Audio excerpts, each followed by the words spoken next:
Hyun-wook is currently stuck in military service. Just like hundreds of others, he has to perform mindless drills under the commander's orders. But while the others struggle just to endure, our hero secretly takes bullets from their pockets and eats them. When lunchtime comes, Hyun-wook doesn't go to the canteen with everyone else. Instead, he steals all the spoons and eats them too. You're probably wondering, what's wrong with this guy? The thing is, the more metal he eats, the stronger he becomes, and the more metal he can control with his mind, just like Magneto. Before his regression, he was known to everyone as the Emperor of Steel, and no army of monsters could stop him. But because of the betrayal of high-ranking Awakeners who sided with evil, our hero was killed. Now he's going to eat every bit of metal he can find to become an absolutely invincible Emperor of Steel. 3 days have passed, and Hyun-wook has eaten enough metal to control 1.3 kilograms of it. He happens to be on night duty. The same night a monster portal is set to open. So he tells his friend Jeonmo to stay on post while he grabs his rifle and heads to the portal's location. At that exact moment, the gate opens, and dozens of bloodthirsty goblins pour out. Meanwhile, everyone else is still sleeping soundly in their dorms. One of the goblins stares toward the dorm, while another lets out a screech, signaling the hunt to begin. But before they can move, one is suddenly thrown back by the force of Hyun-wook's weapon, because he's already standing in front of them. The other goblins freeze, staring at their fallen comrade.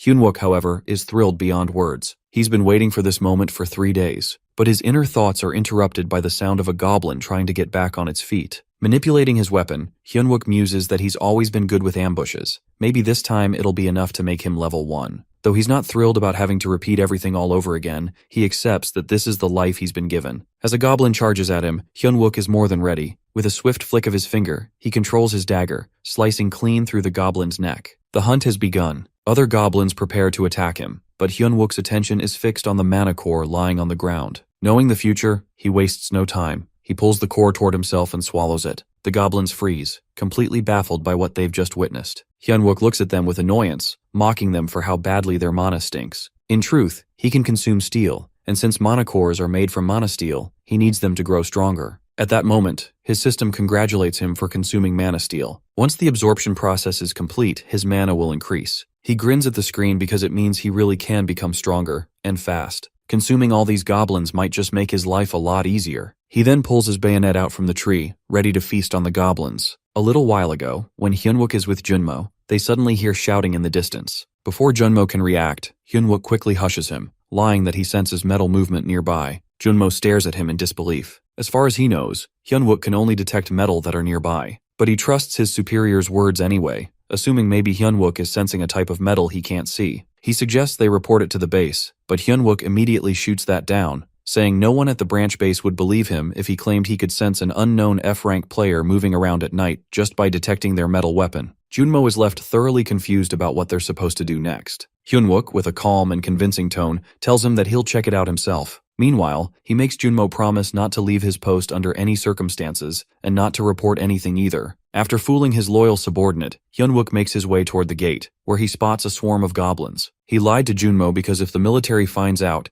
even if he hunts the goblins himself, their mana cores will still belong to the army. Without wasting another second, he prepares to attack more goblins, and he succeeds in taking several down. His focus is on targeting their feet, aiming to make them stumble. Meanwhile, the boss monster watches from the branch of a tree, gritting his teeth as he sees his subordinates fall one after another. This is all part of Hyun-wook's plan, and he's quite pleased to hear the goblins screaming in pain. One of them tries to attack him from behind, but Hyun-wook quickly grabs a fallen goblin's blade and starts slashing through his enemies with the efficiency of a chef chopping up chicken. Hyun-wook once died in his past life because of a sneak attack from behind. Since then, he's hated cowardly moves like that. So, without hesitation, he finishes the goblin off. He glares at the rest of them and threatens darkly that if anyone tries to attack him from behind again, he'll eat them alive. They visibly shiver at the threat. Seeing their fear, Hyun-wook knows it's time to begin the final stage of the game, which is finding the boss monster. He stays alert, glancing in every direction to spot the goblin shaman. But when he doesn't see any sign of him, he decides to bait him out. To do this, he loudly announces that he's found a valuable item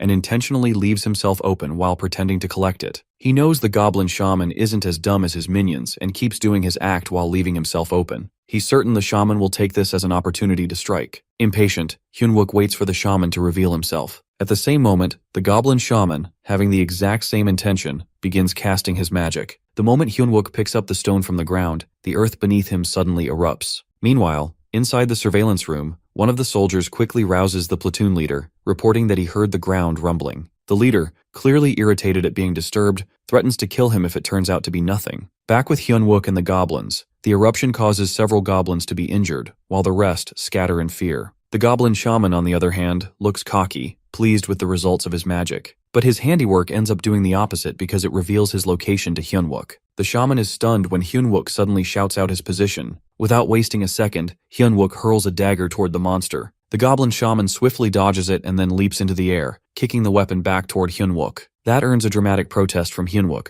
who sarcastically complains that it was a perfect shot. The shaman grins at the remark, clearly enjoying himself. But Hyunwook isn't done yet. He sends his greatsword flying toward the goblin shaman, declaring that the last attack was just a trap. However, he's taken aback when the goblin shaman catches the greatsword in midair, just before it can pierce his neck. In that moment, Hyunwook silently admits to himself that he truly was a failure in his past life, because this same shaman had managed to catch his weapon just as easily. The goblin's hand is injured from catching the sword, which prompts a mock comment from Hyunwook. He scoffs that someone who sends a bunch of goblins shouldn't complain about getting a little scratch. Then he boldly declares that he's going to finish them all off in one go. But in truth, Hyunwook is bluffing as he doesn't have a solid plan yet, and the goblins seem even more enthusiastic now that their boss is holding his own in the fight. To make matters worse, he gets a notification. He's already used 40% of his mana. The system warns him to manage it carefully. Left with no choice, he disengages the safety on his gun, fully prepared to confront the goblin shaman. No matter how much damage he takes, he's determined to kill the shaman and consume its mana stone before returning to the guardhouse. Meanwhile, the goblin shaman grins like a menace.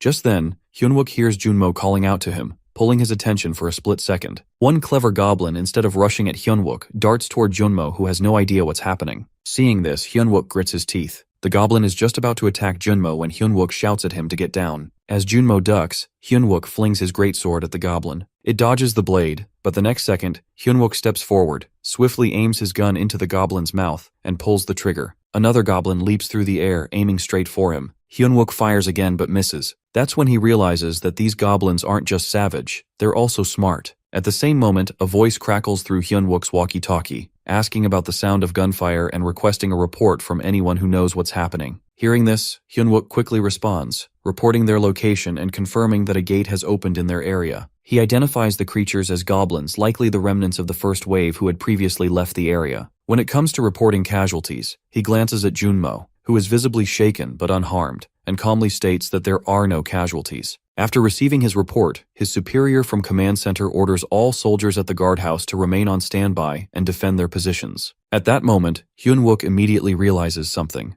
Lieutenant Seo Yunha will be arriving soon. Seo Yunha, the leader of the AMT Paladins, is already preparing to deal with the gate now that she's aware of it. But Hyunwook has a very different concern. He knows that if she arrives, she'll be able to clear the gate on her own, and every item obtained, including a legendary Grade 1, will legally belong to the military. That item is adamantium, which is the same metal that once made him the Steel Emperor in his past life. If he misses this chance to get his hands on it, he won't have another opportunity to find adamantium for 4 more years. Remembering the final moments of his previous life, he grits his teeth. No matter what happens, he's going to get to it first. For this purpose, Hyunwook understands that the monsters must be dealt with before the AMT Paladins or standby forces arrive. Typically, luring goblins requires a human presence to draw them in. Though Junmo raises a question, Hyunwook doesn't respond. His mind is occupied, analyzing the likely paths goblins might take next in search of prey. The city center crosses his thoughts as a potential destination, but he quickly dismisses it. A place that densely populated wouldn't suit a goblin pack as it's too risky, too exposed for them. Then, a report from the 6th post provides an answer. Goblins have begun appearing there. Hyunwook doesn't hesitate to acknowledge the call, intending to assist, only to be met with resistance. Orders demand every squad remain at their designated post. And from the tone of the reply, it's clear that F-rank soldiers like them aren't expected to accomplish much. The implication carries a mix of disbelief and mockery. Junmo, clearly unsettled, voices concern. The fear of punishment looms. The possibility of confinement to the guardhouse is real. But Hyunwook remains unmoved, knowing the 6th post relies heavily on long-range players, which are mages and archers, who would struggle against close-range enemies like goblins. A protest from Junmo follows, questioning what real impact they could have. Hyunwook, calm as ever,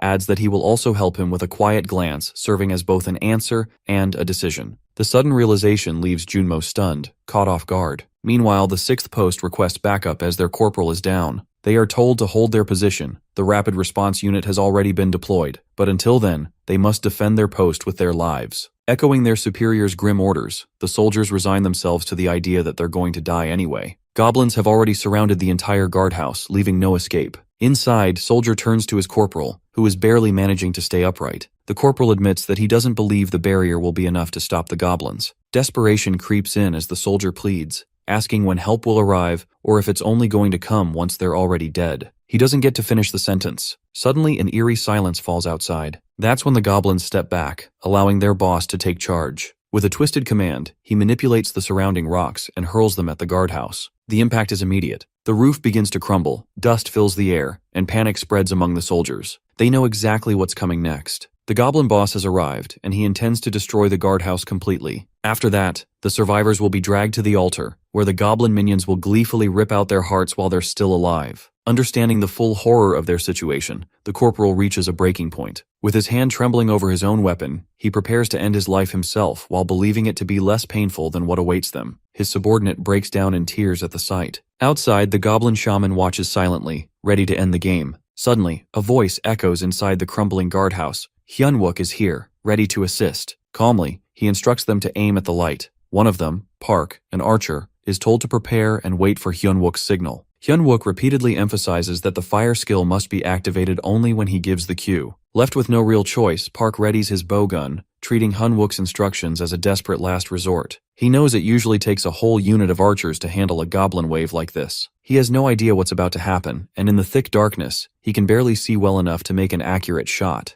At that moment, Hyunwook calmly responds that aiming is all Park needs to worry about, as he himself will handle the trigger. True to his words, Hyunwook takes control of the shot, baffling Park completely. The fire arrow releases from the bow and strikes a goblin that Hyunwook has already pinned down. The very next moment, the arrow explodes within the goblin's body. With this calculated stunt, Hyunwook uses only 1% of his mana, and the efficiency of it brings a flicker of satisfaction as he's found a way to utilize an archer's destructive potential without draining his own energy. Inside the guardhouse, Park is stunned to see his aim hit the target dead on. Watching this unfold, the goblin shaman retaliates with a wave of rocks, launching them toward Hyunwook. But Hyunwook narrowly dodges the attack at the last moment. Unfazed, he calmly instructs Park once again to reload and aim for the light. One after another, goblins fall, roasted by precise firepower. Each kill witnessed by the goblin shaman, who now watches grimly as his forces are turned into cinders. Meanwhile, Park Junmo is assigned the task of locating the boss monster, and he finds himself wondering how he's supposed to do it. Even if he does manage to find the goblin, it would be a suicidal mission before he can even send a signal. Doubts creep in because Hyunwook's intentions seem off. It almost feels like he's planning to clear the gate entirely on his own,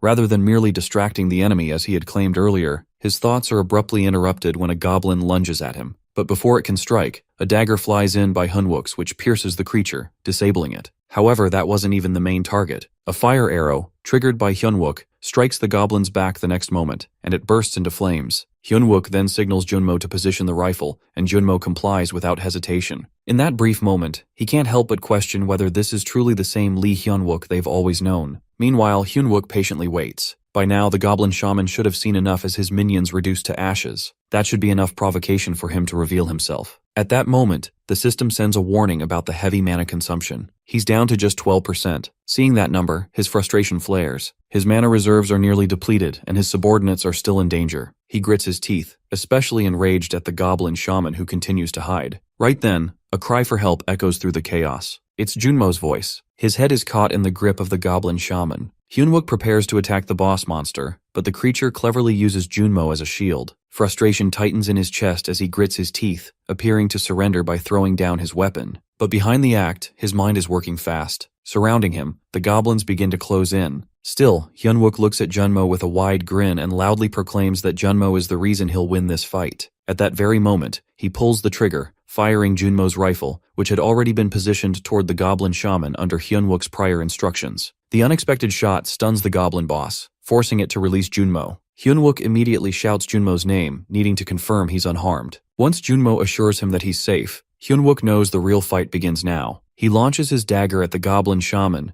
but when the weapon fails to pierce its back, realization hits that it's wearing leather armor there. His mana reserve drops to just 9%. Ignoring the system's warning, he begins to analyze the strange choice of armor. Why only the back? The answer clicks that this goblin isn't here to fight anymore. It's preparing to escape through the gate. For a brief moment, Hyunwook freezes, unsure of what to do. but then he notices the steel necklace hanging around the goblin shaman's neck. Mana is nearly depleted, only 3% remaining. Still, he focuses it all to pull the goblin toward him using the steel necklace. With only 1% of mana left, he hurls his dagger at the goblin shaman as one last, desperate strike. Finally, his mana runs out completely. Hyunwook stands there, breathless and huffing, his body clearly out of shape after being reborn into a form that desperately needs training. Just then, he spots a holy light in the distance, which is a clear signal that Seo Yunha is arriving soon. With growing urgency, he begins searching the goblin boss's corpse, determined to retrieve its mana core before reinforcements arrive. As he pulls the core from the body, voices ring out as soldiers announcing they've found the gate. In the very next moment, he finds himself at gunpoint, surrounded by senior soldiers demanding his identification. Left with no choice, he quickly swallows the core and turns to face them,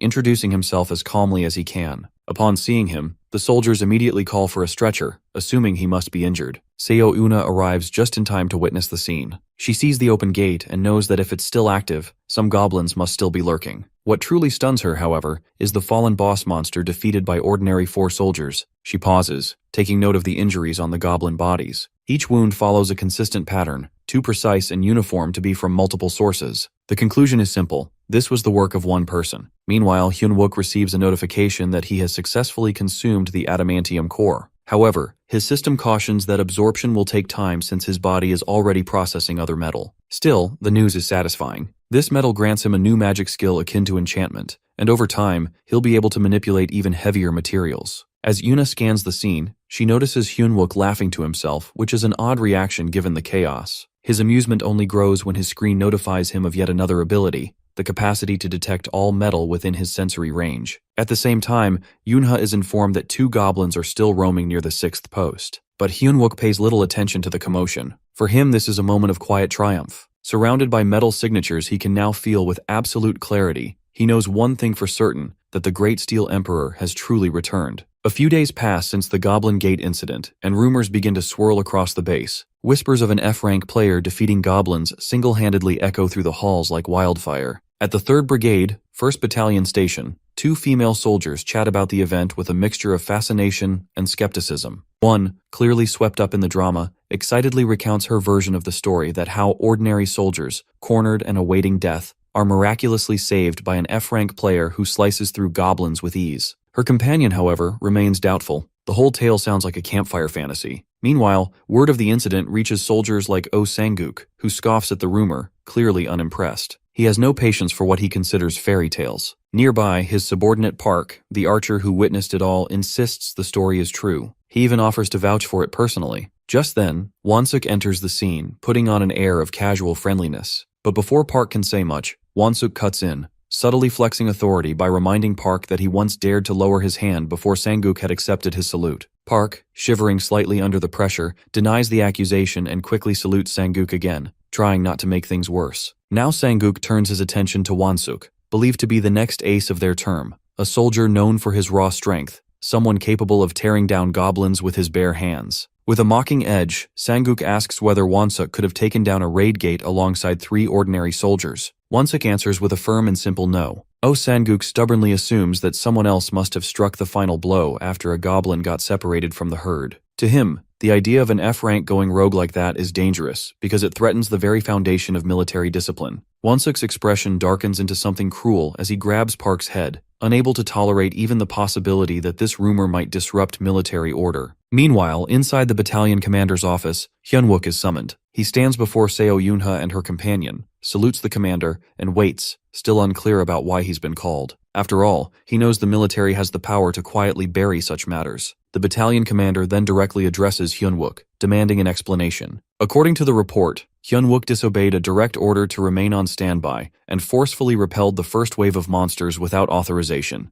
Hyunwook immediately realizes he's in trouble. One wrong word could land him in a full-blown military trial. He carefully considers his response, understanding the weight of every syllable. Eventually, he admits that it's true as he responded immediately to the gate's outbreak. The commander already knows the report, mutters aloud that it's hard to believe. By all logic, an F-rank like him should have ended up as dinner for the goblins, not their executioner. Hyunwook can feel the pressure radiating from the battalion commander, but he also knows this is no time to falter as there is no room to screw this up. So, with practiced subtlety, Hyunwook shifts the blame delicately implying that he felt wronged by the battalion commander himself. This unexpected move draws an immediate protest from Minhee, but the commander raises a hand to silence him and signals Hyunwook to continue. Seizing the moment, Hyunwook straightens and, with respectful enthusiasm in his tone, reminds the commander of a lesson once taught during training. His words echo the battalion commander's own memorable speech, one that emphasized how even the lowest-ranking soldier could succeed if they followed the AMT tactical textbook on facing high-level monsters like trolls.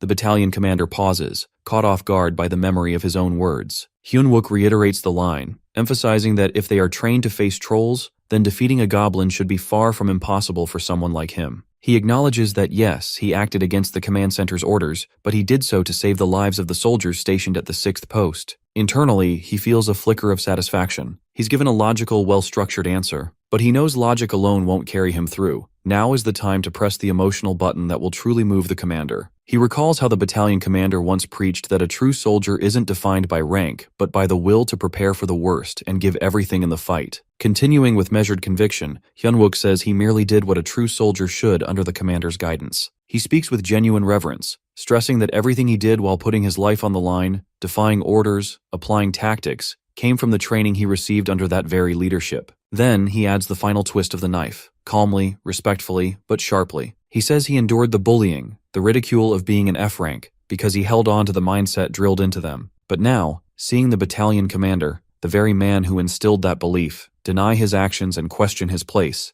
it feels as if his entire existence in the military is being denied. From his past life, Hyunwook knows this man's history. When the gates first opened and chaos began, the commander, then second lieutenant, nearly died fighting orcs. But instead of retiring, he returned stronger, eventually helping to build the AMT from the ground up. Hyunwook knows he's struck a nerve by invoking the commander's own words and legacy. He bets everything on it, and the gamble pays off. The battalion commander's stern expression falters. He steps forward, clasps Hyunwook's shoulder firmly, and in front of everyone, declares that from this moment on, Hyunwook is officially promoted to a non-commissioned officer. To top it all off, just as the moment hits its peak, Hyunwook's system notifies him. The absorption process is complete, and a new skill has awakened Steel Physique. With this ability, he can now reinforce any part of his body, turning flesh into a metal. Even more promising, the system reveals that he can further enhance this skill by consuming high-hardness magical metals, potentially boosting it to D rank and beyond. While the others around him remain stunned at the battalion commander's announcement, Hyunwook himself stands frozen, unsure whether he's heard correctly. Sometime later, Hyunwook is back in the training room of the 3rd Brigade, 1st Battalion Station. His expression is far from proud. In fact, he looks downright frustrated. Being appointed a non-commissioned officer wasn't part of the plan because he had no intention of sticking around in the military longer than necessary. All he wanted was to avoid the guardhouse, not climb the chain of command. From the shadows of the room,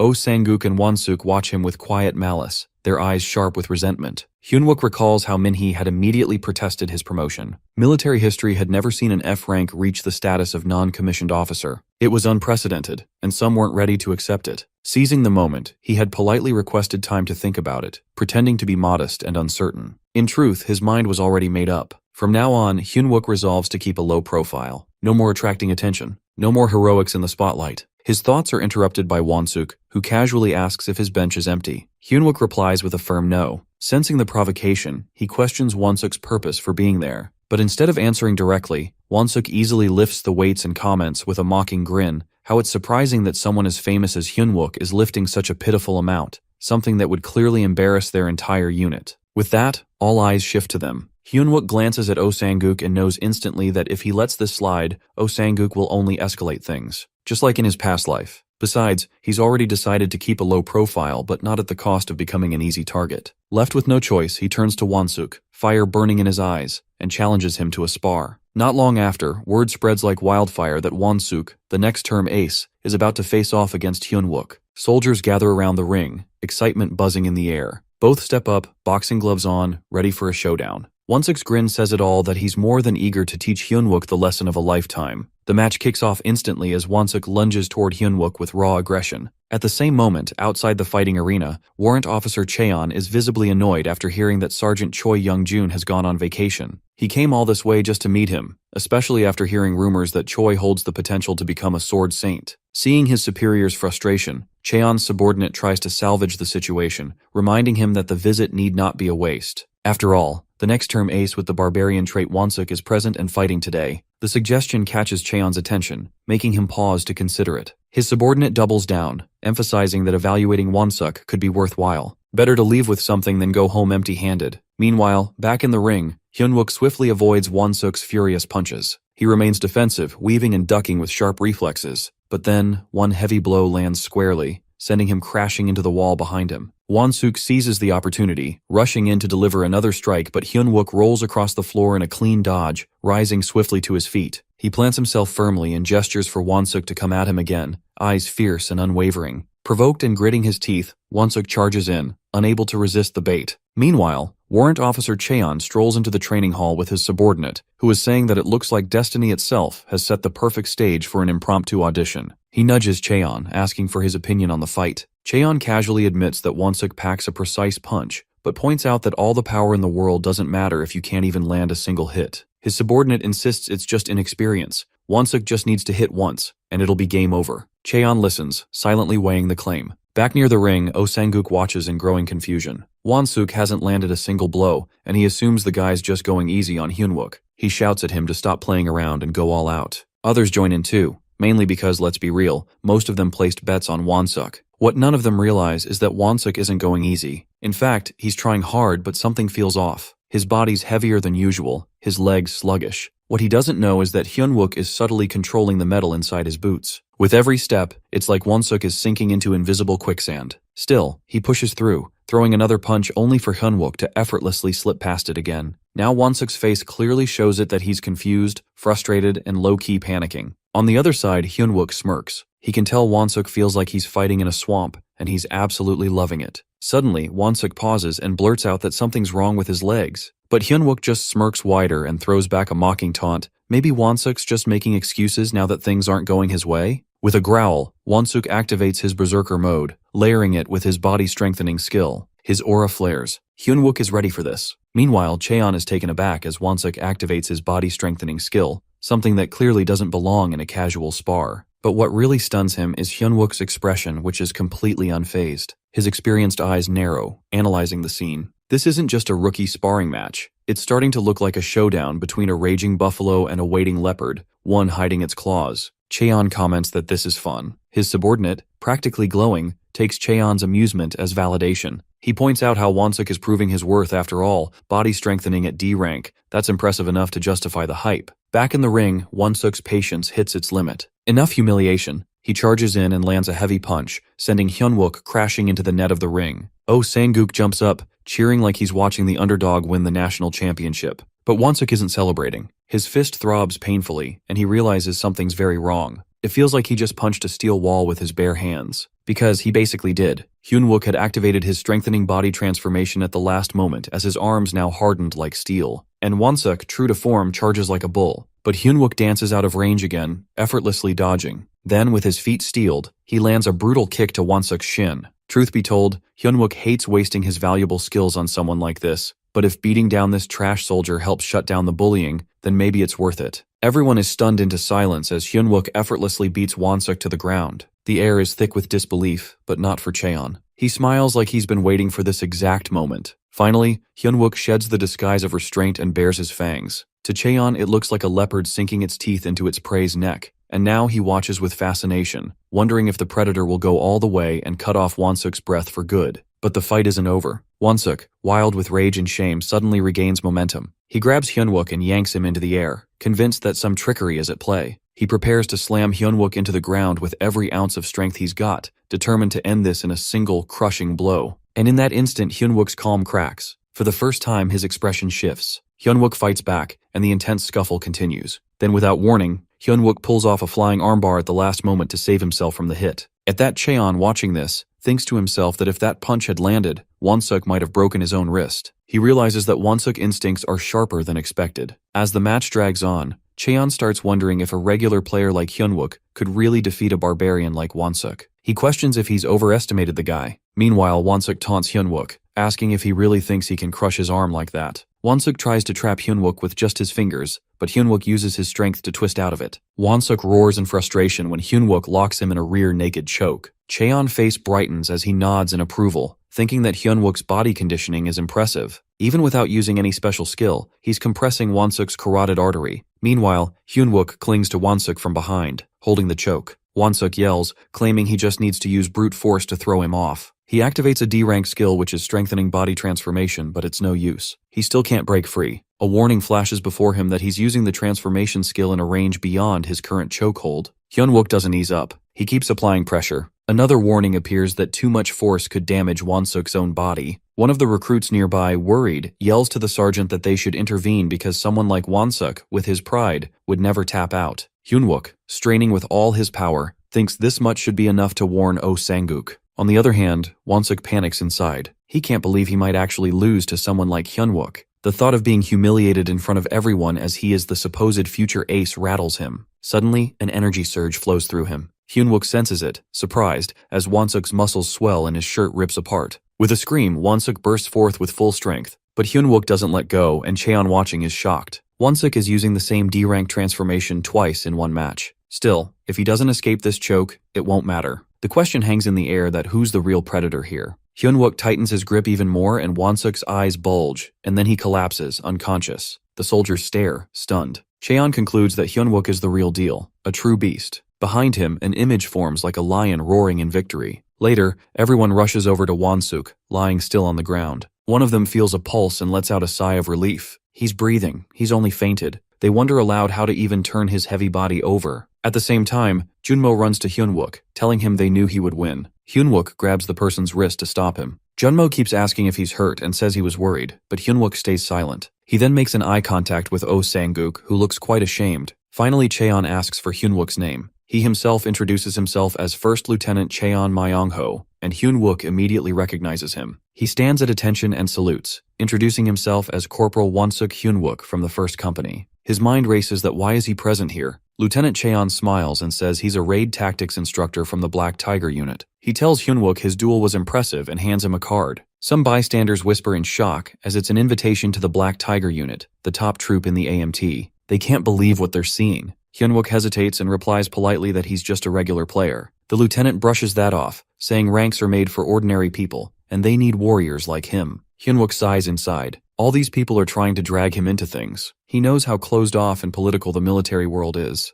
The lieutenant still holds out the card, waiting. Hyun-wook thinks about the trouble this might bring later, especially with villain groups. But he eventually accepts the card and thanks him for the offer, saying he'll consider it. He salutes respectfully. On the side, Oh Sang-guk clenches his fists and grits his teeth, clearly upset. That night, in the battalion commander's office, a conversation unfolds. One officer asks how the Black Tigers are doing. Lieutenant Cheon replies they're always short-staffed. The commander grumbles that these days, even C-rank soldiers get recruited by guilds. They spend so much time training talent, only for them to be snatched away. He chuckles and guesses Cheon is here for Sergeant Choi Young-jun, but Cheon says he's actually on leave. However, he did find an interesting soldier while he was here. He sips his tea and mentions Hyun-wook. The battalion commander, curious, asks again if he's an interesting soldier. Cheon answers that Corporal Lee Hyun-wook. Just then, the commander looks out the window and sees Hyun-wook running outside, panting, with someone chasing behind. The commander makes a call and casually asks someone to find out what Hyun-wook used to do before he joined the army. Meanwhile, Junmo chasing after Hyun-wook is panting too, clinging to him and asking if he can become strong like him. Hyun-wook shoves him away, annoyed, telling him to stop clinging. He can barely stay upright himself. But Junmo doesn't give up, saying he wants to be just like him. Hyun-wook thinks this kid can't even tell he's dying from exhaustion right now. Meanwhile, the commander hangs up with a grin and says it's not his fault.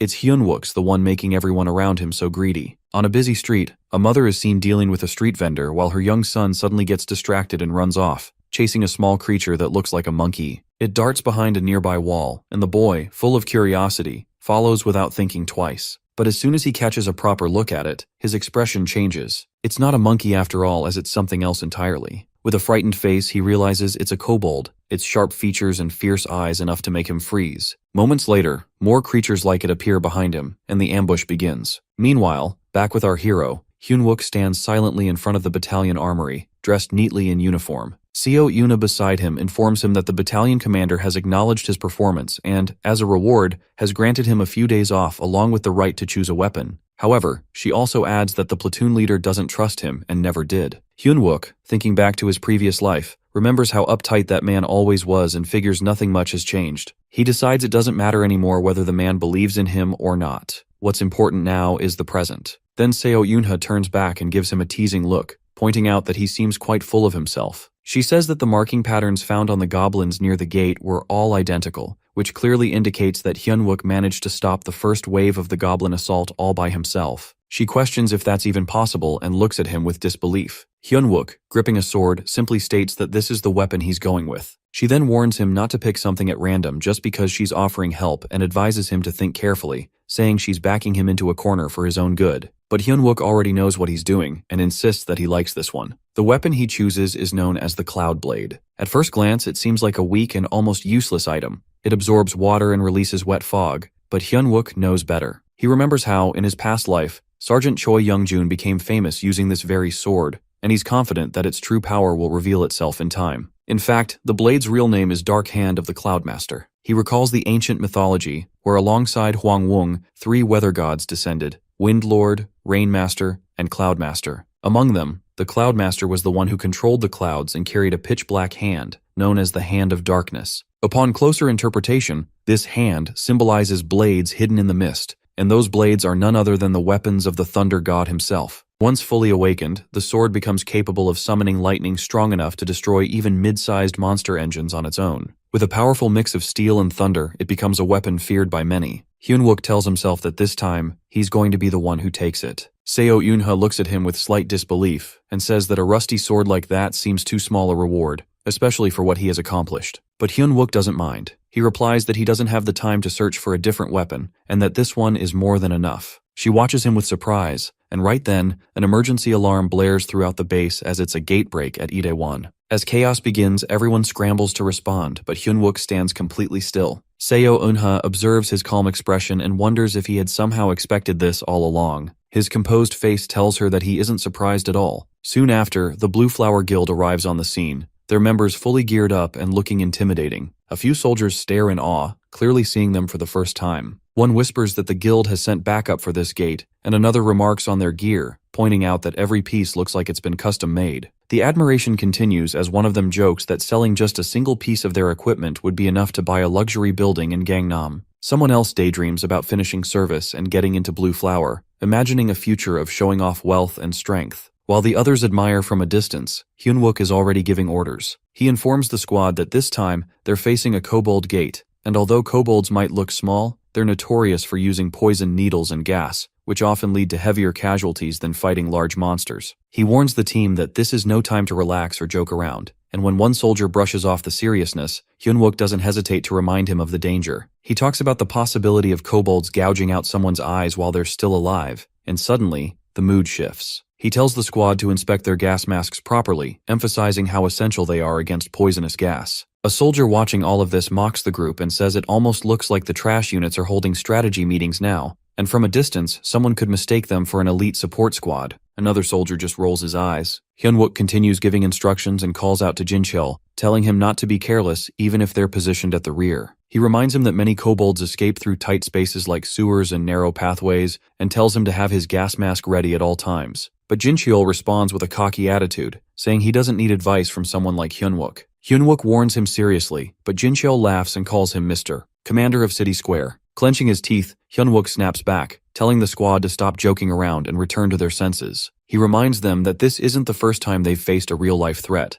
and that death is a real possibility. He explains that kobolds are small and agile, which is why they must install motion sensors near underground passages and narrow routes. He gives them 20 minutes to finish the task and then calls out Junmo, assigning him a specific role. As Junmo replies, the others begin whispering among themselves, noticing that Hyunwook seems unusually tense and serious today. Before anyone can react further, something suddenly strikes Hyunwook in the neck. A strange object sticks into his skin, and his body collapses to the ground. At the same time, an explosion erupts, releasing poison gas throughout the streets. The soldiers around him panic and scramble for their masks as the area is engulfed in toxic mist. Kobolds have launched a surprise attack. Hyunwook lies on the ground in pain, eyes stinging and voice weak, calling for help. A kobold stands over him, holding a weapon and staring coldly at his bleeding face. Just when things seem hopeless, Park Junmo arrives and knocks the kobold back, quickly asking if Hyunwook is okay. But Hyunwook, still gasping, sees the danger and yells for Junmo to run. Junmo, confused, hesitates for a moment. Hyunwook shouts at him again to put on his gas mask immediately. In the blink of an eye, the kobold charges forward and slashes Junmo, blood splashing through the air as Hyunwook screams his name in horror. In that moment, a painful memory hits him as he remembers how Junmo had died in his past life, trying to protect him from kobolds just like this. Later, once the poison fades slightly, soldiers report that the sensors have been installed in this area and ask if they should bring more. Hyunwook, still recovering, tells them that today's main battle will take place here, in the rear zone. He calls out to Junmo, and when he responds with a respectful, "Yes, sir," Hyunwook gives him new instructions. He tells Junmo that he'll signal him when the time is right, and when that happens, he should lead the square members away from the operation zone. Junmo looks surprised by the sudden plan, and right then, something unexpected happens. Desertion is announced. Someone is withdrawing from the battlefield without orders, a felony under military law with a 5-year prison sentence in Korea. Everyone freezes in disbelief, but Hyunwook, calm and determined, says this isn't desertion, it's strategy. Announcements echo across the base, grim and heavy. Reports come in from Delta. Zones 1 and 3 report no survivors. Zones 4, 5, and 6 follow with the same fate. Gamma Team checks in, also confirming 0 survivors. Then comes the report from Beta that a kobold nest has been found in Zone B9, with an estimated count of over 200 enemies. Troops begin moving in under wide-range magic formation, and infiltration into the marked point is completed. Once the formation stabilizes, the attack squad prepares to activate the magic circle and stand by. Kobolds, dozens of them, begin surrounding the area, watching with piercing eyes. Hyunwook holds his position and orders everyone to stay ready. Suddenly, one of the kobolds leaps onto the magic circle, slashing at it with its weapon. Instantly, the soldiers open fire as commanded, and the flames erupt from the circle, hurling the kobolds backward with violent force. Without wasting time, another order goes out, to stick motion sensors all the way to the back of the drains. The team scatters and follows the command quickly. In Zone 2, the sensors are in place. In Zone 5, Hyunwook finishes attaching the last one. As he marks the spot with aluminum tape, someone walks up behind him and questions what he's doing. Hyunwook salutes and replies that he's following the manual, placing sensors and marking elemental points. But the man scoffs, calling the entire effort a waste of time. He mocks Hyunwook for taking a kobold gate so seriously, especially when the elite Blue Flower Guild is already on site. This man is Lieutenant Lee Minwi, a mid-class wizard, and his tone is drenched in arrogance. He orders that the first platoon will begin operations in 20 minutes and tells the support squad to get into detox formation, acting as if their role is insignificant. But Hyunwook calmly responds that their assigned mission, as per the vice platoon commander, is to block any monsters that might escape toward civilian areas from the rear. Some soldiers nearby glance over, whispering that the platoon leader is acting up again, but they're more surprised that Private Lee is actually standing his ground. Lieutenant Minwi, clearly irritated, clenches his teeth and retorts bitterly that Hyunwook seems to have forgotten his place, just because the battalion commander has shown him a little favor. He mocks him for being the only one in the barracks with real battle experience, then jabs a finger toward him, claiming he only has one battle under his belt anyway. Hyunwook's face tightens with anger, and it's obvious that Minwi's words have hit a nerve. Just then, Sergeant Choi Seonha, a middle-class caster, steps in. She notices the tension and casually asks if something is wrong. Minwi stammers for a moment, clearly caught off guard. Hyunwook smirks inwardly, knowing this was exactly why he provoked Minwi in the first place. Sergeant Seonha is his weakness, and her presence disrupts Minwi's authority. Minwi tries to play it off, pretending he was only trying to guide the support squad through the site and teach them about real combat situations. He laughs it off and then turns to ask Seonha why she's here. She replies that the battalion commander has requested Hyunwook's presence. That gets Hyunwook's attention. He wonders if it's really him who sent the call. Meanwhile, from a nearby building, members of the support squad are quietly observing the entire exchange through a telescope.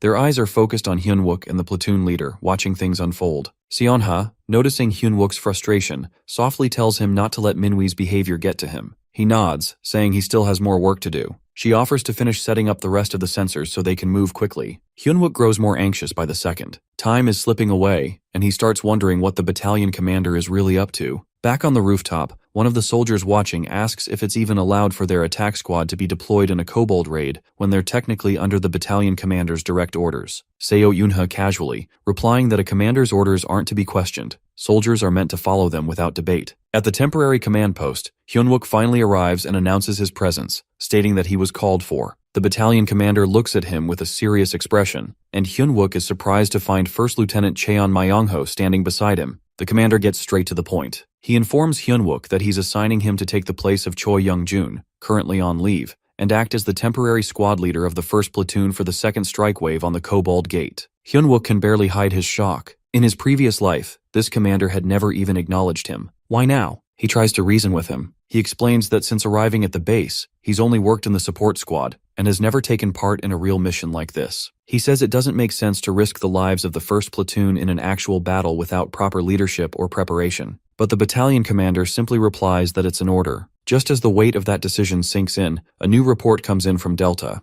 The boss monster has exited the kobold nest. All personnel on red ground zones 2 and 3 are ordered to stay alert. Hyunwook's thoughts race. He knows kobolds will soon break past the front and rush the rear. If he doesn't make it in time, the entire support squad could be wiped out. He grits his teeth and tells himself he has to get out of there, no matter what. He turns back to the battalion commander and says he has something important to say. The commander allows it, nodding for him to speak. For a moment, Hyunwook stays silent. Elsewhere, on the rooftop, Seo Eunha is still watching. She then notices movement and quickly removes the lens cover, realizing that Hyunwook has taken off running. His pace is fast, almost desperate. Hyunwook yells down to alert the others about the gas. Alarms suddenly blare, emergency lights flash, and gas begins to spread rapidly through the air. Poison seeps into the streets, covering the area in thick fog. Hyunwook sees it happening and curses under his breath. It's happening faster than he remembers. At the temporary command post, Hyunwook approaches the battalion commander with something on his mind. He recalls rumors that during the commander's first mission, every soldier in his platoon had died. That memory alone has always stayed with him. So now, it just doesn't sit right with him that someone like the commander, once respected, is ordering him, a lone corporal from the overlooked city support squad, to risk his life in a combat test. He wonders if the battalion commander, whom he once admired, really sees regular soldiers as disposable pieces on a battlefield. The commander begins to explain that things aren't as they seem, that there's a reason why the attack squad is directly under his command. But before he can finish, Hyunwook cuts in with determination burning inside. He makes it clear that if following orders means sacrificing his comrades, then he won't comply. He's even willing to lay down his life for the mission, but not at the cost of innocent soldiers. The silence between them grows thick, and one of the soldiers yells out that disobeying orders during wartime could cost him his life. Hyunwook knows that well, and still, he can't shake the feeling that if he doesn't go now, the entire rear guard will be wiped out. After a moment, the battalion commander sighs and grants him permission to proceed with the original support mission. Internally, Hyunwook is caught off guard. He didn't expect the commander to bend, but the commander reminds him that he still disobeyed orders, and there will be consequences. Later, as they move into the danger zone, toxic gas begins to spread everywhere. He immediately covers his face and secures his gas mask. Cursing the situation under his breath, he rummages through his military-issued inventory pouch, pulls out his weapon, and activates it with water and oil. It's the Cloud Blade, a sword that absorbs water and emits a misty fog. The blade begins to shimmer, pulling moisture from the air. Visibility drops to nearly zero, and panic sets in. He thinks he might be too late. Somewhere nearby, he hears screams. Private An Minte is under attack, crying out for help. Junmo, holding his weapon, spots the kobold lunging at An Minte and fires just in time, causing the monster to fall back. With blood pouring from his own side, Junmo yells for the support squad to get An Minte inside a supply box with emergency barriers. Another soldier drags An Minte's bleeding body, announcing that he's been secured. Meanwhile, the vice platoon leader is frozen, overwhelmed and barely responsive. Junmo tries to snap her out of it, realizing that she's still young, barely in her 20s, and this is her first real mission. He feels powerless, unable to protect the others. Then, the grim reality hits him. They're almost out of ammunition, and the kobolds are closing in. Fear settles in, but suddenly something sparks in his mind. He wonders what Corporal Lee Hyunwook would do in a situation like this. That thought gives him clarity. As one soldier tries to resuscitate An Minte and calls for help, Junmo pulls out a hammer-like weapon from his pack. Another soldier warns they're completely out of bullets, but Junmo doesn't care. He notices the kobolds seem attracted to shiny objects. That gives him an idea. He decides to act as bait and orders everyone to retreat with the wounded and the vice leader. No one understands him at first, but he insists that it's his order as the acting vice leader. He raises the hammer and recalls Hyunwook's words, that the Blue Flower Guild is stationed just beyond the red ground. He instructs them to run the moment he signals. With all the kobolds now staring at him, he dashes off, yelling inside that even though his electric powers are weak, he'll use them to save lives. He runs with all his strength, the kobolds chasing right behind him. In a dramatic moment, a surge of blue energy surrounds the horde. In an instant, every kobold is cut down, their bodies collapsing in a splash of blood. Junmo, still running, stumbles right into Hyunwook and falls. Hyunwook tells him he heard everything. Then, with his cloud blade raised high, the spreading mist begins to neutralize the toxic gas. Junmo, catching his breath, is stunned. He admits he was only trying to mimic Hyunwook's bravery and got carried away. But Hyunwook smiles and tells him he did incredibly well. Junmo's eyes begin to fill with tears. As more kobolds approach in the distance, Hyunwook turns to him and expresses genuine pride. He says that Junmo's courage has set the stage beautifully. And now, since such a feast has been prepared, it's only right that he goes all in and devours the enemy with everything he's got. As he lifts his blade toward the sky, an intense energy courses from his fingertips. A sharp wave slices through the air, cutting across the kobolds' throats in a flash. A glowing blue circle forms around him, spinning like a protective barrier while bringing down nearby enemies. Their fallen bodies shimmer with crystal fragments scattered across the ground. He stares at the crystals and, with a slight grin, thinks they almost look good enough to eat. Junmo, nearby, wonders if he's seriously talking about the kobolds. But before he can reflect more, a fierce roar echoes and more of them are charging. Hyunwook braces himself, thinking how unfortunate it is that he can't eat thanks to the mess they're in. Then, looking at the advancing group, he casually asks where their boss is. The kobolds grow even more furious. Their foreheads glow red and their eyes narrow in rage. He throws them a challenging look, and suddenly they glance behind them. That's when he realizes something. No way, he thinks. Without wasting another second, he grabs his weapon and starts sprinting. He yells internally that Park Junmo must run, and fast. The squad is in serious danger. Meanwhile, on the other side, Yuna is struggling to see through the thick gas. It's impossible to track anything clearly, and at this rate, support won't be able to arrive in time. She orders the attack team to stay in position and shoot anything that tries to break through the gas barrier. The Blue Flower Guild must hold the line to protect civilians. A soldier acknowledges the command and adjusts his aim, asking if she's heading somewhere. She doesn't answer, but in her mind, she knows Lee Hyunwook seemed far too prepared, like he'd expected this chaos. There's something she needs to confirm. She puts on her gas mask and leaps from the rooftop. Elsewhere, chaos erupts near the military box. Seona is crying, begging for help, while the others try desperately to stabilize Private An Minte. His pulse is weak and he's barely breathing. A soldier pleads for the vice platoon leader to get a grip. One tries to bind a wound while another performs CPR, but there's a growing concern and something is tearing through the box's barrier. A terrifying energy surrounds it, and the soldiers realize it's not just any kobold, it's their master, casting a powerful spell with all his might. Panic rises as the soldiers feel the box losing its shield. They spot a swarm of kobolds rushing toward them, and dread spreads through the group. One soldier whispers they might really be finished. Just then, a figure breaks through the smoke with a furious shout. It's Hyunwook, charging forward, weapon in hand. He shouts internally that this is his squad. He hurls his weapon at the kobold master, who narrowly dodges it. But the blade curves and strikes the weapon slung across the kobold's back, cracking it. The master turns, eyes burning with anger, his mouth curled in a snarl. The mark on his head glows brighter, and the other kobolds react instantly, rushing forward in rage. Hyunwook gasps. There are too many, and they're too fast. He grabs Junmo, tells him to drop low, and prepares for a counter. He activates mental control, a skill that amplifies speed, but it drains too much energy. To compensate, he borrows power from Junmo's banked energy, barely managing to dodge the incoming strikes. A system warning flashes that he's lost control of the M7 Greatsword. Behind them, the kobold mage turns. Hyunwook realizes this creature isn't just another monster, as it's the one manipulating all the others. That makes it even more dangerous. It's not safe to have Junmo by his side in this fight. He orders him to retreat and focus on protecting the supply box. Junmo hesitates but agrees. When he asks for a signal, Hyunwook tells him there is none. Just run. Junmo bolts as instructed. The kobolds, furious, begin launching weapons from their backs again. Hyunwook quickly uses mental control to redirect them midair. He dives behind the barrier of the box, watching the final weapon spin toward him. The mage grins from the shadows, but Hyunwook manages to avoid a direct hit. Breathing heavily, he glances at the injured soldiers and sees Junmo rushing over. Junmo reports that An Minte is still unconscious. Hyunwook's heart sinks. He looks around for their medic, Seonha. She's curled in a corner, sobbing uncontrollably. He realizes she's in the middle of a full-blown panic attack. Without their healer, everyone might die. He calls her name, and she lifts her head, her face streaked with tears. He meets her eyes and pleads with her through his expression alone. They're still in the middle of a battle, and lives are depending on her now. Hyunwook turns to her with urgency in his voice, asking if she really plans to live the rest of her life drowning in regret. He knows all too well how terrifying that kind of life can be. While she sobs and looks at him, something stirs in the air. A pulse of energy bursts out, catching the attention of the kobolds from afar. A soft yellow light begins to glow as she finally channels her power. Hyunwook watches her closely and asks how the injured soldier is doing. She admits he's lost too much blood, partly because she froze earlier,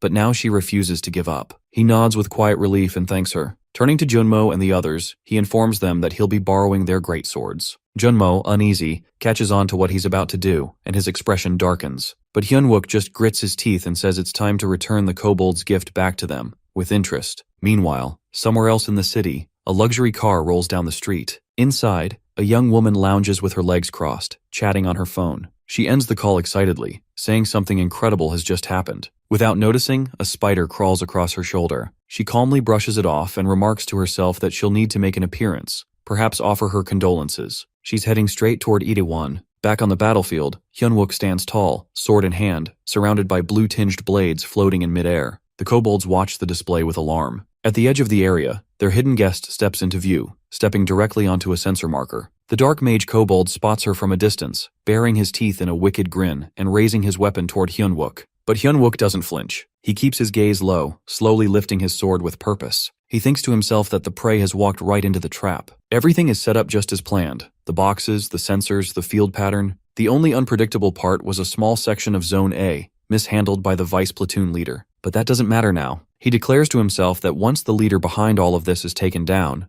the game will be over. Activating mental detection, he scans the area for any unfamiliar metals. Anything that doesn't belong within the grid must be kobold-related. He focuses his mind, tapping into mental control, a skill that consumes mana and allows him to manipulate metal, even increasing its weight if needed. He channels energy through his raised sword, sending shockwaves through the field. The blue light swirls around the kobolds before slicing through them like a storm. One of the blades races toward the kobold mage, but the monster quickly casts a spell, creating a magical shield in front of him. Hyunwook studies the barrier closely, his expression sharpening. With another sharp movement, he launches a second wave. Multiple great swords circle in on the mage, but the creature grits his teeth and summons all his power. The air rips apart as he holds back the weapons with everything he has. Undeterred, Hyunwook thrusts his arm forward again, fury blazing in his eyes. He demands his swords back, shouting in his mind as he forcefully uses mental control once more. A system alert suddenly flashes. His M7 greatsword is now bound by a weight beyond its controllable limit. Realizing brute force won't work, he prepares himself for another wave of attacks. The kobolds' marks begin glowing again, and they start launching metallic projectiles from their backs. Dozens of weapons hurtle toward him. He throws his arm in front of his face to block, but some pierce his limbs and armor. The mage signals his underlings, and the entire pack charges forward in unison. Hyunwook, now covered in cuts and embedded blades, grins through the pain. He nearly believes it's all over, just like in his past life. But no, not this time. He activates body strengthening, and the arrows embedded in his body drop to the ground like dead weight. If not for that skill, he knows he would have been finished. Now, with renewed strength, the great swords encircle the mage in a deadly spiral. He swings his arms in a crossed motion, unleashing a whirlwind of sharpened metal. A massive storm of blades spins into a blue tornado, sweeping through the remaining kobolds and tearing them apart. When the dust settles, Hyunwook stands still with arms folded, breathing steadily. Only one enemy remains, the kobold dark mage. Hyunwook locks eyes with the last standing foe, calling him out silently in his head. Now it's time to end this. The mage kobold clenches his sharp teeth and releases a thick cloud of toxic gas that quickly spreads through the area. Hyunwook stands right in front of him, shielding himself with his arm. His mind flashes with thoughts of how useless struggling seems now. He remembers how much effort he put into making sure this kobold would be the last one standing. The other square members had already turned their backs on him. They would probably curse him even more now. He starts using mental detection, staying alert, while the kobold remains still. Our guy wonders why there's no movement yet. He lowers his arm slightly, staying alert. Just then, the mage kobold's spell finally activates. A strange energy forms at his feet, gripping them tightly and pulling him to the ground. The kobold grins again, pleased to have caught his opponent. Hyunwook falls and lies there, pinned by the magical grip.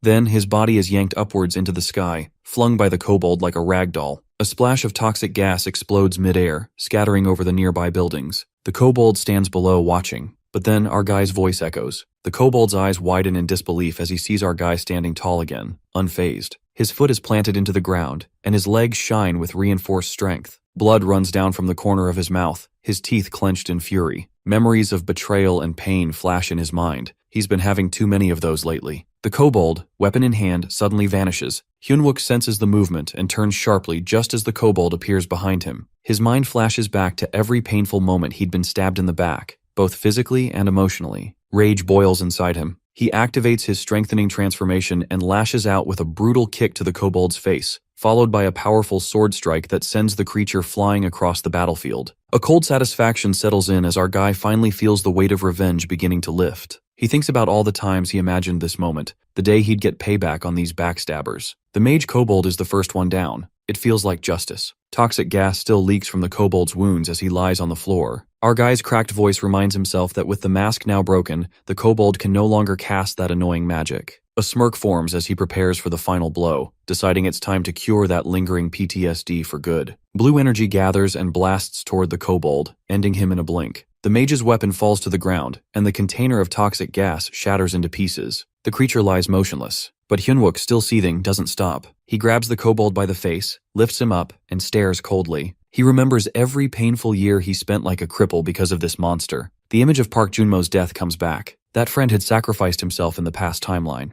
This is payback. Still gripping the kobold, our guy thrusts the cloud blade into his chest. The blade begins absorbing the blood, glowing as it fills with mysterious energy. Nearby, a dagger lies on the ground. Hyunwook picks it up, thinking the revenge isn't complete just yet. One last move remains. He slashes the kobold's face with the dagger, the same scar the creature once left on his. The kobold finally dies, the cloud blade still buried in his body, continuing to collect the dark energy. When the energy is full, the weapon's hidden power will awaken. Our guy breathes deeply, telling himself that this is the first moment from his past he has finally changed. Toxic fumes still drift through the air, but now he stands beside the kobold's body, eyes catching something glinting on the ground nearby. It's a medal. He picks it up and is immediately notified. It's called the Devil's Medallion, Inferno. The name hits him hard. It's a rare item, said to hold the power of the demon races, the highest-ranked medal in its series. Hyunwook feels a chill run down his spine. Why would it appear here? This item, he remembers, belonged to him, the Necromancer, the worst villain in human history. That man's undead army had turned the world into hell. Hyunwook reflects on how little was known about him, except for one shared growth trait. Back in his past life, he had hidden his ability to rank up from F because of the Necromancer. He'd barely survived that battle at the Blue Lava Golem workshop, and all he'd gotten was a cheap replica of this very medallion, and he wonders why it is the real one here. Hyunwook stares at it, fists tightening. Something doesn't add up. He figures he'll figure it out later. For now, he shoves the medallion into his mouth, preparing to absorb it. But before he can finish, a familiar voice calls out behind him. He freezes that it's Yunha. Panic creeps in. Sweat beads on his forehead. He wonders how much she saw. As he turns around, he notices someone else standing beside her. A new face greets him, and the woman compliments the battle and introduces herself as Catherine Yu, head of the Soul Attack Unit from the Blue Flower Guild. Yuna watches him closely, asking what he's hiding. He pretends not to understand, replying calmly while secretly trying to figure out how much she actually saw. Before he can settle into his thoughts, the Catherine claps her hands and compliments the battle, saying she only caught a glimpse from afar, but it looked impressive. Her tone shifts as she turns to Yunha and mentions how she's all grown up now, referring to her as the third daughter of the Paladin chapter. Yuna responds with authority, introducing herself as the captain of the 1st Battalion Attack Squad from the 3rd AMT Brigade. She reminds the woman that this area is a military zone and civilians have no business being here. Catherine, unfazed, walks over to Hyunwook and introduces herself. She's Catherine Yu, the head of Soul's Attack Unit from the Blue Flower Guild. Handing over her card, she casually reveals her identity, Yu Haina, the second daughter of the Blue Flower Guild's leader and an A-rank player. Hyunwook glances at the card, pretending to be surprised, but inside he already knows who she is. In fact, of all the names from his past life, hers is burned into his memory the deepest. She wasn't just some guild leader's daughter. Instead, she had once played a huge part in the destruction of mankind. There's no way he could forget her, even if he wanted to. His memories swirl back to the day Yuna stood in front of him, radiating strength and telling him to stay alive at all costs. That version of Yuna had protected him until her last breath, and it had been Yuhaina who killed her. Back in the present, Yuhaina hints that a great opportunity is within his grasp. He clenches his wrist, caught between old wounds and current confusion. Luna keeps her distance but remains firm, reminding Yuhaina again that this is a restricted zone. Yuhaina turns sharply, annoyed by the military formality, saying soldiers should know how to properly address someone of her status. She insists she should be recognized as the department head of the Soul Attack Unit, not just some civilian. The tension between them thickens. Hyunwook stands uncomfortably between the two women, unsure where to look. Just then, a car rolls up with headlights flashing. A moment later, the battalion commander steps out. Yuna salutes him immediately and reports, but he gestures for silence while gripping his weapon. His eyes scan the toxic gas still lingering and the kobold corpses scattered on the ground. Hyunwook begins to sweat, realizing things might get messy fast. He knows there's no way to explain this cleanly. The commander's serious expression makes it clear he expects answers. Then surprisingly, the commander greets Yuhaina. He acknowledges the Blue Flower Guild's support, but firmly states that unauthorized entry into military zones isn't allowed, even for high-ranking civilians. He politely asks her to leave. Yuhaina, visibly annoyed, mutters under her breath about how rigid soldiers are. She dramatically plants a lipstick-stamped business card on a nearby surface, winks at Hyunwook, and tells him to give her a call. With that, she turns away. The commander shifts his attention to Hyunwook and suddenly promotes him on the spot. He announces that Hyunwook will now serve as the squad commander for the Kobold operation, tasking him with rescuing any remaining survivors and organizing the team. Hyunwook stands there stunned, wondering what the commander could possibly be thinking. The commander also says he expects a debriefing later that day, to be given in person. Hyunwook nods, still trying to wrap his head around how fast the situation flipped. He catches Yuna's eyes from a distance. She looks at him,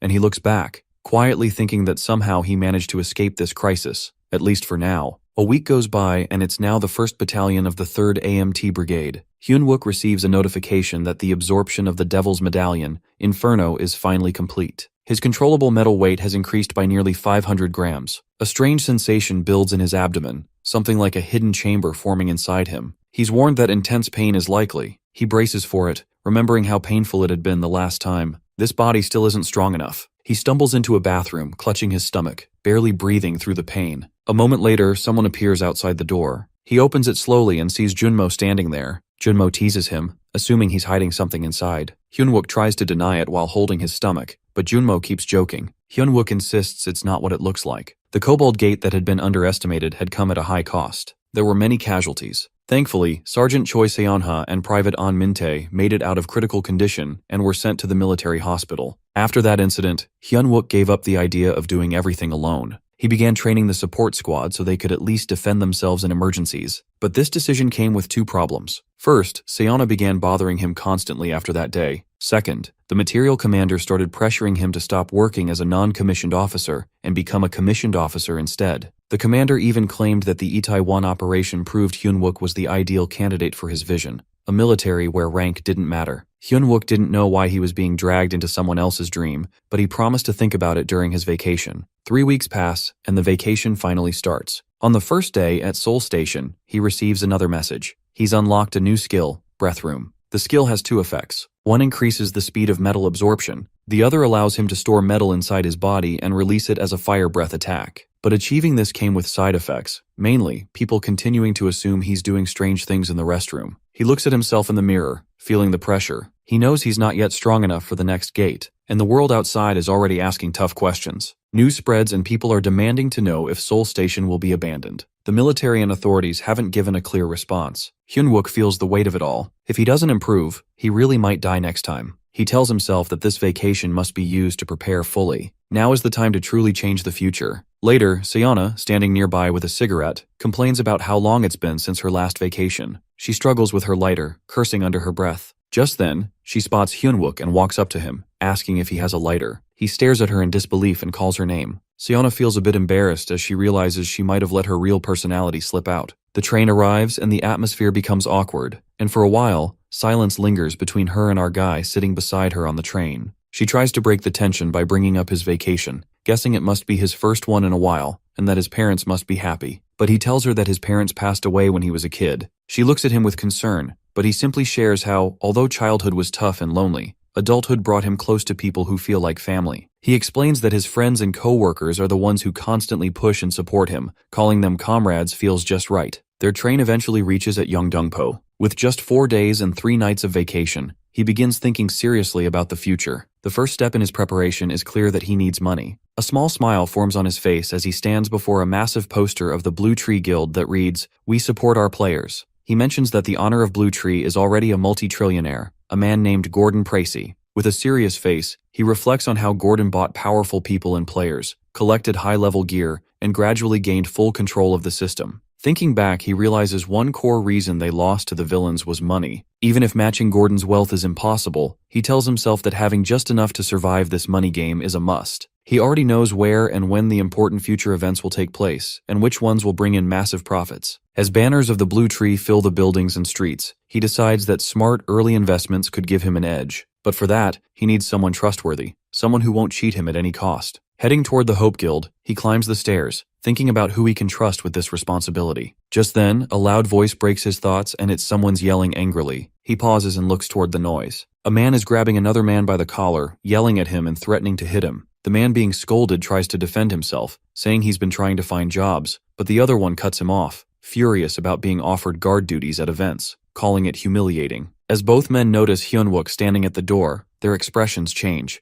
The one being yelled at greets him nervously, while the aggressive one, who is Wonchul, instantly changes his tone. He lets go of the shirt and walks over with a fake smile, recognizing him as the tin can pilot. The two shake hands, recalling their past. Wonchul introduces himself as an awakened player now, and our guy responds politely, though deep down, he knows there's no friendly connection between them. The mood shifts as Wonchul mocks him, pretending their past didn't exist. But old memories hit hard. Back in school, Wonchul had once humiliated him in front of everyone and mocking his powers, slapping him across the face, and calling him a loser. Those words, that slap, that shame, it all comes back. In the present, Wonchul, now a strong player of the Hope Guild, grits his teeth, threatening to beat him just like in school. He wants to show dominance again. But this time, Hyunwook stands still, unbothered. As Wonchul prepares to hit him, a sudden shift in energy fills the room. Blue energy sparks around our guy, and weapons zoom in from all directions. A pen, a dagger, all pulsing with energy, aiming dangerously close to Wonchul. Calmly, he tells Wonchul that while he might not win today, he can definitely leave him half-crippled and injured so badly, he'd feel like he'd been hit by a full army unit. Wonchul, shaken, clenches his teeth, his confidence cracked. Just then, someone enters the room, reminding our guy that they need to leave soon for an event. With a snap, the weapons drop to the ground. He instantly switches his expression and apologizes to Wonchul, pretending it was all a joke. Then, without warning, he hugs him tightly, leaning in close and whispering about how the White Tiger Guild kicked Wonchul out after he wet himself and ran away during his first raid. That memory from the past flashes, the yelling, the fear, the shame. Wonchul freezes, furious but unable to react. Our guy reminds him that making a scene by picking a fight with a low-rank player won't help his image. He's doing him a favor, really. Later, inside the apartment, the two sit at a table. His friend, still in disbelief, asks if the stock tips he gave were real. Our guy remains calm as his friend checks the data on an iPad. Seeing the numbers, he bursts out, stunned by the life-changing opportunity. Somewhere else, the numbers of players are growing restless. One of them complains that instead of wasting time guarding, they should try raiding a gate at least once. Another guard tells him to relax, but the first one keeps ranting. That's when a car pulls up, and an angry man storms in, yelling at them for making noise in a reserved area. He walks up to Wonchul, shouting insults and mocking his age and literacy, furious that zones were messed up again. Before he can finish, Wonchul punches him so hard he flies backward. Blood splashes everywhere. Shocked guards freeze as the punches continue, each one heavier than the last. With his face covered in blood and eyes burning red,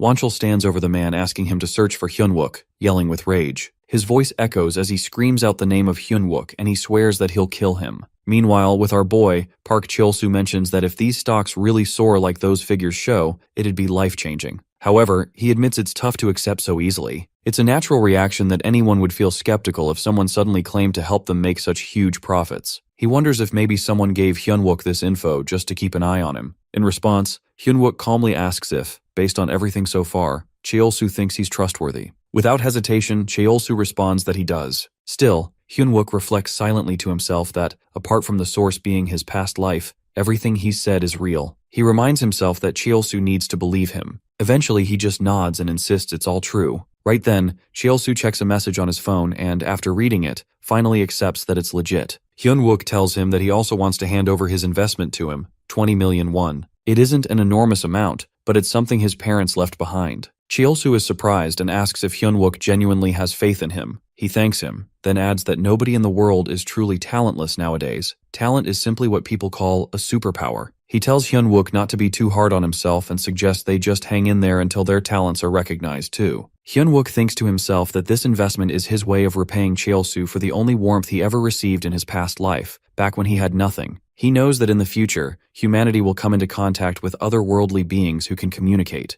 The technology gained from them will be a game changer in the Gate War. That's why he needs someone skilled in understanding these beings, someone who can share that knowledge with him. Later, Hyunwook walks through Yeongdeungpo Blacksmith Alley. He asks the blacksmith about the price of a mana stone. The blacksmith casually asks how much he has in mind. Hyunwook thinks about how this is his second preparation for the future. With 7 dwarven artisans, he plans to craft his very first master-grade item. He wants to secure these blacksmiths before any villains realize their true value. Soon, he arrives at artisan Kang Jong-doo's workshop and greets him. The artisan responds while still focused on crafting a javelin. Hyunwook notices the weapon and realizes it's a javelin made of Ori Halcon. Though it looks rough, it's the same spear that will later pierce the heart of Dragon Terax. He now understands why this rundown shop became the birthplace of a master-grade weapon. Suddenly, a girl appears and, after spotting Hyunwook, throws out a sarcastic remark while calling him crusty. Jongdu scolds her lightly while asking how she could speak to a customer like that. She brushes it off while saying he does the same anyway. Hyun-wook recognizes her that it's his old comrade, Kang Baekseol. She stares at his fancy trench coat and Laurent boots, clearly surprised by his style. Then she quickly changes her tone while realizing he's no average guy. She eagerly asks what he needs, clearly excited. Hyun-wook knows her obsession with money is typical for a dwarf, and now that he has her attention, he plans to earn her trust. She's practically ecstatic when she sees he's spending 18 million won while calling him a boss instead of a customer. Kang Jong-do, on the other hand, seems skeptical. He points out that Hyun-wook isn't a mage, so buying toxic magic metals and Mistral tungsten alloy beads seems pointless. He wonders if the money will just rot unused. Baekseol cuts in while telling her grandfather to chill. Hyun-wook must have some use for it. Hyun-wook nods while saying it's just what he needs, and that he'll be back for more trades. Kang Jong-do agrees, while Baekseol cheerfully tells him to return soon. Hyun-wook quietly thinks to himself that he's sorry. Unlike their other comrades, he'll be pulling her back into the fight again. She waves him off with a friendly, "See you next time," and Hyun-wook silently promises to protect her no matter what this time around. With the end of his vacation approaching, he plans to build up his poison resistance and improve how much metal weight he can control. Normally this would have taken much longer, but now he has a new skill: breath room, fire. Suddenly, he receives a system warning that extreme pain is being inflicted. The alerts keep coming, but he just groans and tells them to shut up. He already knows. He braces himself and mutters that there's not much time before the Seoul Station gate. He has to endure. He has to consume it all. He must hold on.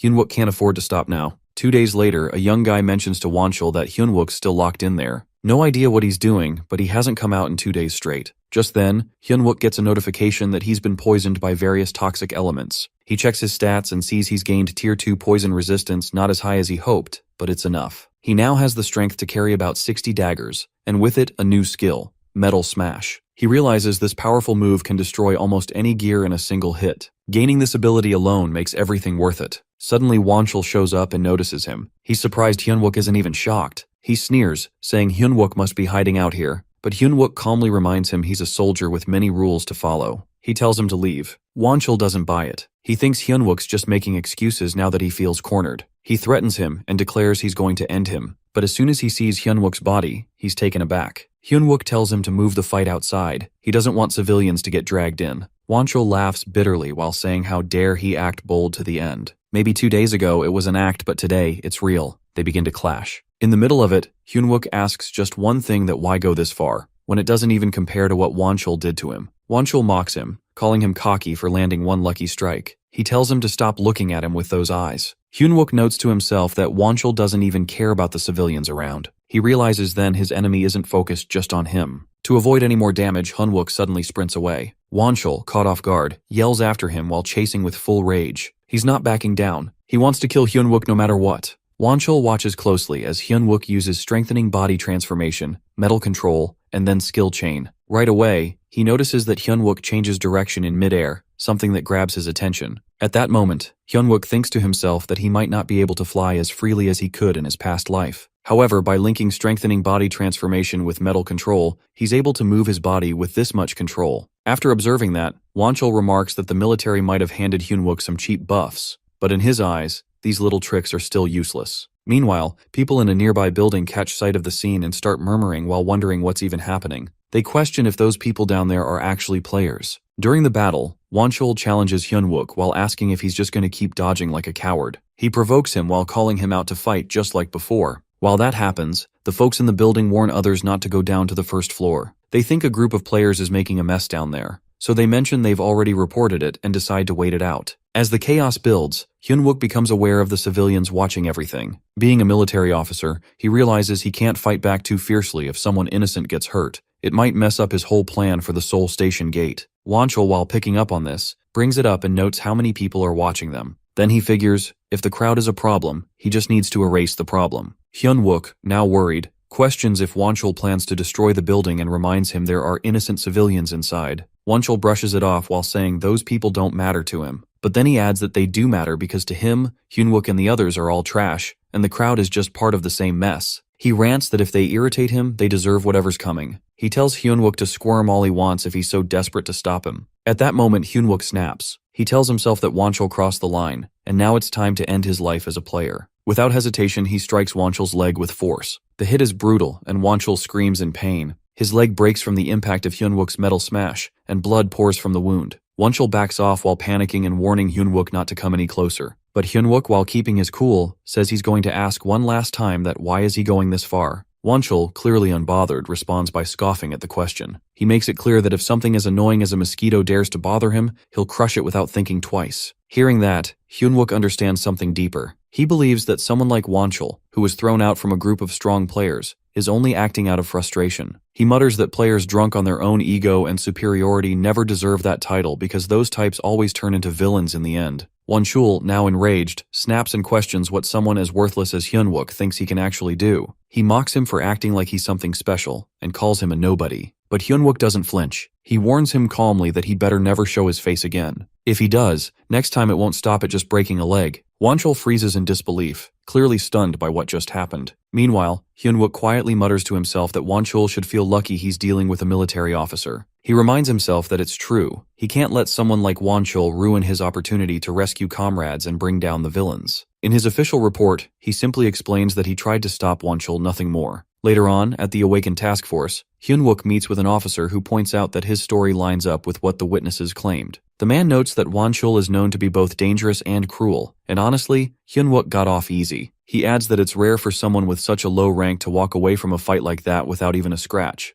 Hyunwook nods and mentions that it was only because his greave suddenly activated at the right time. The officer then informs him that he's free to go. Hyunwook expresses his thanks and thinks to himself that he always saw the F rank as a burden. He never thought it would end up helping him stay out of trouble like this. But just then, a junior officer hurries over to the senior one while calling his attention to something. He reveals that there were no issues with the durability or mana control of Lee Wonchul's greave. The senior officer raises an eyebrow and wonders out loud if that's the case. Is he really supposed to believe that an F-rank player just crushed a C-rank's armor and beat him without so much as a scratch? It just doesn't make sense. Right after that, Hyunwook quickly slips out and takes off into the sky. As he soars through the air, news reaches him about the crisis unfolding at the gates of Seoul Station. Since the gate opened at 1524, the confirmed civilian casualties now stand at 745. Other than the first, second, and third waves, this one stands out as a massive monster disaster. This tragedy has now sparked growing criticism from experts and civil organizations. They're questioning the serious flaws and weaknesses in the current gate response system. Hearing all this, Hyunwook realizes something crucial. Unlike the past two gates, he wasn't present when today's gate opened. That means he's working with limited insight, and unpredictable events could unfold. Among all past disasters, the Seoul Station incident ranks among the most devastating. He wonders whether he can really face something like this with his current progress. Part of him wants to just go wild, break in, and save the civilians immediately, but he holds himself back. He knows there's a villain hiding within all of this, and if the enemy slips away, he'll miss his chance to change what's to come. Now only 2 minutes remain. Suddenly, the vice platoon leader finds him and hurries over. She salutes, clearly upset. She brings up that she heard he was taken to the police station last night and mentions how the whole unit is in a frenzy. Hyunwook asks how she even knew where to find him. She reminds him that he said he had plans at Seoul Station for the final day, but questions why he hasn't answered any of her calls. At that point, Hyunwook starts thinking to himself that Choi Seona wasn't here in his previous life. So what's she doing here now? Could it be because his actions already changed the past? He tells her that his phone got smashed. Now with only 1 minute left before the worst gate in history tears open,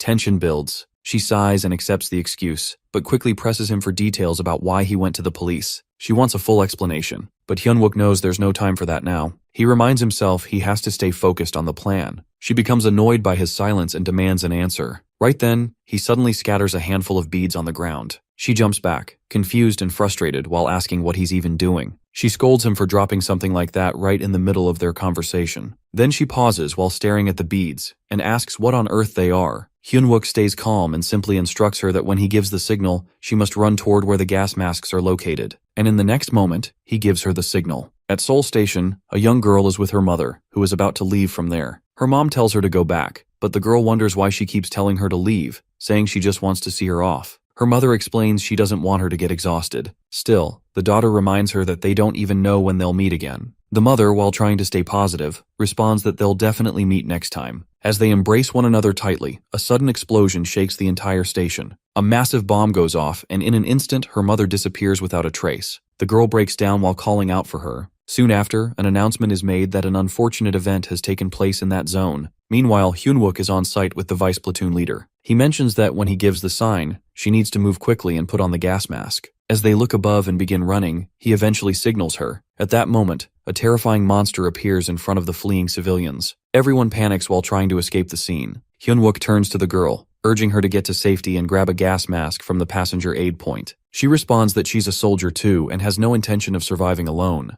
Although not trained for combat, she plans to assist with evacuating civilians and helping the injured. She's unsure what exactly Hyun-wook is planning, but she trusts him anyway. Before heading off, she orders him as her subordinate to stay alive no matter what. Hyun-wook accepts her command and moves forward. Elsewhere, Choi Jung-chol confronts Kim Kang-seok with disbelief. He questions whether it makes any sense to promote a low-ranking F-grade soldier to officer status. Kang-seok responds firmly while saying he doesn't believe talent for being a good officer is only measured through mechanical ranking systems. This surprises Jung-chol. Kang-seok continues while pointing out that ranks aren't directly tied to a player's level, but are rather a general indicator assigned by the training center based on expected performance and raid efficiency. While players do get re-evaluated as they progress, many valuable skills are overlooked while leading to unnecessary deaths on the field. Jung-chol asks if Kang-seok is trying to lecture him, but Kang-seok denies it. Then Jung-chol brings up a serious concern that most experienced soldiers are leaving to join civil guilds, and if AMT begins promoting F-rank soldiers, it might ruin the reputation of the entire military system. He then adds that while Kang-seok might have noticed something unique in that boy, to him, someone low-ranked is still insignificant. Out of nowhere, his phone rings. It informs him that a gate has emerged inside the territory of the 1st Battalion post, and its exact location turns out to be Seoul Station. To make matters worse, it's classified as an unlucky event. Both Jung-chol and Kang-seok freeze in surprise as they take in the unexpected news. At the same time, over at Seoul Station, the monster is engaged in a fierce clash with Hyun-wook and the other soldiers, who are doing everything they can to bring it down. One of the team members questions the leader while pointing out that the spider-like creature isn't listed in any of the field manuals they've seen before. The creature is unbelievably aggressive, pushing its way toward the panicked crowd. However, the soldiers quickly activate their shields to guard against its violent strikes. In the middle of the fight, the monster delivers a powerful blow while knocking one of the soldiers to the ground. Recognizing the urgency, John Manhwa remarks that fire-based attacks won't be useful anymore. He advises the squad to shift to frost runes and immobilize the beast's limbs. Instantly, they begin swapping tactics and launch frost attacks at the creature. Ice starts to spread everywhere while chilling the area. John Manhwa observes the creature's massive size and thinks it won't hold up for too long. Seizing the moment while its legs are frozen, he rushes forward while telling his teammates to maintain the frost rune pressure because he's going in for a direct assault. He charges ahead while activating Shield Guard and suspending himself mid-air right in front of the monster. Just then, Hyun-wook steps in and believes there's no time left for hesitation, and it's time to act. He unleashes his Metal Smash skill, though he gets a warning that his mana is dropping fast. As he continues the attack, both John Manhwa and the nearby soldiers stare in disbelief. Hyun-wook quickly notices the skill is making an impact. In that moment, he becomes certain that not only can he stop this gate,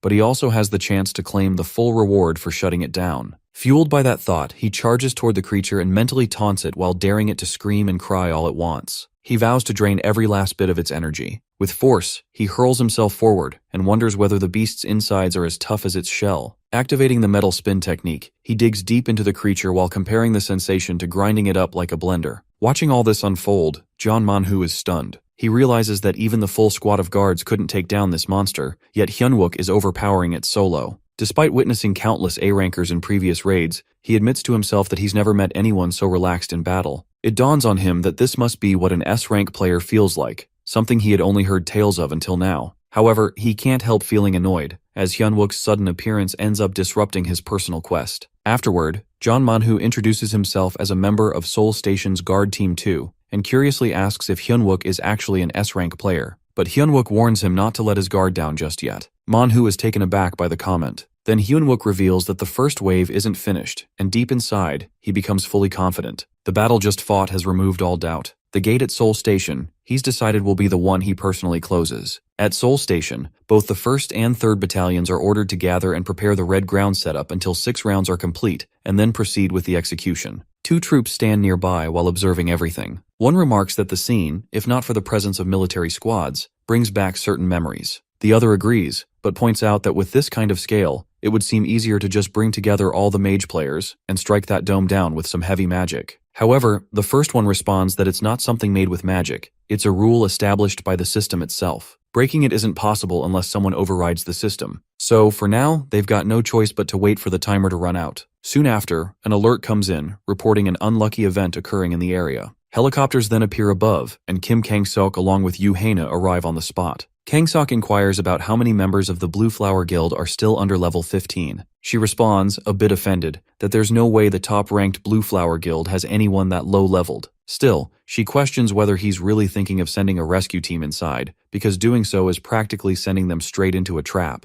But Kang Sok responds firmly, expressing that there are over 800 people trapped inside and he can't just prioritize their own lives over those. Besides, there's still a trump card inside that dome, and that changes everything. Meanwhile, inside the station, Hyun-wook is facing the creature head-on. He activates his smash skill, then follows up by triggering strengthening body transformation and metal control. He quickly orders his team, reminding them to do just as they did before, freeze the target. John Manhwa nods in response and releases a frost blast. The other troops continue to bombard the creature with one frost blast after another. As they keep it pinned down, Hyun-wook once again manipulates the metal with his control ability. He focuses on the beast, keeping its attention locked. He doesn't let up while delivering a sharp metal spin attack that crashes into the opponent with force. But the monster isn't down yet. It rises while letting out a deafening growl. Hyun-wook stares it down and mentally tells the creature that if it's finally awake, it can follow its comrade to the same fate. Yet, in the middle of the battle, he's notified that his mana is draining fast. Still, he doesn't stop. He charges forward again and delivers another smash hit to the beast. From a hidden spot, a man watches everything unfold. His thoughts are filled with disbelief. There's no way someone at Hyun-wook's level should be able to take down something like a train. He can't understand why a guy like him even ended up at Seoul Station. His plans are completely messed up now, and he never expected his very first mission to fall apart like this. Right after that, the man receives a notification letting him know he's officially failed to complete main quest No. 1. Frustration instantly kicks in and he feels visibly irritated. Meanwhile, Hyun-wook glances around and mentions to the guards that it seems like the first wave has ended. He asks them to gather nearby. One of the guards responds with gratitude while admitting they couldn't have held off the first wave without his help. Then, while noticing his strength, the guard comments that he must be a high-ranking player and politely asks for his name. However, Hyun-wook stays quiet while offering no response. Noticing the silence, John Manhwa checks in with him while wondering if something's wrong. At that moment, Hyun-wook begins to think to himself, something feels off. That person isn't here, but he clearly remembers hearing that the guy was assigned as a guard. Then suddenly the vice platoon leader arrives and calls out to Hyun-wook. Seeing her, he realizes he had completely forgotten about her presence. He quickly turns to her and inquires whether all the civilians have been safely evacuated. As this happens, John Manhwa observes quietly while thinking to himself that S-rank players are usually not required to serve in the military, simply because the government has no way to manage or control people with that kind of power. Seona then explains the situation calmly. Because the spiders were massive in size, they divided the civilians into smaller groups while moving each one into a room connected by tight passageways. Fortunately, no one ends up seriously hurt during the evacuation. But she's not done. She wants answers. She firmly asks for a full rundown of what happened during the first wave and demands every detail to be reported to her. Then she shifts her attention to Hyun-wook and directly asks about his military rank. At that point, Hyun-wook feels the pressure of time slipping away. He quickly thinks to himself that there's no use handling all of this properly as impossible with the limited time left. He brushes aside the question while expressing that rank isn't what matters right now. What's more important is his growing suspicion that this might actually be a double gate. That thought stuns both Seona and John Manhwa. They're caught off guard by the possibility. Hyun-wook meanwhile keeps analyzing the situation. With over 800 civilians scattered throughout the area, he knows the enemy could easily hide among them. And if the second wave begins while they're still searching, that person will get another opening. So in that moment, he makes up his mind that they need to act faster than him. They can't afford to fall behind again. Then, Kang Seok turns to Lieutenant Huimin and appoints him as the field commanding officer for the Seoul Station rescue mission. Huimin, who holds the position of second platoon leader, immediately grasps the weight of the order. Without wasting time, he gathers everyone's attention and urges them to stay focused. Following that, Kang Seok speaks again, this time with a serious tone. He shares that it troubles him to send his lower-level troops into a dangerous mission like this, but the safety of civilians depends on them. He reminds them that their duty as soldiers is to protect lives, and all the troops firmly acknowledge the order. Then, while turning back to Huimin, Kang Seok adds another instruction that once Hyun-wook is encountered in the field, he must be included actively in all tactical decisions. This leaves Huimin stunned, clearly not expecting Hyun-wook's name to be brought up in such a way. Suddenly, another double gate shows up in the area, and it too is flagged as an unlucky event. Inside the gate, monsters are present, but strangely, they're all lying lifeless. A system notification pops up for one of the individuals while stating that monsters in the area won't launch attacks against him. Confused, the person looks around at the dead monsters and begins to realize what that message actually meant. It wasn't that they'd ignore him, they're just already dead. He questions what exactly is going on here. Looking at the system prompt, the unknown man steadies himself. He reminds himself to stay composed. If he can just finish this quest, he'll be upgraded to a regular villain. He's been handed a rare, life-changing opportunity that most players would never even come close to receiving. With that thought, he regains his confidence and stands tall. Just then, out of nowhere, Hyunwook arrives on the scene. The villain immediately reacts and tries to play it cool while claiming to be a railway guard. But Hyunwook isn't fooled for a second. He calmly lays out the entire scheme, how the man planned to hide among the citizens, wait for the guards to get wiped out during the first wave, and if other players were mixed in with the civilians, he would pose as a guard to avoid attention before turning on them. Hyunwook remarks how clever the plan was while pointing out the level of thought put into it. The identity of the villain is then revealed, Yang Juseop. He seems surprised and asks Hyunwook who he is and whether they've met before. Hyunwook responds without hesitation. He already knows him well, and doesn't shy away from calling him a villain. Juseop, however, stays composed and warns Hyunwook not to throw around the term villain so openly. He guesses Hyunwook might be an A-rank player and admits he's seen his metal manipulation skills. Still, he believes that confidence alone won't help, and reminds him that ability compatibility matters. He's convinced that those metal beads won't do anything against him, but Hyunwook is already aware of what he's up against. He knows the limits and strengths of both his own powers and Juseop's. Yang Juseop stands before Hyunwook and the other soldiers, his tentacles gripping them tightly. He remarks to Hyunwook, calling him the Great Steel Emperor, while questioning how long he plans to hide and if he will just watch while his cannibal tree tears the soldiers apart and devours them. He wonders where all that bold talk from before has gone. As they face each other, they begin discussing compatibility, and Hyunwook admits he knows about it too before tossing out metal beads. Juseop ponders what kind of movements these are, thinking this guy was supposed to be a range-type player like him. Meanwhile, Hyunwook keeps moving forward while scattering the metal beads around the area. Juseop comments that there's no chance these attacks will work on him, and questions if Hyunwook has lost his mind for charging in like this. However, Hyunwook keeps applying the metal beads toward him without stopping. Juseop shrugs it off while insisting that Hyunwook can attack all he wants, but none of it will work. Hyunwook notes that it should be enough firewood. Juseop assumes that Hyunwook thinks he can do something if he gets close, but he clearly has no idea about the power of the cannibal tree. He thinks about how his tree will chew off Hyunwook's arms and digest them before anything else. But unexpectedly, the tree fails to digest Hyunwook's arm, and Juseop freezes, stunned to see flames appearing out of nowhere. He thinks this guy was just throwing metal beads, so where did this fire ability suddenly come from? He starts to realize he's in trouble. Now Juseop offers Hyunwook a deal while explaining that he is in the middle of a quest, and if Hyunwook lets him live, he will hand over the reward items for the unlucky event. He decides to give all his rewards to Hyunwook, while telling himself that even if Hyunwook refuses, he can clear the quest easily because of his quest buff. But Hyunwook finds him irritating while reminding him that he used the same trick in the previous life, and calls him annoying.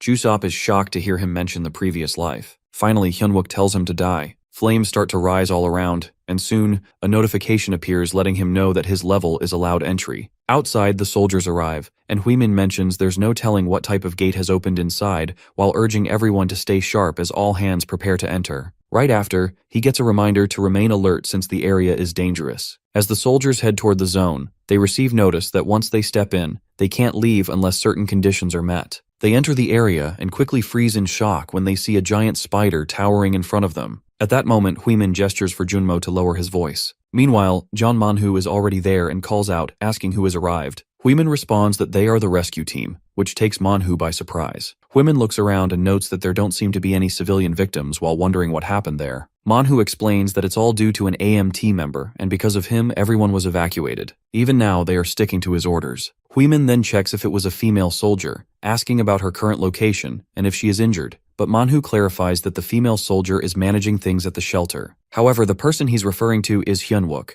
and they are simply following his lead. Then Junmo steps in and asks if the guy has spiky hair and sometimes a creepy smile. Manhwa confirms that's right. Junmo glances at the platoon leader and points out that it seems to be Hyunwook. Huimin turns to Junmo while telling him to stay out of it, and questioning how he managed to get involved in this situation. Junmo lowers his head and apologizes to him. Huimin turns to John Manhwa while pointing out that the soldier they are talking about is actually an F-ranker, while reminding him if he even knows that. Huimin mentions he will take command now since he is a C-ranker. Manhwa, however, questions how they even got inside this place since there is a restriction at level 15. He shares that he already knew Hyunwook's rank because he heard it earlier, yet he still follows Hyunwook's orders while believing he truly deserves to lead. Manhwa also mentions he is a C-ranker as well while wondering why he needs to take orders from Huimin. He also brings up that they claim to be the rescue squad, but with this unlucky event happening, he questions how they plan on rescuing anyone while asking if they even have a clear plan or an exit strategy. Huimin responds that for now, they will set up a barricade at the entrance while leaving a narrow passageway and try to hold out as long as possible. While they discuss, Seonha suddenly rushes in while letting him know that they are in big trouble. Huimin checks on her, asking if the vice platoon leader is hurt, but she freezes upon seeing the second platoon leader while questioning why he came here. He tells her he is here to rescue them, but she insists it is not the priority right now, while revealing that the civilians have found out it is a double gate. Meanwhile, the civilians begin shouting while demanding the person in charge to come out and accusing them of lying when they claimed they would survive if they just waited.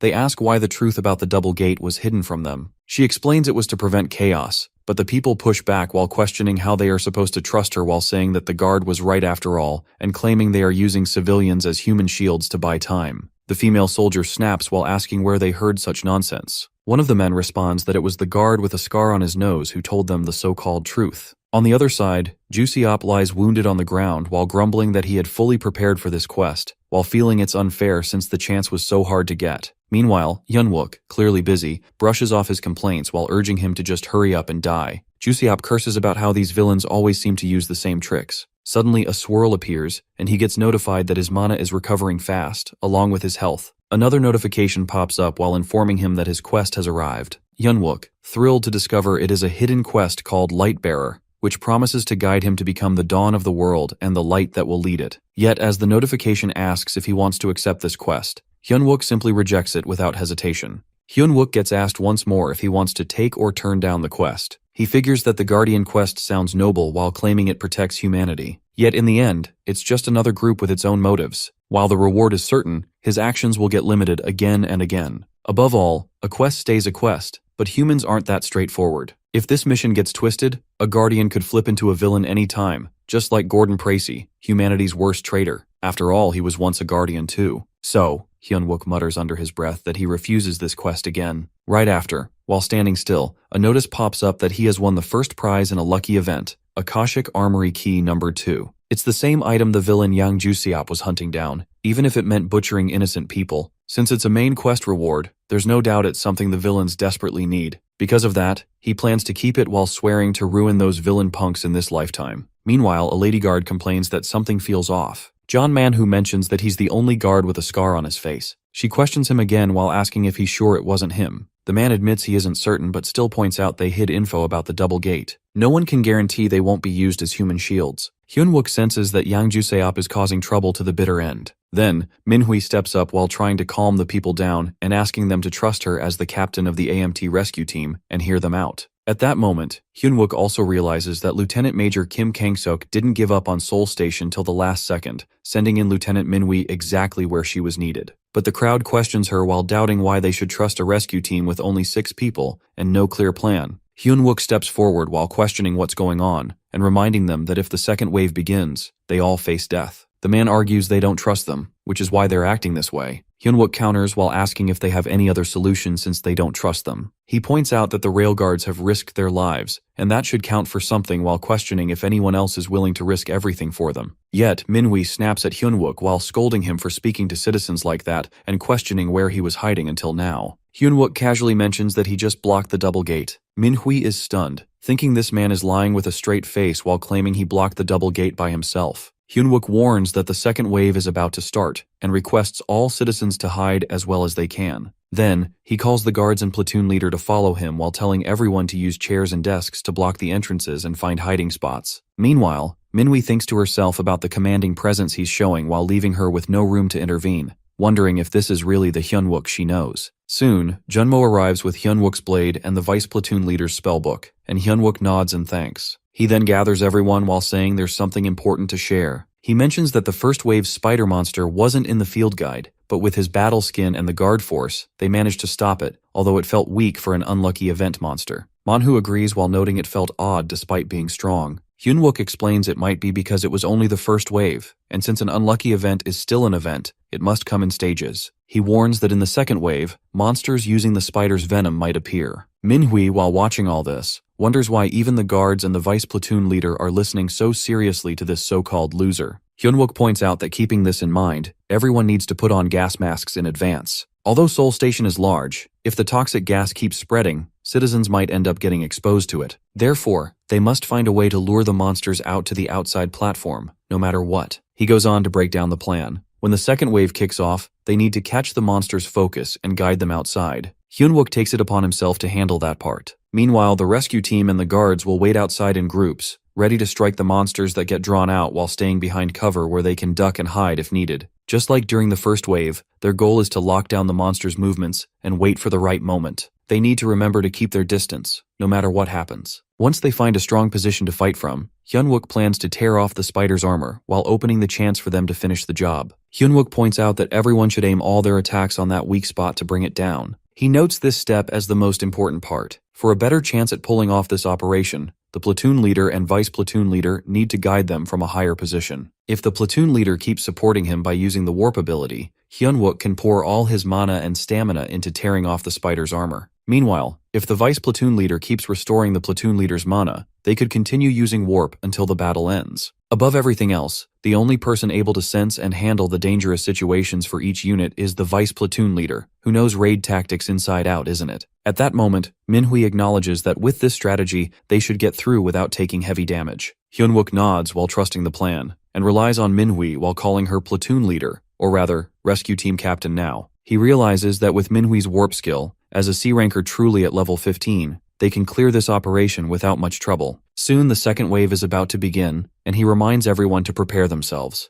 However, he suddenly gets a notification that an unlucky event is now active in the area. He mutters that their plan is already set, so they have to move forward. Right after, another notice informs him that they must either survive for 6 hours or defeat the boss monster to escape. A wave of shock hits him as he learns about the boss's appearance, and disbelief runs through him while thinking this shouldn't be happening now. Then, another notification flashes while stating that the boss monster has arrived and they must defeat it. In that instant, the future shifts, and Hyunwook quickly orders everyone to run while knowing everything has now changed. As Hyunwook engages the monsters in a fierce battle, a sudden shift takes place. The boss monster makes its appearance. A wave of shock sweeps over him as he recognizes the creature. At the same moment, Manhwa tries to understand the chaos around him. He murmurs to himself while attempting to grasp control of the situation. Without wasting time, he orders the others to stay steady and stick to the raid plan while instructing them to lure the beast away from the civilians. Meanwhile, the boss monster charges at Hyunwook. He recalls from memory that this enemy wasn't supposed to arrive until the second wave. A chill of realization strikes him. His actions may have altered the timeline. As they begin clashing, the monster's strike nearly hits him, but he narrowly avoids it. This near miss fires him up. He gathers his will while knowing that failure would mean total destruction. He activates his smash skill, but it proves useless against the boss. Shocked, he attempts a metal skill combo, yet the creature deflects it effortlessly. Frustration builds up inside him. The monster had crushed a pillar in one blow, clearly outmatching normal strengthening body transformation. Suddenly, something catches his attention. The boss appears to be targeting the support pillars. That sparks an idea. Despite the risk, he steadies himself, convinced it's the only option left. From afar, Manhwa watches in disbelief. He questions what Hyunwook is thinking and calls out to him while reminding him of their strategy. But Hyunwook, bloodied yet determined, assures him through his actions that he has a plan.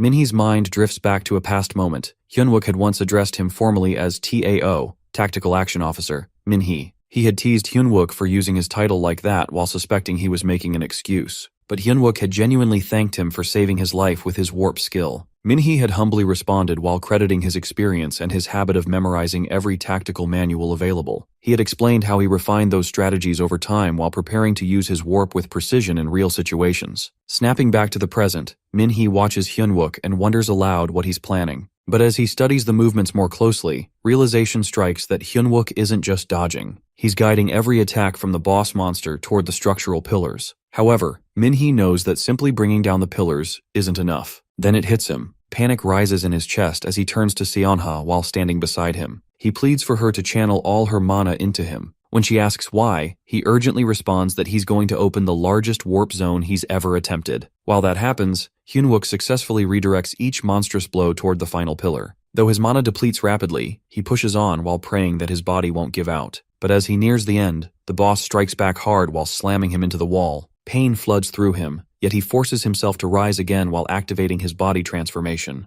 Despite that, he is once again overpowered. His body broken, he lies battered against the ruins, but he knows it's complete. The structure is on the brink of collapse. He tells himself the only thing left is to keep the boss distracted long enough. He needs bait. Min-hee, on the edge, yells at Hyunwook to retreat. He warns that activating the warp will drag Hyunwook in too, but Hyunwook insists that it's now or never. Driven by Hyunwook's determination, Min-hee unleashes the warp just in time. The resulting explosion destroys the boss monster and causes massive devastation across the battlefield. Catching his breath, Hyunwook praises Min-hee while calling him a true partner, but he's on the verge of collapse. As Min-hee kneels beside his bruised body, he calls him a fool, yet it's clear there's nothing but respect in his voice. Hyunwook recalls a conversation from his former life. He mentions that numerous comrades were lost during this operation, while making him question if he's truly worthy of leading. The girl beside him responds with frustration while calling him irritating and asking if he plans to keep wallowing in such weak thoughts. She questions who even gets to decide what someone deserves and whether he still doesn't believe in himself. Back in the current timeline, he finds himself in the middle of a fierce battle against a monster. Just then, a system alert notifies him that his mana is down to only 3%. He apologizes to everyone around him,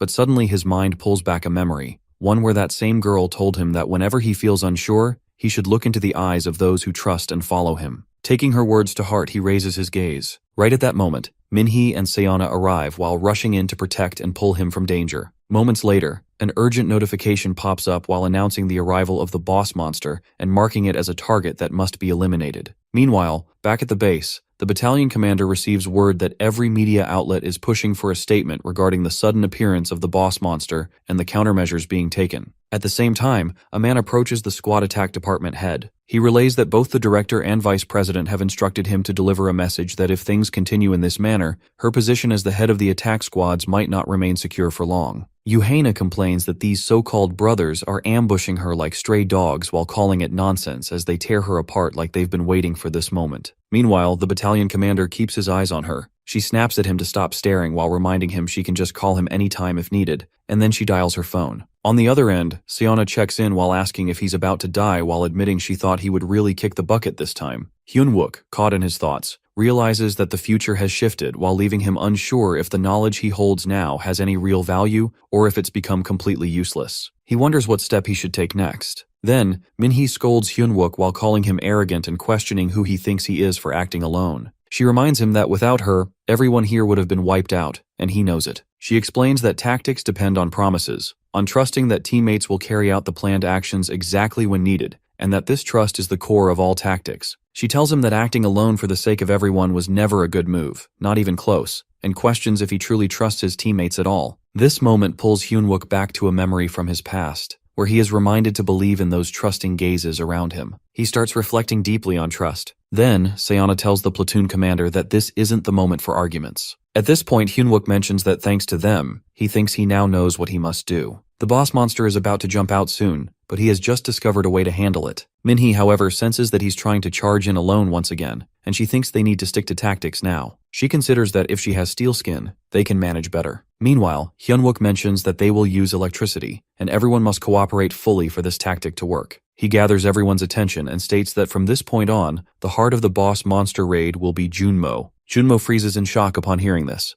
Hyunwook continues while sharing that they have confirmation about the boss monster's appearance and raises concerns about what will happen to the citizens at Seoul Station. He mentions that the military and authorities need to clarify the situation with additional details. The battalion commander responds that they will conduct a briefing immediately, announcing that the secondary rescue team for this unlucky event has already been sent out. People react with shock upon hearing about the deployment of this secondary rescue team, while questioning the decision to send another low-level team when the boss monster has shown up, while wondering if deploying personnel at level 15 or lower is truly their plan to defeat the boss monster. Hyunwook now stands side by side with Seonha while facing off against the monster as they push to bring it down. Meanwhile, the head of the guard team instructs the guards to release the water ball. The guards begin pouring water while the amplification rune activates while spreading energy across the field. Seeing the timing is right, Hyunwook instructs Junmo to launch a lightning attack, and Junmo quickly follows through while unleashing the strike against the monster. Hyunwook then yells out for everyone to hold on until the large frost rune is ready to fire. Meanwhile, people around start raising their voices toward the battalion commander, while questioning if sending in low-level personnel is truly their plan to defeat the boss monster and asking if they aren't concerned about needless casualties piling up. In response, the battalion commander explains that this time, the secondary rescue team includes an S-rank player without any level restrictions. This player is Han Tae-san, known as the Fist King. As Han Tae-san arrives on the scene, he approaches Hyun-wook while acknowledging the effort he's put in and tells him to step back now while saying that this big brother will take over from here. He adds that the rest of them should clear out of the way. At that moment, Hyun-wook realizes that, finally, after taking his time,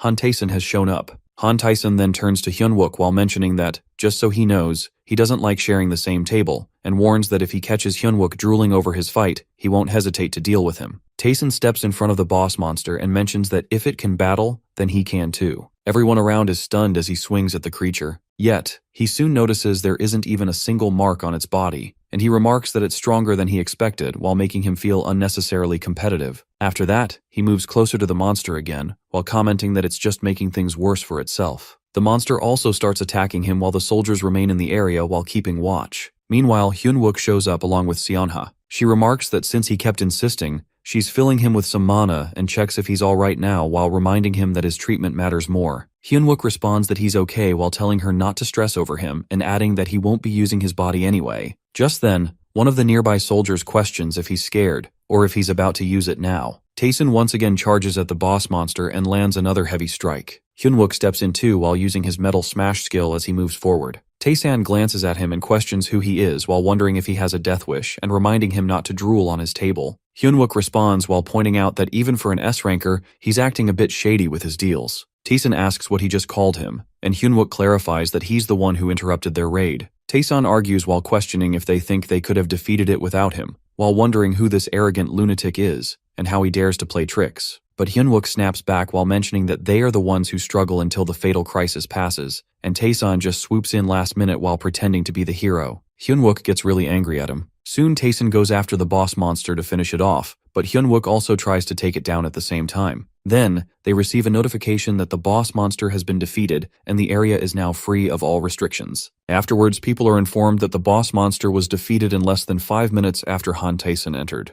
The event dome quietly disappears as the quest completes while revealing the dreadful state of Seoul Station, where it's clear they can't promise the citizens' survival. Later, the survivors start coming out. At that moment, a girl sees her mother and runs towards her while checking if she's okay or hurt anywhere. Her mother hugs her tightly and tells her she's okay while apologizing for making her worry, while the girl cries in her embrace. Then, all of a sudden, a breaking news alert shows up while announcing that something unbelievable has happened. A miracle. Somehow everyone inside Seoul Station has made it out alive. Right after that, Tae-san receives a notification that he's the one who brought down the boss monster, the venomous ironclad spider, while meaning he managed to survive the unlucky event. Soon after, he also gets a message congratulating him while letting him know that he'll be receiving a lucky reward for his help in the boss monster's defeat. But unexpectedly, they all become aware that an unknown energy is starting to flow into the Cloud Blade. At the same time, Hyun-wook also gets informed that he's earned a lucky reward for bringing down the boss monster. His prize turns out to be Mananan MacLear's secret armor. As Hyun-wook processes everything, he thinks to himself that this is how he protected Seoul Station and still ended up gaining what he wanted. Right after, Tae-san confronts him while demanding an explanation and wanting to know what's going on with his reward. In response, Hyun-wook reminds him that they're the ones who blocked the second wave and finished off the boss. He points out that Tae-san should actually be grateful for getting second rank even though he barged in at the last moment, and no matter how much he argues, it won't change the facts. But Tae-san doesn't back down and counters sharply while questioning if he needs to teach him how the system works again. He reminds that slaying the boss monster alone counts for 7% of the contribution towards the event reward. That means, no matter what kind of efforts they pulled off before, his input is still way higher. Then he brings up the comment about trade ethics while explaining that he was in the middle of 6 months of closed training when he had to rush into this mess. So to even things out, he expects at least a hero-grade item. Finally, he demands to know how they're planning to make up for it. Hyun-wook figures he's just messing around while thinking it's funny to bicker about time and payment right in front of him, who's had to head back into the army doing all this pointless and tiring work. Then Tae-san questions if he even realizes whose time he's been wasting while reminding him that he is Han Tae-san. He warns him to stay in line while letting him know that all his talk about solo training or whatever he contributed doesn't change anything. Because honestly, if Tae-san ever had to be paid back fairly for all the hours he spent fighting, no prize would ever be enough. Frustration builds in Tae-san as he steps toward him. At that moment, Kim Kang-suk and Yoo Hae-na arrive, both stopping in shock when they see them. Kang-suk then remarks that the gate is closed and wonders what's going on here. Hyunwook realizes they've shown up at the perfect timing. He nods toward Taesun while acknowledging him with a compliment and telling him it's been an honor meeting him too. Taesun is taken aback. Hyunwook then mentions he's heading off now. Kang-suk checks in while asking if he's fine, and Hyunwook responds that he's alright. But suddenly Taesun yells for him to get back here immediately. Yuhaina steps in, telling Taesun to cut it out. She admits she has no idea what's happening here, but she warns him that the entire country is watching right now. If he causes trouble here, not even the Blue Flower Guild could fully cover it up. Meanwhile, the soldiers clear the path while announcing the arrival of the Brigadier General as a teleport gate opens. Choi Jung-chul appears while commenting on how rare it is to see Taesun still around, noting even the Blue Flower Guild Master's daughter is present, and asks if there's any issue here. Yuhaina laughs it off while brushing aside the idea of any problem since the gate has closed now. Jung-chul remarks that if it's the Blue Flower Guild, there surely can't be any trouble, which makes her find him to be a cunning old man. She then turns to Taesun and brings up the state of Seoul Station, while pointing out that the condition was for him to clear the gate without causing a second wave of damage. According to her, a gate of this level should have been cleared without any destruction. Taesun shrugs it off while replying that he neither wrecked Seoul Station nor ranked first in the raid. She pauses, confused while asking what he means by not ranking first. He insists that he fulfilled all her conditions, so she needs to keep her end of the deal. This leaves her puzzled while thinking how it's possible that an S-ranker didn't come first in a simple level 15 unlucky event. She wonders who on earth managed to take the top spot. Meanwhile, Hyunwook is talking with Jung-chul, who questions how it even adds up.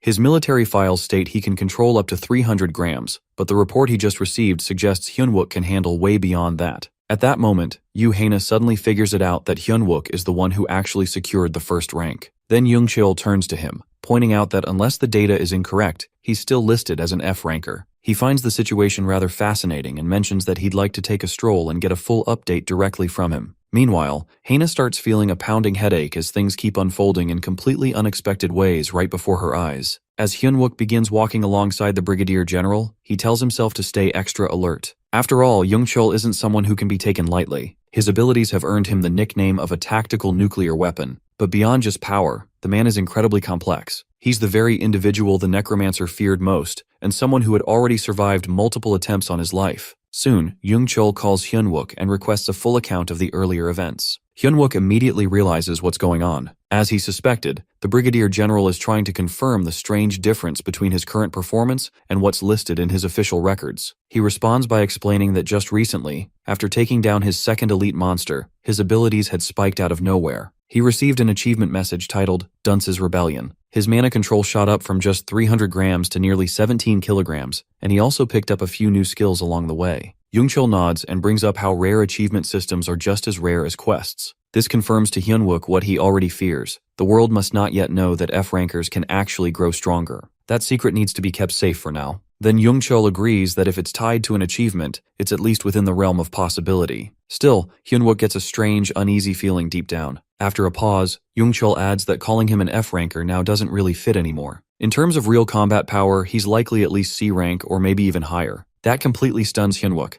A thought flashes through his mind that does he want to scout him too? Then, casually but clearly impressed, Jung-chul compliments Hyunwook's performance while saying he definitely deserves a reward for his efforts. He offers to grant him something, perhaps a magic item or a high-grade armor. He assures him that whatever it is, he'll try to provide it. Hyunwook, after a moment of hesitation, admits there is one weapon he's been eyeing, but he doubts even a Brigadier General could just hand it over that easily. That catches Jung-chul off guard. Surprised, he asks what item he's talking about. Then, Hyunwook calmly reveals it. It's one of Jung-chul's own most valued possessions, the hero rank Fail Not. The Brigadier General lets out a hearty laugh while remarking that Hyunwook really has nerves of steel and mentions they should talk again once he earns another badge here. He notes that Hyunwook gets a special promotion for being such a lively person. Hyunwook, while seeing how quickly he shifts the topic, thinks to himself that it's just like him, but at least it's a relief since it buys him some more time to stay hidden. A few days later, at the 3rd AMT Brigade's 1st Battalion, Hyunwook spends time there while working through the secret armor he recently obtained. He reflects that hero rank gear truly takes effort to absorb fully. During this, Junmo arrives and questions him about training, while Choi Min-jae also chimes in while mentioning that they'd prefer to do anything other than another round of PT. Hyunwook finds them bothersome and points out that he's supposed to be a patient right now. However, they insist that he can simply lead from the front while they stick right behind him. In that moment, Hyunwook thinks about how, regardless of what happened during these recent events, what truly matters is the trust they build together. Soon after, An Min-tae approaches, salutes, and reports that after being cleared to leave the military general hospital, he's back and ready to rejoin the support squad. Hyunwook thinks about how future reward items will always be important,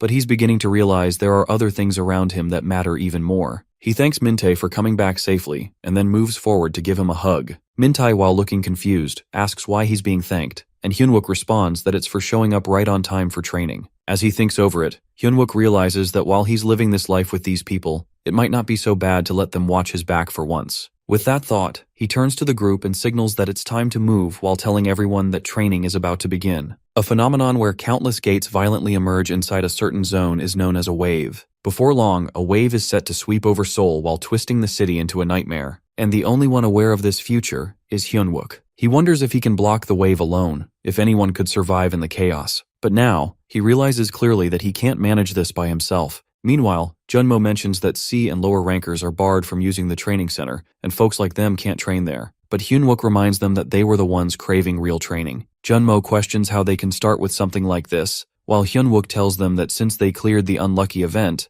there's no reason to hesitate. All of them, except Junmo, even leveled up this time, didn't they? Junmo insists they were just backups back then, and now they need to handle things themselves. Hyunwook responds that if that's the case, then he will act as their backup. Junmo wonders if he truly means it. Hyunwook urges everyone to move quickly, but then the soldiers pause while pleading for help. Hyunwook informs them that the attribute training is starting now. Nearby, two girls notice and think that this is the corporal uncle, the F-rank uncle who carried the blockade mission and the unlucky event. One thinks she imagined he would look more rugged, but that's not how he appears at all. Hyunwook thinks to himself that these kids should find this encouraging, though he wonders why his ears feel so itchy. Later, Seo Yuna instructs the soldier to buy the same number as the workers sent to each company, and they follow her command. She then contacts Hyunwook and mentions that it should be time for personal training. He salutes her and mentions that he came to the PX to get energy supplements for his teammates who are in training. Then, he notices Sanjok and feels irritated while suspecting that he is about to start again. After that, a girl approaches Hyunwook and notes that she heard he earned the Dunce's Rebellion achievement, and Hyunwook admits it. After that,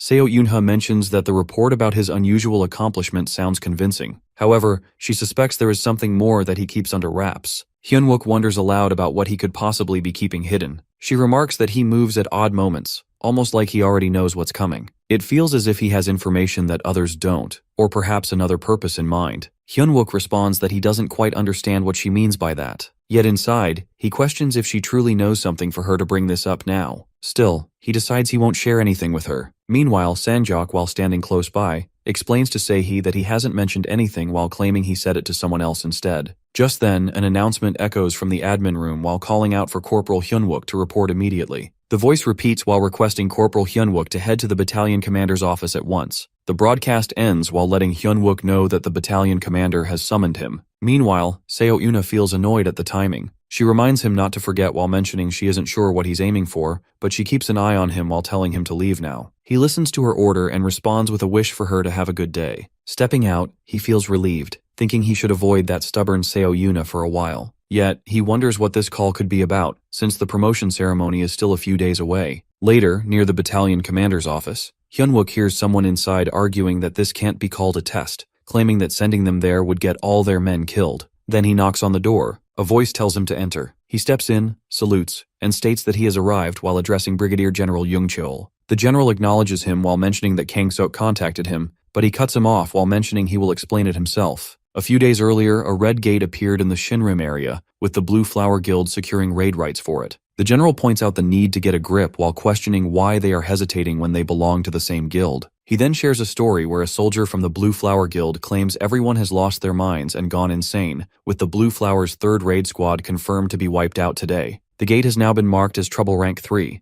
Hyunwook reflects that he doesn't recall such an incident happening. The general then explains that with an entry cap of level 18 or below and a limit of 30 players, the area is known to be a zombie dungeon, where one cannot exit until the raid is cleared. Hearing the word zombie, Hyunwook thinks about whether it could be the necromancer, the commander of the dead army. The brigadier general continues while mentioning that the arrogant Blue Flower Guild sacrificed a group of promising rookies and still failed the raid. Technically, dungeon raiding is the guild's business, so the troops do not have to step in. However, The general believes Hyunwook is the right person to handle this mission. At that moment, Young-chul turns to Hyunwook and inquires if he can handle it. Instantly, Hyunwook understands that this event never occurred in his previous life. Moreover, while considering it involves zombies, it might connect to the necromancer. He feels that he must be the one to clear this raid. With that in mind, he agrees to take on the Red Gate. Young-chul internally notes that, as expected, this guy truly has nerve. However, Hyunwook points out that before heading in, it's smart to secure every possible advantage. He admits that tackling the Red Gate raid with his current gear won't be feasible. Now, he brings up the fail knot he mentioned previously, while reminding the Brigadier General that if it is handed over, he will ensure the raid's success. Even though the weapon holds outstanding precision and can nullify magic, it's challenging to recover and is typically a one-time use weapon. Because of this, even in Young-chul's possession,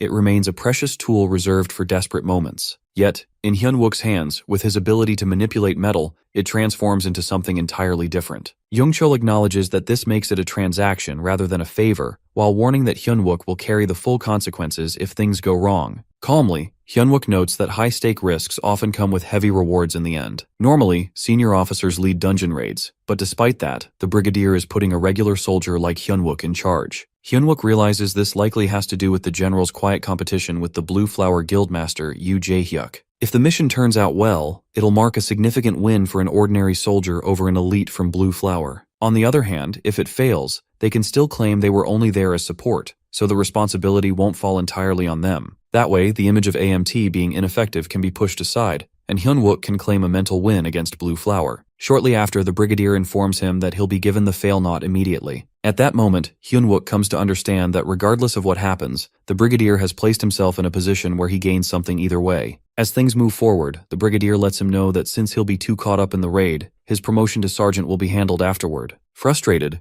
Hyunwook thinks he has no intention of being used so easily. He then reminds the Brigadier that the fail knot was already promised as a reward earlier, so if he completes this mission successfully, he wants an extra reward in return. The Brigadier nods and assures him that he'll consider it, as long as the raid is successful. With that, Hyunwook gives his thanks and promises to do everything possible to make sure the mission doesn't fail. Later, when he arrives at the gathering point, one of the soldiers comments that he's a little late while Junmo adds that the C-rank training area isn't anything special. Confidence seems high among the troops, but without warning, Hyunwook instructs them all to gear up. The group seems confused at first. Then he calls his support team and informs them that they're heading out for their first ever independent operation. This news surprises everyone, especially since none of them ever expected or even wished for a solo mission. 2 days later, Hyunwook informs the other soldiers that since they're entering a zombie-type dungeon, they'll be using bullets charged with holy energy. He warns them that these rounds have more kickback than standard ones, so they should handle them carefully. This isn't a simulation anymore, so he reminds everyone to stay sharp. The team quietly receives his instructions, fully understanding the seriousness. One soldier then checks if Hyunwook has brought the fail knot. He confirms with a nod and takes a moment to glance at the weapon. Without delay, he signals the raid squad to dismount. All members step out of the vehicle together. At that time, they're stationed at the Silumdong Red Gate, near the Blue Flower Guild's base camp. A leader from the guild soon appears and informs Hyunwook that he's expected to attend the operation briefing before entering. Hyunwook turns to Junmo, asking him to oversee the team for the time being. Junmo acknowledges the task, and then Junmo quietly tells An Minte that it's clear the Blue Flower members aren't too thrilled to have them there. Meanwhile, at another part of the camp, a group of Blue Flower Guild soldiers are talking among themselves. One soldier points out that AMT's team is just a backup squad made up of regular soldiers. Their own support unit already feels like the lowest tier, so having to coordinate with AMT feels like too much of a liability. They begin murmuring concerns about something called Operation Retrieval, while worrying that AMT might catch on to the plan. Another soldier quickly hushes the conversation while warning that someone might overhear them. The first one apologizes for speaking too openly. Nearby, Hyunwook picks up on the phrase Operation Retrieval and quietly wonders what they're referring to. As the Blue Flower soldiers continue chatting, one mentions that they plan to abandon AMT as soon as they step inside the gate and continue the raid on their own. Someone argues that this will leave AMT in serious danger, but the other soldier brushes it off while saying that every raid puts lives at risk and each person has to prioritize their own survival. Later, Hyunwook steps into the meeting room where a woman is already waiting. He questions her about the scheduled meeting. She responds casually while mentioning she had a feeling he would show up. She also brings up how he didn't hide the fact that he was an F rank during their last encounter and offers him her business card. As she speaks, Hyunwook realizes that not recognizing his low rank and then handing him her card must have left her feeling awkward. She moves the conversation forward while brushing aside the past and focusing on the upcoming raid. She reminds him that his team is only playing a backup role, According to her, once they enter the gate, AMT should stay out of the way and avoid interfering with Blue Flower Guild's movements. She mentions she called him just to make that clear. Internally, Hyunwook thinks this must be the reason Blue Flower agreed to bring in regular soldiers for support to sideline them completely. But he has no intention of staying quiet and following orders blindly. Calmly but firmly, he lets her know that his team has just as much right to be part of the raid as Blue Flower does. In response, she questions him mockingly while asking if he plans to take on the boss monster. She admits that he might have the ability and courage, but doubts his decision. Before she can go on, Hyunwook cuts her off and challenges her while asking why they shouldn't fight the boss monster. He wonders if she's afraid they might actually win. She laughs loudly, clearly amused, and mocks him further while bringing up the Soul Station incident and implying that it was nothing but luck. But Hyunwook disagrees, and he insists that success had nothing to do with luck. Her tone sharpens as she accuses him of having a death wish. Then, almost tauntingly, she dares him to enter before they do. But suddenly, she changes her mind and tells him he can't go first. She explains that 3 of the current top 100 players are participating in this raid. In her view, his squad should stay behind and not become a nuisance. At that moment, Hyunwook starts wondering if the woman is actually Yu Haina, as she isn't reacting to any provocation.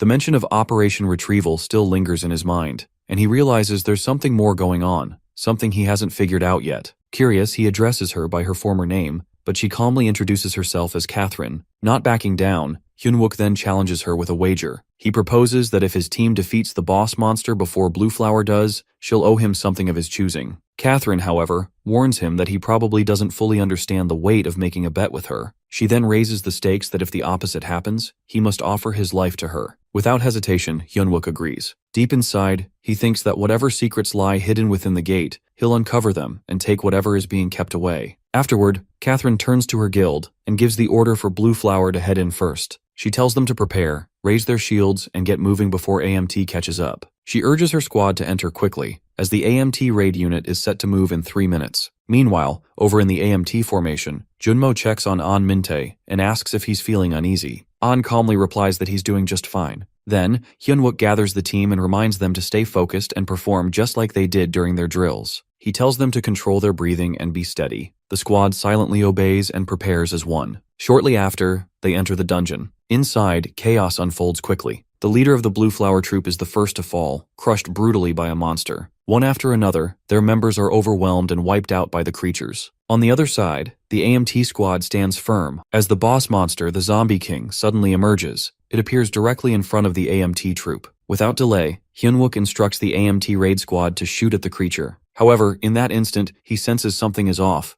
There seems to be a barrier. He quickly tells Choi Taeyong to open fire, yet his mind briefly drifts back to a previous talk they had shared. Back then, Choi had raised a concern, wondering whether their drill training was even effective when modern weapons barely harm monsters and lack the destructive force of high-ranking players. At the time, Hyunwook had acknowledged his point. He had responded that, indeed, they wouldn't be able to inflict any serious damage. Their bullets were almost like rubber in comparison. Still, the purpose behind using rifles in this operation wasn't to kill, it was for the sound. Zombies, although their senses had decayed, still reacted strongly to noise. So while the firearms couldn't take them down, the loud shots could confuse and scatter them while dulling their perception and allowing the squad to maneuver. But right after, one of the soldiers had voiced another worry. What if the zombies inside this dungeon retained other sharp senses as well? That thought now echoes in Hyunwook's mind as he watches the Zombie King. In that situation, their odds of completing the raid grow slimmer, since most of the squad might end up turning into zombies. While this earlier conversation lingers in his mind, Hyunwook yells out to Choi Taeyong to move into position and begin firing. At the same time, he instructs An Mintai to shoot as well. Suddenly, a loud explosion erupts, and without warning, a wave of zombies begins rushing toward the soldiers. Quickly adapting, Hyunwook directs Choi Min-jae, Junmo Sungmo, and Kim Kyungmin to swap their magazines. They swiftly reload, and then Hyunwook resumes shooting without pause, his movements precise and relentless. Observing his outstanding combat skills, Kim Kyungjin starts to believe that Hyunwook must be using a rare grade item. The moment he activates it, all the surrounding zombies disappear instantly while leaving even the Zombie King stunned by what just happened. With the area now cleared, the soldiers finally get a chance to breathe.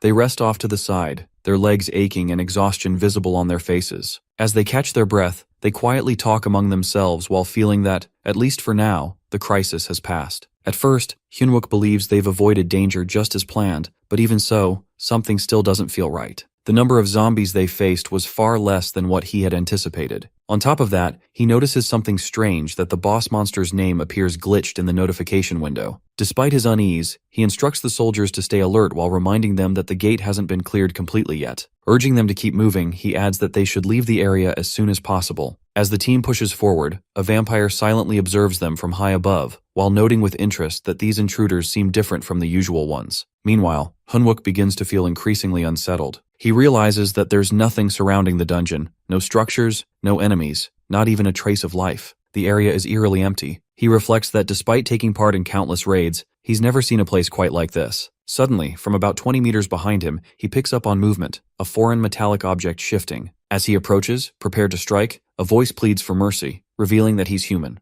The figure explains he had been hiding because he mistook them for zombies. He then introduces himself as Kim Taesop, a survivor from the 3rd Raid Squad. The name catches Hyunwook off guard while making him pause in surprise. A question immediately crosses his mind that why is this man all alone? The young man, clearly shaken, struggles to speak at first. Finally, he manages to ask if they have any water or food, his voice faint and tired. Elsewhere, inside the temporary ops room of the Blue Flower Guild, one of the guild members informs their raid leader about a recent development. He mentions that the Gugwang group has just sent a classified cooperation letter to all the top guilds. According to him, regular soldiers were dispatched for the current raid. He goes on to mention that any player who successfully recovers the chairman's grandson's body, along with the rare Grade Spear of Achilles during the 2nd joint raid, will receive a reward of 80 billion. Along with that, the Players Guild will also get a large sponsorship from the Blue Flower Guild. Meanwhile, back on the field, Kim Taesop reveals to Hyunwook that their original mission was to retrieve the spear. However, during the first attempt at the gate, the chairman's 2nd grandson,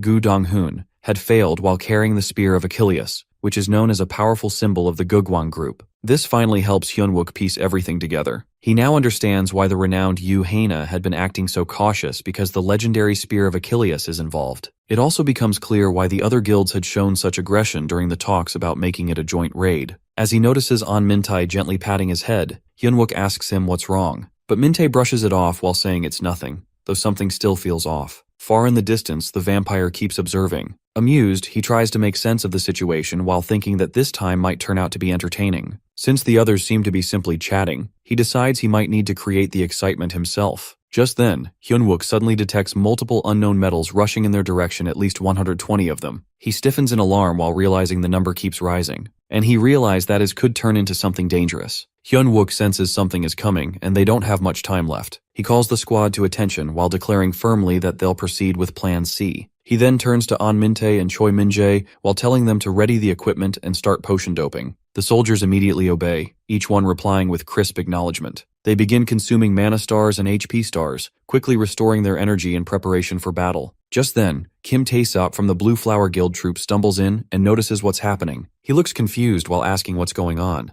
However, Hyunwook pays him no mind, already shouting toward Junmo that he knows what his role is. Junmo hears him and affirms that he fully understands. Kim Taesop, clearly unsettled by being ignored, raises his voice again. He insists that someone needs to tell him what Plan C is. In his view, he should be informed like everyone else. At this, Hyunwook finally responds. He explains plainly that they are going to run. He warns the man to stay right behind them, otherwise he'll end up turning into a zombie. Still, Kim Taesop doesn't quite follow. He starts to speak again, but just then, a sudden blast echoes from behind. He turns around and freezes.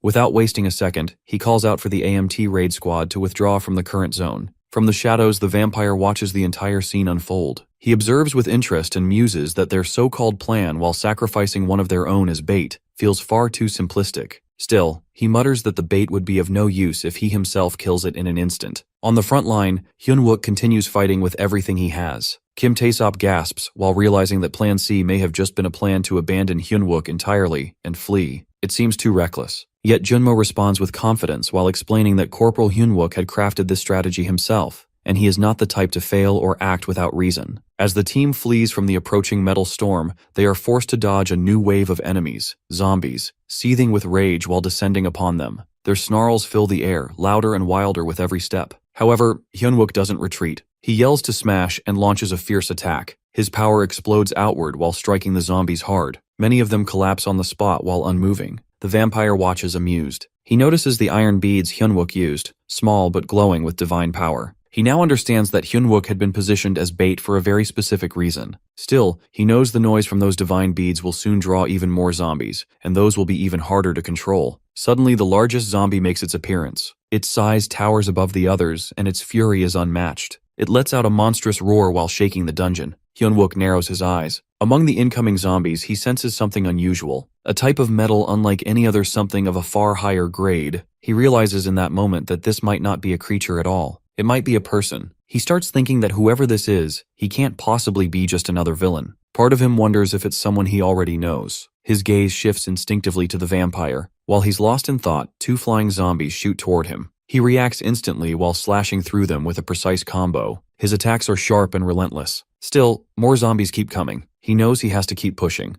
The vampire, while watching from afar, starts to doubt his earlier expectations. He reflects that maybe he had expected too much from this fight. Yet the divine-infused iron beads were no afterthought Hyunwook had prepared carefully. Still, the vampire notices Hyunwook's energy fading. He also sees that the shards of the iron beads are now scattered, likely to be used again. Hyunwook gathers his last reserve of strength and unleashes a skill. Steel Rain, Free Fall. Metal shards rain down from above while tearing through the zombie horde. Explosions thunder around them. The massive zombie cries out, and as the blast intensifies, a brilliant light bursts outward. One of the men watching all this in disbelief stammers out his thoughts. He recalls that the plan had been to use one man as bait and run. It no longer makes sense. Another soldier quickly corrects him while pointing out that this was never about abandoning anyone. From the beginning, it had been a deception operation to lure the zombies away from Corporal Hyunwook. They had all been running while talking, all to serve the illusion. The vampire watches the plan unfold with growing interest. A realization hits him that Hyunwook had never been the bait at all. This was a full raid strategy, designed from the start. He bursts into laughter while admitting to himself that he never imagined these soldiers would be this entertaining. Hyunwook catches the vampire laughing and grows uneasy. Something feels off. He starts thinking carefully. The vampire is laughing, but why? What's his true motive for entering the raid gate? And more than anything, Hyunwook realizes that the man blends in too well with the zombies.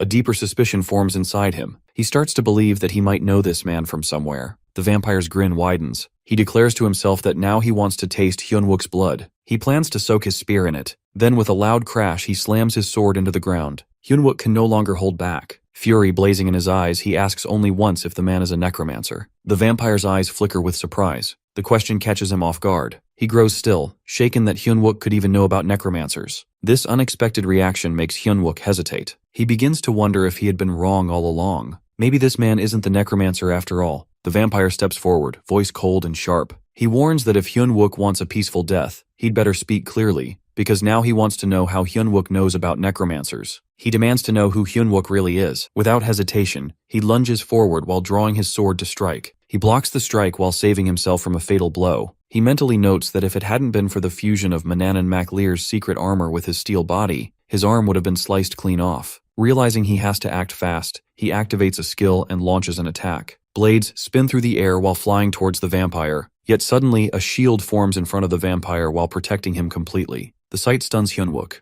The vampire has successfully saved himself, but what shocks Hyunwook even more is how effortlessly he did it. At that moment, Hyunwook thinks about the attack pattern. It's far beyond what level 18 is supposed to handle. He becomes more and more certain this guy has already surpassed the Red Gate's restrictions. As they continue to face each other, Hyunwook demands to know how he even got inside. Meanwhile, the vampire's hand begins to burn. Shards of divine bead embedded by Hyunwook now sear his flesh. Observing closely, Hyunwook notes the vampire's reaction. That confirms it. Only beings harmed by divine power react that way. He realizes what he's dealing with. A player devouring player. A vampire from the evil tribe that destroyed the AMT. Evidently, his words strike a nerve. The vampire explodes in fury while calling Hyunwook a master at provoking people. He yanks the burning shards from his skin, which begins to regenerate quickly. Then, without giving Hyunwook a chance to respond, he threatens to chop off a limb or two if that's what it takes to make him talk. Hyunwook, while trying to stay calm, focuses on the weapon in the vampire's hand. It's the Spear of Achilles, the very one the Gugwang group is searching for. He concludes that its true powers must have awakened. If that's the case, then even with his steel body and secret armor, he won't survive a hit. He knows the potion effect will only last a little over 2 minutes. He has to end this before then. As he thinks this through, the vampire narrows his gaze and declares he'll break him open if necessary. He launches into the air again while aiming his next attack. Both of them clash in mid-combat. Hyunwook counters with metal control, but the attack doesn't land. The vampire weaves through it and mocks him for using the same tricks. Feeling frustrated, Hyunwook watches his opponent block every long-distance attempt. It becomes clear that he won't be able to land any bead shard hits, and close combat is too risky with that spear. So, he begins to run while analyzing his options. While running, he reflects that he's left with no other choice. He has to play his last card earlier than expected. High above, the vampire rages. He screams while demanding how Hyunwook dares to even utter that name, someone he shouldn't know. In response, Hyunwook keeps sprinting while accepting that it's time. He answers indirectly while introducing himself as a soldier. He wonders aloud whether the vampire even served while suspecting he never joined the military. The vampire snaps back in confusion while demanding answers and calling Hyunwook ridiculous. But Hyunwook presses further. He states his assumption was right. The vampire didn't serve in the military at all. Meanwhile, in another corner of the battlefield, chaos continues. Junmo prepares to activate something when an AMT raid soldier rushes in and stops him while urging him not to waste the chance. With the boss monster nowhere to be seen, even the raid squad wouldn't survive against the remaining zombies. Another soldier remarks grimly that Hyunwook is likely already dead. They need to hide, but Junmo refuses to believe it. He responds with conviction. Corporal Hyunwook isn't someone who would fall so easily. One of the soldiers demands to know how he can be so sure. Junmo answers that they haven't received the signal yet. Confused, the soldier presses for clarification, just as another soldier arrives and calls out Junmo's name. Junmo responds quickly, and the new arrival tells him to strap a claymore mine to his back before leaving the zone. Junmo checks that is it the KM-18A1? The soldier confirms. If it explodes, it means he used his last resort. When that happens, Junmo must ensure the squad hides immediately. At the same time, Hyunwook's voice roars across the battlefield. He shouts that it's time and yells, "Blast!" A massive explosion follows. Metal shards fly everywhere while burning the vampire. Hyunwook hides for safety, but when he peeks out, he sees the vampire, burned but still alive. The vampire howls in rage while demanding how Hyunwook dares to attack someone who was chosen, someone bonded to the spear. He announces that he cannot be killed so easily. However, Hyunwook sees his chance. He leaps back into action and launches another attack while using all of his power. The vampire, overwhelmed, takes several hits. He's shocked. The strikes come so fast he can't even follow them. As he struggles, the vampire mutters in disbelief. The claymore wasn't meant to kill him, and it was only a distraction. Hyunwook's true trump card was something else entirely. Then with a smirk, he reveals his hidden weapon that is an arrow. Hyunwook hears him but doesn't flinch. He responds that the arrow is infused with his own power, and it won't be removed so easily. But he reassures the vampire that he won't die just yet. Now it's Hyunwook's turn to ask the questions. Meanwhile, a member of the Blue Flower Guild, who's been teaming up with AMT instead of sticking with his own group, glances at Junmo and points out that the explosion looks exactly like the signal they had just discussed. Junmo nods in confirmation. The Blue Flower Guild member shrugs and mentions that he already said anyone alone out here would have ended up dead in the worst way. He advises that if they've got combat rations, they should just lie low and wait for the rear squad to arrive, while assuring them that they'll survive that way. This comment clearly irritates Junmo. With frustration, he glares at the man. The Blue Flower member, now nervous, asks what the problem is. Junmo sternly responds that the signal might mean one of their own could be dead, and questions how he could even think about joking right now. The man fumbles while saying it's unfortunate, but they still have to survive somehow. He then turns to the group and tells everyone to hide quickly. Before they can move, another explosion suddenly bursts out while sending panic through the troops. Then, out of nowhere, a structure starts forming right in front of them. One of the soldiers points it out, shocked. They've never seen anything like this, not even during drills. Soon after, hordes of zombies begin materializing alongside the building. Another soldier shouts in disbelief as the undead appear in large numbers. Trying to take control, Junmo motions for everyone to keep quiet while signaling them not to make a sound so the zombies wouldn't detect them. But fear overwhelms the Blue Flower Guild member, and he bolts. His sudden movement catches the attention of the zombies, who immediately shift their gaze toward the group. Chaos erupts as the undead charge toward them. Junmo instantly commands the squad to fire. As bullets start flying, one of the soldiers panics while commenting that there are far too many. Junmo yells at them to find cover wherever they can. At the same time, Hyunwook is locked in a fight with a vampire. The vampire is pinned against a tree, an arrow stuck deep in his elbow. He struggles to pull it out but fails. The arrow isn't just physical, it's dampening his powers. The pain clearly weighs on him. Hyunwook, while standing nearby, keeps his cool. He doesn't rush to finish the vampire off. Instead, he starts interrogating him. The vampire scoffs at the idea of being killed by something so minor. Hyunwook admits he can't instantly kill him without divine power, but reminds the vampire that endless blood loss can feel worse than death. This comment rattles the vampire, who demands to know how Hyunwook knows so much. When the vampire tries to remove the arrow again, Hyunwook pushes it in further using his magic. He then asks about the connection between the vampire and the second grandson of the Great Gugwang group, while suggesting he might be the one funding him. The vampire growls at the question and flares up, but the increasing pain keeps him from lashing out. Hyun-wook grins slightly while noting that the vampire's anger is proof he hit the mark. Encouraged by this, he keeps pressing. Next, he brings up the mysterious figure that the necromancer. The vampire, however, scoffs and shows pity while calling Hyun-wook clueless. He explains that the necromancer could be anyone, possibly someone right beside Hyun-wook, or even a loved one. Hyun-wook notes to himself that the vampire seems desperate for acknowledgement, yet refuses to give clear answers. He guesses the vampire has never seen the necromancer in person. The vampire calls Hyun-wook pathetic while mocking him for assuming too much. He mentions that someone as secretive as the necromancer wouldn't show himself or reveal his thoughts even to someone under his command. Hyun-wook, unimpressed, throws back a sharp jab while asking if that makes the vampire just a creepy follower. As the two argue, a massive snake slithers behind Hyun-wook while preparing to strike. But Lee remains focused. The vampire rages and commands the snake to attack while shouting that Hyun-wook knows nothing. Yet Hyun-wook, while anticipating this move, quickly impales the snake with a spear and ending it instantly. He casually thanks the vampire for the item while noting he'll make good use of it. In his thoughts, Hyun-wook starts piecing things together. If the necromancer had truly awakened, he would have made a move by now. But if he hasn't, why is this vampire so blindly devoted to him? Things aren't adding up.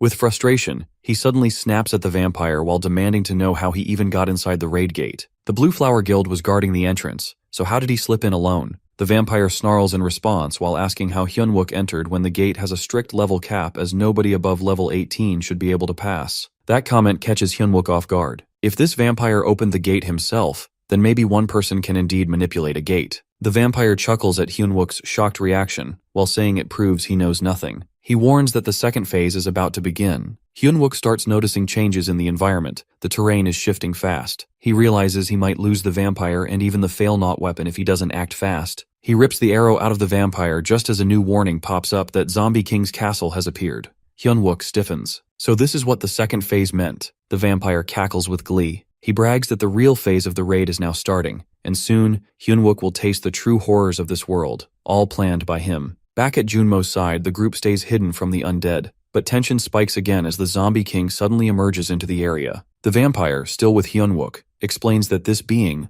Baron Samedi, commands both life and death, light and shadow. As he appears, he grants vision to all previously summoned zombies. Their power and coordination increase drastically. The vampire taunts Hyun-wook while his comrades used as bait will now be sacrificed, and the zombies will flood the outside world once they breach the gate. Hyun-wook, for the first time in the entire battle, feels a cold shiver. The vampire ends his words with a wicked laugh while challenging Hyun-wook to stop the descent of the true Zombie King, Baron Samedi. Hyun-wook, taken aback by this development, realizes that because of him, the monsters now have eyes. The moment marks a turning point. The creatures begin to detect the hidden soldiers and launch their attack. Chaos quickly follows. Hyun-wook observes the zombies moving directly toward them, now fully aware of their targets. Gunfire erupts as the soldiers return fire in panic. Recognizing the danger, Hyun-wook informs the raid squad that the zombies have gained vision and volunteers to cover their escape. As the others begin pulling back, the Zombie King keeps his eyes locked on the soldiers and smashes rocks aimed at harming them. In the midst of the tension, Hyun-wook hurls a grenade while triggering a massive blast. Turning to Private Park Junmo, An Min-tae, and Choi Min-jae, he urges them to retreat immediately, while reminding them they won't last long if they stay. He mentions the brutal truth that confidence alone won't help when it comes to taking down a comrade turned into a zombie. Amid the flurry of grenades thrown toward the attacking zombies, sparks flash continuously in the smoky air. Despite this, Park Junmo assures Hyun-wook that if he goes down, they'll go with him. Hearing that from his teammates, Hyun-wook orders the squad to retreat completely and to use all the remaining grenades. Meanwhile, the Zombie King declares that he will offer the last of their comrades as sacrifices. In the background, his castle, Ndako, nears full construction. As a result, the gate's entry restriction rises from level 18 to level 30. He then reveals his plan that the zombies will attempt to break through the gate and flood into the outside world, and the squad must try to stop them. The atmosphere turns more dire as the soldiers race to dodge the Zombie King's relentless blows. Hyun-wook sprints quickly, all the while hearing nearby grenade explosions echo from a close-by building. He considers the claymore mine he placed if it detonates. That would be his final option while signaling to the others that they must hide no matter what. Just as he starts to express his thoughts, Park Junmo interrupts while assuring him that they'll all be waiting, so he must survive and return. Hyun-wook responds with certainty that he'll come back while urging them to wait for him. Pushing forward, he races toward the zombies. Holding the Achilles spear tightly, he unlocks it while raising his mana to extreme levels. The zombies flood toward him, but he reminds himself of the promise he made to come back no matter what, and begins smashing through them with sheer strength. At that moment, the Zombie King himself appears in front of him, furious that his descent has been disrupted. His rage is unmistakable. Meanwhile, other AMT members, also retreating, are still under attack. Kim Kyung-jin, oddly enough, carries a large jar while causing Choi Tae-young to question the reason. Kim responds vaguely while stating that he just had a feeling the jar is important to the zombie king. Despite the situation, they keep running as the zombies chase from behind. Park Jun-mo then shows up while firing at the creatures and shouting for them to hurry. He reports that the C4 setup is finished and asks An Min-tae to provide cover. Following his lead, Min-tae moves to the front, and together they detonate the explosives. A powerful explosion follows while throwing both zombies and soldiers to the ground. Fortunately, the squad survives. Though shaken, they're unharmed. Looking around, they realize the zombie gate seems blocked, at least for now. But there's a new problem. They're trapped inside the building, and oxygen could run out soon if they stay. Park Jun-mo notes that they've dealt with the urgent threat and must now locate an exit as quickly as possible. They head off only to be met again by the zombie king, whose fury hasn't cooled. His gaze lands on the stolen jar and he laughs with dark amusement. Shock spreads through the squad as they confront him. Suddenly, Hyun-wook reappears while commanding everyone to halt. Park Jun-mo feels relief seeing him alive. As Hyun-wook faces the zombie king, he mutters to himself that he's the only one allowed to mess with his teammates. The soldiers freeze in surprise for a second. Suddenly, a system alert pops up while warning that a large chunk of mana has been burned in a short span. Only 32% remains. He realizes he's been acting tough, but now he's low on mana and completely clueless about how to beat this terrifying enemy. Now standing face to face with the zombie king, he wonders if the monster is a long-range type. Gripping his spear tightly, Hyun-wook rushes in. The zombie king looks furious at the sight of him, but strangely, he doesn't attack. That catches Hyun-wook off guard. He starts to think something doesn't feel right. Meanwhile, Park Jun-mo tells the squad to ready their gear. During the intense fight, Hyun-wook keeps thinking that something is off, maybe it's because of that. Just then, the zombie king charges forward and swings hard. Hyun-wook clenches his teeth but gets slammed and falls hard to the ground. Anger fills him as the squad stares in shock. Quickly recovering, he tosses mana potions to the others. Rising to his feet, he walks toward the zombie king again, while gripping the Achilles spear tighter than before. He reignites its power, although he's running dangerously low on mana. Then, he calls for An Min-tae to defend the front line. With him blocking ahead, Hyun-wook gulps down a mana star, which temporarily boosts his energy for 5 minutes. With renewed energy, he challenges the zombie king. Activating a smash skill with his spear, he drives it straight at the monster. But the zombie king grabs the weapon mid-air. Hyun-wook instantly realizes the problem, that it's the barrier. If he keeps wasting attacks blindly, he'll lose all his gear. And with the squad depending on him, he can't afford to back off and look for a weakness. The soldiers stay behind their shields while holding off the monster's pressure. Hyun-wook starts thinking again that if the descent isn't fully complete, there has to be some weak spot. But where? Just then, Kim Kyung-jin stands with a sword in hand. Park Jun-mo approaches while asking where the sword came from. He warns him not to mess with dungeon items, since their effects are unknown. Kim calmly responds that they don't have a choice anymore. Even Hyun-wook can't leave them behind. Someone has to act. Right as the zombie king charges at them,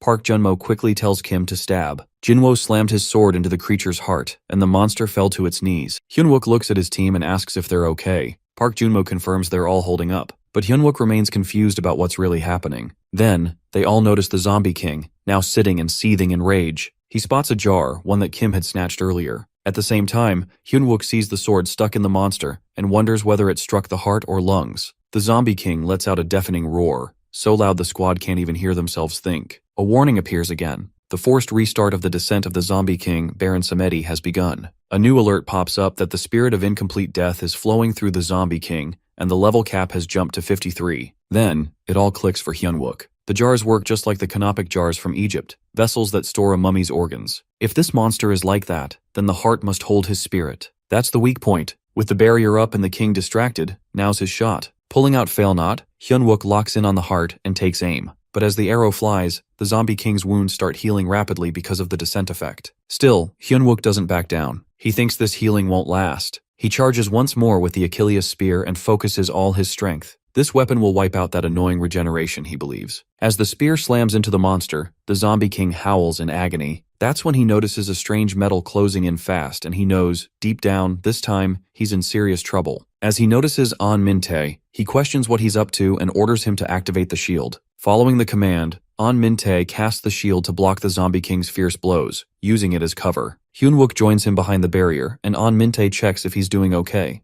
Observing his ability in action, Hyun-wook is taken aback and wonders about the skill. An Min-tae explains that ever since entering the dungeon, his level has been rising rapidly. The last time he stopped the zombie king's attack, he leveled up and finally unlocked the shield skill. Just like Hyun-wook once mentioned, the world standard no longer applies. While he continues speaking, a system alert pops up while letting him know that a level 1 magic shield has been granted. Hyunwook, however, questions how he could rely on an untested skill that might have gotten him killed. An Min-tae responds that he just wanted to protect him. In return, Hyunwook admits he gets it, but reminds him it's his own duty to shield the rest, so he shouldn't push himself too hard. An Min-tae shows gratitude, but Hyunwook shrugs it off while saying he should save the thanks for when they all make it out alive. As the battle presses on, another alert suddenly appears that the descent process has been interrupted. The Zombie King now looks more intense than ever. A further warning signals that an incomplete spirit of death is spreading through his body, and soon it will pull him back into death. The creature lets out a monstrous growl. Still, despite his condition worsening, he charges forward while suggesting that this might be his final attempt to drag them down with him. Thinking quickly, Hyunwook tells Choi Taeyang to block the Zombie King's view with continuous fire. Choi doesn't hesitate and starts shooting non-stop.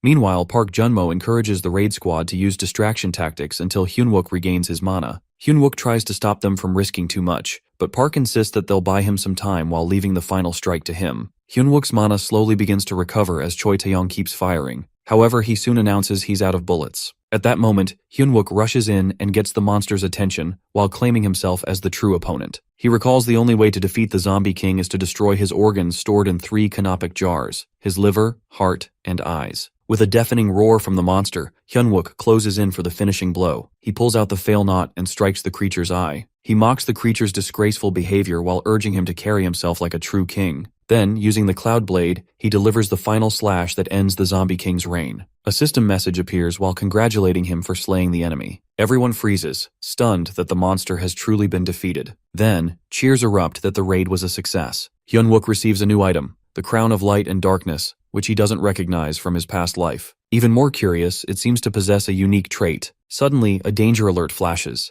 The destruction of Indako, the Zombie King's stronghold, has begun. One soldier yells to Hyunwook while snapping him out of his thoughts. He realizes they haven't even gathered loot or points yet, but there's no time. He urgently warns everyone to evacuate. The troops rush out while moving quickly through the collapsing fort. Another notification confirms that the raid is complete and the gate will shut soon. They all sprint toward the exit while trying to make it before it closes. Hyunwook shouts out while urging them to move faster as the gate starts shrinking. Outside, Catherine is in the middle of a conversation with her guildmate, who brings up concerns about party-level requirements for the raid, while saying every member must be at least level 53. She also questions whether going solo as Blue Flower Guild might backfire if the Gugwang group withdraws support. They're caught off guard when they spot the gate starting to shut, and then, one by one, the AMT troop bursts through. Hyunwook flies out just in time as the gate seals behind them. Relief floods the group that they made it out alive. Hyunwook gathers the group and praises them for their efforts while confirming the Red Gate raid is complete. Everyone celebrates, overwhelmed by success. Watching from a distance, Catherine becomes furious. She can't believe they cleared the Red Gate. She wonders who Hyunwook really is. Back inside the ruined fort, Kim Taesop roams around. After receiving the gate clearance message, he had rushed there, but now he can't find the gate. Confused, he searches for the exit, convinced it was right there. Suddenly, a vampire steps out from the shadows behind him. At first, Kim assumes he's a human from the rescue team and tries to speak with him while asking for the way out. But the vampire lunges forward with intense bloodlust while revealing his true intentions. He slaughters Kim Taesop without hesitation, his mind consumed by thoughts of Hyunwook. The vampire vows to take everything Hyunwook holds dear and paint it all with blood. At the same time, Hyunwook gives clear orders for the raid squad to line up in double file. Quickly, they arrange themselves in an organized line while looking like a polished crew. He then walks toward Catherine. As he approaches, she immediately wants answers.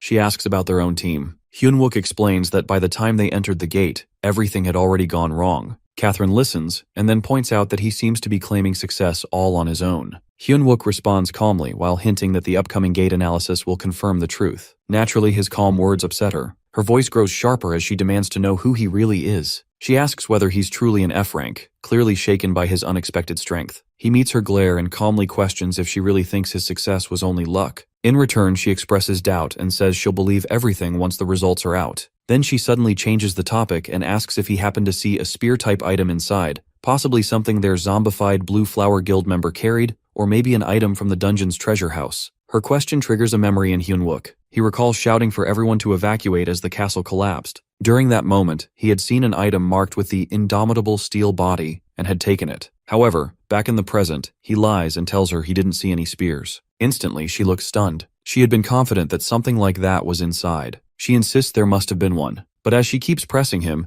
Hyunwook interrupts and accuses her of switching topics too often. He implies she's avoiding their bet, and even teases her title while calling her the great department head of Seoul's Blue Flower Guild. He asks if she's trying to back out of her promise. Frustrated, she shouts again. Her emotions spike, and Hyunwook steps back slightly. He comments that she seems out of sorts and offers to return later to settle things. But before he can leave, she grabs his wrist tightly. She cries out that he should join the Blue Flower Guild right now and promises he'll receive the best treatment in the industry. For a moment he pauses, thinking she only wants to grind him down and control him. Suddenly, a soldier announces the arrival of the 3rd AMT Brigadier General. Everyone salutes Corporal Hyunwook. Choi Jung-chul walks in with a smile when he spots both Hyunwook and Catherine together. He wastes no time and questions whether Catherine is trying to snatch away a key soldier before his discharge. Catherine quickly responds while claiming she only gave a suggestion. But Choi Jung-chul presses further. He asks if Blue Flower violated rules and arranged a separate raid. His words leave her in disbelief. She denies it, but he continues while bringing up the Gugwang Group 2 issue and claiming Blue Flower has overstepped multiple times. Then, he announces that he'll file a formal complaint with the Blue Flower Guildmaster. He adds that an official document about this should also be sent to other guilds for discussion. Catherine clenches her fist so tightly in anger that blood starts dripping from her hand. Soon after, Choi Jung-chul and Hyunwook head into a private room. There, the Brigadier General bursts into laughter and praises Hyunwook for achieving 100% contribution in the raid. He admits he never saw it coming and can't wait to witness the Blue Flower Guild Master's reaction. Hyunwook observes how much the man enjoys watching Blue Flower fail just this once. Moments later, Jung-chul compliments him again and says it's his first time encountering someone like Hyunwook. In response, Hyunwook humbly mentions that he didn't do it alone, and that his squad was with him the whole way. He begins to bring up the promise, but Jung-chul cuts him off with another compliment and announces that every squad member will be promoted by 1 rank. He also grants Hyunwook the chance for a rank reevaluation. Hyunwook feels uneasy about the older man's sly generosity. Still, he expresses thanks for the promotions, the rank reevaluation, and the promised reward. He uses formal words, but inside, he knows how clever this man really is. Jung-chul watches him closely and asks what he truly wants. Without hesitation, Hyunwook asks for divine-powered weapons for his entire squad. Jung-chul is clearly shocked by this. He turns toward Hyunwook and reminds him that the zombie gate has just ended, and yet he's already making such a bold request. Meanwhile, in another area, a young boy bursts into a room and shouts some shocking news that the support squad has cleared the level 53 red gate all on their own. A nearby soldier scoffs while thinking it's nonsense, but the boy insists it's true, even revealing that Corporal Hyunwook received a scouting offer from Blue Flower. The soldiers in the room are stunned. One of them points out that this might mean Hyunwook has surpassed Sergeant Choi Young-hoon. Another adds that once Sergeant Choi returns, they'll need to settle it with a match to see who the true ace is. At that same time, the returning support squad is resting together while talking among themselves. One soldier shares how all the attention feels like a burden. Another agrees while saying they were ignored before, and now it's hard to adjust to being noticed. Someone brings up Park Junmo while wondering why he doesn't seem to be affected by all the attention. They glance over and see him happily speaking with a group of girl soldiers while bragging about the raid. He tells them about the moment when Hyunwook ran out of mana but still stepped forward to stop the zombies. One girl asks how the rest of the squad got so strong, and Junmo proudly says it's thanks to Corporal Hyunwook's special training. Elsewhere, Hyunwook is alone in a room while eating quietly. Suddenly, someone bursts in. It's Private Lee Won-suk. He introduces himself and says he has business with the support squad. He quickly falls to his knees and begins crying. He begs Hyunwook to forgive him and pleads for a second chance. Hyunwook doesn't turn to look at him. He wonders why Won-suk had to come in now, of all times. But Won-suk remains on the floor while sobbing. A system notification pops up that Hyunwook is now digesting the Crown of Light and Darkness, which he had consumed earlier. Eventually, Hyunwook stands and looks at Won-suk. Though he doesn't like him, he realizes the soul wave is coming. Most squads won't survive it. Even one more fighter could make a difference. After thinking it over, he tells Won-suk he'll accept him. Won-suk stares in disbelief, overwhelmed with happiness. But Hyunwook's expression turns serious. He grabs Won-suk by the collar and warns him to prepare to die. Won-suk looks lost. He doesn't understand what's happening. He stammers and tries to confirm what he just heard. But Hyunwook shoves him down and growls that it doesn't matter whether he heard it right or not. Won-suk keeps begging while calling Hyunwook's name, because he wants to survive. Meanwhile, in a dark place, the vampire stands silently. Someone storms in, furious while yelling about all the items lost because of his failure. The man accuses him of not completing a simple gate test. The vampire hangs his head and apologizes. A strange girl appears beside him. She speaks in a creepy voice and says that usually, someone like him would be left to starve and die. But this time, he's lucky. They've been summoned. She licks her lips in a strange, monstrous way and grins with excitement. She whispers that soon, blood will cover the entire soul region. Finally, the soul wave is about to begin. Kai Baek-jun, the guildmaster of Great Mountain, is on a call with the guild chairman while reassuring him that his judgment is accurate. He brings up the recent failure of the candidate at Seoul Station and mentions that plans are already in motion. Moreover, he's already gathering forces through contacts in the black market. He is determined to track down the key, no matter what it takes. He mentions that the small-time thief seems to use fire in combat, which leads him to believe the person is likely part of AMT. With that in mind, he's planning to trigger 4 gates during the upcoming Soul Wave and then split them up. Afterward, some of his loyal enforcers will be sent to wipe out the 1st AMT battalion. Trying to ease the chairman's concerns, he reassures him not to worry about the situation in Korea. Once the call ends, he turns to the slaughterers while telling them that they've now got fresh prey. One of the vampires, eager for action, asks for orders. He responds that their task is to raid the 1st Battalion of Namsan AMT as soon as the wave kicks off and to eliminate everything that breathes. When the vampire checks if there's any specific strategy to follow, he simply mentions they're free to handle it however they like. Their mission is clear: to begin with the military unit and erase Seoul from South Korea's map. Over at the 3rd AMT Brigade's 1st Battalion, the battalion commander begins the promotion ceremony with a formal salute to Hyun-wook and 6 other soldiers who've just received orders for a 1-rank promotion. Following that, every soldier in the unit returns the salute in unison while standing tall with pride. The commander then praises them all for their outstanding service and offers his congratulations. Hyun-wook nods while giving a quick word of thanks. Soon after, the commander remarks that he's always held the belief that if every soldier and officer carries out their responsibilities properly, they can build a healthy and unified barracks culture, one that leaves no one behind. Hearing this, Hyun-wook can't help but think the commander is diving into another one of his trademark long speeches. Still, the commander continues while expressing how their strong military discipline has turned his beliefs into reality, and how genuinely proud he feels. But just then the flow is interrupted. The commander gets a call, his tone sharpens, and he brings up someone named Kaido. He mentions that he'll head over immediately, and then directs the 2nd platoon leader to take charge and finish the promotion ceremony in his place. The platoon leader steps in without hesitation and keeps the event moving. At that moment, Hyun-wook starts to wonder that could this Kaido be Okita Kaido, the Sword Saint assassin who once killed Sword Saint Guk Seongpyo? Memories from his previous life begin to surface. Back then, after receiving intel about Kaido's illegal entry through Busan port, Commander Kim Kang-sok had left the battalion to go after him. Sadly, during that absence, 2 vampires wiped out the entire 1st AMT battalion. It's clear now that the past he remembers has begun to repeat itself. As thoughts swirl in his mind, the 2nd platoon leader continues with the ceremony and reads out the results of the rank advancement. An Min-tae, Choi Min-jae, Choi Tae-yong, Park Seung-min, and Kim Kyung-jin are all promoted to D rank. He instructs them to inspect their awarded weapons and make sure to register them at the local branch office. Everyone quickly complies. While the others celebrate their progress and enjoy the moment,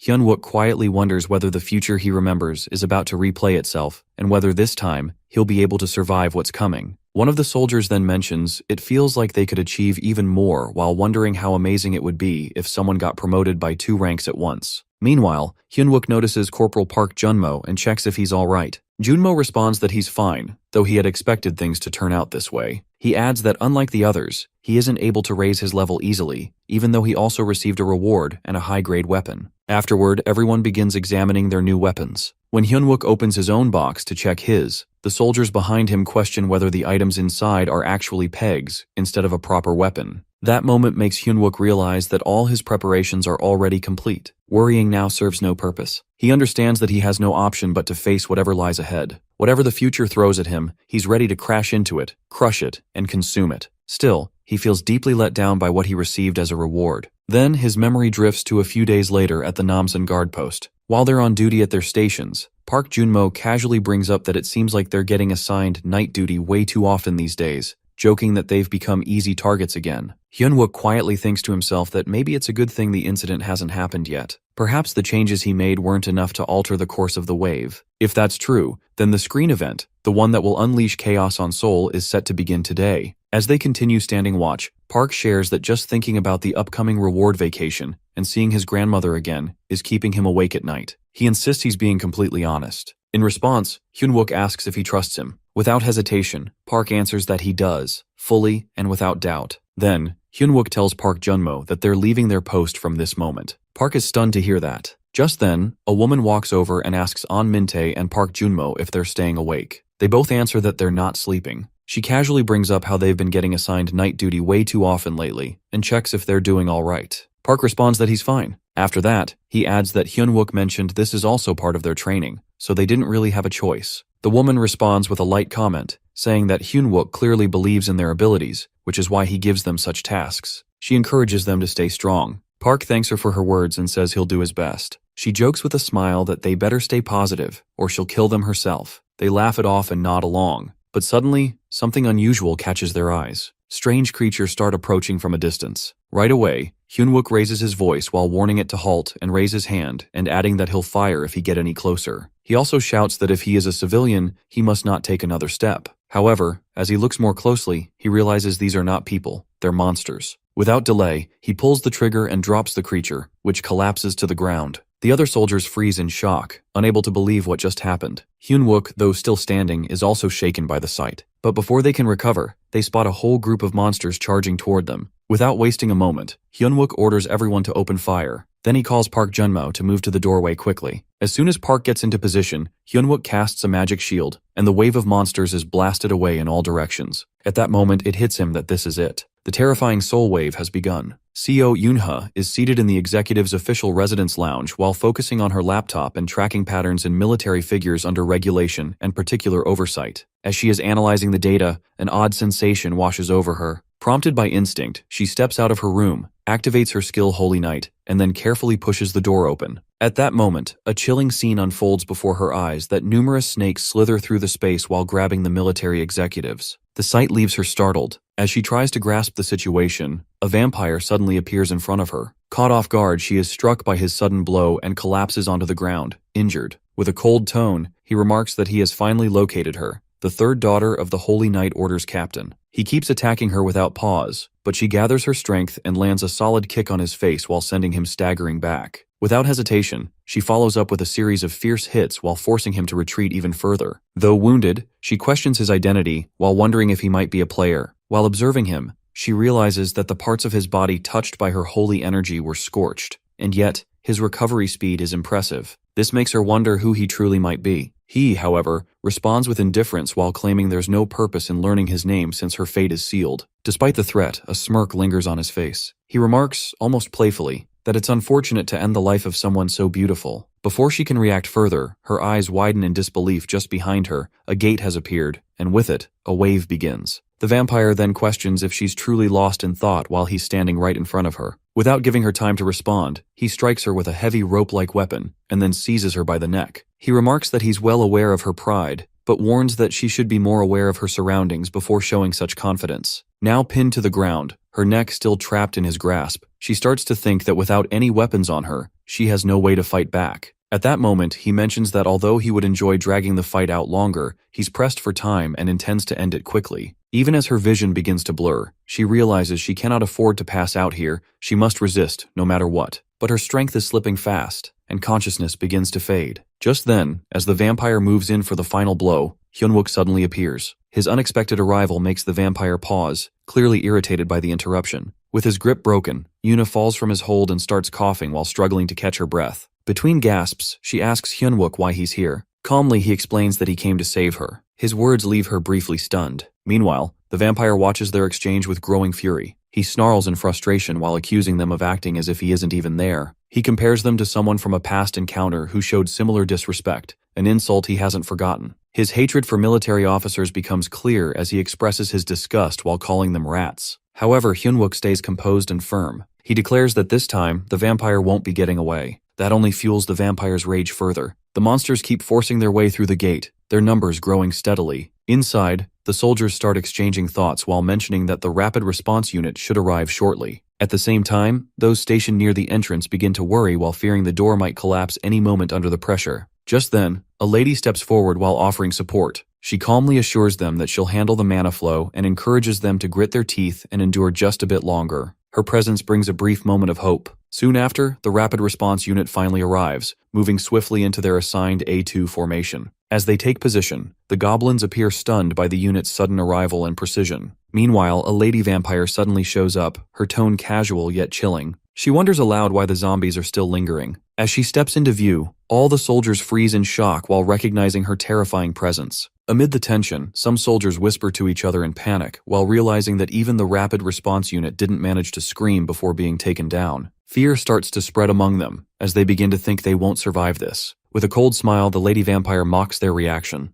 She notes their silence and calls them dull while claiming that if they're that boring, then they don't deserve to live. Her words send another wave of dread through the troops. But then, unexpectedly, she notices Choi Young-jun approaching, calmly making his way through the swarm of monsters, casually sipping rum. She feels genuinely surprised when she sees Choi Young-jun. But just as he lifts his rum to take a sip, one of the monsters suddenly smashes the bottle from his hand while shattering it into pieces. At that moment, his irritation clearly shows as his drink is completely gone. Annoyed, he turns to the monster while questioning if it's truly responsible for ruining his drink. Without waiting for an answer, he bursts forward with explosive speed while cutting down every monster that stands in his path. The sheer intensity of his movement leaves the vampire stunned, caught off guard by his overwhelming strength. Once the area clears, Choi Young-jun faces her and casually asks if she's the leader, then demands to know how she plans to make up for his lost rum. She watches him with interest while finding his attitude entertaining. With a slight grin, she remarks that he must be very confident in his speed. Then, she adds that with someone like him, maybe she can finally enjoy herself after a long time while suggesting they should have some real fun. However, before she finishes, he suddenly appears right behind her and calmly tells her to simply pay for the rum. Startled, she reacts with a powerful strike, but Young-jun meets it with a sharp defensive move while blocking her attack. Witnessing the clash, the surrounding soldiers begin to cheer quietly, their spirits lifting now that he's finally on the scene. Finally,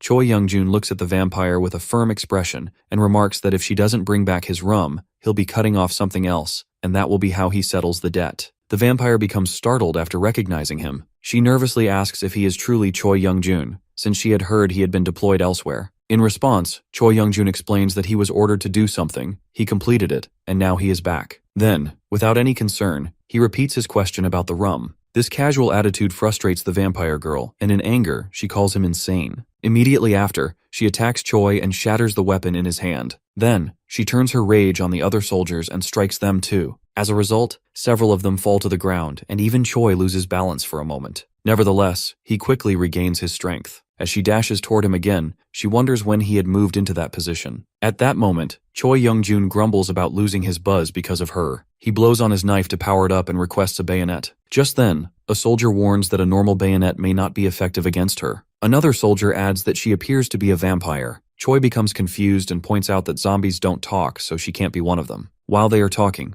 the vampire girl sneaks behind them silently while gripping her sword tightly. She looks furious and thinks to herself that Choi Young-jun's strength proves why people call him a strong candidate for the next Sword Saint. Therefore, she decides to fight him using her top speed. She challenges him to try stopping her if he can even see her movement. Suddenly, a girl soldier notices the vampire and shouts a warning. Choi immediately turns around and realizes that the vampire is right behind him. Luckily, he blocks her attack just in time and counterattacks. At the same time, the soldiers begin to panic while thinking they might be the next target. However, Choi protects them all and slams the vampire against a wall. He then explains that he was trying to control his body's pace to stay drunk longer, but now the buzz is completely gone. While looking at her, he questions how she plans to take responsibility for ruining it. On the ground, the vampire grows nervous. She realizes that Choi is much stronger than she expected. Eventually, she admits to herself that she can't take him alone and needs to flee, so she turns to run. Meanwhile, Choi begins to speak while saying he has a question now that he's sober. Before he can finish, she runs off while thinking she must meet the other slaughterers and find a way to defeat him. Unexpectedly, Choi Young-jun appears behind her and questions what she's doing. While she keeps running, he quickly strikes again.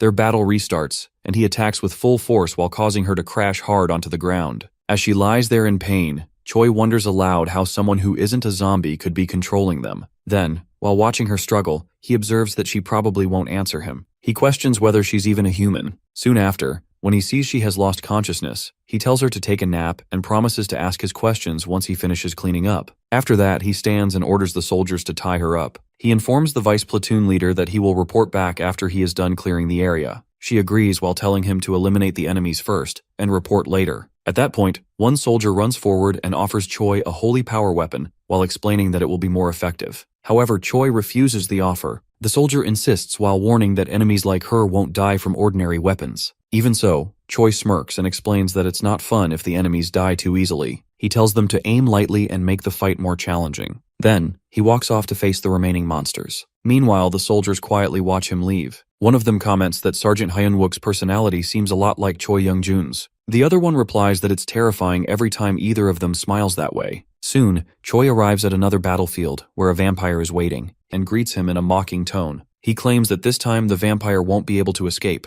The vampire becomes furious upon hearing Choi's voice and starts cursing him. Without delay, they begin to fight, both using weapons with great power. During the battle, Choi destroys the ropes formed by the vampire's powers. Hyunwook warns the platoon leader that monsters are coming out of the gate and heading for the barracks. He urges them to secure weapons and protect the soldiers. The platoon leader responds by identifying the enemy as a vampire and wonders aloud how to fight back without holy power. Hyunwook explains that trying to fight and protect someone at the same time would only put them at a disadvantage. They definitely need a holy weapon. After thinking it through, the platoon leader recalls how well Hyunwook has performed up to now. Then she firmly orders her troops not to die while giving a strict command. Back on the battlefield, the vampire shouts at Hyunwook while saying they should have fought together instead of sending someone else. Hyunwook, however, keeps smiling without a trace of fear. He joyfully says it's great that the vampire is still alive. This confuses the vampire, so he explains that if he's still breathing, then it means his boss doesn't know about him. He guesses that the vampire must have survived by reporting his failure as just a small mistake. These words infuriate the vampire even more. Hyunwook then adds that he has been annoyed for a long time about letting the vampire escape and promises to finally end it properly this time. Upon seeing his calm confidence, the vampire warns him not to take him lightly. Right after, he transforms into a monstrous figure and declares that with his new equipment, he is on a completely different level than before. He mocks the holy power beads while calling them useless. He proudly shouts about his expensive mana tanks and swears that Hyunwook won't even be able to touch him now. He threatens to tear him apart all by himself. In response, Hyunwook activates his special item, the Crown of Light and Darkness, and releases his Aura Saint. His weapon instantly transforms into a giant holy power weapon. Watching this, the vampire becomes shocked and starts thinking that Hyunwook just turned a useless item into a divine weapon out of nowhere. Finally, Hyunwook looks straight at the vampire and declares that today, he will tear him apart with holy power. With a smile on his face, he prepares to end the fight. As he listens to the vampire talk so much, he guesses that the enemy must be scared. Because of that remark, the vampire becomes furious and threatens to rip apart Hyunwook's mouth. Right after that, their battle begins again. They both pull out their weapons and start attacking each other with full force. Then, the vampire swings his long rope while aiming it at Hyunwook. At that moment, Hyunwook realizes that if the attack hits him directly, he will probably die. Now he finally understands why the vampire looked so confident earlier. However, in close range, Hyunwook figures out that the whip's advantage turns into a weakness. Even though the vampire stands there with a confident grin,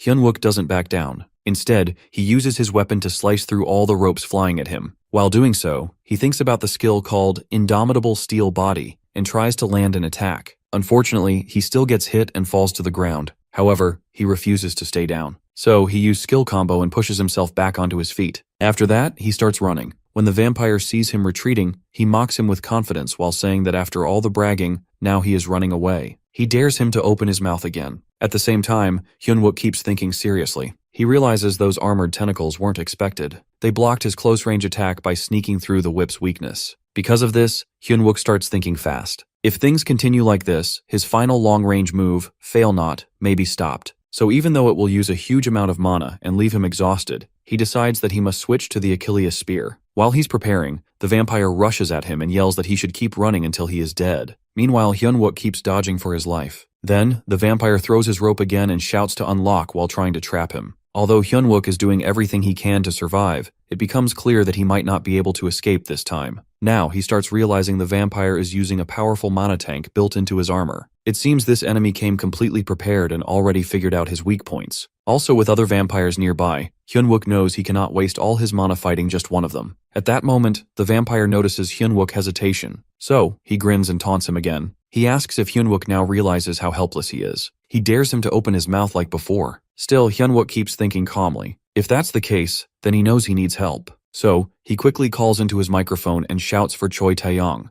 The vampire looks confused, not understanding what's going on. Suddenly, a bullet hits him from behind. The impact is strong, and he falls to the ground, completely shocked. It turns out Choi Min-jae has fired the shot. He shouts that Private Choi Taeyong attack has landed. Then, he warns that because of the gunfire, their location may now be exposed, so they must move to another spot quickly. Now the vampire is badly injured and bleeding. Still, he screams in anger while swearing he'll kill them all. When Hyunwook sees this, he doesn't hesitate. He runs toward him while shouting that he should just die already. Then while using all his strength and skills, he drives his weapon straight into the vampire's body. While the vampire lies dying, he starts thinking in disbelief. He wonders how this could be happening since he believed he was the chosen one. He tries to guess who Hyunwook really is. He even questions if he's a ranker. Then Hyunwook walks up and replies calmly. He says that for someone like him, who always acts superior, he'll tell the truth that he's just an F-ranker. Hearing that, the vampire can't believe it. While blood pours out of him, he shouts over and over that it's impossible to lose to a lowly F-ranker. Eventually, he repeats it one last time before his body disappears, completely defeated. Afterward, Hyunwook watches everything in silence. Then, he picks up what's left of the vampire. Considering how long absorption takes, he decides to eat only half now and save the other half for later.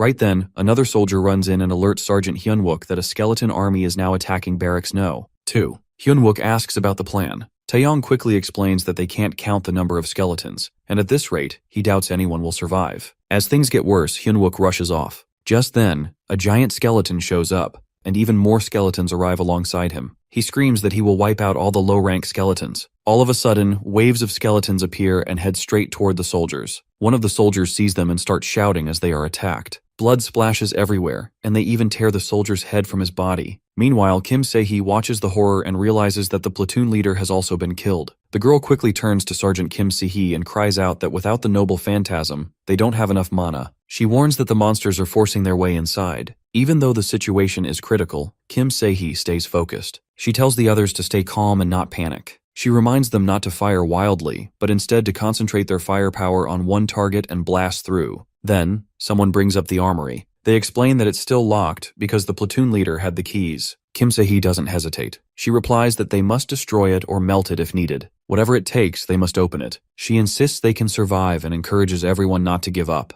At that moment, someone spots more skeletons climbing the walls. A girl warns Kim Se-hee that they are getting inside. So Se-hee yells for everyone to get away from the windows immediately because it's dangerous. Right then, Hyunwook finally reaches the scene. When he sees the huge crowd of skeletons, he curses under his breath. He realizes there is someone inside Barracks No. 2 they can't afford to lose. Deep in his heart, he hopes that Kim Se-hee is still alive. Inside the barracks, Se-hee stands in place. However, she doesn't notice the massive skeleton behind her. Just in time, Hyunwook sees the danger and shouts Se-hee's name. At the beginning, Oh Kangmok quietly wonders whether they really need to open the gates in order. He thinks that if they just rush in all at once, they might finish quickly. In response, Carol calmly shares that she only holds on to the hope of survival. Naturally, this confuses him, and he immediately questions what she truly means. Then, Carol explains with a cold tone that humans seem adorable when their hope gets crushed. Soon after, the captain brings up an update to Carol while pointing out that it appears the entire infiltration team is already dead. This revelation completely shocks the vampire Oh Kangmok. Right away, he turns toward both of them while demanding an explanation. The captain calmly continues while explaining how they had removed all communication devices and functioning cameras during the mana scattering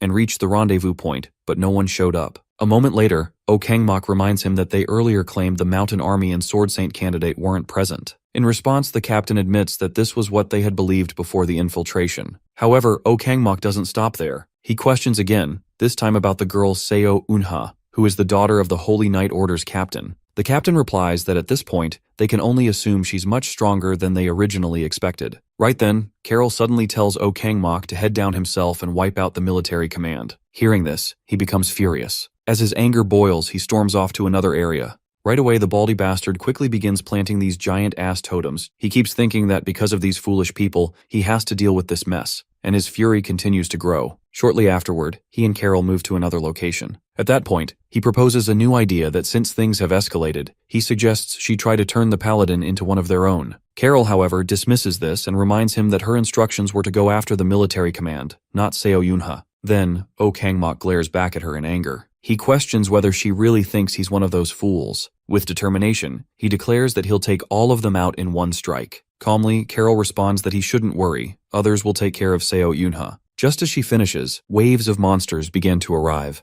each holding enormous swords. As she watches them, Carol quietly wonders what Seo Eunha's face will look like when she falls into despair. Meanwhile, on the other side, Hyunwook is battling several vampires. While fighting, he keeps recalling his past life. Back then, only 2 vampires appeared. But after facing the earlier fanatic, he isn't sure how many more might come now. This current situation doesn't match his memories. If Barracks No. 2 is already under attack by an unknown vampire, then someone as vital as Kim Se-hee must be protected at all costs. Without delay, he engages a group of skeletons. As he runs forward, one of them turns to look at him. He immediately uses all his strength and skills to attack. One by one, the skeletons begin to fall. Throughout the fight, he keeps repeating in his mind that Kim Se-hee must still be alive. That hope drives him forward. At the same time, a massive skeleton quietly sneaks up behind Kim Se-hee. Suddenly, a nearby girl shouts out to warn her. Quickly, Kim Se-hee turns and sees the huge figure. Without hesitation, she strikes back and scolds the creature for entering the women's barracks completely naked. Then, just in time,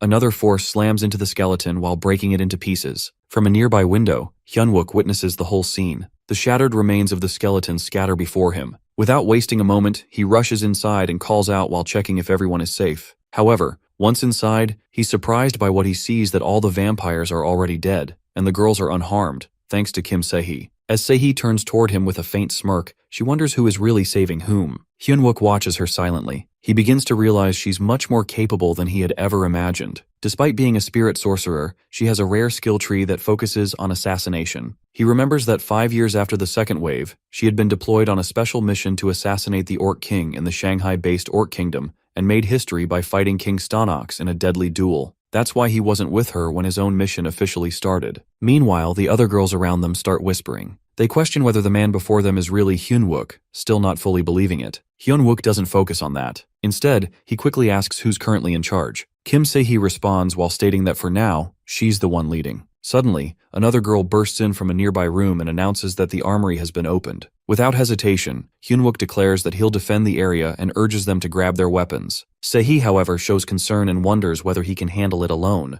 Though it seems difficult, Hyunwook quickly looks outside and notices a massive number of skeletons rushing toward them. He mutters to himself that their mana won't last forever, and calls out for help. He then contacts Corporal Park Junmo. Junmo replies right away while confirming that most of the personnel from the barracks have already been armed and evacuated. Hyunwook praises him for a job well done. Junmo adds that the platoon leader has already moved to barracks too. Suddenly the skeletons start storming in at full speed. Just when it seems they'll break through, Seo Yuna arrives. She looks directly at Hyunwook and instantly recognizes him. She approaches and asks whether he's handled the vampire. Hyunwook nods and tells her it's already been taken care of. Se-hee steps forward and informs Seo Yuna that the personnel in Barracks 2 will soon be fully equipped. Hearing this, Seo Yuna starts assessing the situation. She realizes that Hyunwook is managing Barracks 1 while supporting Barracks 2, and coordinating everything. Clearly, he has a full grasp of what's happening. As the two of them exchange glances, a wave of skeletons appears in the distance. Suddenly, Seo Yunha notices something and points it out that it's a totem.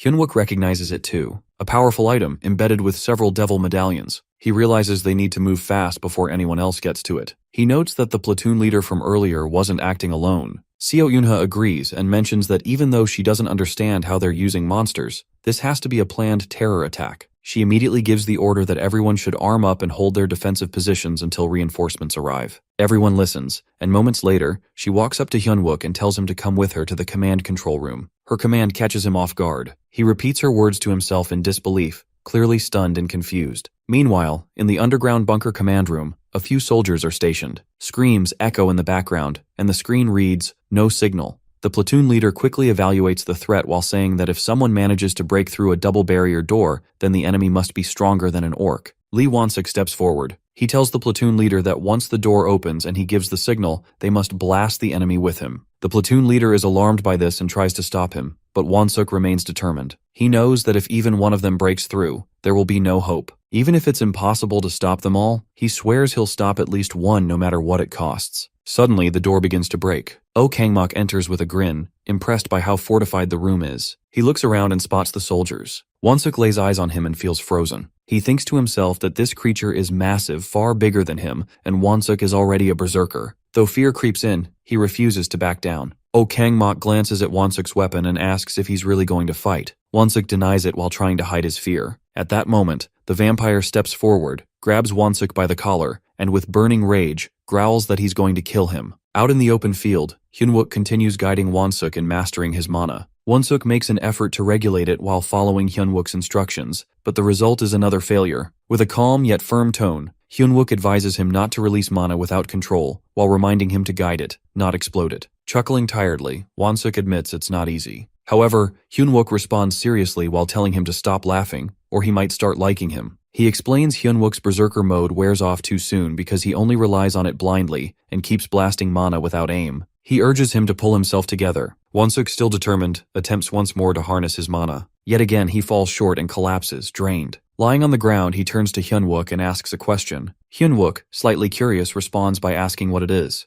Wansuk wonders aloud that if he encounters an enemy stronger than him in a real battle, like Hyunwook once did, what should he do? In response, Hyunwook teases while suggesting that someone like Wansuk would probably flee, as that would suit his nature. Shocked, Won-suk protests while insisting he's not like that, but Hyun-wook stands by his words. Frustrated, Won-suk denies it again. Seeing his spirit, Hyun-wook tells him not to run. He tells Won-suk to face his enemy directly, like a soldier, and defend the comrades behind him. In that moment, Won-suk is brought back to the present while facing a vampire in real time. He had been recalling Hyun-wook's lesson. Filled with fear, he still whispers to himself that he can't retreat now. Won-suk launches his attack while declaring his intent to end the vampire. He quickly orders Lee Min-hee, a wizard, to transport them elsewhere using magic. Obeying, Min-hee conjures a teleportation portal, and Won-suk drags the vampire through it. They reappear at a different location. The vampire, confused, questions the sudden change. Won-suk, now fully in berserker mode, explains he needed more space for a real fight. The vampire mocks him again, but Won-suk, while focusing deeply, attempts to control his mana once more. Internally, he begs to succeed, and this time he does. Realizing his success, he notes that he can now sustain the second level of berserker body strengthening, just like Hyun-wook had taught him. As the battle escalates, Won-suk and the vampire clash with full force. Meanwhile, underground in a hidden bunker, Hyun-wook and Seo Yoon-ha rush through the corridors while preparing to face more vampires. Hyun-wook thinks aloud about their priority, the totem, but is confused about why Yoon-ha went to the control room. Before he can finish his thought, a wall in front of them explodes outward. From the wreckage, Won-suk and the vampire emerge. Won-suk, beaten and bloodied, is dangling in the vampire's grip. Hyun-wook, shocked and alarmed, calls out his name. On the ground, a battered Won-suk, with blood on his lips, manages to say he told Hyun-wook he's not someone who runs, but then the vampire cuts him off mid-sentence while slamming his face into the floor. Annoyed, the vampire mocks him for talking too much. Seo Yoon-ha cries out in horror while demanding to know what the vampires want. Hyun-wook, his expression hardening, turns to Yoon-ha. He politely asks her to proceed to the control room. He instructs her to locate the totem and quickly organize forces to remove it. As for him, he says he will stay behind and take down the vampire. Una is stunned by his seriousness. The vampire, now noticing Yoon-ha, laughs mockingly. Realizing she's the daughter of the Holy Knight Order's captain, he's thrilled while saying she's saved him the trouble of tracking her down. Yoon-ha nods to Hyun-wook, saying she'll follow his plan, but tells him firmly not to die in order. Once she departs, Hyun-wook looks at Won-suk lying on the ground. He admits he never liked Won-suk's brute force approach. Still, even someone like him gave his all, simply because of one thing Hyun-wook once told him. Feeling the weight of that, Hyun-wook decides that if he has any pride, he must fight now, no matter what it costs. The vampire scoffs at Hyun-wook's resolve while calling him crazy. As the vampire charges, Hyun-wook moves swiftly while dodging low and positioning himself behind him. Caught off guard, the vampire turns just as Hyun-wook releases a barrage of magical arrows into his back. Wasting no time, Hyun-wook grabs his weapon and strikes. However, the vampire suddenly activates his armor steel stakes, the indomitable steel body. With his transformation complete, his body becomes nearly invincible. Hyun-wook's weapon barely leaves a scratch. Mocking Hyun-wook's efforts, the vampire calls him out for having only cheap tricks. He taunts him about revenge before landing a powerful punch. Hyun-wook is sent flying but lands firmly on his feet. Looking toward Won-suk again, he becomes momentarily distracted. The vampire reappears behind him while attacking suddenly. Hyun-wook dodges, barely avoiding serious harm. The vampire questions if he plans to just dodge forever while calling him a coward. He unleashes relentless strikes, but Hyun-wook continues evading. Eventually, Hyun-wook blocks a heavy blow and counters, though it's effortlessly stopped. The vampire taunts again while saying holy weapons won't kill him. As he continues mocking, suddenly a sound stops him. He stiffens in surprise and confusion. Hyun-wook, now confident, tells him that a few weapons alone aren't enough, that's why he brought him here. They've arrived at the armory, the site of the indestructible roaring torrent rush. Behind Hyun-wook, countless weapons line the walls, ready to be launched with a single spell. The vampire's eyes widen in disbelief. Hyun-wook faces him directly, ready for the final clash. He says to himself that it's time to end this whether he dies or wins. As the skeleton army storms into the command room, chaos spreads quickly. While struggling to hold them back, Lieutenant Min-hee manages to wipe out a few of them with force, but he reaches his breaking point. Time is slipping away, so he urges the others to act fast. He instructs the comms officers to fix the network and tells the rest to get ready for a full-on counterattack. Everyone rushes into position while doing whatever they can to block the skeletons from breaking in, but eventually, Min-hee collapses to the floor, completely drained.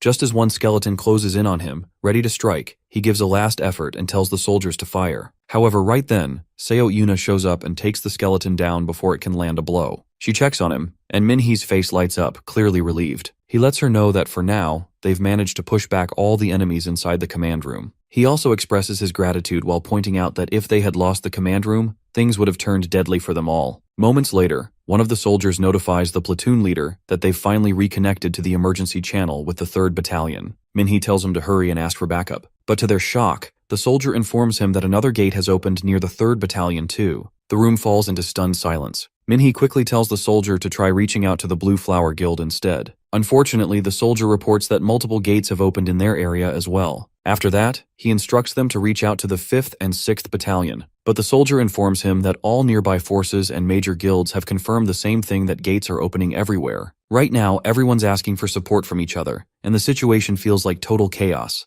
almost like staring into hell itself. Both Seo Yuna and Minhee are left stunned by the news. Then suddenly, a video feed from the 12th emergency transmission flickers to life. The battalion commander appears on screen while speaking from a helicopter and explaining that he's on his way back to base, but it'll take a little time, so he asks for patience. He then checks in while wanting to know the current status. One of the soldiers updates him while explaining that several gates are showing up at once across the camp, and even the major guilds are in crisis, possibly due to outside interference. On top of that, most of the higher-ranking officers and executive members are missing, and there's suspicion that they might have been assassinated. Hearing this, the battalion commander asks if there's anything else worth reporting apart from the current mess. The soldier replies that's everything for now. Then, the commander brings up the fact that there are 2 platoon leaders present, and questions whether there's any possible strategy to turn things around. At that moment, Seo Yunha steps forward and mentions she has something to bring up. He allows her to continue. She admits that, while it might seem strange given the current state, she suggests handing over temporary command to Hyunwook.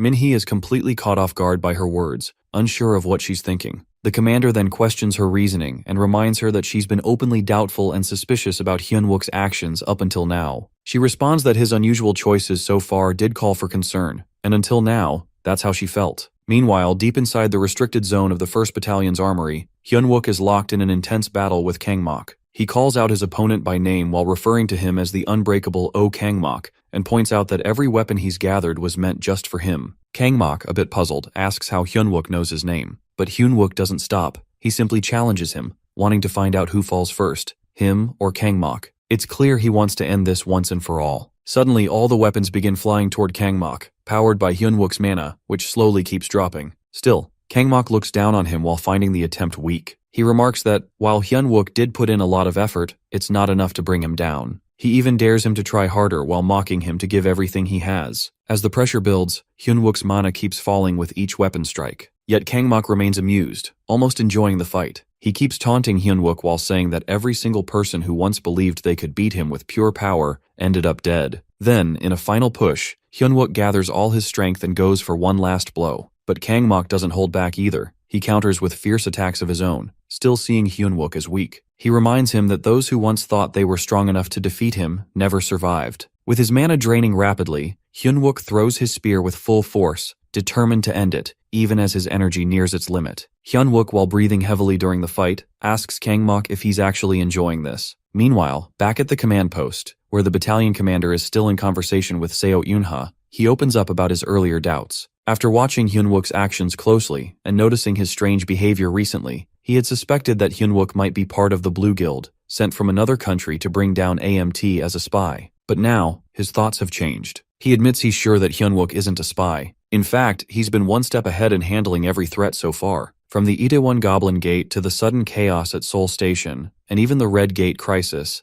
Hyunwook has always been right in the middle while playing a key role in solving each incident. And it's not just about strategy, he's also gone out of his way to make sure others survive and get rescued. Back in the battlefield, Hyunwook is still clashing with Kangmok. His mana is down to just 1%. A sudden thought hits him that if the bunker falls, he won't even be able to protect his comrades. But even if they're lost, he promises himself that he'll return and recover their bodies. In this life, he refuses to be the only one who survives. Then, the scene shifts again. The battalion commander turns to Seo Yuna while saying that, after reviewing everything and understanding the current situation, he believes Hyunwook is the right choice. He agrees with her idea. Just then, by chance, Hyunwook arrives. The commander turns to him and lets him know that they're assigning him temporary command of the 3rd Anti-Monster Brigade, 1st Battalion. Hyunwook asks if the command includes access to the armory. The commander confirms it and then asks if he can change the tide. Hyunwook tightens his fist, accepting the responsibility. At that moment, he realizes that it's time to strike back. With resolve in his voice, he immediately yells the command, "Blast!" Meanwhile, on the battlefield, chaos erupts. Opponents clash violently, and the barracks defense line turns into a storm of conflict. The bone-chilling cries of skeletons fill the air as they swarm in overwhelming numbers. At Barracks No. 1, a soldier shouts to activate the magic circle. Flames erupt everywhere. Some skeletons burn in the blaze, but they keep pouring in. One of the soldiers grits out that this battle feels endless. At the same time, more undead head toward Barracks No. 2, where female soldiers are stationed. Suddenly, someone yells that the second floor has been breached and orders a retreat. Female soldiers quickly raise their guns while firing to slow the incoming threat. Then, Sehi rushes to Catherine and urges her to get to the upper floor. Catherine, visibly distressed, explains that they couldn't save the people on the second floor. The skeletons were just too many, and she warns they can't hold out much longer. Meanwhile, at the guard post, Choi Young-jun is locked in battle with the undead. Other soldiers nearby call out in worry while asking if he's alright. He growls back in frustration while asking if he looks alright, his injuries clearly severe. As more skeletons surge toward him, he mutters that the totems make them difficult to kill. Oddly enough, a twisted grin spreads across his face that he's actually excited. Back in the command room, Hyun-wook discusses the situation with his companions in the bunker command and control center. He mentions that while the skeletons and zombies aren't dangerous individually, the massive number that came through the gate is equivalent to a full division. He warns that the main camp will eventually collapse under such pressure. Min-hee, while realizing the risk, proposes that they establish a base in the bunker and hold their ground. However, Hyun-wook quickly disagrees while leaving the others surprised. He explains that if they avoid the threat now, the monsters will evolve into a strategic army of death, guided by those who planted the totems. He warns that if they reach down Namsan, hundreds of thousands could die. Min-hee presses him that what should they do then? In response, Hyun-wook gives a direct order that the assault squad leader must search for the totems with the guard post personnel. Eun-ha stares at him, stunned, and questions what they'll do about the zombies. Hyun-wook outlines his plan that they will open the guard post and lure all the skeletons and zombies into one place. Min-hee shouts in disbelief while warning that if both monster types gather, they'll be wiped out. But Hyun-wook stays calm while telling him that if they work together, the monsters will be the ones destroyed. Min-hee stares, shocked while asking if he really means it. Back at the guard post, Choi Young-jun is arguing over the microphone while questioning why he should receive orders. He curses the totems and complains about the idea of searching all of Namsan. Then, Hyun-wook replies over the call while assuring him that squad members are already scouting specific locations. Suddenly, another soldier shouts that the skeletons are attacking again. Hyun-wook reminds Young-jun that he holds command authority now and must be followed. Young-jun shouts that he can't hear clearly due to communication issues. Hyun-wook sighs while remembering Young-jun's wild personality and thinks that even now he doesn't take anything seriously. Then, a strange voice blurts over the radio that Bralantine, 21-year-old whiskey. Young-jun lights up while responding with 30. Hyun-wook keeps a serious tone while wondering how Young-jun can joke like that even now. He reinforces communication protocol and asks if he'll follow orders. Young-jun finally responds cheerfully while confirming he's heading out right away. Meanwhile, Seo Yoon-ho also decides to move to the rendezvous point. Hyun-wook turns to her while asking the assault squad leader to watch over his team until he arrives. She nods while reassuring him that she doesn't plan to lose anyone else either. Back on the field, a captain uses the command center broadcast to tell everyone to stop fighting and retreat to the bunker. He urges mages to deploy barriers while warning of an impending impact. He keeps asking why reinforcements haven't arrived. The undead are pushing through the guard post, 200 meters, 100 meters, 50 meters from Barracks No. 2. The control room keeps calling for defensive preparation as skeletons and zombies close in. Sehi, while watching the endless wave approach, clenches her fists and wonders if they've lost their minds trying to stop it with just barriers. The control room then gives her a new task to manipulate wind inside the barracks and maintain a speed under 3 ms. Shocked, she questions what the person issuing the order could possibly be thinking. Meanwhile, in the armory of the 3rd Anti-Monster Brigade, Hyun-wook is observing everything. He wonders aloud who came up with such an idea, while realizing his maximum warp zone is 90 meters. He's never considered using it to send objects to a specific distant location. A voice calls out that a drone has passed 800 meters. Hyun-wook's thoughts race that this person seems to understand his power better than he does. The voice announces that the drone has reached the 1-kilometer communication height and is now fixed. Then comes the final call to platoon leader to warp zone at maximum extension. Firing first shot, Hyun-wook prepares as well. On another side of the battlefield, the vampire Carol spots a skeleton. Nearby, soldiers are already engaged in combat, one of them confirming a direct hit and urging Hyun-wook not to make a single mistake. Hyun-wook places a mana tank over his heart. With full determination, he shouts for steel rain. A storm of metal descends, steel weapons raining down on the skeletons while smashing them one by one. The soldiers witnessing the scene are stunned, their eyes wide with disbelief at Hyun-wook's skills. With unwavering confidence, Hyun-wook declares that as long as he commands, he won't let anyone die in battle. Carol, while watching the power he unleashes, is speechless, finding it unbelievable. Hyun-wook continues saving his comrades while vowing that no one will die because of him anymore, while cutting down skeletons with relentless force. The fight begins as suddenly a voice echoes from the command center broadcast. Sehi listens closely and, with a sigh, mutters to herself that the guy behind this must be completely insane. Soon after, the voice returns, louder and more urgent, while instructing everyone to evacuate the injured and eliminate all remaining monsters. It repeats the message firmly while urging the troops to move quickly. Meanwhile, the nearby soldiers hear the command. One of them wonders if Hyunwook is really that powerful. At the same time, Choi Young-jun watches the scene and questions whether their battalion secretly has an air anchor he didn't know about. Seo Yoonho, still shocked by what she's witnessing,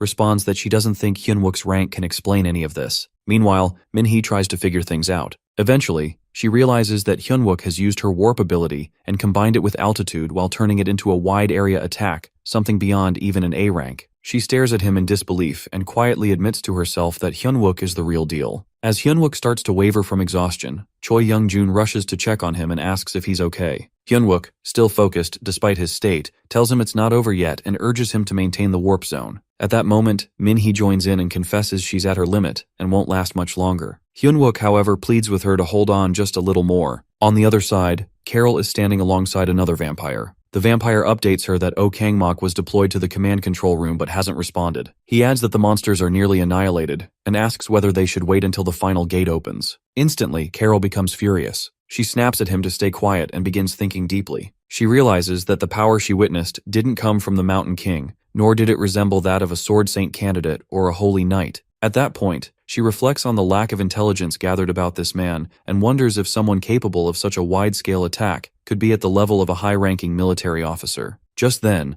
the vampire beside her notices her lost in thought and softly calls her name to bring her back. He informs her that a scout has appeared. Carol narrows her eyes and remarks that she has many questions to ask. Without hesitation, she orders him to bring the scout in immediately. Meanwhile, Kim Kyung-jin is running frantically through a vampire-infested area, trying to save his life. He yells through his microphone again and again, reporting the totem's location as B39. His repeated message shocks the other soldiers who are listening closely. As he continues to run, he fears they're catching up and doubts he'll be able to shake them off. Suddenly, a vampire attacks and his phone falls to the ground. Instantly, the other soldiers panic and start calling out Kyung-jin's name while realizing they're no longer receiving his voice. In response, Hyunwook instructs the command center to move the drones to the reported location. Immediately, the team follows his command and the drones begin to fly. At the same time, Seo Yoonho turns to Choi Young-jun and urges him to hurry. He nods and responds that all he needs is 1 second, just as the drones launch into the sky. Meanwhile, back in Carol's area, she observes that the chaos isn't caused by just one person. Nearby, the soldiers are locked in fierce combat with vampires. One of them warns that their location might be compromised. Quickly, another soldier orders everyone to switch to all-round guard. Then, a large monster appears in front of them. A soldier shouts a warning that enemies ahead and tells everyone to raise their shields. Without delay, they do so, trying to protect themselves from the incoming attack. At the same moment, Seo Yoonha raises her shield to block the monster. As more enemies begin to appear, the battle becomes even more intense. She yells for everyone to keep their distance, warning them that it's haunted armor, and any part that gets touched will rot away. One soldier checks on Corporal Min-tae, who replies that he thinks his shoulder is dislocated. Another soldier then spots more incoming monsters and warns the group. In a hurry, one soldier turns to Yoonha and asks what they should do. Without hesitation, she tells them to stay close behind her. They follow her command while trusting her experience. She raises her shield and activates a special ability, Holy Dome. She informs them that, for about 7 minutes, they'll receive the blessing of holy power within the dome. She adds that if they find an opening during the battle, they should leave the area and continue locating the totems. One soldier expresses doubt while worrying that the enemies are too strong and wondering whether one person can handle them alone. Yoonha firmly responds that she's more than enough. With determination, she steps forward and activates her power, Holy Light, then begins using her full strength against the monsters. She fights fiercely, even climbing on top of a giant monster and slashing down with her sword. The other soldiers watch in awe. One of them wonders if this is how holy knights usually fight. Another admits he doesn't know either, but now he understands why she's called a berserker when she holds a sword. As Seo Yoonha continues the fight alone, she suddenly senses something strange. The holy light fades and the power disappears. While flying in the air and preparing to strike another monster, she realizes the holy dome is vanishing. At the same time, the soldiers inside the dome, who were feeling safe, notice the change and begin to worry. Moments later, Seo Yoonha falls to the ground, her sword still in hand. Dust settles all around her. At that moment, Carol walks toward her. As Auna sees her for the first time, she softly murmurs to herself that finally, she gets to see it, the arrogant face of a holy knight. Kim Kyung-jin is still at the vampire site, struggling to survive, while Choi Young-jun rushes to rescue him. Without wasting a second, he flies into the air and heads toward the spot where his partner is trapped. Soon, he reaches the area and immediately spots Kyungjin standing close to the vampire. At that moment, he yells out that he's found him, and then bursts forward at full speed. He slashes through the air and swings his sword with force while slicing off the vampire's hand. Blood gushes out quickly and Kyungjin collapses onto the ground. Right after that, Choi Young-jun starts noticing a strange, heavy smell. He begins to wonder if it's smoke, but something feels off. It doesn't even feel like he can breathe properly. Suddenly, everything around him vanishes into darkness. For a second, his mind drifts away, but immediately after, he pulls himself back and rushes to check on Kim Kyung-jin. He shakes him while calling his name and asking if he's alright. He even jokes that if Kyung-jin dies, Hyunwook won't give him the whiskey he was promised. Just then, a powerful force strikes again from the vampire, but Choi Young-jun still manages to protect Kyung-jin. As he turns back, he mutters that the vampire is too slow. However, another strong blow lands and he stumbles slightly. When he looks again, he realizes the vampire is actually keeping up with his speed. At the same time, the vampire glares at them both in anger. He recognizes Young-jun and notes that from his sword speed and reflexes, it makes sense why the infiltration team was defeated. However, he insists it's all useless, claiming no sword can hurt him. He then offers Young-jun an option, not death, but a chance to join them. The vampire claims that with vampire powers, Choi Young-jun could rise to the top and become one of the chosen. While speaking, he begins surrounding Young-jun with an eerie force. This, however, only fills Choi Young-jun with anger. He interrupts and demands to know how the vampire plans to pay for ruining his A-rank uniform. The vampire finds him foolish and grumbles that talking won't make him understand. Then he whispers something about the soil of Acheron. Suddenly, the ground starts changing beneath them. Strange substances rise from the floor, and Young-jun notices the earth getting mushy. When he turns back again, he sees Kim Kyung-jin slowly sinking into the ground. He quickly yells out for him to snap out of it. Observing the scene, the vampire explains that their feet are now trapped, and the more they struggle, the faster the earth pulls them down. Choi Young-jun becomes frustrated. He wonders what he should do while carrying Kyung-jin and still trying to fight. As he mutters this, the vampire overhears and mocks him, asking if those are his final words. Meanwhile, the two of them keep sinking deeper into the mushy soil. Desperately, Young-jun attempts to use his skills to break free, yet the vampire reminds him that stabbing won't work against him. At that point, both soldiers float helplessly, unable to escape. The vampire takes advantage of the moment and mocks Young-jun's exposed back while calling it a weak point for someone known as a Sword Saint candidate. Hearing that, Young-jun murmurs in frustration while realizing that the vampire keeps targeting his back. The vampire grins while explaining that a wound on the back brings shame to a swordsman. He adds that he'll finish this properly and looks toward Kim Kyung-jin, who continues to sink. He scoffs at the idea of having considered someone like Kyung-jin as a potential recruit. Now he finds the thought embarrassing. Meanwhile, Young-jun smirks again and whispers that Kyung-jin won't be pulled into this mess. He thanks the vampire for falling into his trap so easily. The insult hits hard.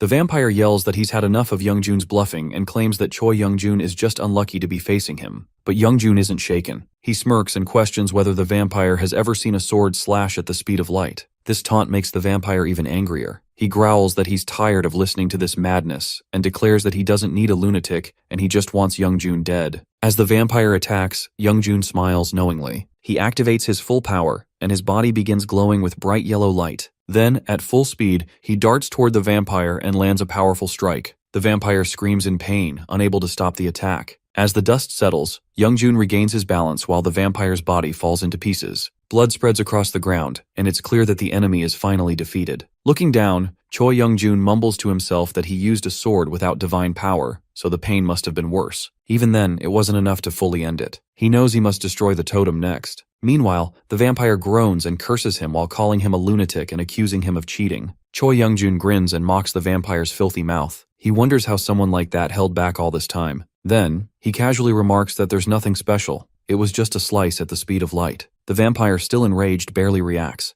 At that moment, Choi Young-jun lifts his sword again and declares that he's going to clean that filthy mouth. Without hesitation, he delivers another strike and finishes the fight for good. Finally, with everything quiet, Choi Young-jun drops to the ground beside Kim Kyung-jin. He breathes heavily and mutters that he's starving. If he boosts his metabolism one more time, he thinks he might actually die. Far away, Carol watches everything unfold from the sky. Carol lets out a chilling laugh, her voice filled with a strange excitement. With her eyes fixed on Seo Yuna, she wonders aloud what kind of expression a holy knight would wear while taking their final breath. Just as she prepares to strike, something unexpected happens. Hyunwook suddenly appears at the scene. The surprise hits her hard. She's clearly stunned to see him there. Woona too looks equally shocked by his sudden arrival. Hyunwook, while burning with fury, demands to know the location of the soldier she had been chasing. Carol, caught off guard, tries to figure out who this man is, her mind racing with questions. But Hyunwook's rage only grows stronger. His voice rises as he demands again that where is his squad member. The soldiers keep battling fiercely against the vampires. Meanwhile, Carol, with a sly grin on her face, remarks to Hyunwook that he clearly doesn't understand the danger he's in. Instead of worrying about someone who might already be gone, she points out that he should be more focused on those right in front of him who could die at any second. This makes Hyunwook slightly uneasy. Just then, he notices Oh Kangmok coming straight at him with a powerful attack. Arrows begin raining down around him while forcing him to quickly call out to the platoon leader. She simply responds that she already knows. Without hesitation, she charges toward Oh Kangmok, and all the soldiers around her watch in complete surprise.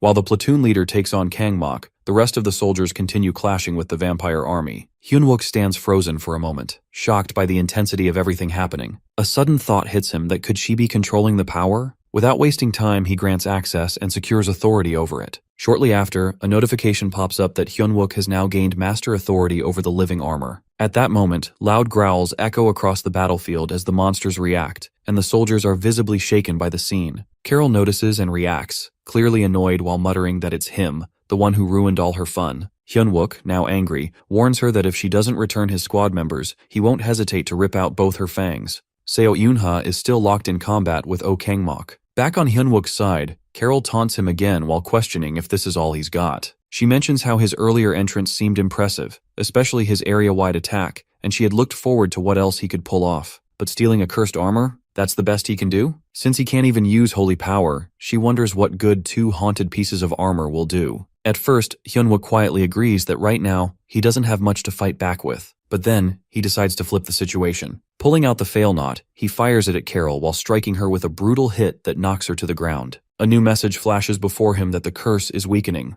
At the same time, Seo Yoonha feels her holy power coming back. Hyunwook then turns to the platoon leader, while requesting that she take charge of the remaining haunted armor, and orders everyone to quickly locate and destroy the totem. Following his command, the troops immediately move out. Then Seo Yoonha tells him to join up with Choi Young-jun and go together. But Hyunwook refuses that Kim Kyung-jin's life is at stake, and there's no time to waste. While he throws another spear at Carol, she begins to suspect something's different. She quickly realizes that it's the fail knot. Hyunwook locks onto a metal target on her body and hurls the Achilles spear directly at it. It lands, and he commands it to unlock while demanding again that she return his squad members. She responds, clearly irritated while saying she's not just upset but she's downright disappointed. The reason? Now she's forced to reveal her true form to someone like him. As her real form is revealed, Hyunwook is stunned. Her body now appears as solid, indestructible steel body. Carol, thinking to herself, can't believe she fell for such an obvious setup. She mocks him while questioning if he's really the same person who launched that executive-level area attack earlier. Hyunwook replies while asking if that even matters, and adding that if she tells him where his team is, he'll gladly show her again. But she insists it does matter because she can't leave without seeing the face of despair on the person who ruined everything. Then suddenly, dozens of blood-stained spiderwebs erupt from the ground while spreading rapidly. They soon blanket the entire area and likely the whole zone.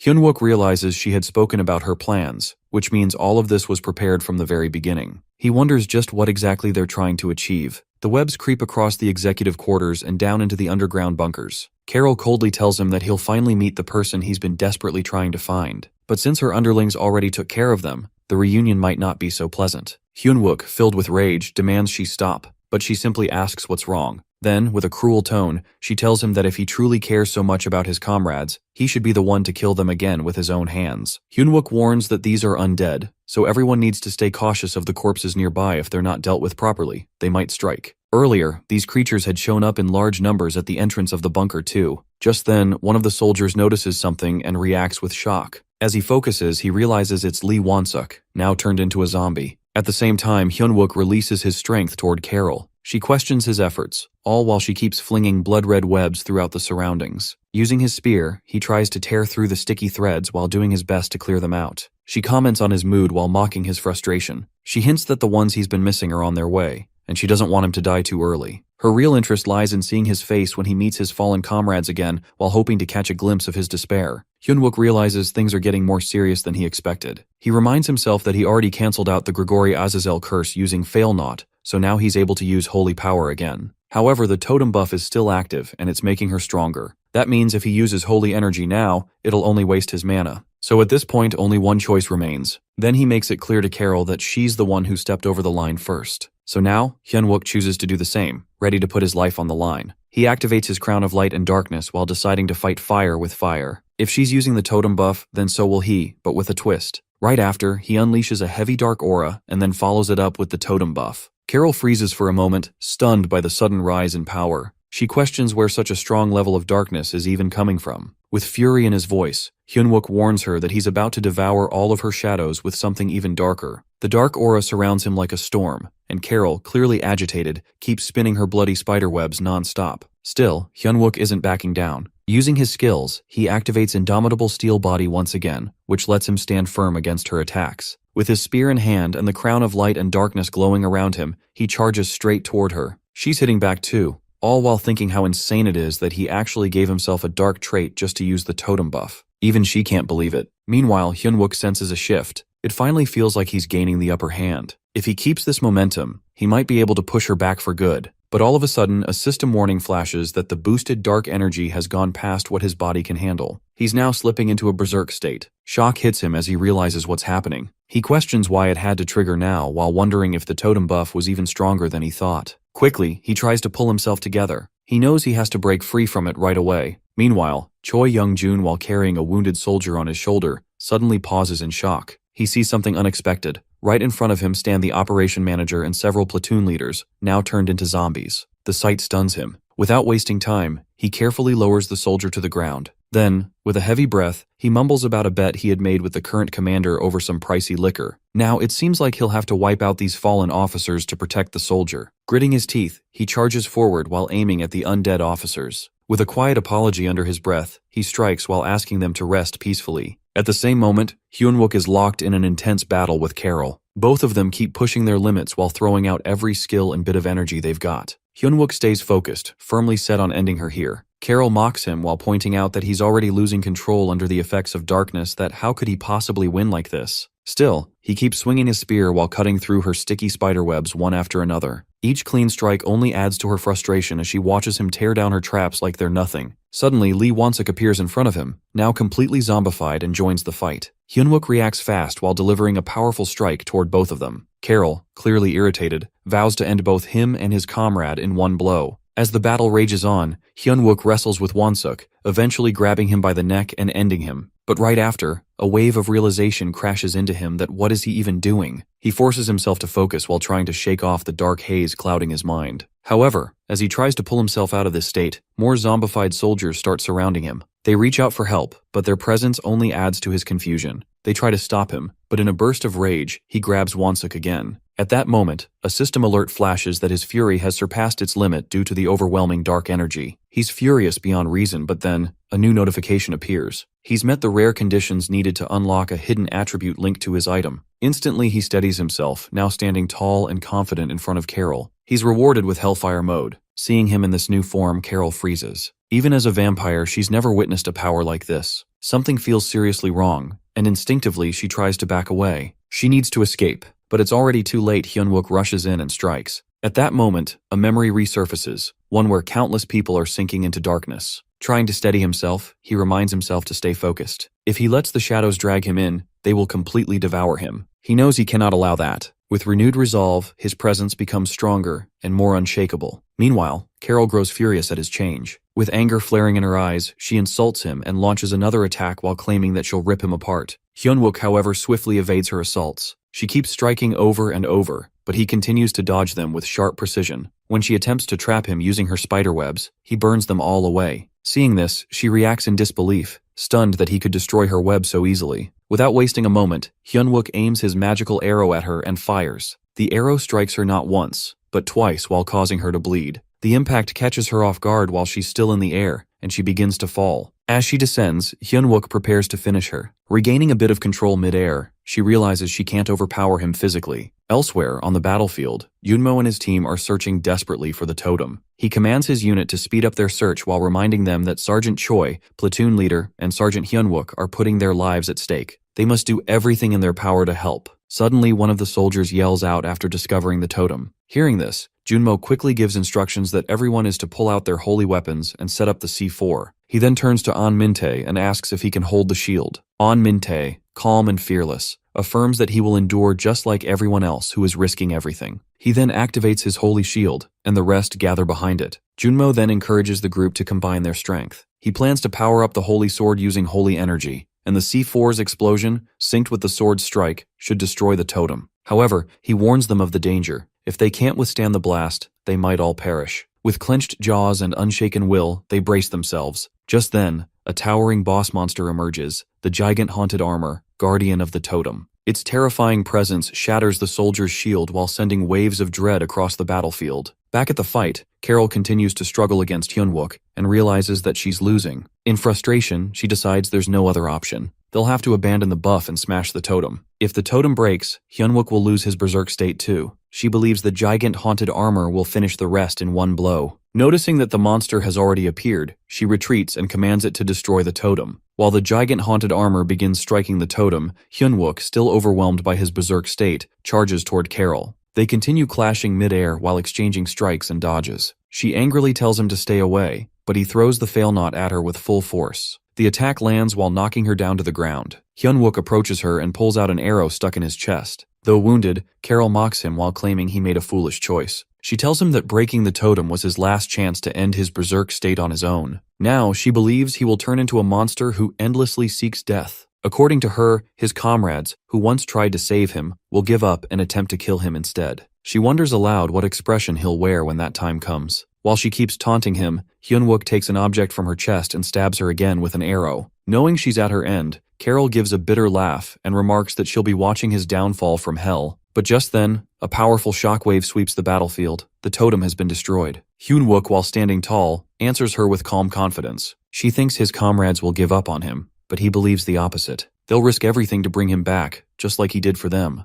As Hyunwook finally overpowers Carol, her body turns to dust and vanishes into the air. Shortly after, he gazes at the object he retrieved from her chest and consumes it without hesitation. Meanwhile, the destruction of the totem causes a massive impact across the battlefield. A soldier rushes to Junmo while informing him that Park Sungmo has survived, while An Min-tae is injured. At that moment, Hyunwook arrives at their location. The soldier checks on him while asking if he is all right. With a light smile, Hyunwook responds that the core objective has been achieved and urges them to regroup with the platoon leader quickly, as the boss monster is close to awakening. Just then, blood spills from his mouth and he begins to cough violently. As he kneels, he mutters to himself while wondering if he had pushed himself too far this time. Suddenly, the boss monster emerges, clearly targeting Hyunwook. He immediately warns the support squad to evacuate the current area. The monster, now fully visible and unified in form, strikes at him with a weapon. Hyunwook activates his skill, Indomitable Steel Body, but it fails. With growing concern, he realizes that the attack was rejected. As the strike approaches, he silently admits that he cannot stop it. Junmo, filled with fear, shouts his name. Just as the weapon is about to land, it misses entirely while striking the ground beside him. Hyunwook opens his eyes in disbelief, shocked to find himself unharmed. Looking up, he sees the battalion commander standing tall while having subdued the boss monster with the help of his wild beast druid underling. Relief spreads among the soldiers and Junmo, grateful for the timely arrival. The battalion commander remarks that thankfully, he wasn't too late. Spotting Hyunwook, he mentions having heard about his access to the battalion's arsenal, though he hadn't expected Hyunwook to move the entire thing with him. While Hyunwook eats another item in his hand, the commander observes that the battalion terror incident seems to be over for now and requests a brief report. Hyunwook steps forward and salutes, then begins his report. He explains that the incident involving the 3rd Anti-Demon Brigade's 1st Battalion was a planned assault by 5 players. 4 were eliminated, and 1 was captured. During the mission, most military leaders went missing. The remaining regular troops' casualties must still be assessed, but all remaining monsters should be dealt with soon by battalion forces. Therefore, as of 6:37 hours, he declares the battalion's anti-terror defense successful. The battalion commander is pleased with the report while expressing that Hyunwook's reports always bring him the kind of news he hopes for. Junmo, still uneasy, wonders aloud whether everything is truly over. He points to the sky while noting that the sun should have risen by now. However, the sky remains dark. Hyunwook then shares news the commander might not want to hear. Shock spreads across the commander's face as Hyunwook continues, while stating that based on the number of gates he observed near Seoul when he took command, it's clear that the battalion terror event and the assembly zone of evil were only the beginning. Their actual objective was to trigger the feared 4th wave, and the starting point is none other than Seoul. A wave of dread passes over the soldiers and the commander upon hearing this. In frustration, the commander realizes the enemy's true motive was different from the start. He orders all personnel to return to base and prepare for reassembly. He instructs Hyunwook to take charge of the preparation. Suddenly, Hyunwook collapses unconscious as his eyes close. The commander and Junmo cry out his name in panic while calling him repeatedly. Now the time is in past of Hyunwook. Here he is seen teaching soldiers about the villain's next target. Choi Young-jun raises his hand and asks how Hyunwook is so sure that the fifth wave will begin in Singapore. Hyunwook replies that it's actually quite simple. The first wave struck California, the second Shanghai, the third Berlin, and the fourth Seoul. All these locations share one key factor. The rate of high-level gate appearances surged 3 months before each wave. It's as if all that energy was gathering to burst at once. Another soldier questions what comes next, even if they know where the wave will start. With limited supplies and equipment, how could they face the villains? Hyunwook acknowledges their strength and superior gear. He recalls that during the fourth wave, they managed to stop the enemies from using a mythic-grade item called Mistiltane, a feat made possible only through the sacrifices of many heroes. He names them one by one: Lee Sung-yoon, Han Tae-sun, Choi Jung-chul, Kim Kang-suk, and Steve Marin. He emphasizes that these villains are so powerful because they can trigger a catastrophe like the waves, destroy humanity to earn experience points, and collect reward items to grow even stronger. However, this time, things are different. Now that they know the enemy's target, they can prepare instead of reacting. With strong conviction, Hyunwook rallies everyone while saying that knowing this alone gives them the reason to act to protect humanity from the villains. Moments later, a mysterious figure arrives at the building. The guards don't recognize him and warn him to raise his hands or be shot. The platoon leader rushes to Hyunwook while asking why he brought in an outsider at such a critical moment. She reminds him that he was told not to do this under any circumstances. Hyunwook assures her that the man is trustworthy. Without his efforts and the risks he took to fund them, their survival would have been impossible. He is a comrade, no different from them. She reluctantly accepts and leaves. Hyunwook turns to the man and expresses his deep gratitude for coming. The man's name is Gordon Tracy. While Gordon is enjoying the party, Snow White, the elder smith, mentions that the orichalcum he provided must have been tough to collect. She shares that, because of it, they've been able to build something absolutely wild. He responds that he's happy it helped, though he wonders what exactly they've managed to craft this time. She teases him, playfully questioning if he's trying to sneak classified info like a villain. He denies it while saying he's just genuinely curious. Smiling, she laughs it off and admits she's only joking after all. Who would ever call their top investor a villain? She hints that she wants to reveal it, but can't while hoping he understands. They both end up chuckling together. Meanwhile, the crowd enjoys the festive vibe. Hyunwook stands among them, quiet. Then Choi Young-jun walks over, annoyed, and mentions how the commander's serious mood is ruining everyone's good time. But as he glances at Hyunwook, he notices tears in his eyes. Hyunwook, clearly emotional, is thinking about the teammates they lost. He regrets not growing stronger sooner while feeling that if he had, he might have saved them. Without warning, Young-jun throws a strong punch at him, not out of hate, but frustration mixed with care. He tells him that Hit carries all the grief of their fallen comrades. He scolds him while reminding him that the past can't be undone, and it's not like he can jump back in time like some comic book character. Then, with a more serious tone, he points out how much Hyunwook has already achieved in the present. The people he saves through his skills. If not for him, the Warp Team mages would have been wiped out at the front lines, and the blacksmiths from the production team would have ended up as captives of the villains. The casualty rate for the search team wouldn't have just been 9%. In fact, they all might have been completely wiped out. Still, Hyunwook, with a serious look, expresses that if he ever got the chance to return to the past, he'd want to rescue everyone. Each time they head out on a fresh mission, he just can't stop thinking about the ones they lost. In response, Choi Young-jun points out that those fallen comrades already knew the risks when they chose to fight, and so do they. But even then, it's always Hyunwook who steps up and saves them again and again. He urges him to stop drowning in guilt and to focus instead on what he can do right now as the team leader. Trying to lighten the mood a bit, he adds that for now, what they can do is enjoy some good drinks. But just then, Seo Yuna shows up while calling him out and warning that their guard team won't tolerate anyone messing around with the team leader. However, he quickly explains that he's just trying to lift his mood. She questions if he can't tell he's ruining the mood, then tells him to go drink that rum he's so fond of. Turning to the others, she tells them to just ignore him. That's just how he is. Afterwards, she looks at Hyunwook and checks if he's doing okay. However, he quietly responds that she doesn't need to worry. Surprised, she asks what he means by that. She reminds him that they're his guards, and looking after him is literally part of their duty. Meanwhile, the guard team starts dragging Choi Young-jun away, and he yells out that they're being too protective. He warns that if they keep treating Hyunwook like that, he'll turn soft. That gets a big laugh out of everyone nearby. Later on, Gordon Tracy is having a chat with Min-hee while noting how close everyone seems. Min-hee casually agrees while saying that's just how their group works. Gordon comments that it's nice to see, though a little awkward at times. While everyone's still laughing inside, some workers outside the building are chatting during their break. One complains that the whole shift got thrown off, and he was actually looking forward to enjoying a few drinks for the first time in a while. Another replies that at least they've got instant noodles in the latest supply drop, so they can grab a cup once they're done. As they're talking, they spot Gordon Tracy walking by. One of them asks where he's headed. He answers that his part's over now, and tells them they can take it easy too. But as he walks off, a wicked grin spreads across his face,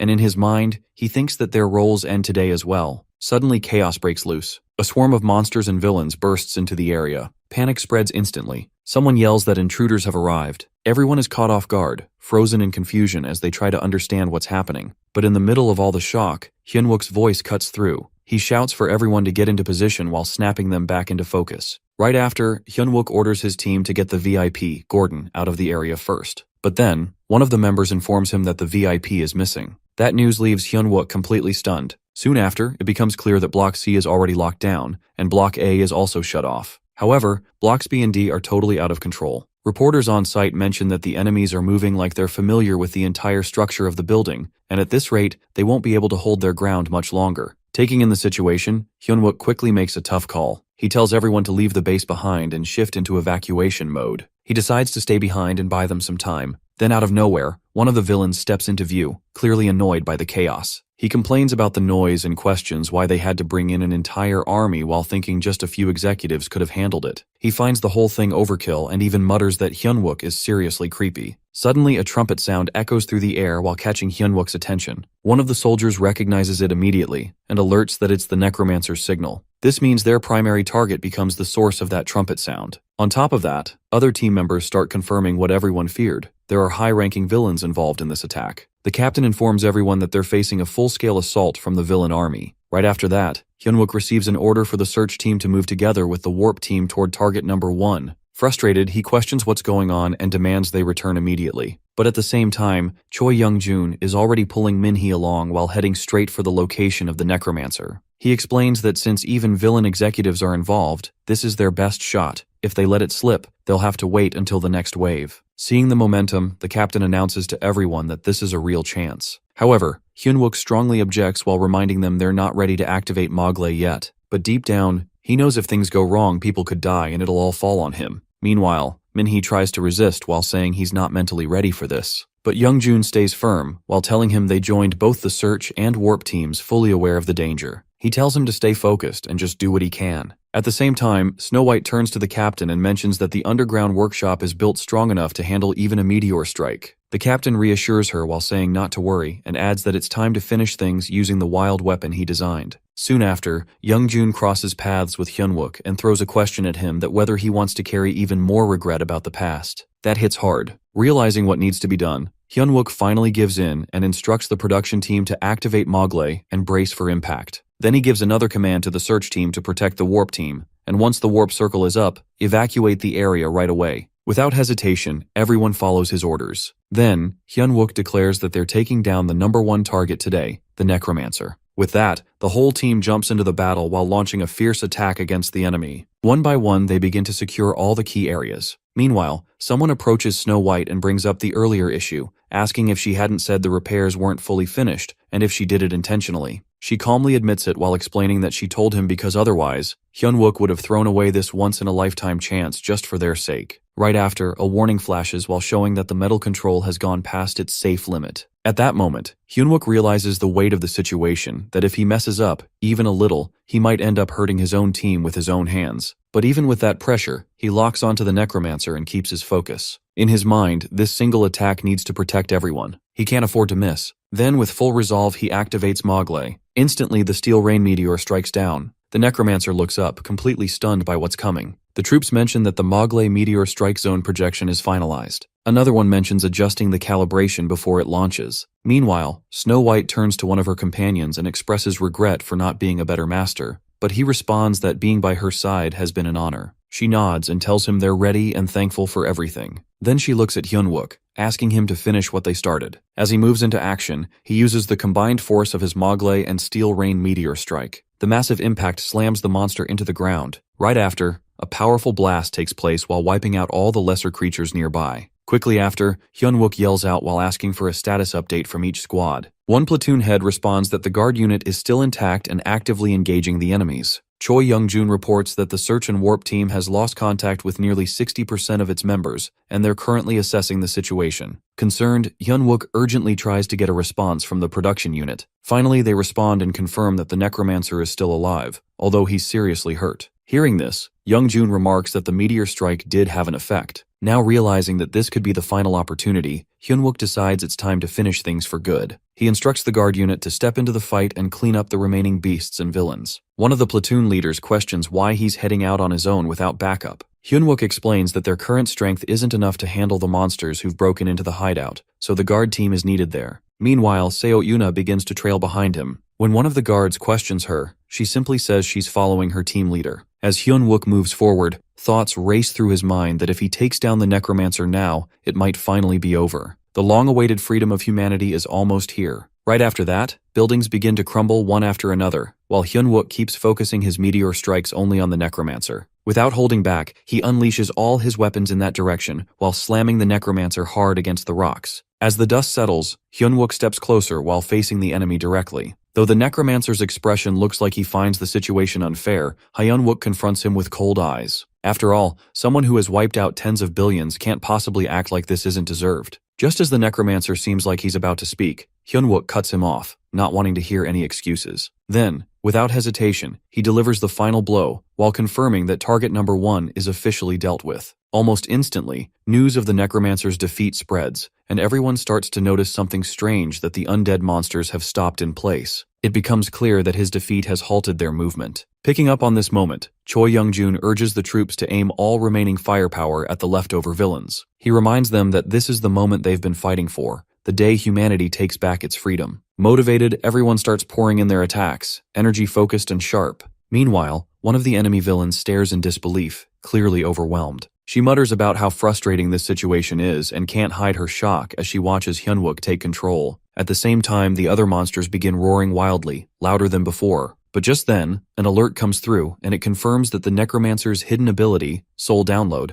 has been activated. But right after that, everyone suddenly witnesses something terrifying. The necromancer's soul transfers, and he comes back to life once again. With a dark presence surrounding him, he declares the rise of darkness. In that moment, the night of death is announced, and a deep chill spreads through the air. All the people on the battlefield freeze in shock, unable to believe what they're seeing. Hyun-wook too feels a wave of frustration wash over him. It becomes clear that the necromancer had been playing him from the very start, simply waiting for the perfect moment to reappear. A sly grin forms on the necromancer's face while making the situation even more unsettling. Soon after, the soldiers start reporting that monsters are coming back to life, even the ones that had been completely crushed by the meteor strike. The horror returns as they rise again, stronger than before. But instead of ordering a counterattack, Hyun-wook urges the others not to fight back and just retreat. He knows resisting now is pointless. Suddenly, Devour is activated, and the necromancer lunges at him with violent force. At the same time, Hyun-wook begins powering up. He pushes his body transformation to its limits. Jinwo blocked the hit, but the force was so immense that it sent him crashing into the rubble.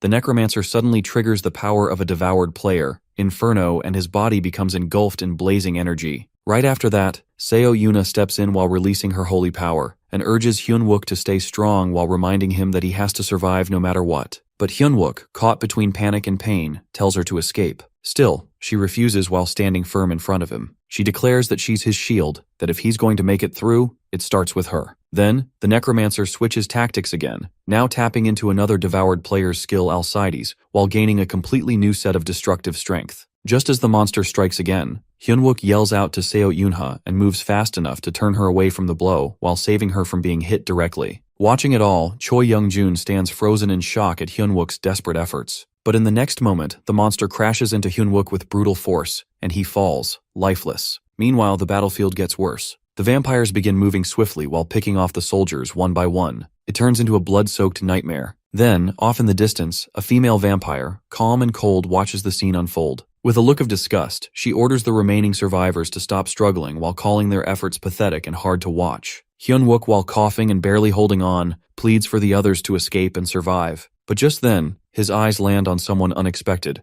Gordon Precy, while standing right in front of him. Shock fills Hyun-wook's face as he struggles to process it. Anger quickly takes over, and he demands to know if Gordon has really betrayed them. Before any response comes, a sudden blast shakes the area. In the smoke, Gordon calmly comments that the civilian safe zone seems nearly wiped out. Still on the ground, Hyunwook stares at him with disbelief and asks why someone like him, a guardian, would do this. He blames himself while saying it was his mistake for trusting him and bringing him along. That trust, he believes, is the reason everything has fallen apart. But Gordon dismisses the blame. He explains that it isn't Hyunwook's fault. He was simply following what the system told him to do. That blind obedience, Gordon says, is why he never imagined a guardian could become a villain. Hearing this, Hyunwook can't hide his sorrow and rage. He reflects that no one ever expected it would be the players, not the monsters, who would bring humanity to ruin. In response, Gordon almost mocks him while referring to him as the so-called last hope of humanity, the Great Steel Emperor, Hyunwook. He claims that it's not monsters, but the chosen divine beings like himself, who have now delivered judgment on mankind. Hyunwook glares at him, filled with regret. He mutters that Gordon sounds more like a villain pretending to be a god. If only he had understood the path to growth even a little earlier,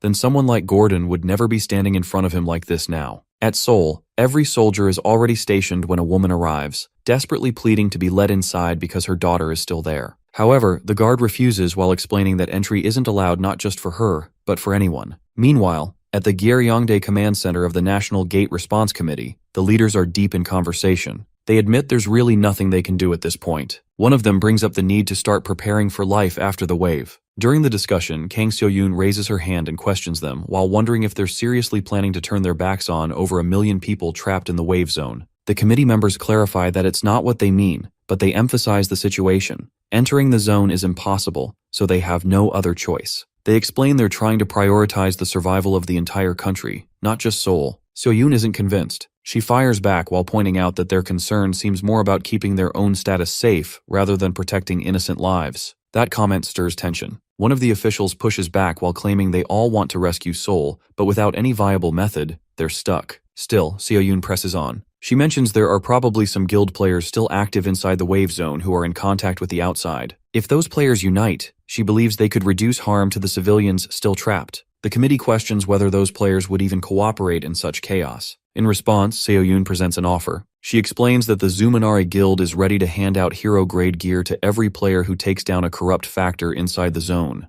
As extra motivation, the most active player will be rewarded with a legendary grade item. She also shares that she can't just order her guild members to hide and stay safe while doing nothing. According to her, they're willing to do whatever it takes, even if it means saving just one more life. That, she says, should be enough. One of the officials silently reflects on the whole situation, frustrated. The idea that solving a national disaster might come down to throwing money and rewards at it feels like nonsense to him. But for now, it might be their only shot. Deep inside the underground bunker of the 3rd Anti-Monster Brigade's 1st Battalion, the battalion commander approaches Hyunwook while asking if he's holding up all right. Hyunwook nods and brings up a point. He's got an idea. He mentions hearing that the terrorist suspect they had in custody has managed to break out. The commander confirms it while calling it a serious issue. At that moment, Hyunwook's thoughts begin racing. He knows the detention area is built using mana stones and layered with barriers meant to restrain players, unless they're S rank while escaping solo should be impossible. So the only conclusion left is that there's a traitor working from within the military. At the same time, Seoul is falling apart under the monster assault. Criminal players, while including that same terrorist suspect, are running wild across the city. The shelters that were built to protect civilians from monsters have now become even more dangerous with these outlaws on the loose. To make matters worse, even the troops who took the least damage still need a lot of time before they can gear up again for deployment. The commander turns to him and asks what exactly he's suggesting. Hyunwook knew this moment was coming. He can tell the commander has been waiting for him to step up and say it. So he proposes a plan that forming a special task force that would focus on keeping civilians safe and tackling the corruption spreading with the wave. The commander is clearly stunned by the idea. He points out that given the circumstances,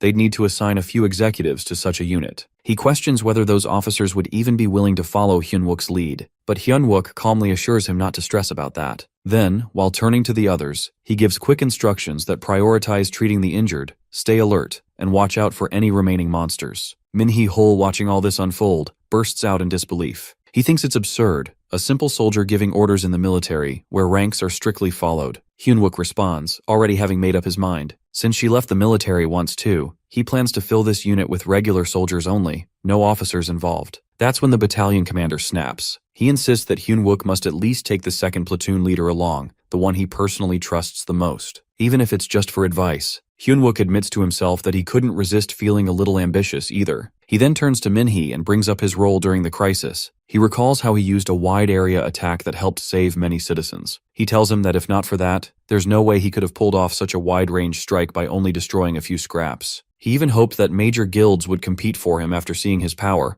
but he doesn't seem interested. Just then, Minhee stops him mid-sentence. He asks if he truly meant to bring her on board as an advisor. That, he says, changes everything. At the same time, soldiers are yelling out warnings to the crowd while telling everyone that the flames are now spreading toward the mountains and urging them to evacuate quickly. Soon after, Hyunwook reaches Sehee. He brings her a message from the commander that she's been selected to join the special unit. Hearing this, she can't help but sigh internally. With her military service almost done, she wonders why she's still being dragged into all this. Part of her just wants to lay low and stay out of trouble until it's over. When Hyunwook contacts her again, she instantly recognizes the voice and thinks that it's that meddlesome guy again. He informs her about the new assignment, but she acts like she can't hear him. Still, he simply tells her that his job is done. He's passed along the message. Even as she keeps pretending she didn't hear it, a bad feeling creeps over her. Something tells her that her peaceful last days in the military are about to get completely ruined. Deep down, she really doesn't want to be part of this. After that, Hyunwook heads over to Choi Young-jun, who's hiding under a bed. Before Hyunwook can even start, Young-jun cuts him off, already refusing to listen. He snaps that whatever it is, he wants no part of it. After everything he's gone through for the Valentian 30, and with his service nearly over, he's done. He doesn't even want to hear a word. But Hyunwook calmly explains that it's not just about that. If the battalion commander catches wind of this, things could go sideways fast. Forget ending his service. His entire military career might never wrap up. Those words hit a nerve. Reluctantly, Young-jun crawls out from under the bed, clearly annoyed but curious now. He asks what it is, finally ready to hear him out. On the other side, Lee Won-suk catches a glimpse of his reflection in a puddle and is stunned by what he sees. He can't believe what's happened to him. Just then, some soldiers shout out orders while telling him to search the area and eliminate any surviving monsters without hesitation. But all of a sudden, Won-suk takes off running. Hyunwook calls out after him, confused. He's certain he managed to keep his sanity until the end and was able to save Won-suk, but now he has no clue where he disappeared. That's when a memory comes back to him. A past conversation with Won-suk where he had claimed he wasn't the type to run away. Now though, Hyunwook realizes maybe he was wrong. Maybe Won-suk is that kind of guy. Still, he can't help but think that he should have had a little more faith in him this time. Soon after, the soldiers are instructed to gather at the training field. They're told once they arrive at the department, there won't be any extra supplies, so they need to bring everything with them. Later, Hyunwook walks up and salutes Seo Yoonha, sensing something's off. He asks if something's wrong. She admits she misunderstood him all along, but before he can respond, she adds that doesn't mean she fully trusts him now. Hyunwook is caught off guard and asks what she's suddenly talking about. She explains she's made the decision to join the special unit so she can keep a close eye on him. He nods while saying he's looking forward to it. At that moment, he realizes something important, that with her now on board, he has all the dependable people by his side. Back when he first returned to the past, he tried to avoid involving his former teammates or his current squad unless absolutely necessary. But now things are different. Afterward, the battalion commander arrives while standing in front of the gathered soldiers. Everyone salutes him with discipline and respect. He announces that a total of 11 members, along with 3 drivers, are assigned to the special unit. However, he pauses while frowning slightly. He admits he doesn't like the current name of the unit. It sounds too odd. Hyunwook realizes then and there, this unit, this mission, is his way of protecting everyone. The commander finally declares the new name that they'll call it the Steel Company. And with that, Hyunwook reflects. As the future he once knew continues to shift little by little, he's come to understand something clearly. Facing these hardships isn't something one person can do alone.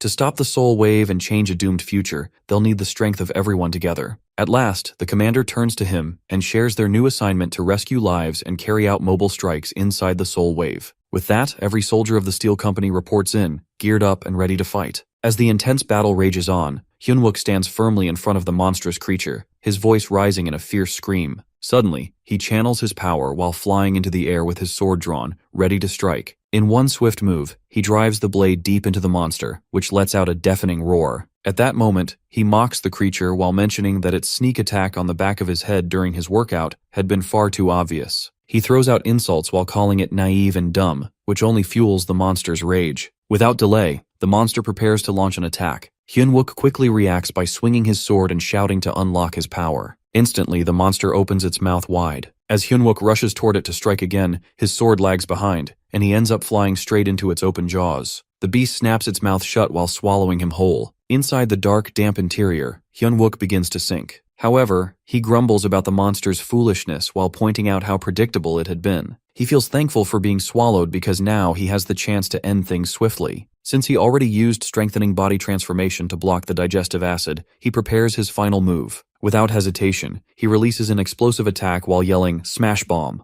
A powerful blast erupts inside the monster's body. In the aftermath, Monster's gut explodes in every direction. Catching his breath, he notices a golden card in his hand. He thinks the terrible breath had been worth enduring for this reward. With a smug look, he lets flames flicker from his hand and quietly reassures himself with confidence. Just then, a notification appears in front of him while congratulating him for unlocking a new skill through Trait Awakening, Metal Bending. He stares at the message in confusion while trying to understand what this new ability means. Almost immediately, another alert follows while warning that using metal bending disables his hardening skill. Even so, he remains satisfied. He looks at his hand and feels ready while whispering that his preparations for the soul wave are finally complete. Right after that, another message appears while stating he has acquired Mana Steel. A rush of energy overwhelms him, and he shouts with a fierce grin. Looking at the mana-infused item, he mutters that it's been a long time, so now he'll enjoy this feast without holding back. He consumes the power with eagerness. Days later, the National Gate Response Headquarters broadcasts an emergency message. The voice echoes across the city while warning that the gate will cover all of Seoul, and this is not a drill. They repeat the alert so everyone can hear. Meanwhile, skeletons begin pouring into the streets while threatening civilians everywhere. On one road, a lone child sits helplessly, and countless skeletons rush toward him. Suddenly, a vehicle speeds onto the scene. Soldiers jump out and immediately begin firing their weapons at the enemy. One commander yells for the troops to block the street where the monsters are advancing. The child, frozen in fear, watches wide-eyed. Just then, Junmo appears beside him while kneeling and checking on him.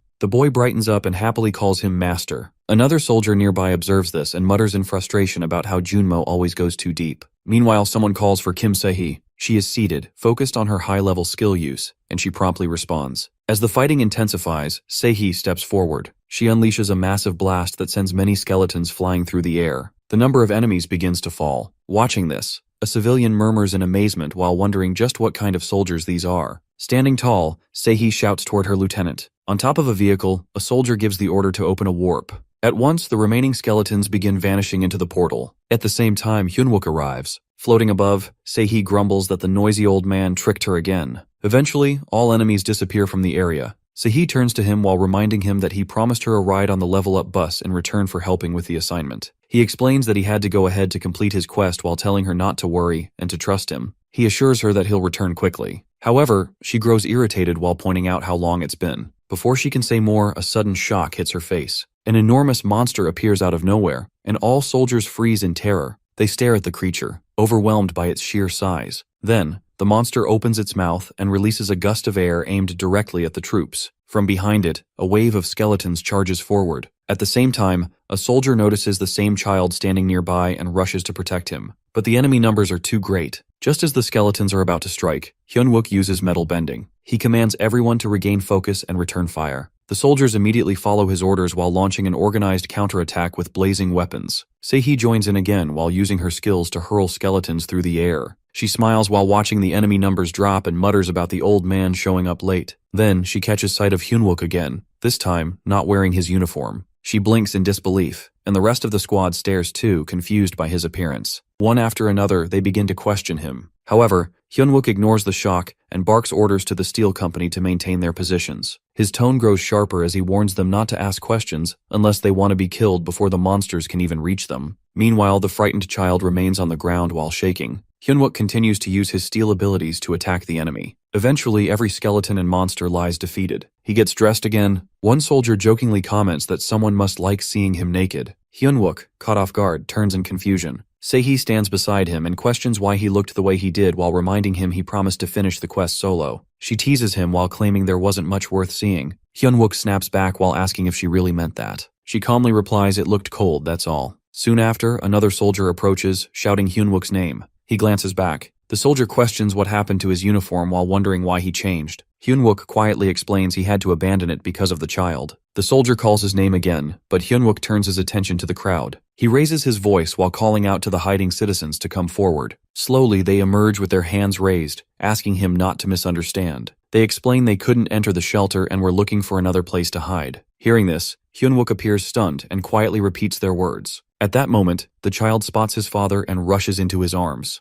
The man thanks the soldiers with emotion while saying that although everything seemed hopeless while meeting people like them, gives him relief. The other soldiers look on, speechless. Then Hyunwook speaks up with a strange tone while asking if it really feels like a relief. The man looks confused and asks what he means. Before he can say more, steel objects fly toward the crowd. Alarmed, the man begs him to stop. However, Hyunwook shouts smash while unleashing a violent force that sends the people flying. The child watches in horror as his father is caught in the blast. Instantly, soldiers begin shouting. One demands to know if Hyunwook has lost his mind. Another calls his name while pleading for an explanation. Yet Hyunwook rushes forward, pulls the child aside, and murmurs bitterly that he truly despises betrayal. While the child sobs uncontrollably, he warns everyone that it would be better not to test him again, unless they want to face the same fate. However, one of the nearby soldiers quickly notices and shouts out to stop him while demanding he put the kid down. Immediately, he orders all forces to take aim at Hyunwook. In response, every soldier points their weapons toward him, filled with confusion and fear, as several civilians already lie lifeless on the ground due to Hyunwook's earlier attack. Meanwhile, another soldier steps forward. He calls Hyunwook insane and questions how a soldier could ever do something so horrifying, killing civilians. Urgently, he shouts again while telling him to release the child. Despite the pressure, Hyunwook remains firm.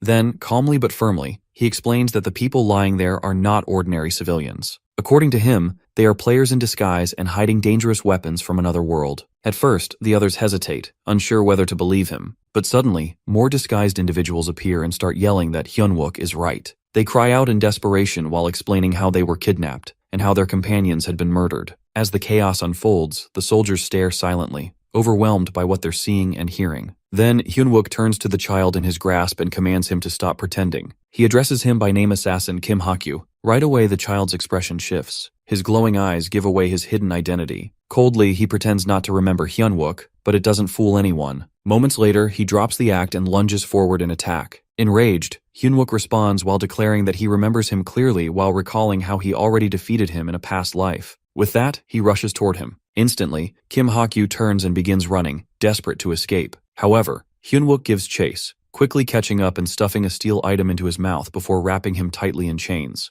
Eventually, Kim Hakyu begins struggling and yelling while accusing Hyunwook of being insane and calling him a torturer for feeding him metal. But Hyunwook, unfazed, responds with a straight face. He claims he eats them often and that one can get hooked on the metallic scent over time. Hearing this, Kim Hakyu becomes even more disturbed while questioning why anyone would eat such things. Then, without hesitation, Hyunwook grabs his jaw again and shouts another command while pushing a second steel ball into his mouth. He demands the truth. Realizing that Hyunwook will not stop until he confesses, Kim Hakyu finally breaks. He starts speaking quickly while naming Gong Tae as the true mastermind. According to him, that man killed all the guards at Dongdaemun shelter, took control of it, and then destroyed it so no one else could enter. Right away, Hyunwook interrupts with intensity while repeating that the shelter had been destroyed. He remembers rumors of a villain, apostate who killed survivors and conducted horrific experiments to gain immense power. In his past life, the man had been a mystery, never showing his face. However, this situation fits that villain's profile perfectly. Kim Hakyu continues while explaining that some civilians managed to escape because they couldn't endure the cruelty. Their mission, he says, was only to bring those escapees back. He admits that he took the form of a child so no one would get hurt and pleads for Hyunwook to believe him. However, Hyunwook once again restrains him while accusing him of having another hidden motive. He insists that the real reason for the kidnapping was to complete his villain quest. He repeats the title Assassin Villain Kim Hakyu with sharp intensity. Realizing Hyunwook has figured out everything, Kim Hakyu begins trembling. Finally, he asks who Hyunwook really is, but there's no answer, just another command. Immediately after, Hyunwook unleashes his skills while shouting smash and port steel. In an instant, Kim Hakyu dies on the spot, crushed by the power. Afterward, one soldier walks up and asks what happened. Calmly, Hyunwook explains that the man committed suicide. The soldier blinks in disbelief and questions what kind of threat Gong Tae must be if someone like Kim Hakyu would kill himself rather than face him. He wonders whether they should wait for First Lieutenant Seo Yoonha and Sergeant Choi Young-jun. However, Hyunwook replies that they won't make it in time. According to him, they're busy saving the lieutenant colonel and repairing armor, so it's up to them to proceed. The soldier seems uneasy and asks how they're supposed to open a destroyed shelter door on their own. Then, with a mysterious grin, Hyunwook reassures him not to worry, he has his own ways. The soldier, unnerved by the creepy expression, mumbles that Hyunwook is making that face again. Shortly after, Hyunwook arrives at Dongdaemun shelter. He stands confidently and loudly declares that the regular army AMT is present. He demands the shelter door be opened immediately while warning that illegal occupation is a serious crime. If the door isn't opened, he threatens to use a master key to force entry. Meanwhile, one of the soldiers quietly notes that this is clearly a bluff. Since the people inside locked themselves away, they must not know the real situation outside. Hyun-wook continues while raising his voice and stating that if there is no response, they'll treat it as an illegal case and force entry. The ones inside still don't realize that the regular army isn't even operating properly anymore. Then suddenly the shelter door opens. Every soldier gasps in shock. Hyun-wook's bluff actually worked. A man steps out, confused while asking about the situation. With a sly grin, Hyun-wook responds while pretending the door was just too soundproof for them to hear earlier. He reminds them again about the report of illegal occupation. Right then, Gong Igtae appears. He protests while stating that their presence is legal and invites them inside to check. He claims the civilians are simply following orders and insists this shelter is a perfect example of how one should operate. Once inside, Hyun-wook notices how no one even reacts to his presence. He remarks that it feels like they're all pretending not to notice, as if they're hiding something. This observation causes Gong Igtae to stiffen, and he gives Hyun-wook a strange look. Hyun-wook laughs awkwardly while brushing it off as a joke. Eventually, more soldiers gather inside.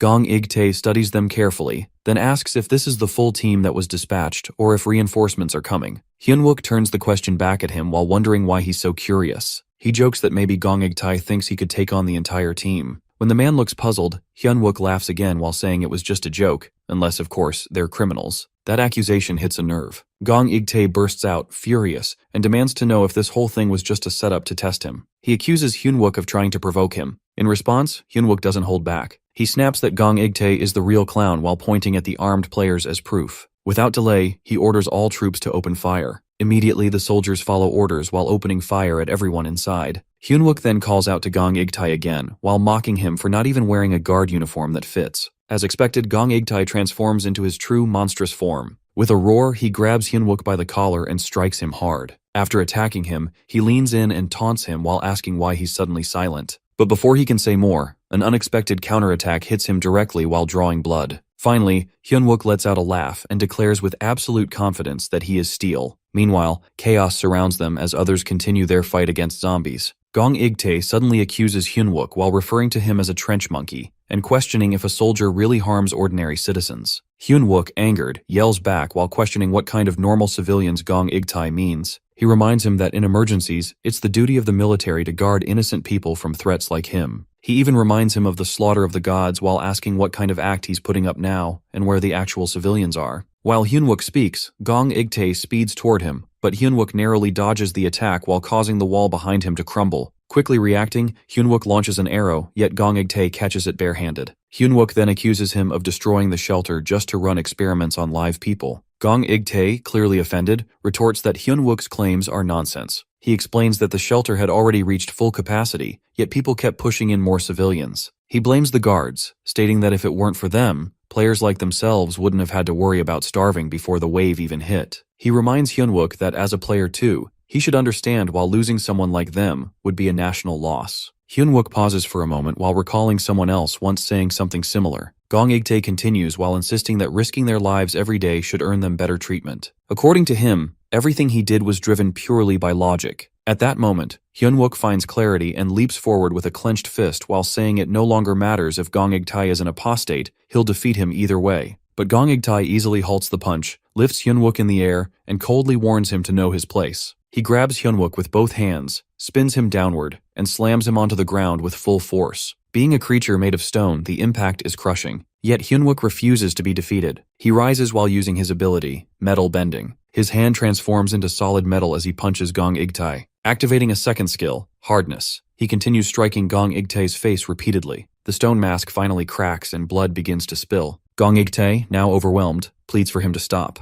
As Hyun-wook halts, he notices people approaching, weak, frail, and clearly suffering from long-term hunger. A woman holding a child pleads with him for help, while insisting they obeyed everything they were told and saw nothing. This sight deeply shocks Hyun-wook. He silently reflects on Gong Igtae and questions whether the man was truly an apostate. Could it really have all been about food shortages? If so, why was he abducting people? Suddenly, he spots Gong Igtae, now returned to his human form while holding a person by the neck as a hostage. With a trembling voice, Gong Igtae demands to know what more is expected of him. He claims that all he wants is to survive and asks if that is truly wrong. His expression turns twisted with desperation. Hyun-wook, now fully convinced of Gong Igtae's intentions, realizes he is not the apostate. As Gong Igtae mutters again about doing everything he was told and starts to say the word apostate, his head explodes on its own. Blood splatters as his body collapses while terrifying those nearby. Fuming with anger, Hyunwook mutters to himself that the real apostate is still hiding somewhere here. Later, Junmo arrives and reports to him with a pale face. He informs that out of the 32 players involved in the unlawful seizure of the shelter, 21 were killed, while the remaining 11 were taken into custody. Noticing Junmo's trembling,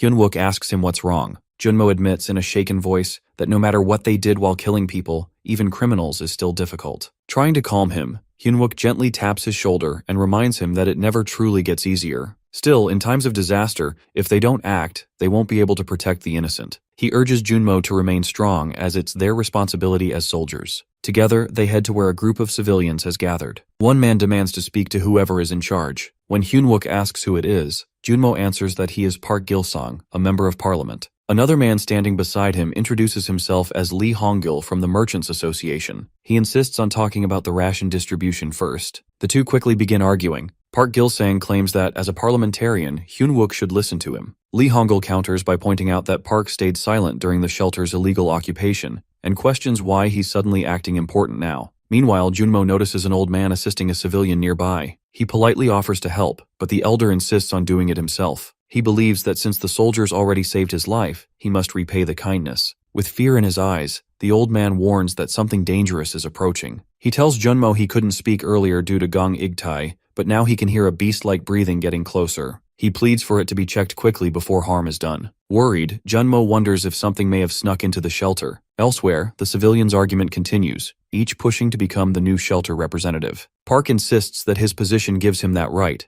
but Lee questions his motives while saying his silence during the crisis speaks volumes. As Hyunwook watches, he begins to suspect the apostate may be using the fear Gong Igtai caused to quietly seize power. With Gong Igtai, the puppet, now dead, the easiest way for the enemy to gain control would be through becoming the shelter's representative. He questions whether it's one of the two arguing men, or perhaps someone else silently manipulating events from the shadows. Growing frustrated, he wonders to himself where the real apostate is hiding. Meanwhile, the old man who was helping earlier walks into a room filled with the injured in custody. What he finds shocks him, a vampire feeding on the wounded. With rage in his eyes, the old man rushes forward and punches her while yelling at her not to touch what belongs to him. Carol sits impatiently while craving blood. She tells the old man she doesn't want anything impure, only clean blood will do. In return, he scoffs, calling her foolish, and explains that drinking clean blood would be like trying to quench thirst with seawater. Annoyed, she snaps at him while asking why he dragged those soldiers into the first wave of erosion in the first place. The old man shrugs off her anger while replying that once erosion fully sets in,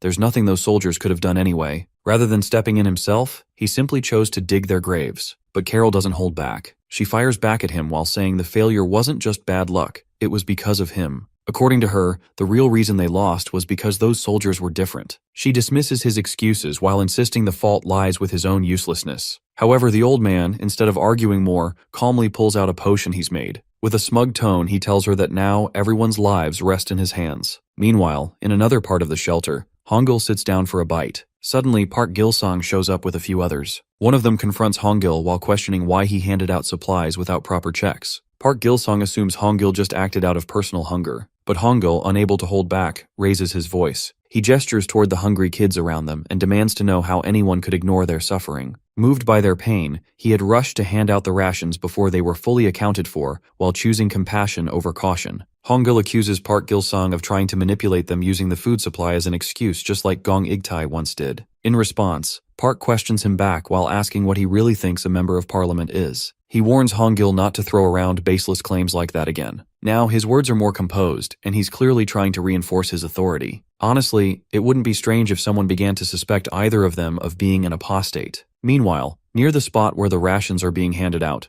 Park Junmo quietly asks Hyunwook if they could also get something to eat. But Hyunwook turns him down. He explains that someone is hiding behind Gong Igtae, and if that person decides to use poison, things could spiral fast. Their entire defense would collapse if something happened to them. He calmly asks if Junmo would really be okay with risking that. Just then, the old man shows up holding a tray full of food. He casually offers them a warm meal while pointing out the rice is fresh and the meat tastes great. But Hyunwook stays firm. He mentions how important supplies are during emergencies, and insists they shouldn't be touching food meant for evacuees. He also reminds him they've already received military rations, so there's no need to worry. The old man doesn't take that well and gets visibly annoyed. Suddenly, Hyunwook gets a call and tells the person on the other end to hold on. He'll head down there himself. Watching him walk away, the old man sighs in frustration while wondering if Hyunwook is just a soldier through and through. He seems irritated by his strict nature. Soon after, he turns to Park Junmo and asks about the task he mentioned yesterday. Junmo reassures him they're still looking into it, and that there's no need to be concerned. That finally brings a bit of relief to the old man as he lets out a quiet breath. As Hyunwook moves downstairs with Junmo, Park comments that the plants around them aren't the kind you'd normally see on Earth. Even the air feels warmer. From the looks of it, this place seems connected to the erosion wave itself. Hyunwook nods in agreement. He quietly adds that if they can't stop it here, then Seoul might face the same fate as California during the first wave, Shanghai during the second, and Berlin during the third, falling straight into the hands of the monsters. At that moment, Park Junmo tells Hyunwook that for now, he should head back up with the rest of the platoon, while he and Sergeant Sehee stay behind to keep watch. Of all possible spots, it just had to be this cramped tunnel. What terrible luck. Meanwhile, on the other side, the old man's granddaughter gently asks for more water. He hands it to her without hesitation, and she thanks him with a soft smile. As he watches her, he can't stop thinking about Hyunwook. In his mind, he mutters that the guy really is cursed while thinking that strict military discipline will stop this.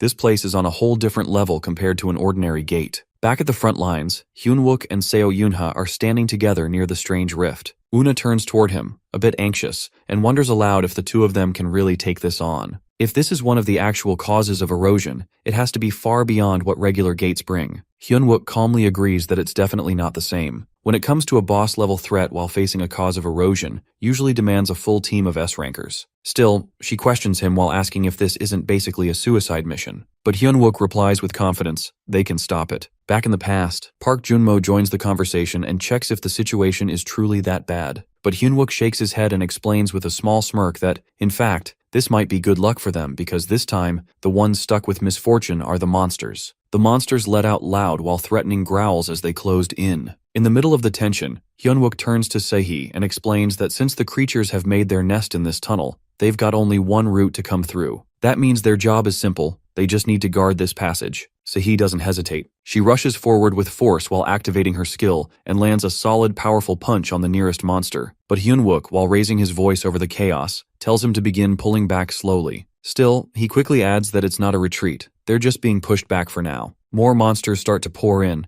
and it becomes clear that they're erosion beasts, creatures deeply affected by the corrupted surroundings. But Hyunwook knows their weakness. As soon as they move outside the eroded area, their defense drops sharply. Without wasting time, Hyunwook calls out to Sehee while letting her know he's going to spin the marbles, and in the meantime, she should compress the wind to boost its speed as much as she can. The goal is to take out all the monsters in one strike. With his resolve hardened, Hyunwook stands firm, completely focused on wiping them out. Not far behind him, Park Junmo also keeps up while landing clean hits. This time, the cause of erosion actually turns into a small advantage. But still, if they fail to stop the monsters right at the entrance, everything could fall apart. They have no choice. They must hold this position. Meanwhile, elsewhere in the corridor, Hongul stumbles in pain while clutching his stomach. Something's wrong. Then, all of a sudden, his body begins to shift, his form warps, and his teeth grow large and sharp. A monstrous growl escapes from him as his transformation begins. But before he loses himself completely, the old man appears and strikes him down without hesitation. Moments later, the old man receives a system notification. The beastification experiment is now marked complete,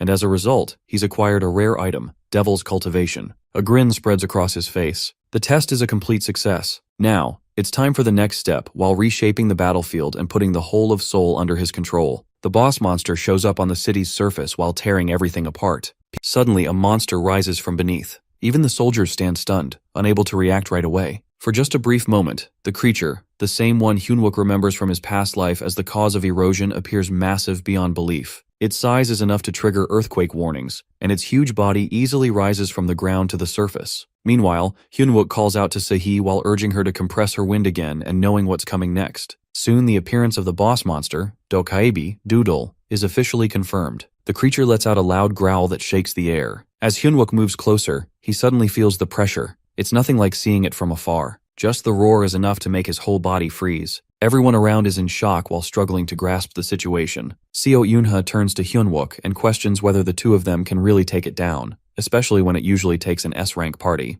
But he responds with confidence. Based on what he knows, the monster is currently using its full power just on the surface, which keeps them safely out of range for now. This first cause of erosion, he believes, is a rare opportunity granted by fate. With no time to waste, he tells her she'll have to give it everything she has, every bit of mana. If she can create the strongest wind possible, they might have a real chance. Their only hope is to wear down its head. If they manage that, everything could be over. After that, Hyunwook signals her to strike, and they both throw themselves into an intense battle with the boss monster. Meanwhile, the old man quietly observes the fight from a distance while standing beside Carol. With a twisted grin, he comments on the situation while mentioning that the boss of the cause of erosion has finally shown up. He shows a cold interest in watching how miserably the soldiers are falling. Carol, confused and frustrated, questions his motives. She reminds him he once mentioned everything would end once the boss appeared, so she doesn't understand why he's heading back for another look. But the old man, in a serious tone, points out the flaw that led to their downfall in the past. According to him, they were wiped out because they ignored the finer details. Their belief that nothing below S rank could harm them made them careless, and that blind confidence got them all wiped out. He admits he doesn't share that naive belief and coldly tells her to stay quiet and follow him. Elsewhere in the shelter, a soldier approaches and curses Jinwoo.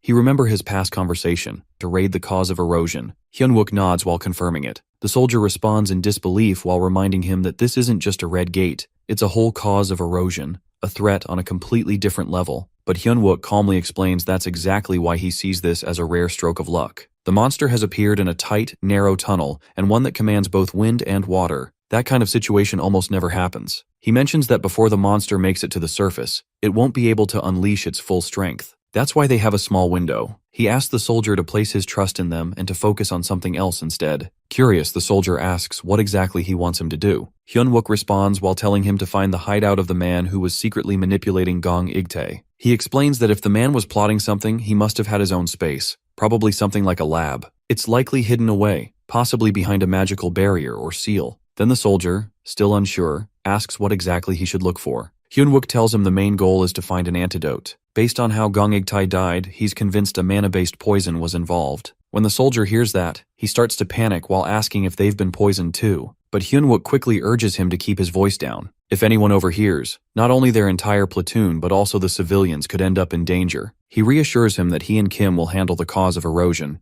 even if it means giving up their lives. But without the antidote, no one will make it out alive. That makes the soldier the key player in this operation. Everything depends on him finding it. The soldier, although willing to take the lead, complains about how he's supposed to find anything useful in such a massive shelter. While that's happening, Seo Yoonha and Hyunwook are fully engaged in combat with the boss monster. But soon, they both notice something troubling. Their attacks are barely leaving a mark. The monster doesn't even flinch under their blows. Still, Hyunwook charges again with his spear while trying to land another hit. At the same time, the monster fights back, aiming to kill. But Hyunwook skillfully dodges every strike. Despite the danger, he keeps his focus while thinking to himself that they must bring this creature down no matter what before Northern Seoul turns into a completely eroded, unlivable zone. Seo Eunha, clearly worried, asks how they're supposed to manage that. In response, Hyunwook shares his plan that he's going to dive straight into the boss monster's mouth. Shocked, she questions his sanity, saying she has no idea what he's trying to pull. She warns him that even if he defeats the monster, a single wrong move means he won't make it back alive. Hyunwook already understands the risk, but before the creature's head returns to the other realm, he plans to finish it with a single, powerful blow, one strike and one kill. He asks her to use the spirits to keep the monster's head still. Then while preparing for the attack, he activates hardening on his body. Up to this point, there hasn't been a moment where Hyunwook hasn't risked his life. Without hesitation, he keeps launching fierce attacks while pushing to bring the monster down.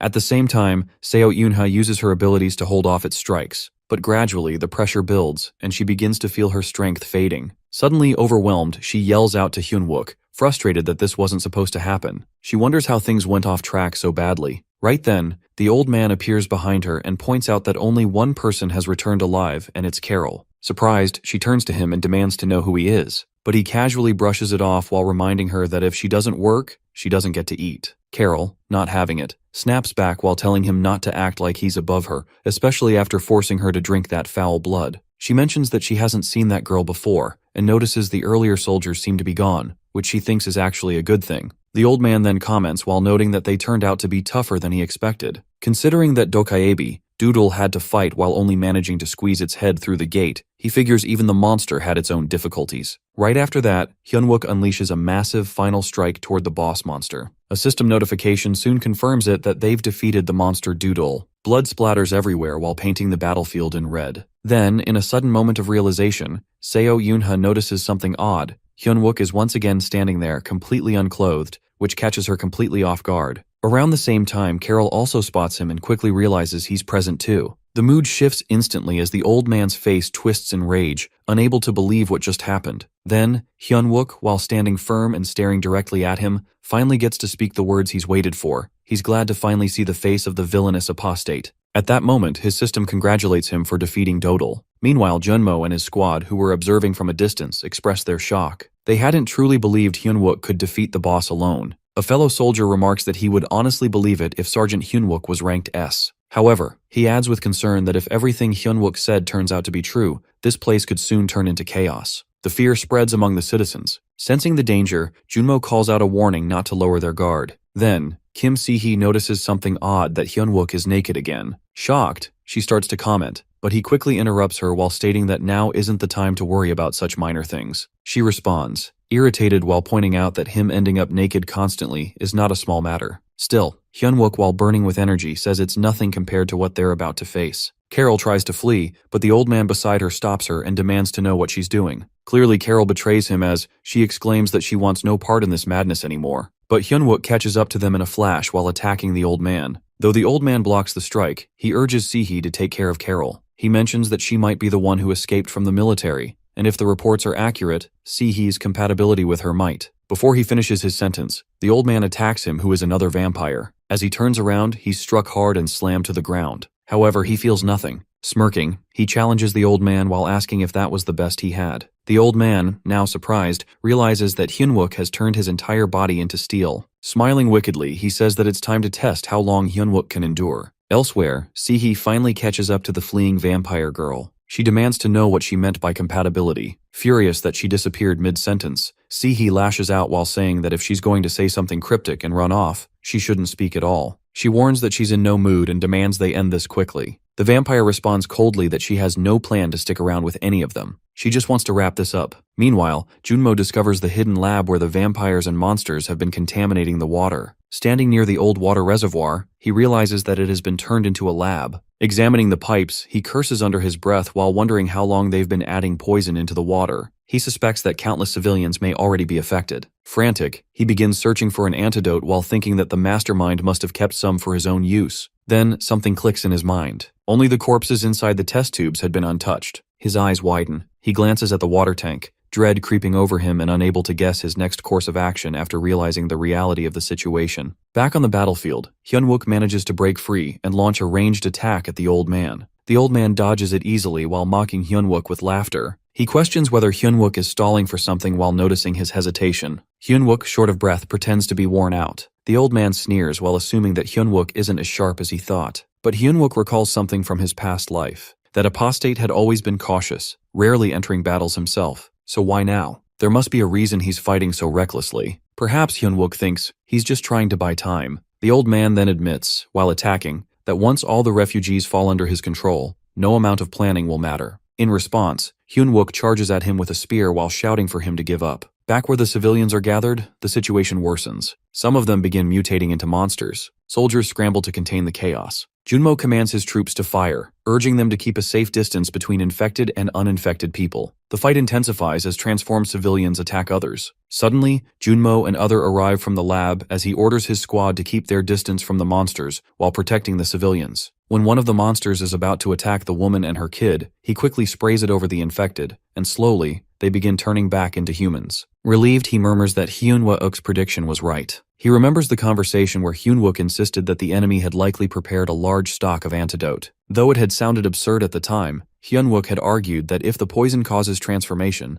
then the villain would surely prepare a backup in case he lost control. And now, it was all proving true. Junmo looks at the tank and realizes that Hyunwook had filled it with the antidote all along. Back in the battle, the old man stares at a system screen in shock. Turning to Hyunwook, he erupts in rage while realizing his grand scheme has been ruined. Meanwhile, Hyunwook grins to see the same screen. Enraged, the old man transforms into a massive feral wolf and slams Hyunwook to the ground again. He promises to torment him until he begs for death while claiming he'll sever his head and display it. In that moment, Hyunwook calls his cloud sword, still lying far away. Using magic, it flies into his hand at lightning speed. The weapon strikes, though the old man deflects it. Furious, the old man snarls and swears to destroy not just Hyunwook, but all his comrades while promising to gut them and stuff their bodies like hunting trophies. But Hyunwook mocks him while calling him a Dr. Mutt, while saying that all his clever tricks and strategies have crumbled. With sharp defiance, he growls that he'll reduce him to nothing but a barking beast. As Kim Se-hee is engaged in battle with Carol, it becomes clear that Carol holds the upper hand. She moves far too swiftly for Se-hee to counter properly. Both of them continue exchanging blows, and during one of her attacks, Carol questions what part of Se-hee even makes her a worthy opponent, given her sluggishness. Just as Carol is about to land a finishing strike, Hyunwook's cloud blade erupts and pushes her away. The blast originates from the clash between Hyunwook and the old man nearby. Startled, Carol stops, disbelief flashing in her eyes. She murmurs to herself in shock and hurries off to investigate. Se-hee, while watching her retreat, shouts after her in frustration while questioning where she's going and urging her to return. Meanwhile, Hyunwook now stands tall with his weapon in hand. He hurls a mocking remark toward the old man. However, he soon bursts into sinister laughter and responds with scorn while claiming he can see through Hyunwook's attempts and won't be tricked by such lowly mind games. For a moment, Hyunwook doesn't understand the old man's words. Next moment, without wasting another second, Hyunwook becomes intensely focused and charges at the old man. Within a blink, he appears behind him, too fast for the enemy to even register. Striking from behind, he accuses the old man of being mentally fragile. He activates his technique, Dark Hand of the Cloud Master, fall while unleashing it with all his strength, which finally injures the old man. He closes in once more, declaring the fight's conclusion while leaving the old man in terror. Yet suddenly Hyunwook's body weakens. His system warns him that he can't sustain the force of the power, Dark Hand of the Cloud Master. He angrily shouts while blaming his weapon for being insatiable despite all the power he's fed into it. He wonders aloud how Sergeant Choi Young-jun ever managed such a wild beast of a weapon. Seeing his condition, the old man grows gleeful and mocks him while asking if he brought out a weapon beyond his limits just for show. Meanwhile, the Moonlight Song also activates. While the old man taunts him further while calling him a worthless trench monkey and claiming it's the end for him, suddenly Hyunwook's surroundings twist. A grim world unfolds before him, one filled with shadows, blood, and lightning, and the moon turns red. Fear creeps in as he questions if it's merely an illusion, but every sense, the scent of blood, the cold in the air feels disturbingly real. It's not just visual, it's a complete, horrifying experience. The old man now has control over Hyunwook's mind. He grins darkly and boasts that his illusory technique directly manipulates the brain while making it impossible to separate reality from fantasy, like a mind suspended in a false world. He promises Hyunwook will perish, trapped in this despair. Hyunwook, while trembling, feels consumed by the illusion. The old man confidently assures him that no one can escape such a flawless mental prison. But unexpectedly, Hyunwook's strength returns. He questions the technique with a smirk and breaks through the illusion entirely. The old man looks at him in disbelief. Shaken and furious, the old man demands to know how his perfect domain could be undone. His pride crumbles as he rants about his so-called genius and meticulous plans, unable to accept defeat. But Hyunwook counters while dismissing those words as nothing but the coward's shield. He accuses the old man of hiding behind tricks to stay alive. Enraged, the old man threatens to silence Hyunwook's sharp tongue.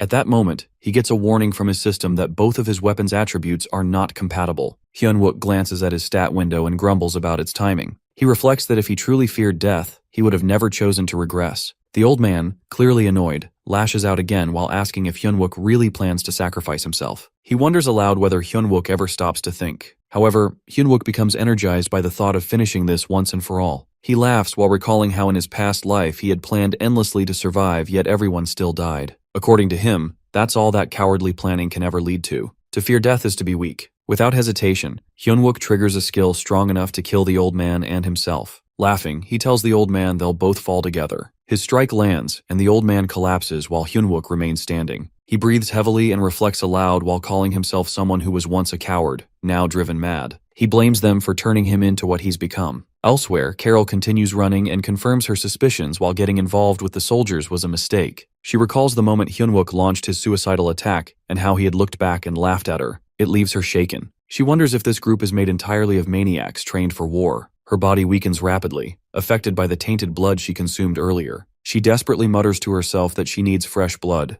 Then she spots what appears to be an ordinary human nearby. Thinking they're defenseless, she lunges only for her strike to be stopped. To her shock, the person blocks her effortlessly and counters with a swift blow. The mysterious figure scolds her for attacking from behind and questions her honor. They calmly declare that if she is truly strong, she'll meet her end here. Hyunwook gets the notification that the core wave has been crushed. Right after, Park Junmo turns to him and questions if everything's really finished. He confirms while saying it's done now and that it's reward time. Right then, the soldiers notice something strange with the experience points. They level up almost instantly, while another soldier happily reaches level 33. One of them wonders aloud if they might reach C rank or even B rank now. Suddenly, a feather appears floating through the air. While they're trying to figure out what it means, a powerful energy begins flooding through their bodies. At that moment, they get another notification. Since some rare conditions have been fulfilled, everyone in the group gets the event buff, Sacred Blessing. After that, Hyunwook turns to the soldiers, pointing out that with their current levels, they're already as strong as an AMT squadron commander. From now on, every time they clear out the sources of deterioration in the soul wave, they'll grow faster and stronger than anyone else. He tells them he plans to make each one of them powerful enough to stand as a full battalion by the time the waves end, but he also reminds them to stay alive for that. Meanwhile, Park Junmo lowers his head, clearly feeling down. However, Hyunwook notices and tells him to lift it. He mentions that they're the same, both struggling to level up, and he shouldn't feel bad about it. He just needs to wait. Hyunwook promises to make him stronger than the rest, and then asks if he trusts him. Junmo quietly responds that he does. Hyunwook smiles softly at that. While they're still talking, all of a sudden, a sharp object crashes down from the ceiling. Park Junmo shouts about his well-being. Right after, the group begins wondering whether the thing is a steel pillar or some kind of weapon. One of the soldiers comments that it really looked like a sword, but Hyunwook steps in and confirms that it definitely is a sword. He then explains that it's not just any ordinary weapon someone can wave around. It's actually the legendary blade that once earned him the title Steel Emperor in his previous life. Back then, he had put everything on the line to collect 13 rare sword pieces. After gathering them, he took them to the skilled blacksmith, Kang Seol-hee, who forged them into one powerful weapon, stronger than any other. While feeling nostalgic, he thinks how it feels like ages since then. Just then, a message pops up while informing him that the weight of the Mogley fragment has been sealed. He walks up to the sword, clearly pleased to see it again. Then he shrinks its size and sees it. Right after, he instructs everyone to wrap things up quickly and get ready to move to the next spot. Time's short, and the whole place is packed with valuable magic ore. To him, it might as well be a treasure cave. One of the soldiers wonders how much all of it might be worth. Hyunwook responds that the amount could easily buy out an average guild. He tells them to grab a couple of duffel bags and start packing. Later, while moving through the building, Hyunwook walks up to Sehee and checks on her. She responds that she's fine, that small injuries like hers heal fast. She also brings up something he mentioned earlier about her matchup with the vampire, that he only said it because she was at a disadvantage and should back off. But Hyunwook clarifies that it's actually the opposite. There had been a clear path to victory for her. She's surprised to hear that. While looking at her injuries, he tells her that she might have been thrown off a bit since she'd only fought monsters before this. A duel between players doesn't come down just to rank or matchups. She has a sharp instinct, and he's confident that if she faced the same fight again, she'd instantly get what he meant. Then, while encouraging her to stand up, he urges her to keep going. She quietly tells him she let the enemy go, while figuring that if the vampire hid fast enough, finding her during the disaster would be close to impossible. But Hyunwook reassures her. Before the vampire had a chance to vanish, he had already planted a chip in her. Though he can't pinpoint her exact location, he can still track her general direction. If they start now, they might be able to catch her before the wave ends if she's still alive. Meanwhile, the same hooded figure stands beside Carol, thoughts racing in her mind. She doesn't understand why she wasn't killed earlier, but now that she's still alive, she sees this as his one shot to kill his opponent. He plans to finish her in a single blow. This person questions whether she's actually strong, because if she is, then this is where she falls. Carol, confused, doesn't understand what he means, but there's no time for answers as they suddenly begin clashing. She's completely stunned by what's happening. In a blink, buildings around them are slashed down. It feels impossible that she didn't even see the attack happen. The boy then explains that he had simply spread his sword aura across every possible route she could have taken. But clearly, she's at a level where she couldn't even notice it. He claims that it's her weakness which saves her life, because a real fighter doesn't waste time on someone too weak to fight back. Carol is left in shock while struggling to understand what kind of person she just faced. All she can think is that where are all these absurd people suddenly coming from? At the same time, inside the National Gate Response Committee's control room, a fresh alert arrives. New intel reveals that corpse golems have been spotted wandering around the Dongjak district. One of the agents immediately points out that this likely means there's a necromancer in the area as well. Soon after, another update comes in that number 13 has made contact with an unidentified player. Also, Magician No. 44 is in Daram Tudong, currently communicating with B-rank player Lee Cheol-hee. However, all contact has been lost with Magician No. 51, who appears to be under assault. Kang Soyoon, while watching the situation unfold, realizes everything's becoming far too scattered. Players are acting alone, each focused only on their own survival. She thinks this chaos can't continue. They need one clear leader to bring everyone together during this wave. Just then, someone from her guild steps forward and informs her of another development. The source of deterioration in Dongdaemun district has been cleared by a group of players. Curious, she asks who did it while wondering if it was a top-tier guild and who the leader was. The answer surprises her. It was handled by the Namsun-positioned 3rd Anti-Magic Brigade, 1st Battalion,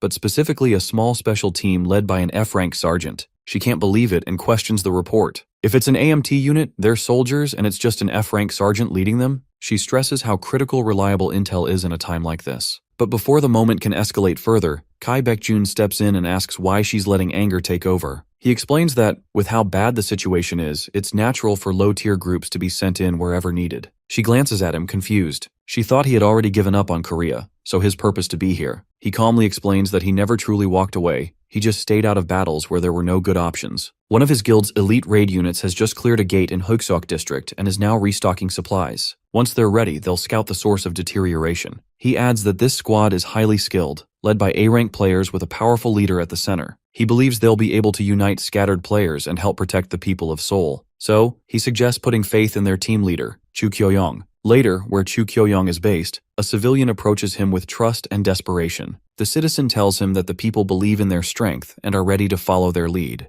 They just ask to be moved to the nearest shelter and promise full cooperation, but Kyo-young only looks down on them. In his mind, they're useless. His true ability lies in monster control, and to him, these people are just noise. He coldly instructs his team to clean up everything while leaving no loose ends. His message is clear to wipe them out, so there's no one left to talk behind their backs. Some girls are walking together when, all of a sudden, one of them brings up a strange noise she thinks she just heard. In response, another girl casually dismisses it while guessing it's probably just a dog howling in the distance. Meanwhile, Jiho stays close to Young Humang, who is clearly struggling to breathe. Concerned, Jiho quickly hands her an inhaler and gently tells her to breathe in slowly. She reassures her that once they make it past this point, they'll be able to rest. At that moment, Young Humang lowers her head in guilt. She quietly apologizes while blaming herself for slowing everyone down. She even suggests they leave her behind so they can hurry. She feels deeply ashamed because of her condition. Jiho, however, hears her words and firmly rejects them. Without hesitation, she tells her there's no way they would ever leave her behind, so she must never say something like that. Her warmth and conviction bring a small smile to Young Humang's face, and she thanks her sincerely. Suddenly, a loud blast echoes through the air, and panic ripples through the group. One of the girls looks ahead and, while realizing what's coming, quickly shouts for everyone to stay still. Immediately after, a massive wave of wind crashes toward them while roaring violently. Jiho, while realizing the danger, warns Young Humang not to breathe it in, especially given her condition. However, it's already too late. One by one, the girls inhale the wind, and they all lose consciousness while collapsing where they stand. Shortly after, monsters begin to appear. As they loom over the unconscious girls, many are picked up and taken away. A few others, however, manage to stay hidden. Jiho is one of them. From her hiding spot, she watches in horror as her friends are dragged off by the monsters. Trembling, she turns to Young Humang and quietly tells her she must survive no matter what. Jiho urges her to stay hidden and promises that she has to find and call for a rescue team. Upon hearing this, Young Humang starts to panic. She pleads for Jiho to stop doing what she plans to, that while admitting that she's scared. Despite that, Jiho turns and runs out in the open while yelling loudly to lure the monsters away. She screams for the zombies to follow her. As expected, they turn and chase her. Meanwhile, Young Humang remains hidden. But before long, a monster wanders into her hiding place. She stares at it in fear, her body shaking. Quietly, she begins whispering for help while begging anyone to save her and her friends. As the monster steps closer and smiles, she curls up and prepares for the worst. Just as the zombie lunges, an attack strikes it down. It crashes to the ground. Right then, Hyunwook steps forward and asks her if she's all right. She blinks up at him in shock, still unsure if she's awake. For a moment, she wonders if he's an angel. He repeats his question as he approaches, but she collapses again without warning. Hyunwook frowns in confusion, unable to figure out what's happening. Just then, another soldier shows up and teasingly asks what kind of face Hyunwook made this time. Hyunwook protests while insisting he didn't do anything. The other soldier, however, accuses him of scaring the girl with his expressions. Hyunwook continues defending himself while claiming it's unfair since he had no idea what went wrong. Meanwhile, the number of zombies starts withering. The horde grows larger and more aggressive. Elsewhere, Jiho finds herself in front of a soldier who urges her to run away. He insists she can't take someone with asthma into danger. Jiho firmly replies that she's not going to leave Young Humang behind. The man grows angry and yells that if she gets caught, she won't be able to help anyone. Just then, Jung Humang appears. Jiho rushes toward her and asks if she's okay. She tells her they just need to run a little more while encouraging her not to give up. Eventually, they manage to escape that area. Jiho looks at Jung Humang and smiles while saying she knew she could do it. They remember the time when Jiho turns serious and repeats that Jung Humang must stay hidden and call for help. She then ran off again while drawing the monsters to herself. Seeing her go, Jung Humang breaks down. She cries out for Jiho not to die because of her, even saying she would rather be the one to die instead. Everything fades away, and when she opens her eyes, she's in a hospital bed while screaming Jiho's name. Soon after, Hyunwook is seen speaking with members of the Great Mountain Guild, which is led by Chu Kyo-young. Hyunwook questions their decision to send the female students away. One of the guild members explains that monsters kept surrounding them and defending the shelter was becoming impossible. Therefore, they had no other choice. Chu Kyo-young steps up and declares that he believed moving the students to another shelter was the best way to save them. Hyunwook listens, then challenges the logic behind that decision. He argues that sending out young girls without even one player to protect them, especially in such dangerous times, is completely irresponsible. This provokes Chu Kyo-young, who raises his voice. He demands to know whether Hyunwook is interrogating them. He reminds him that they are an elite guild attack team,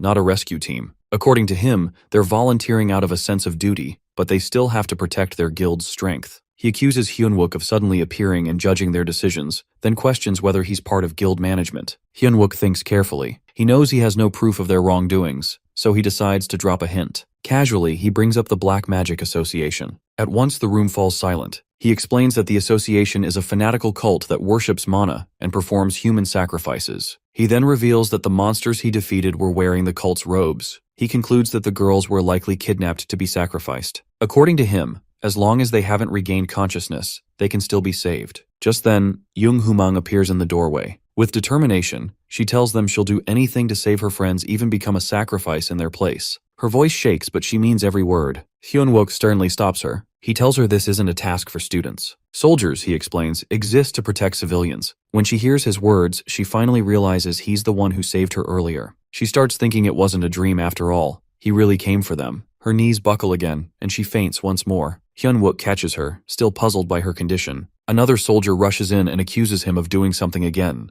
Hyunwook insists he didn't do anything this time either. Then he turns back to Chu Kyo-young and asks what their plan is now. Chu Kyo-young responds with a question of his own. If the cult is truly behind it, how are they supposed to find the students' whereabout? Hyunwook answers without hesitation that he will get kidnapped in the students' place. Everyone around him is shocked. A short while later, he changes into a schoolgirl uniform, fully disguising himself. When a fellow soldier sees him, she jokes that even monsters wouldn't want to kidnap him looking like that. He laughs along, admitting he didn't expect it to look so ridiculous, but reminds them that kidnappings don't happen based on appearance. Then Junmo walks up and asks him if he really thinks someone among them is supplying girls to the cult. Hyunwook replies confidently that he's certain. Just then, Chu Kyo-young and his team approach again. One of them suggests taking action against the suspected traitors first instead of trusting them. Hyunwook responds cautiously. He reminds them that attacking a major guild without proof is dangerous. However, he adds that he's come up with another plan. As multiple cars start arriving, people begin asking what's going on. Hyunwook reveals that this is their ace, something no one will expect. Choi Young-jun is also there while smiling as he watches the plan unfold. In his heart, Hyunwook hopes the students will stay safe until he reaches them. Jung Humang soon joins him at the scene. Finally, Hyunwook raises his voice and declares that it's time to begin the civilian rescue plan. They begin executing their plan, and soon after, Hyunwook starts running down a road, just as expected. At that moment, a zombie appears, grabs him tightly, and proceeds according to the plan set up. Meanwhile, Chu Kyo-young's team is quietly observing from a distance. One of them leans in and questions whether it's really okay to just let Hyunwook and his people roam freely. According to him, if those people start digging around too much, they might end up uncovering the guild's secret connection to the Black Magic Association, and if that happens, things could spiral quickly. In response, another team member brings up that they've already eliminated the first cause of deterioration, so he proposes that they might as well finish the job by getting rid of Hyunwook and his team now. As they continue watching, the zombies begin attacking Hyunwook. However, when the undead take a closer look at him, they pause in shock for a moment, unsure of what they're seeing. Chu Kyo-young, already irritated, warns them not to be foolish. He reminds his team that Hyunwook likely has a separate hidden unit supporting him. If they act carelessly, not only could they get caught, but even their leader Chu Kyo-young himself might end up in trouble. On the other side, the monsters successfully kidnap Hyunwook as planned.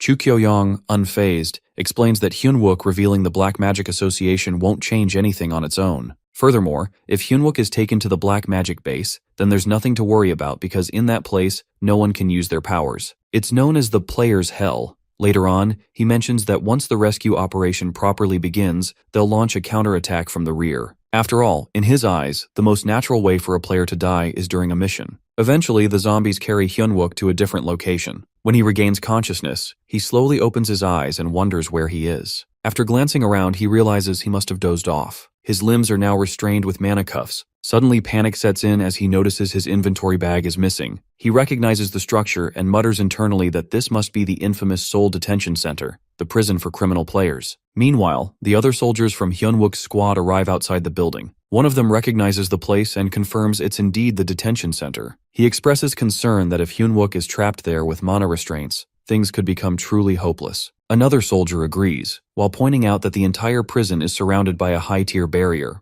Unless that barrier is unlocked from inside, they can't get in at all. Just then, a noise alerts them. One soldier radios in to the sniper team, which confirms they've secured the sniping point. They ask if the mission should proceed. The lieutenant stays composed. He reminds the team that this operation belongs to Hyunwook, and he's always thinking ahead. Because of that, he assures them it's part of the plan and instructs everyone to hold their positions. Back inside, Hyunwook reflects on his decision and admits to himself that he might not have fully thought it through. He acknowledges that he's now in a really dangerous position. Soon after, voices from nearby rooms reach his ears. One man grumbles about having to clean up after others constantly. He gestures toward a person sitting quietly while wondering why he's been like that all day. Lee Wonchul brushes off the question and tells them to leave the man alone while claiming the Black Magic Association already dealt with him. He warns the others not to stir up useless trouble. However, someone raises doubts. They're unsure whether they can really trust the association to fake their deaths and hand over new identities. There's a lingering fear they might get stabbed in the back. In response, someone confidently explains that they'd never let betrayal slide. Besides, they aren't restrained either, which gives them leverage. Soon a prison door creaks open and inside are the captured girls. The men rush in while wasting no time. One of them picks up Jiho as she tries to escape, screaming for help. He barks at her to shut up and mocks the reason behind collecting the girls. Lee Wonchul quickly steps in again while telling him to stop stirring up unnecessary problems. The angry man snaps back while questioning whether Wonchul thinks he's in charge. Wonchul glares and responds coldly that he can read him like an open book. With a bitter edge, he warns that nothing will stop him from doing what he has to do. There's someone he needs to kill. His partner picks up one of the girls and starts walking away while mumbling that it's not worth arguing. As they leave, Wonchul steals a glance at a nearby prison cell. Inside, Hyunwook lies still. Wonchul doesn't notice anything and keeps walking. A little later, Hyunwook rises his head and hurries to the gate. He tries to channel just a small bit of mana through the restraints. He pleads silently for even a flicker of energy to respond, but nothing works. He grows frustrated. Just then, Wonchul appears at the gate while smirking at the sight of him. He jokes that the zombies picked up something strange this time. As he peers closer, Hyunwook's wig falls off. Wonchul's eyes widen in disbelief. In return, Hyunwook offers a faint smile and greets him casually while asking how he's been. Wonchul's shock erupts into rage. He yells that Hyunwook must be out of his mind for coming here. Without hesitation, he shatters the prison door and storms inside. The impact causes an explosion that rocks the area. Outside, the other soldiers spot the blast. Worry rushes through them. A soldier shouts for the sniper team to report, but the thick smoke blocks visibility. The barrier remains intact. One of them doubts that it's Hyunwook's signal, but the lieutenant insists they can't risk ignoring it. If it is the signal while missing, it would destroy everything. Min-tae raises concern about the barrier. The lieutenant responds firmly that they must warp in.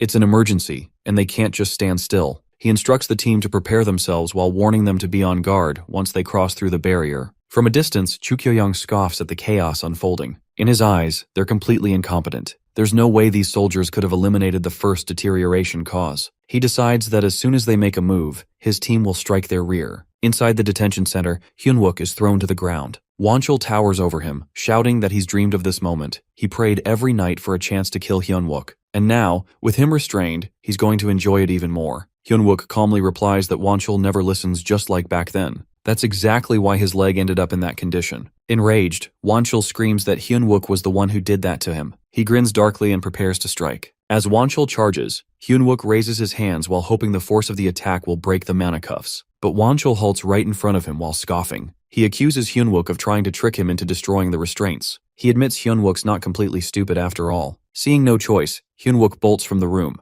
Wonchul roars for the others to catch him, referring to him as a pervert. Hyunwook runs further down the corridor only to stop in his tracks. A man is blocking the exit, and behind him, Wonchul is closing in. The man warns Hyunwook that he's out of options. Wonchul, amused, slows his pace. He taunts Hyunwook, saying there's nowhere to run and that he should brace himself. He promises to savor every second. But just as he's about to strike, the man in front of Hyunwook suddenly attacks Wonchul while knocking him to the ground. Hyunwook stands frozen in confusion, his eyes fixed on the man's face. Then, in disbelief, he recognizes this person who is none other than Lee Won-suk. Nearly 10 minutes earlier, inside the gloomy chamber of the Black Magic Association, all the captured girls lay dead on the ground. At that moment, one of the cult members gives an urgent command to bring in the next offering candidate. He urges them not to delay while warning that none should wish to stray from Mana's embrace. Soon, the followers carry another unconscious girl forward and laid her down. They begin chanting solemnly while urging her to pray with deep faith for eternal life, for the key that will lead them to the side of Mana. Over and over, their voices grow louder as they beg for this key while pleading for everlasting life. Gradually, magical energy surrounds the girl and lifts her into the air. The girl starts to cry in pain as Mana invades in her body. Among the onlookers, Park Ji-hyun is also among them, a quiet smile forming on her lips. Shortly after, a cult leader announces that they have finally found the last offerings. Once this final act is complete, they believe they'll be able to meet him. Immediately, all 3 chosen girls start floating mid-air under the spell's power. As the head cultist continues, he raises his voice to declare that they offer these children, chosen for their pure mana so that the red flower may bloom.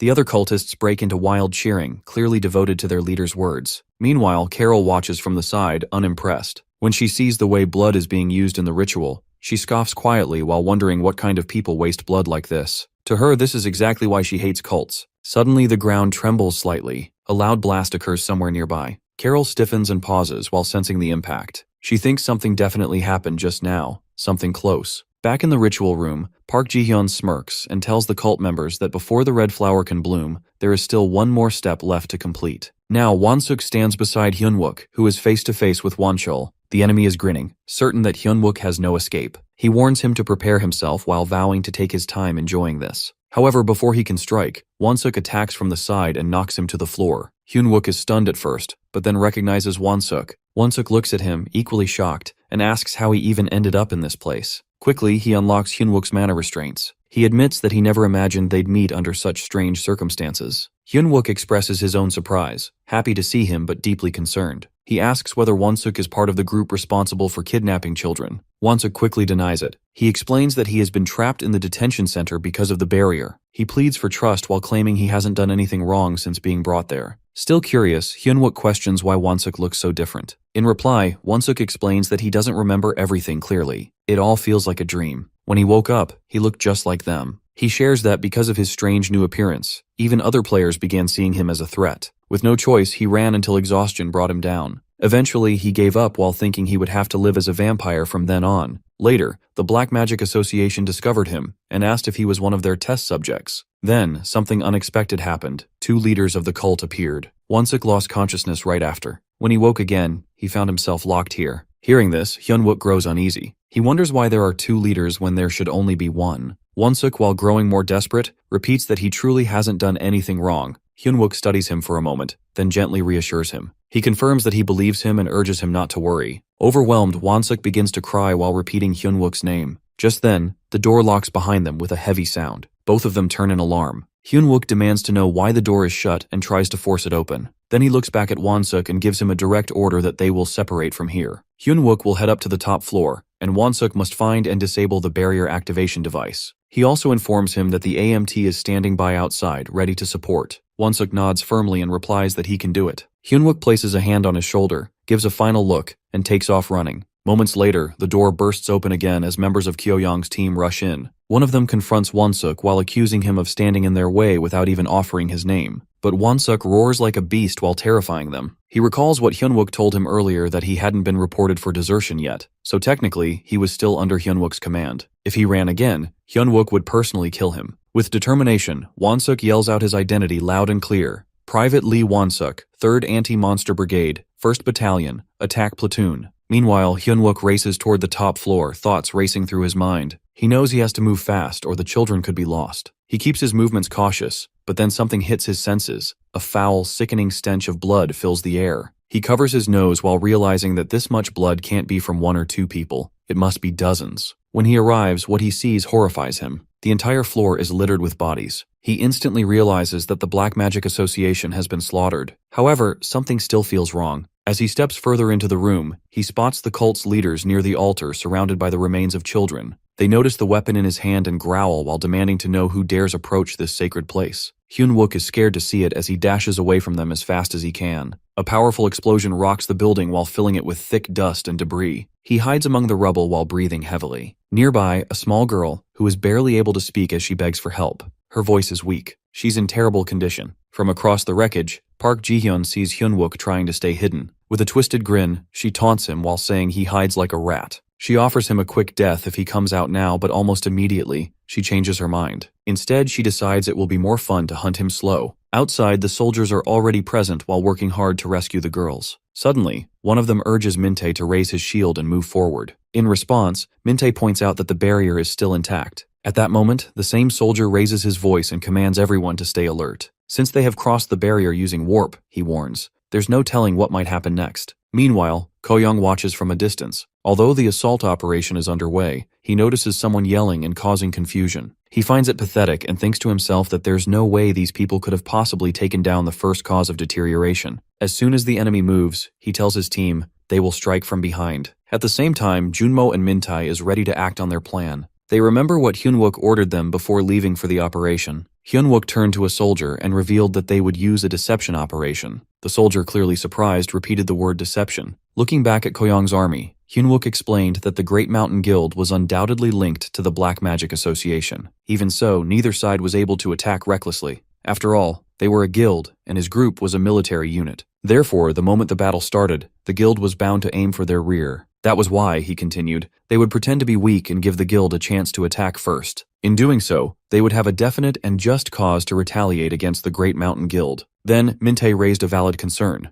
Creating justification for an attack on such a powerful guild might have sounded smart, but the plan had a serious flaw. Hyun-wook would be heading into the rescue operation alone, and the rest of them would not be able to match the enemy's firepower. However, Hyun-wook gave a confident smile and assured him not to worry. All they needed to do was buy time. He reminded the soldier that he was the key to the operation and called him lieutenant. Hearing that, the lieutenant sighed and realized that once again, everything depended on him. Without further hesitation, he agreed. Now the deception operation begins. Soon after, the soldiers move forward and launch their weapons toward the enemy. At the same time, Ko-young and his partners prepare for battle. Among them is Sehee, who immediately joins the fray. As the fight erupts, she grabs her opponent by the neck with her weapon. She warns him not to move unless he wants to lose his head. Then, she orders him to send a signal confirming that the assassination succeeded according to plan. A moment later, a member of Ko-young's team receives the signal. He informs the team leader that the sniper assassination signal has arrived. Hearing this, Ko-young grins and gives the order for the strike team to move in. They begin advancing quickly, weapons in hand. Shortly afterward, a soldier announces that they've safely secured the sniper team. He then shouts Min-tae's name. Min-tae, fully aware of what the lieutenant had told him earlier, opens the shield and responds with agreement. The soldier wastes no time and orders everyone to fire. Immediately, the attack begins. Both sides clash in a fierce battle. Many of Ko-young's team members fall to the ground. Realizing this, Ko-young is stunned. He wonders aloud how the soldiers had figured out his plan. Angrily, he calls in the sorcerer team, and his comrades respond right away. They begin using their powers to try and break through the shield created by the soldiers. As he watches the battle escalate, Ko-young refers to a previous event. He plans to report the seniors that how all members of the AMT were burned alive, and the blame was placed on a Black Magic Association player. It was, in his view, a clean report. Now he instructs his partners to kill them all. Without hesitation, his allies do exactly that. Meanwhile, the soldiers continue fighting back. One of them shouts that the sniper target is acquired and confirms that backup is on its way. Ko-young, upon hearing this, becomes furious. He wonders where the foolish assassination team has gone.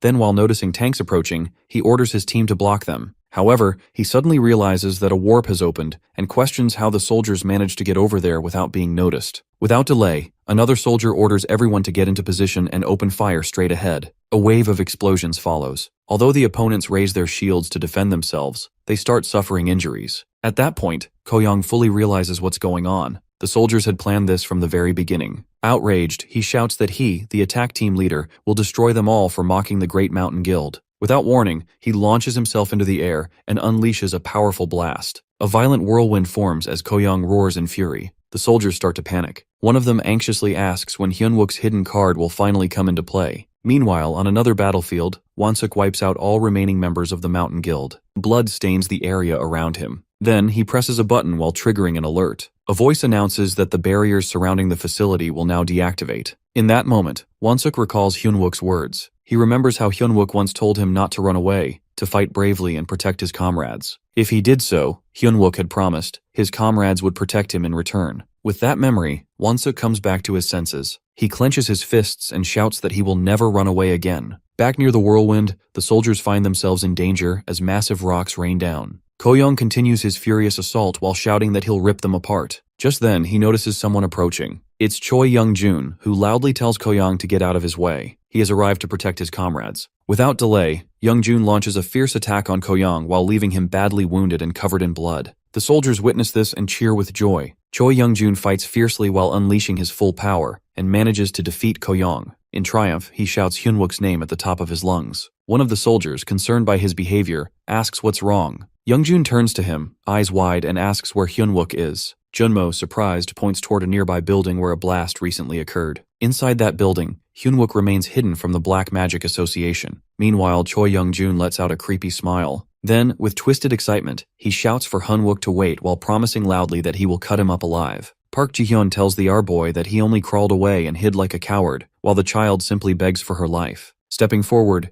Ji-hyun claims that if he shows herself now, she'll spare her the suffering and end it quickly. Then she declares to hunt Hyun-wook down. Suddenly, an alert echoes through the area, while warning that the barrier surrounding the facility is about to drop. Meanwhile, soldiers are ready to invade the building. Next moment, a new quest shows up named Worship of Darkness, which one task is in process by Ji-hyun. Right after that, Ji-hyun turns to her teammate while explaining that she'll handle the situation here, while the other finishes the ritual. She adds that the villain quest had become boring, and now she's ready to enjoy herself a little. Meanwhile, Hyun-wook watches the scene unfold while wondering why there are two key figures from the Black Magic Association here. There's supposed to be only one leader, so facing both of them at once feels far too dangerous. As he looks at the members of cult, his eyes catch something disturbing, the core of the source of deterioration. To his shock, the members of the Black Magic Association are seen performing a ritual around it, almost in worship, and a large tree starts to emerge from the core. Choi Young-jun notices this too and looks just as stunned. At that moment, Park Junmo nudges Lieutenant Min-hee while pointing something out. As Min-hee shifts his focus, a massive blast suddenly erupts right in front of him.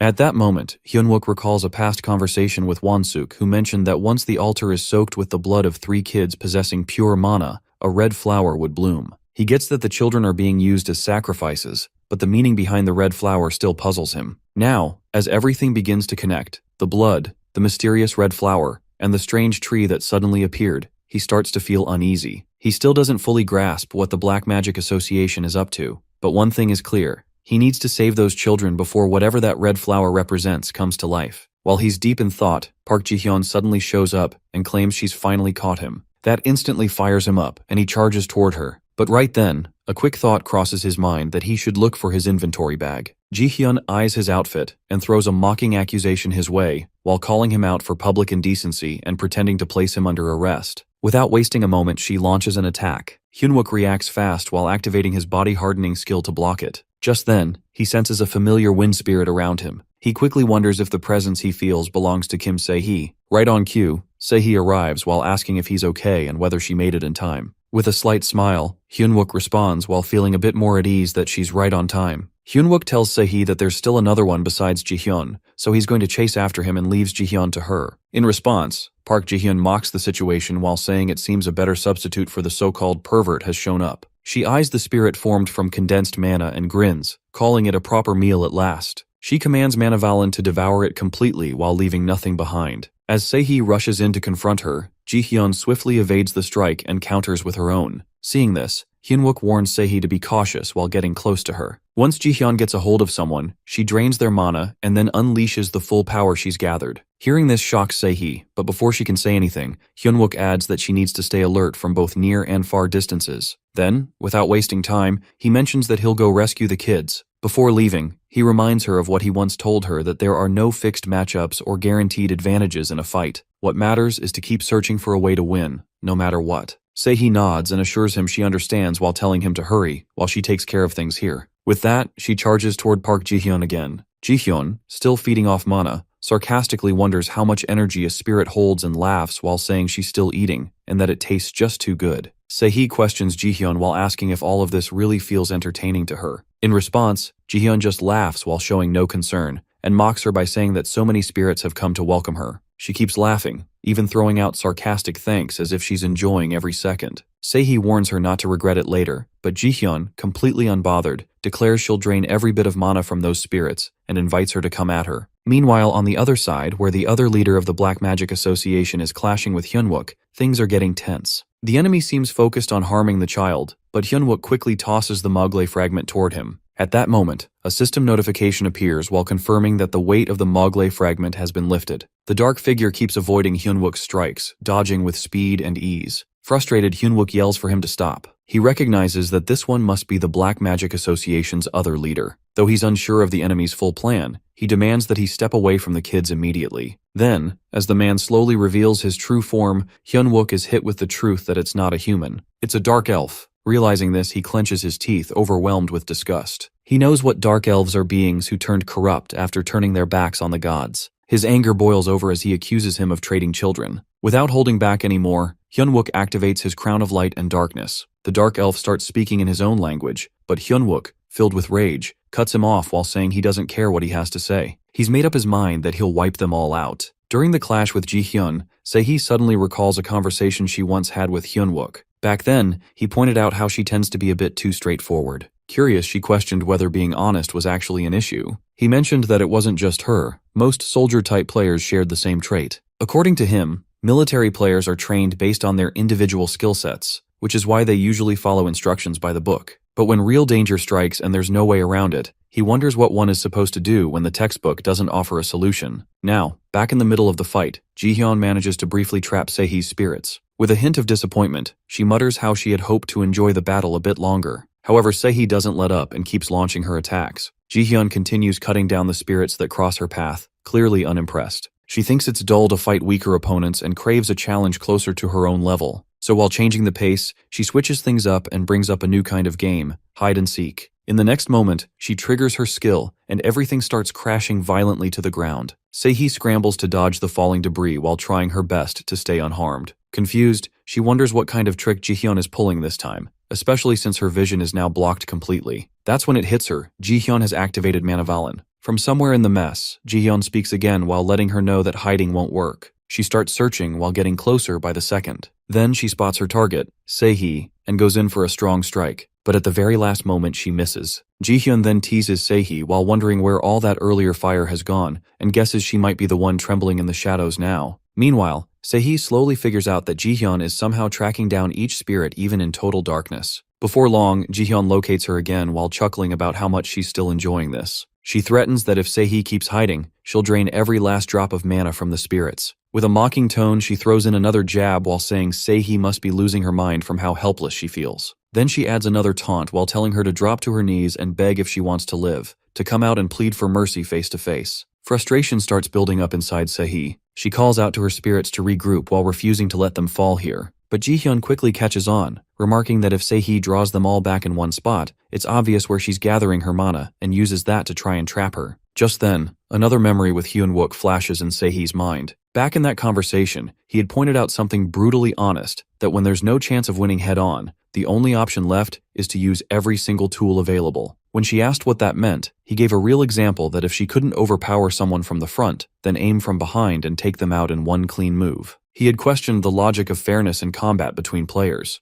According to him, it's foolish to expect rules in a life or death match, especially when facing someone who's committed who knows what kind of horrors. In war, survival comes first. Forget what the textbooks preach. Fairness doesn't matter when your life's on the line. Only those who let go of that idea can actually survive. Back in the present, Ji-hyun suddenly grabs hold of one of Se-hee's spirits. But within moments, she realizes it's not Se-hee's actual body. Surprised, Se-hee watches as the spirit slips out of Ji-hyun's grip. Next moment, she catches Ji-hyun off guard while attacking and restraining her with her weapons. Anger flares in Ji-hyun's voice as she lashes out while calling Se-hee a coward and questioning how she dares to call herself a soldier. But Se-hee doesn't back down. She throws the insult right back at her while laughing at the hypocrisy. She mocks the idea that someone like Ji-hyun, who drowned everything in darkness, hunted down mana like a mosquito, would dare lecture her about cowardice. Se-hee, without backing down, thinks to herself, so what if she's a soldier? There isn't a single one who would bother fighting fair against people like Ji-hyun, the kind who kidnap kids and trade them away. She channels all her power into one final blow. Her attack lands clean while sending Ji-hyun crashing hard into the dirt. Standing above her fallen enemy, Se-hee stares down with a cold look while thinking that from now on, if she has to deal with people like this, she won't hesitate to become an assassin. Meanwhile, in a different part of the battlefield, Hyun-wook is locked in a fierce clash with another figure from the Black Magic Association. He's just as furious, especially after confirming that this person is involved in the child trafficking scheme too. It turns out his opponent is a dark elf, Cerberus. Without hesitation, Hyun-wook unleashes metal bending while aiming his ability straight at the dark elf with deadly intent. He mentally vows to wipe them all out. As the enemy prepares to strike at Jiho, Hyun-wook rushes in just in time. He lands a heavy punch, knocking the attacker back and stopping the blow meant for Jiho. Right then, Choi Young-joon appears on the scene while calling out to Hyun-wook. Hyun-wook glances over while nodding slightly, as if he's been expecting him. In that moment, Choi turns against Hyun-wook, his eyes sharp, and lets them know he's found exactly who he came for. Hyun-wook urges Choi Young-joon to relax and pay attention, but Young-joon snaps back while calling him crazy while claiming no sane person would have acted like he did. As he steps closer, Cerberus rushes ahead and destroys the tree without even using mana. Hyun-wook stands there stunned while realizing this guy is way more dangerous than he thought. Then Young-joon moves toward him again, full of rage. He threatens to take Hyun-wook's life while calling the others his precious children his pride, his hard-earned result after surviving in this cursed place. But Hyun-wook calmly reminds him that this isn't the moment for such things. Meanwhile, all of this chaos stems because of the evil mind of Hyun-wook. A little while ago, Kang Baekseol told her grandfather she had never seen so many hunted armors in one place before. Her grandfather, Kang Jong-do, responded that he knew they were usually boss monsters found only in gates ranked B or above, so collecting this many was impressive. Then, Baekseol turned to Eunha while wondering if they could really change these however they wanted. Eunha confirmed that was exactly why they had come to get those monsters, and to save the two of them. Baekseol admitted she had thought he was just some rich guy, but now realized he was also a high-ranking soldier. But her sister cleared that up. It wasn't just that. Next, Baekseol walked ahead and noticed something surprising. The armor was made of Ori-Halcon alloys, which was unbelievable. Even more shocking, there were magical links tying the helms to the swords. Her grandfather warned her not to run, or she would trip, but she kept moving. Just then, Eunha caught sight of Young-joon behind them. She turned and questioned where he thought he was headed. He mentioned to her that he planned to take a bit of time for himself after coming back from his mission, especially with so much still on his plate. Right after returning from leave, he was thrown straight into combat deployment and a civilian rescue. It was just too overwhelming. He admitted that, unlike the quieter times during the waves, real rest was now rare. But still, he asked for at least a little time for himself, or maybe even just a drink once in a while. At that moment, Hyun-wook reached out to Eunha as the platoon leader. He informed her that they had finally picked up a signal and checked if she had brought the blacksmith he had asked for. She responded that they were currently inspecting the hunted armors. Hyun-wook reacted positively while requesting that she have them deactivate the magic links on some of those armors first. He also told her to grab the armor and weapons from the armory and come back them up. Plus, she needed to bring Young-joon along. However, Young-joon refused outright. He argued that after back-to-back missions, he had been constantly in combat for an entire month and wasn't willing to jump back in.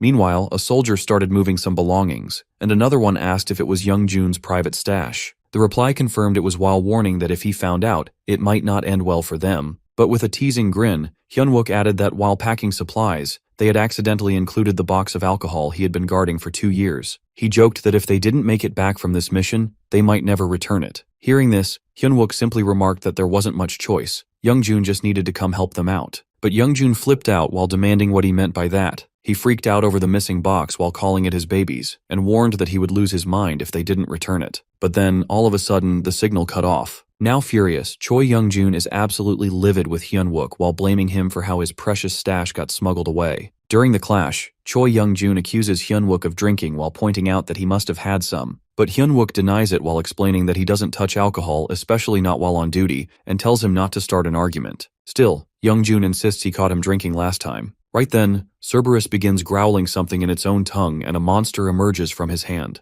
At the same moment, Young-joon suddenly grabs Hyun-wook by the neck and even bites him, clearly not holding back. But before things can go further, the Dark Elf launched a sudden barrage of spikes without hesitation. Young-joon reacted instantly, punching the incoming projectiles, but there were too many to handle. He and Jinho kept dodging and shattering the spikes as best they could.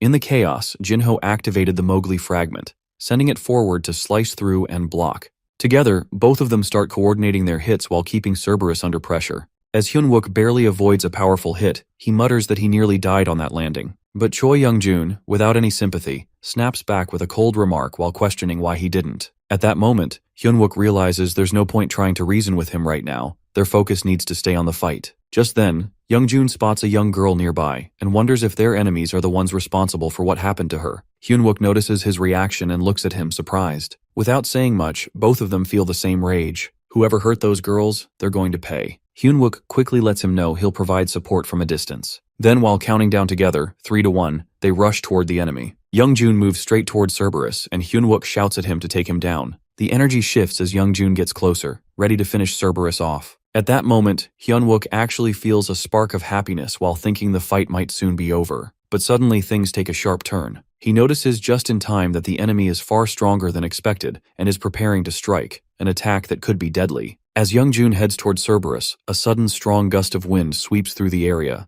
Right after, Hyunwook becomes aware of an intense buildup of mana around them. He instantly senses that if the battle stretches out any longer, things might turn worse. Then, unexpectedly, Cerberus steps forward and splits into 2 separate forms. Hyunwook is taken aback by this and starts wondering if one of them is the actual main body. He can't tell which is real, and now the plan for a 2-on-1 fight clearly won't work anymore. One of the opponents moves closer to Youngjun while shouting in a language he can't understand. While trying to make sense of the yelling, Youngjun suddenly remembers some anime he's watched before. Based on that, he guesses the creature might be saying something like foolish mortals daring to challenge an immortal, and that the price for such defiance is death. Out of curiosity, he tries to confirm if that's what it's saying, while hinting that his throat could still be cut open and he should be ready to be sliced again and again until he actually dies. Meanwhile, one of Cerberus's bodies is clashing with Hyunwook, where he's doing his best using the Mogle fragment. The other body goes against Youngjun. Hyunwook quickly notices how fast the creature is moving, making it hard to land a clean hit. But then, right as Youngjun activates his skill, the body shatters into many pieces while breaking apart entirely. However, instead of feeling accomplished, Youngjun realizes something isn't right. It's not that the fight was easy,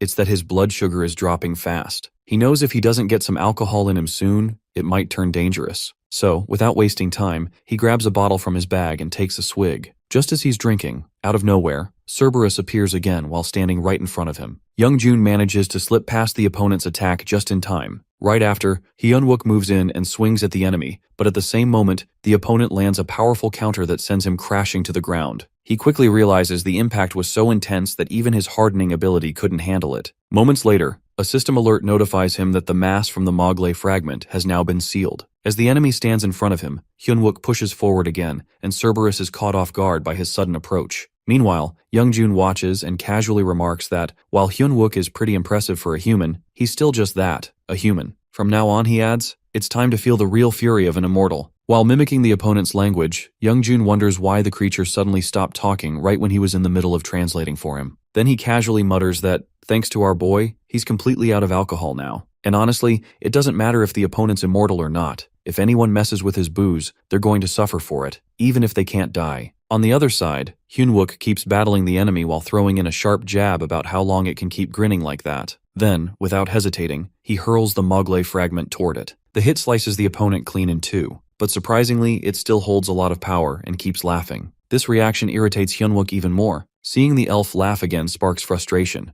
and a thought flashes through his mind. It's definitely hiding something. Just as he suspected, this one can regenerate too. The opponent keeps laughing non-stop, its voice echoing around them. Meanwhile, Youngjun moves in on Cerberus and strikes him hard with his spear. At the same time, Hyunwook starts piecing things together. With the way mana is overflowing and the rapid healing, he realizes this creature really does seem immortal. But then while thinking back on all the battles he's fought, he reminds himself that monsters often fake their true nature. It's a common trick that they act invincible just to hide a weak point. If neither of the 2 bodies is the main one, then something's off. That's when he notices something strange, that the same spot on a body, once injured again, doesn't heal. That's when it clicks. The one-eyed creature didn't split to confuse them. It split because both bodies are real. They're not clones or illusions, they're one single being, just in 2 forms. But there's a bigger issue now. Youngjun's energy is running low, and Hyunwook can see he's starting to get reckless. He wonders if Youngjun will even hear him out at this point. Still, they have to end it all with one clean move. So, without wasting time, Hyunwook calls out to him and points out that these 2 aren't truly immortal. If they strike the same spot on both bodies, the regeneration fails. He urges him to focus that they won't get another shot at this. They need to hit both necks at the exact same moment. But Youngjun's not having it. He's too deep into the fight now and doesn't want to hear a word. Grinding his teeth, he mutters under his breath that he's not about to give this monster an easy way out. He tightens his grip,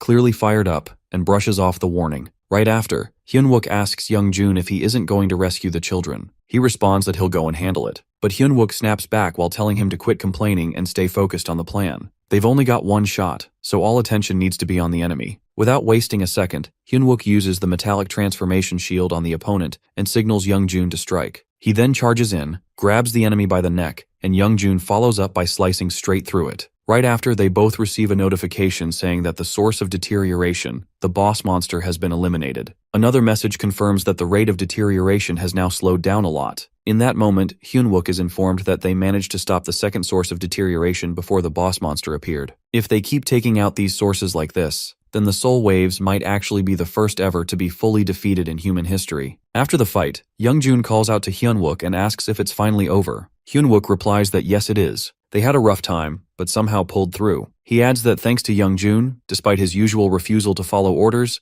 they've cleared the hardest part of the mission. But then Youngjun walks up to him, looks serious, and demands to know where his babies are. Hyunwook tells him to calm down, that the area near the supplies is safe, and questions if they really need to get into this right after winning. However, Youngjun doesn't back off. He says no one ever claimed they'd truly won. No one ever said it was over. When Youngjun, who is perched on Hyunwook's shoulder, suddenly tries to take him out. Just then, Wonsuk shows up, and Hyunwook calls out for him to stop the chaos. But instead of jumping in, he simply questions what the two of them are doing. Youngjun, while struggling a bit, admits he can't get his weapon to land a hit. In response, Hyunwook mentions, half-jokingly, that he hasn't touched his booze, only sniffed it once. But before anything more can happen, Hyunwook notices something strange as Youngjun suddenly slips off his shoulder and drops to the ground. Surprised, he looks down and sees him lying there. Still conscious but completely drained, Youngjun murmurs that he is exhausted from running around so much and, since they have saved the kids, he will get his revenge after a nap. At that moment, Hyunwook realizes something. Even though Youngjun is wild and hard to handle, he is also someone deeply dependable. It reminds him of someone from his previous life, someone familiar in spirit. With a small nod, he acknowledges the effort and mentally tells him to rest well. Soon after, they receive a new notification.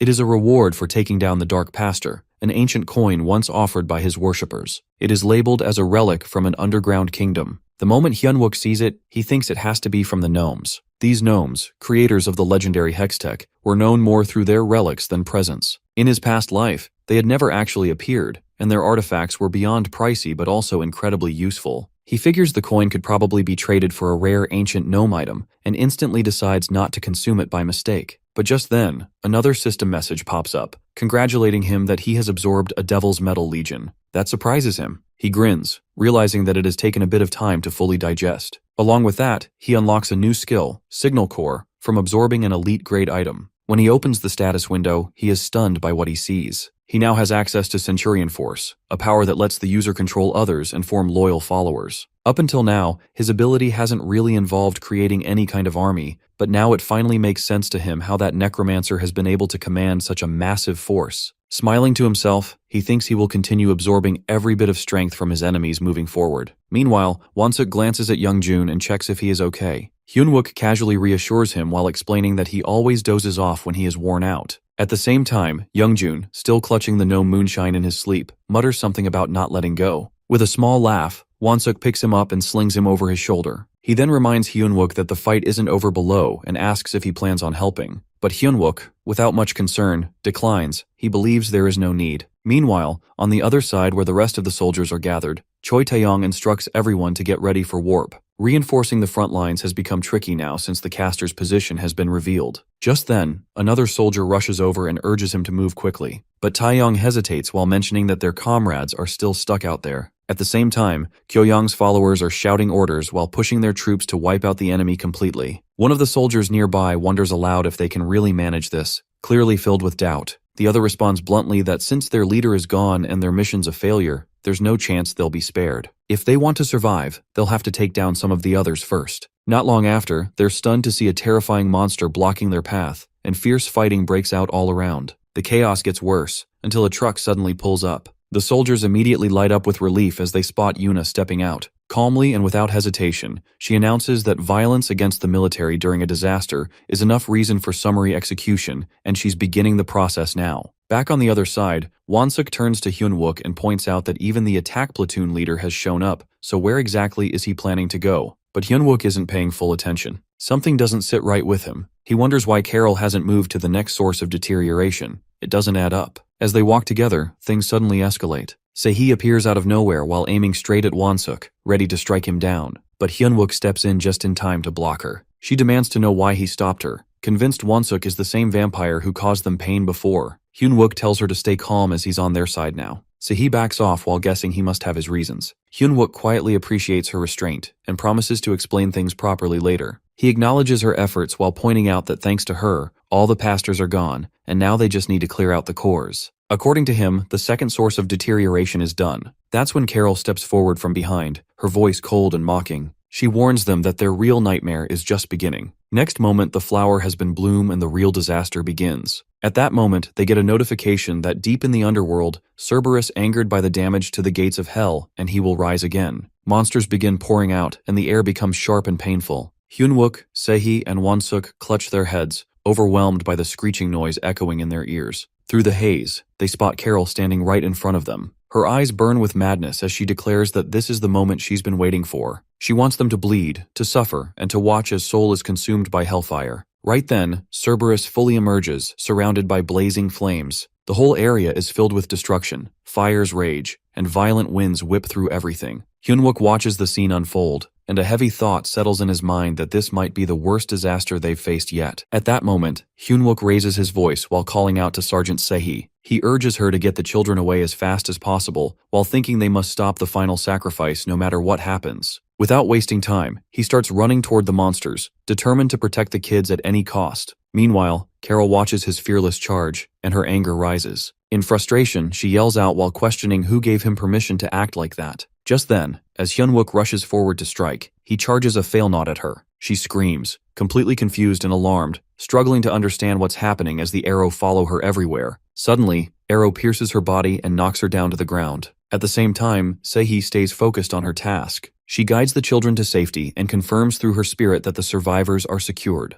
On the ground, Carol grits her teeth and mocks the soldiers while calling them foolish. She declares that their resistance is useless. According to her, once Cerberus is summoned, everything will be over for Seoul, and nothing can be changed anymore. At that, Hyun-wook declares that he will defeat Cerberus and save Seoul. No matter what Carol plans, he is ready to stop it. With strong resolve, he launches his attack. Instantly, the arrow finally pierces Carol's body while causing her to cry out in agony. Although he pushes forward, Hyun-wook is filled with emotion. He thinks to himself that the plan is a huge gamble. He realizes that they can't execute every mission without losing people. Even though he already knows this truth, it never becomes easier for him. Still, he holds on to hope and believes that he can make it work. That confidence continues to push him forward. Suddenly, the monster and the vampire appear. At that exact moment, a notification shows up while warning that the gatekeeper Cerberus has torn a rift and is trying to enter this world. Immediately, Se-hee notices this and reminds Hyun-wook of how they beat the goblin before while suggesting they should try bashing Cerberus's head the same way. However, Hyun-wook, while covering his ears in distress, argues that since they stopped the last sacrifice, maybe Cerberus hasn't been fully summoned yet. He insists they must find its weakness and use it against him. Se-hee, still glancing back, doubts whether finding a weakness would even help. She wonders if they could do anything with it even if they discover one. Just then, Cerberus lets out a terrifying roar, and bright lights start bursting in the sky. All the soldiers spot the lights and their shock is clear. As Cerberus approaches, his twisted and horrible face fills them with fear. Even so, Hyun-wook stays strong. He tells himself that he has been preparing for something like this for a long time. In his heart, he knows he will make it work no matter what, even if he has to make great sacrifices. Meanwhile, Cerberus keeps roaring, and the lights grow more intense. Then, a loud explosion shakes the entire area. Because of the monster's arrival, unbearable noise spreads across the battlefield. Huge flashes of light terrify everyone as the soldiers struggle to protect themselves. Just then, Se-hee turns to Hyun-wook and offers him her encouragement. She believes he can do something. She pushes him to take action. Without hesitation, Hyun-wook shouts out Steel Company Plan B. He orders his team to activate the lightning rod plan to fight the boss. As strong winds swirl around, it becomes harder for anyone to stand firm. He gives directions to the platoon commander and Junmo to head to Point A. At the same time, he orders all company members to start deploying weapon crates. He warns them that things could go terribly wrong, and some of them might not survive, but he still asks them to trust his command. Thankfully, Se-hee doesn't hesitate. She responds with strong support, ready to stand by him even if it means dying. Right after, another notification appears while stating that mass from the Mogley fragment has been sealed. As the impact grows stronger, cars start floating into the sky. At that moment, Won-suk grabs a huge weapon. Hyun-wook instructs him to pick it up and move with the attack platoon commander. Wonsuk hesitates for a second while wondering if he should leave Hyunwook and the survivors behind. Hyunwook quickly responds while explaining that the altar is the safest place for now. He adds that Sergeant Choi Young-jun won't be unconscious for long. They need to act fast before Cerberus adapts to the environment. Meanwhile, Sehi focuses on rescuing the children while understanding how urgent it is. The monster's attacks grow stronger. At the same time, Yuna hears Hyunwook's voice through her microphone. He tells her to distract Cerberus along with Private Wonsuk. She freezes for a moment, shocked that Wonsuk is still alive. She replies with disbelief and asks if she can trust Hyunwook again. He answers her clearly and confidently. Reassured by his voice, she gathers her strength. She admits that she doesn't fully understand what he's doing, but she believes he can bring results. Feeling energized again, she gets ready to face her opponents. Then, Hyunwook calls out to Wonsuk, and he responds immediately. Hyunwook tells him that he's counting on him to have his back. In response, Wonsuk shifts into his monster state and shouts with determination, ready to fulfill that promise. With the plan in motion, Hyunwook charges into the fight while urging Sergeant Sehi to come with him. She agrees without hesitation, and they both rush forward to take down Cerberus. As they move together, Hyunwook feels proud. For the first time, he truly believes he has a team that carries its own weight. Holding Sehi's hand, he moves forward with determination. Meanwhile, the lights continue to flash across the sky, and the soldiers can't look away from the incredible scene. Finally, Cerberus arrives at their location. At the same time, Wonsuk and Yunha prepare to strike. They fly into the air with their weapons, fully committed to protecting their partners. As they approach, the lights surrounding Cerberus touch them. The energy inside is extremely powerful. Both of them are struck by the current and thrown back immediately. Watching this unfold, Hyunwook realizes Cerberus is already using wide-area magic, even though it's not fully stable. Cerberus lets out another furious scream. Waves of light burst from his body, all charged with deadly electric currents. Seeing this, both Eunha and Wonsuk are left in shock. The other soldiers on the battlefield struggle to keep themselves alive. Seeing this happen, Hyunwook wonders if he can really withstand such power. Suddenly, large light waves rush toward Junmo. Hyunwook notices it just in time and yells Junmo's name to warn him. But the wave strikes Junmo, and his body starts to burn. His face darkens as the impact knocks him down. The scene flashes to the past during their time. At the middle school temporary shelter, Junmo remained beside Hyunwook. Just then, Hyunwook handed him the Cloud Blade. Confused, Junmo looked at him and immediately questioned the reason behind it. In response, Hyunwook explained that he was only asking him to hold on to it. However, Junmo's concern grew, and Hyunwook asked if he truly planned to go through with this. Yet, without hesitation, he answered with confidence that he would, while believing that someone weak like him had to do whatever it took to grow stronger. Even so, Hyunwook warned him that failure could mean death. Nevertheless, Junmo held the Cloud Blade more tightly, and after a pause, he admitted that he had lived his entire life in obscurity. In his view, a loser's life was not worth living. At this point, Hyunwook began explaining that regular players increased their level and grew through combat. In contrast, both he and Junmo were different, special cases known as out-of-level growth players. Therefore, they had to find unique ways to grow, with no standard path to guide them. Although Hyunwook had already tried several methods to help Junmo develop his electric attribute, every one of them had failed. But now, Junmo firmly declared that he would not continue to live like that. Hearing this determination, Hyunwook revealed that only one method remained. Instantly, Junmo assured him that he was ready and fully prepared to meet his standards. He called him Sergeant Hyunwook and stood proud. Meanwhile, a storm brews in Hyunwook's mind. He reflects on how he doesn't remember Junmo from his previous life. That's because Junmo had died too early. As a result, doubt creeps in. He wonders that what if this gamble fails? What if he's wrong? Can he really take responsibility for another's death? Soon after, in the present battlefield, Junmo finds himself under a brutal attack from Cerberus. At that moment, Hyunwook is shouting for him to endure. Bright light floods the air, and Junmo's helmet falls to the ground. He's badly wounded by the electric current and intense light. Watching this, Hyunwook pleads for him to hang on. However, waves of magical light continue to rain down while pushing Junmo to his limits. Even so, Junmo does everything he can to fight through it. Against all odds, he manages to stay conscious. Then suddenly, a notification appears congratulating him that he has unlocked the skill, self-levitation. Filled with joy, he bursts into a loud cheer. He's proud and overwhelmed with happiness. On the other side, Hyunwook also lights up with relief. His partner has finally awakened. Shortly after, another message appears that area of effect magic, clouds of health cast by Cerberus, has been absorbed by a mysterious player. In that moment, power surges through Junmo's body. He feels new strength and additional skills emerging.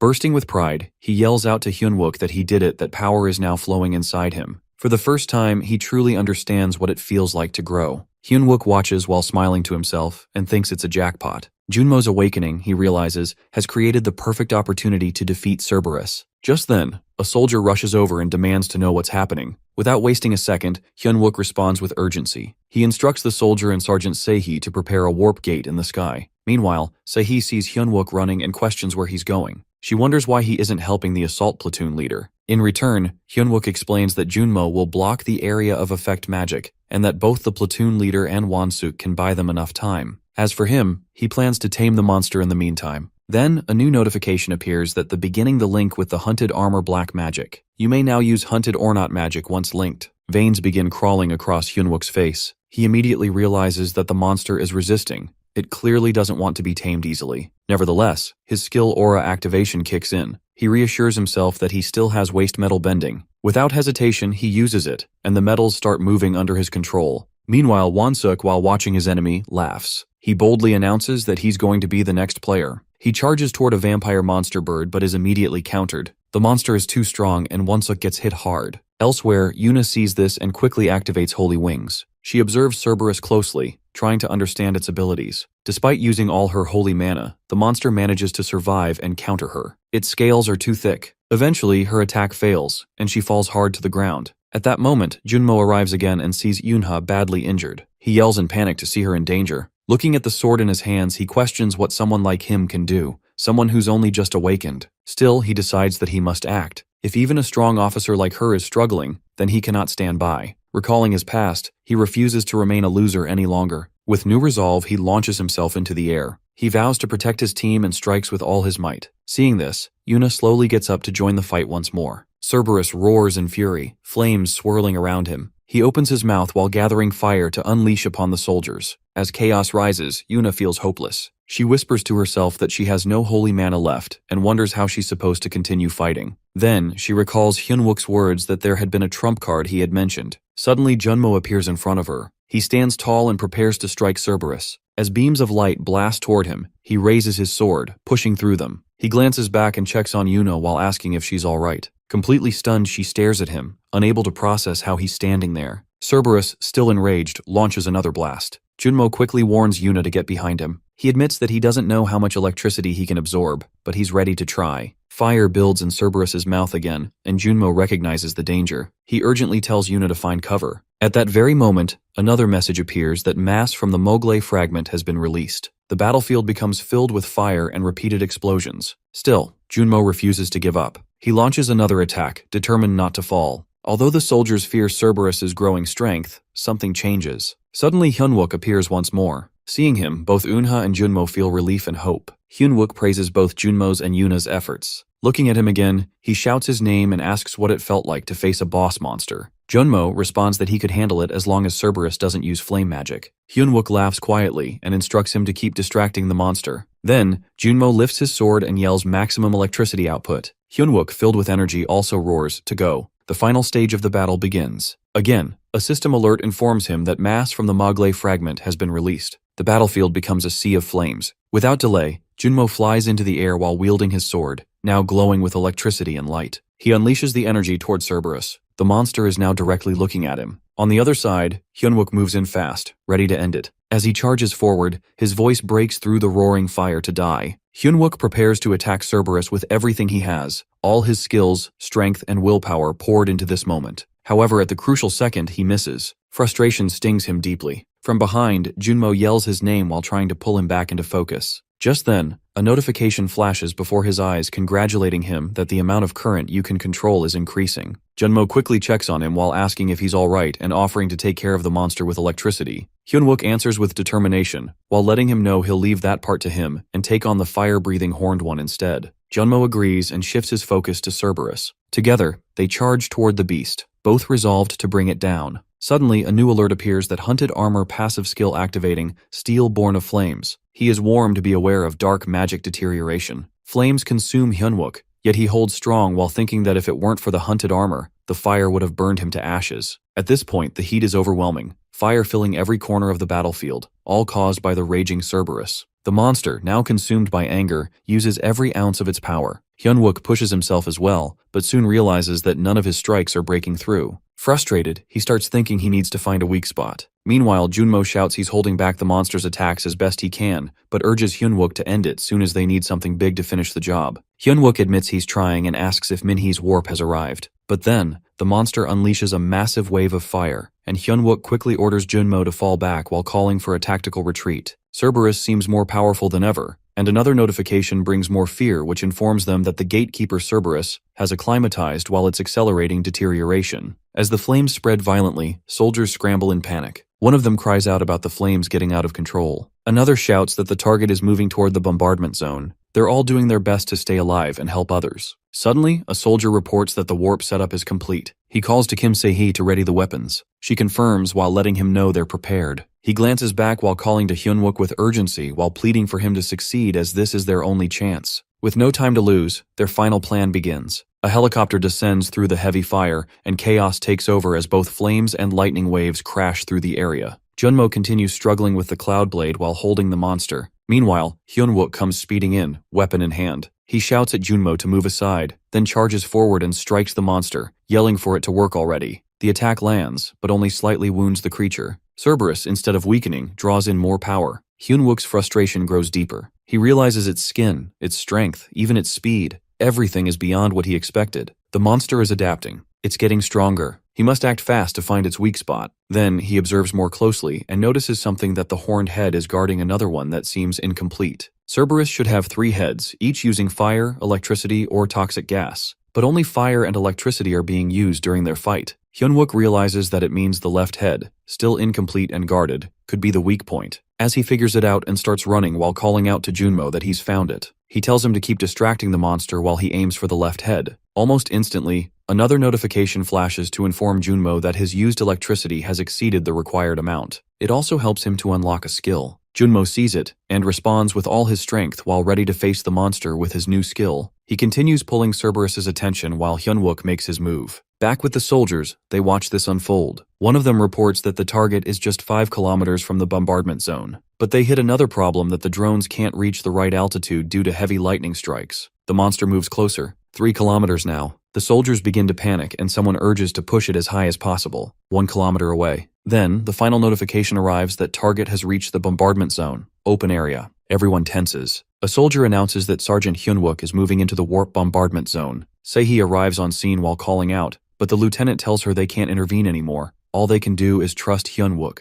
He orders her to proceed, and she does immediately while shifting the weapons toward the warp. Meanwhile, in the air, Hyunwook prepares for the final attack. He thinks through his plan. Initial stealth round. He aims at Cerberus's weak spot. The monster, while sensing danger, begins defending it fiercely while trying to throw off Hyunwook. It's exactly what Hyunwook expected, and it only pushes him harder. Without hesitation, he decides to fight through with sheer force and cries out "Steel Rain." A barrage of steel weapons floods towards Cerberus, but they miss the mark. Hyunwook grits his teeth. From his angle, it won't work. He tells himself this next one must land. It's his last chance. A new notification flashes to inform Junmo that his hidden skill is unlocked. His new skill, Electric Breath, is ready to use. Power builds up in him. Junmo, still struggling against the waves of electricity, yells now is the time. Hyunwook catches the moment and acknowledges it with a grin, praising Junmo in his mind. He never doubted him. Finally, with everything he's got, Hyunwook releases the final move. A massive laser beam bursts out from him. He directs it straight at Cerberus's weak spot as the monster is also ready with its attack. Hyunwook then roars to Muggle and commands a maximum release. The monster counters with furious fire, flames as well.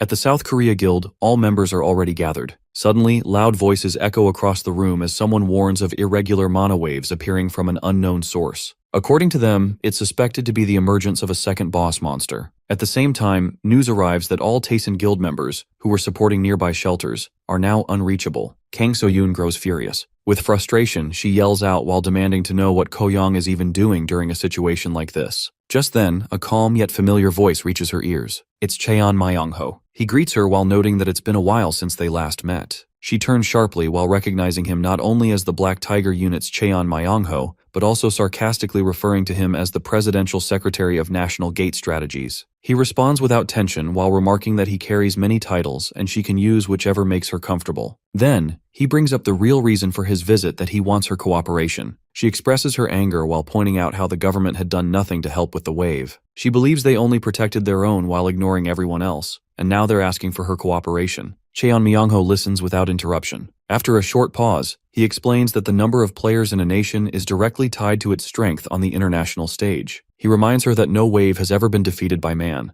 and when even the US and China failed twice, they spent a decade paying the price. If Korea fails too, the country might never recover and could end up conquered. Therefore, he argues, their survival hinges on how many players they have who can respond to these disasters. So-yoon, still not convinced, asks if cooperation means doing nothing. Immediately, he assures her that this isn't the case. He informs her that their special forces have already been deployed and are preparing to be the first in history to defeat a wave. Her eyes widen slightly as she asks if the rumors about an F-rank soldier are really true. He confirms them with confidence while adding that they finally have a real chance. Seo-yoon silently questions if they can truly pull this off. Noticing her hesitation, he presses further while telling her the situation has changed, and once more asking if she's ready to cooperate in defeating the first wave in human history. Meanwhile, on the battlefield, Hyun-wook applies full force to his attack. Immediately, a massive burst of flames erupts. Cerberus counters with more intense fire. Hyun-wook keeps pushing while growling that the monster should just die already. However, Cerberus refuses to fall. Hyun-wook becomes more and more frustrated. He mutters that if it's come to this, then he'll test how far he's grown.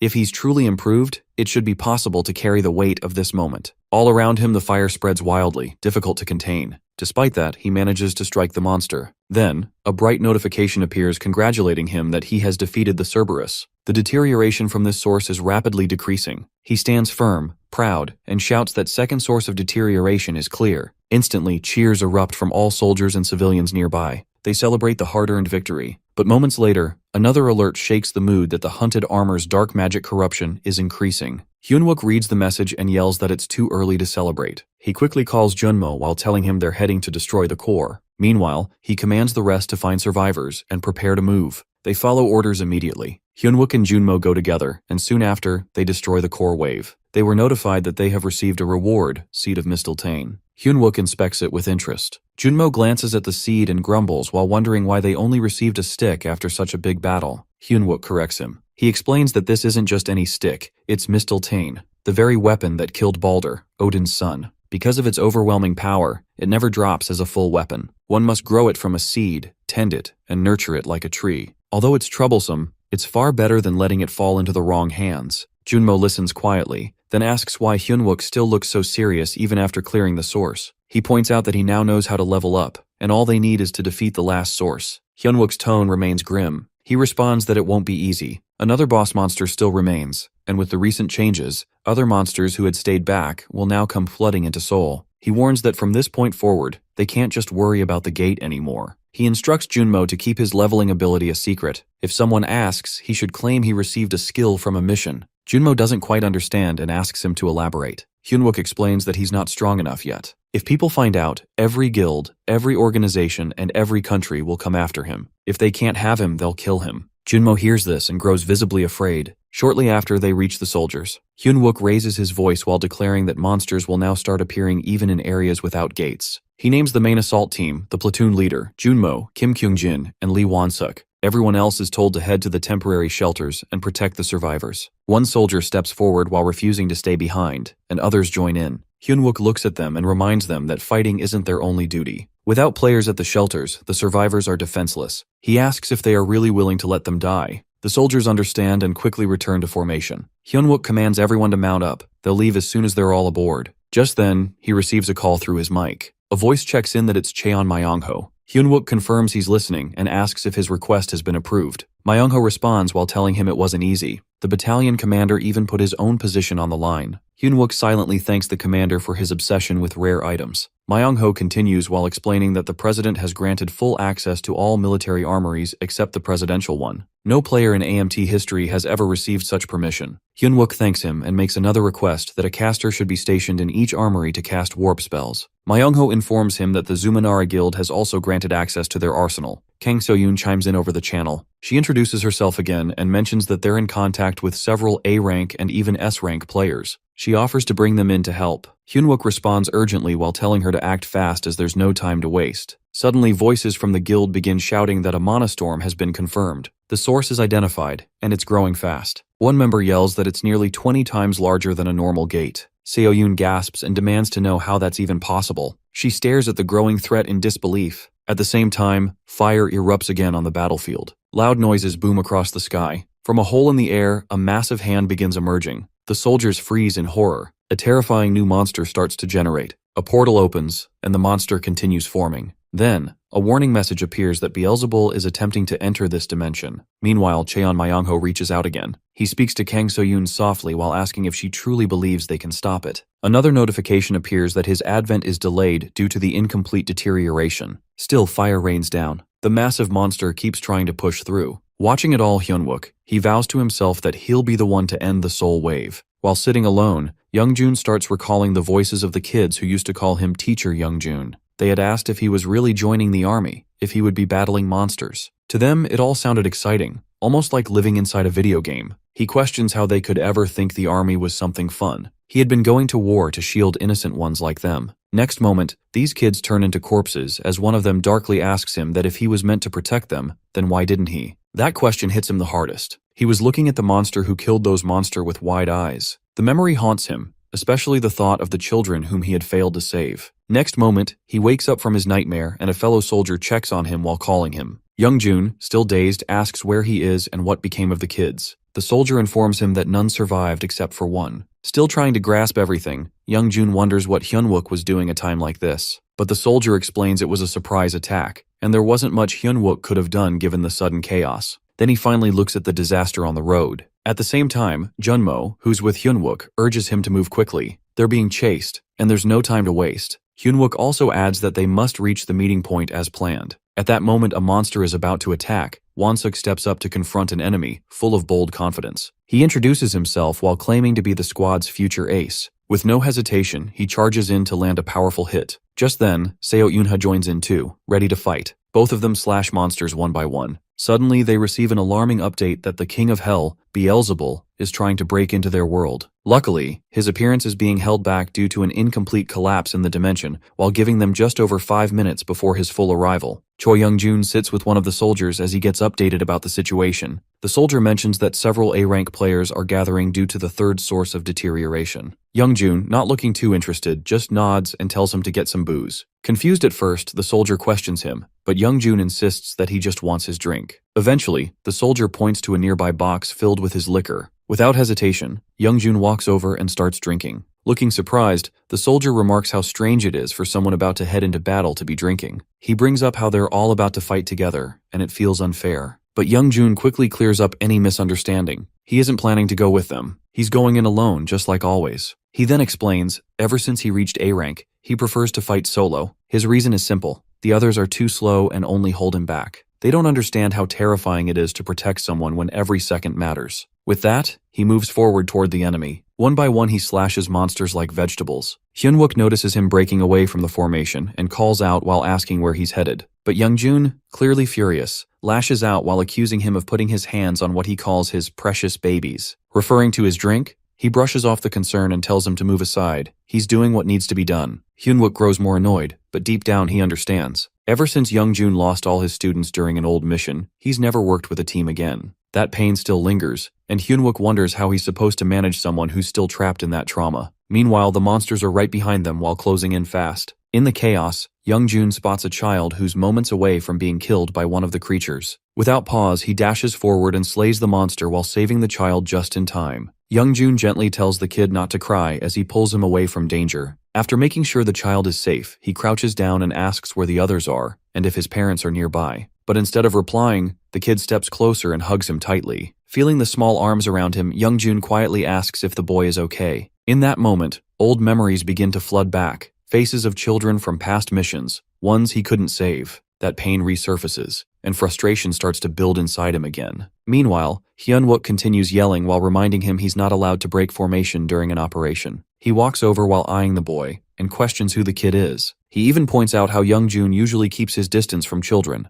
often saying they make him uneasy, but this time is different. Young-jun firmly responds that they're not leaving the kid behind. He explains that the child has no one left, and it doesn't feel right to send him alone to a shelter that might not even be safe. Hyunwook, however, shakes his head. He argues that they're up against Beelzebul, the king of demons. They can't protect a kid while fighting a threat like that. Still, Young-jun doesn't budge. He pushes back while saying he disagrees. He reminds him that shelters have already proven unsafe. Sending the child alone might be no different from abandoning him to die. Hyunwook presses further while pointing out the bigger picture. If they fail to destroy the final source of deterioration, Seoul will collapse, along with everyone in it. But Youngjun quickly counters. He brings up how all the A-rank players are gathering at the site. If that's true, the kid will be safer here than anywhere else. He challenges Hyunwook whether he is wrong. At that point, Hyunwook realizes something clearly, that Youngjun isn't just being difficult. When it comes to children, nothing ever changes Youngjun's mind, that much is clear. Eventually, Hyunwook gives in and tells him they'll bring the kid along, but only under certain terms. They'll take the child to the rendezvous point, and from that moment on,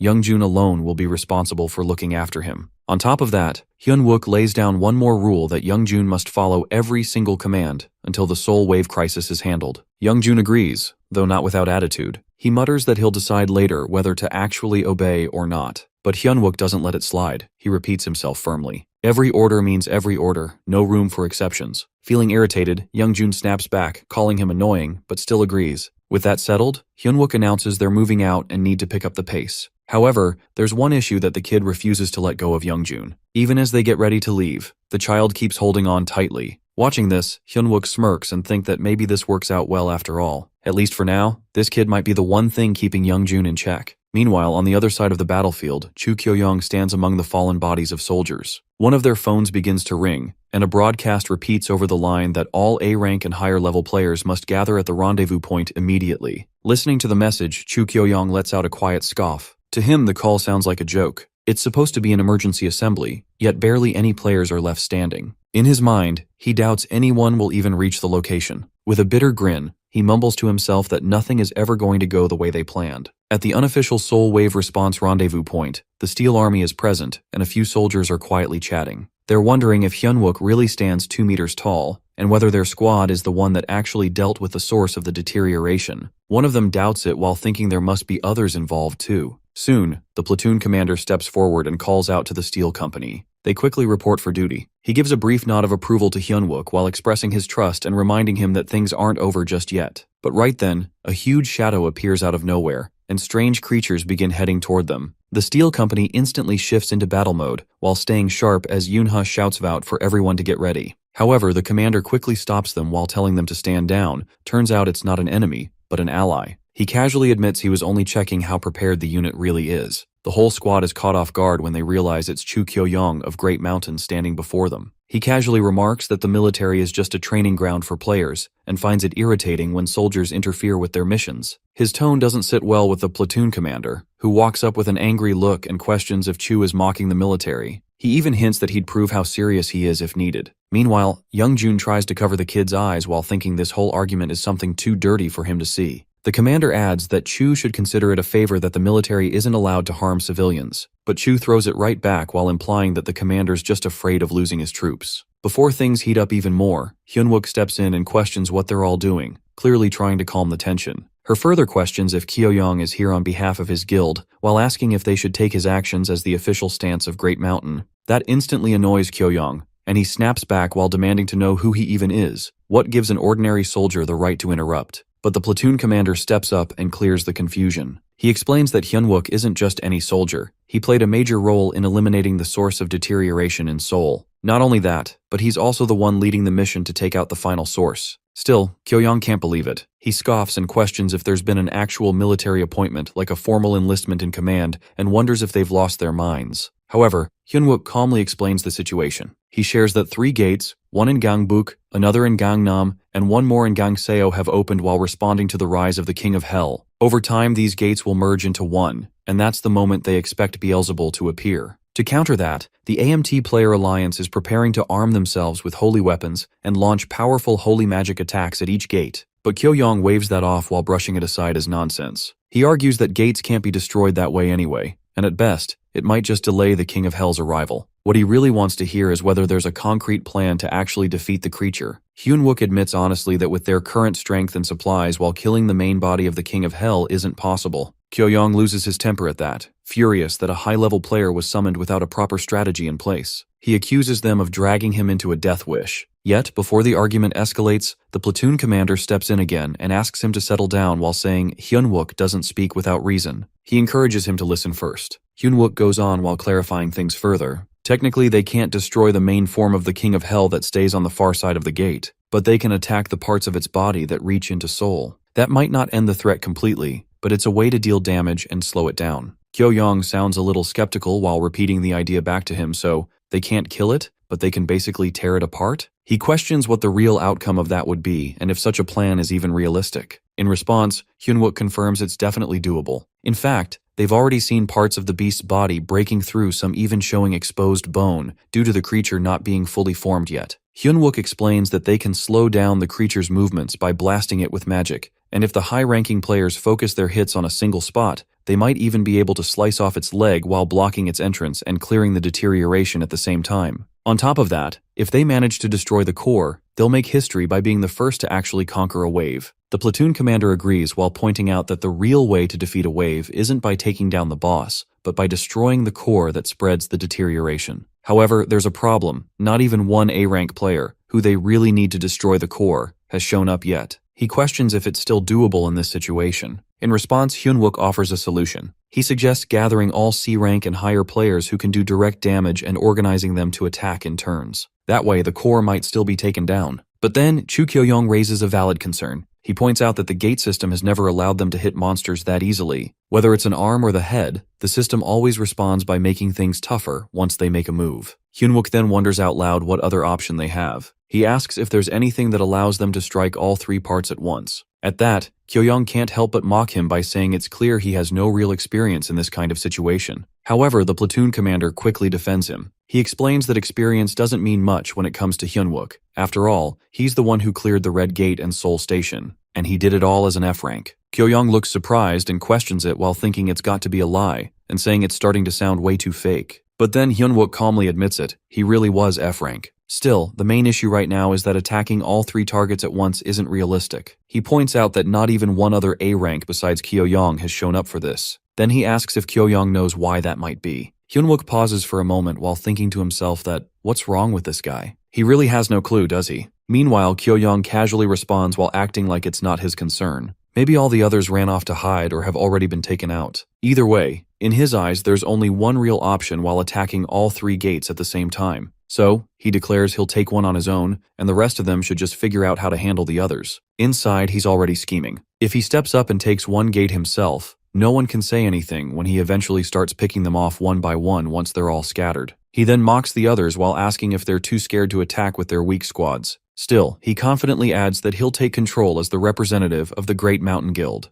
Hyunwook, while seeing this bold move, finds it surprisingly impressive. It gives him a sense of reassurance that Great Mountain is stepping up. He calmly tells Kyo-young that he's looking forward to seeing him take the lead. It's a good sign, just like Kyo-young said that they'll move ahead with a simultaneous assault. Since he's now acting as the face of Great Mountain, they'll hold him to his word. In return, their side will decide the team placements. Soon after, the strike teams are formed. The first squad is assigned to Gangbuk, the second prepares to hit Gangnam, and the third gets into position for Gangseo. Team A includes Kyo-young, Min-hee, Hyunwook, and Se-hee. Team B consists of Seo Yoon-ha, Choi Young-jun, and Junmo. Before things get serious, Young-jun kneels beside the kid, gently instructing him to stick close to the soldiers and not to wander away from the adults, no matter what happens. Hyunwook finally announces the squad assigned to Gangnam Team C, the ones taking on Beelzebul's arm. Leading them is none other than Han Tae-san, the S-rank fighter known as the Fist King. Kyo-young is caught off guard and blurts out his disbelief, surprised to learn that the Fist King is actually in Seoul. The commander also seems puzzled while wondering why no one has seen him until now. Hyunwook explains that they've got a reliable source who claims the Fist King will return from training within the hour, and the gate he's expected to come through will open right in Gangnam.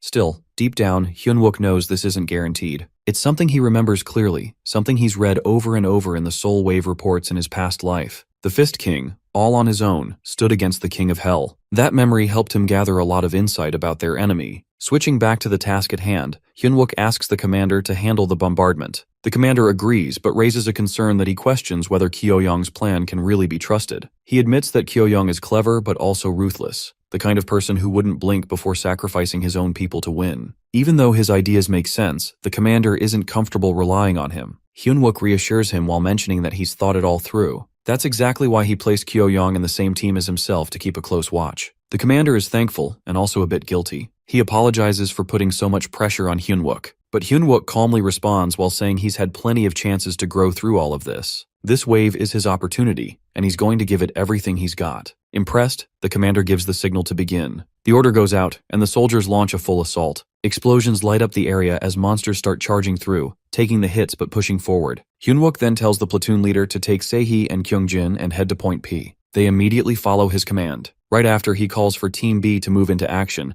they begin advancing as ordered. Turning to Kyo-young, Hyunwook says that the two of them will approach the gate together. Since there are monsters nearby, they'll need to move carefully. Kyo-young casually responds while stating the obvious, of course there are monsters around. But then, without warning, things take a dark turn. Suddenly, Kyo-young gets close and swings at Hyunwook. His voice drips with sarcasm as he mutters that it'll be such a shame if a showy F-rank soldier ends up dead during the mission. What an unfortunate accident. He lands a blow from behind. Hyunwook staggers while feeling the strike, and mutters to himself that he really can't stand being betrayed. But then, he glares at Kyo-young, already expecting something like this. He says that Kyo-young moved exactly as he thought he would, and if he thinks he can walk away from this, he's dead wrong. A month ago, the members of the Mountain Guild are battling the enormous boss creature at Bundong-u Park Gate. As the monster was going to one member, others strike it. After it, Chu Kyo-young casually remarks to one of them that using humans as bait is always the most effective tactic. According to him, there's nothing better to gather monsters than that method. The guild member, surprised to see him, begins to thank him,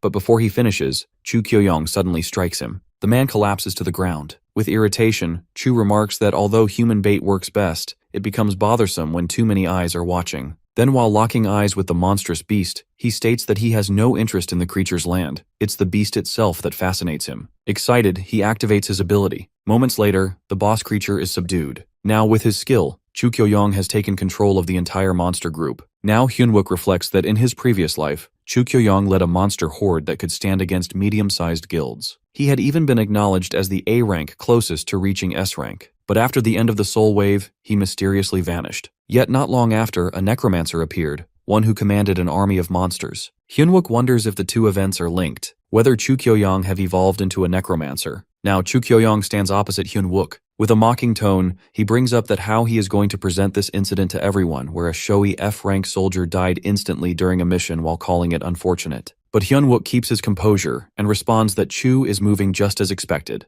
then warns him that he won't escape judgment for this. Hyunwook suddenly launches an attack. The counter-push knocks Hyunwook back. Accusingly, Hyunwook questions whether Chu killed all the other A-rankers alone or if it was under orders from Great Mountain. Chu, amused and arrogant, replies while standing before his monster army. He scoffs at the idea of being restrained by affiliations while calling Hyunwook just a pretend soldier. Since Hyunwook knows more than he should, Chu decides it's all the more reason to eliminate him. In an instant, the monster army lunges at Hyunwook. Overwhelmed, he struggles to fend off the relentless swarm. Frustrated, he declares that he'll force the truth out of Chu by sheer strength. He makes another attempt to land a blow, but Chu blocks it easily. Chu asks whether Hyunwook really believes he can defeat him without the monsters. Just then, one of the creatures ambushes Hyunwook from behind. He barely evades the strike but ends up flung back again. While catching his breath, Hyunwook begins thinking. So far, he hasn't seen any unique powers from Chu besides monster taming. He wonders if Chu hasn't awakened yet, or if he isn't the necromancer after all. Chu Kyo-young, while noticing Hyunwook's strength, appears puzzled and asks what exactly Hyunwook is. He's sure Hyunwook isn't an ordinary F-rank, so he ponders the reason behind for him to pretending to be weak. Meanwhile, Hyunwook continues piecing together clues. The necromancer in his previous life became stronger due to unmatched growth. That implies Chu must already know about the hidden potential of F-ranks. Chu Kyo-young, while growing more curious,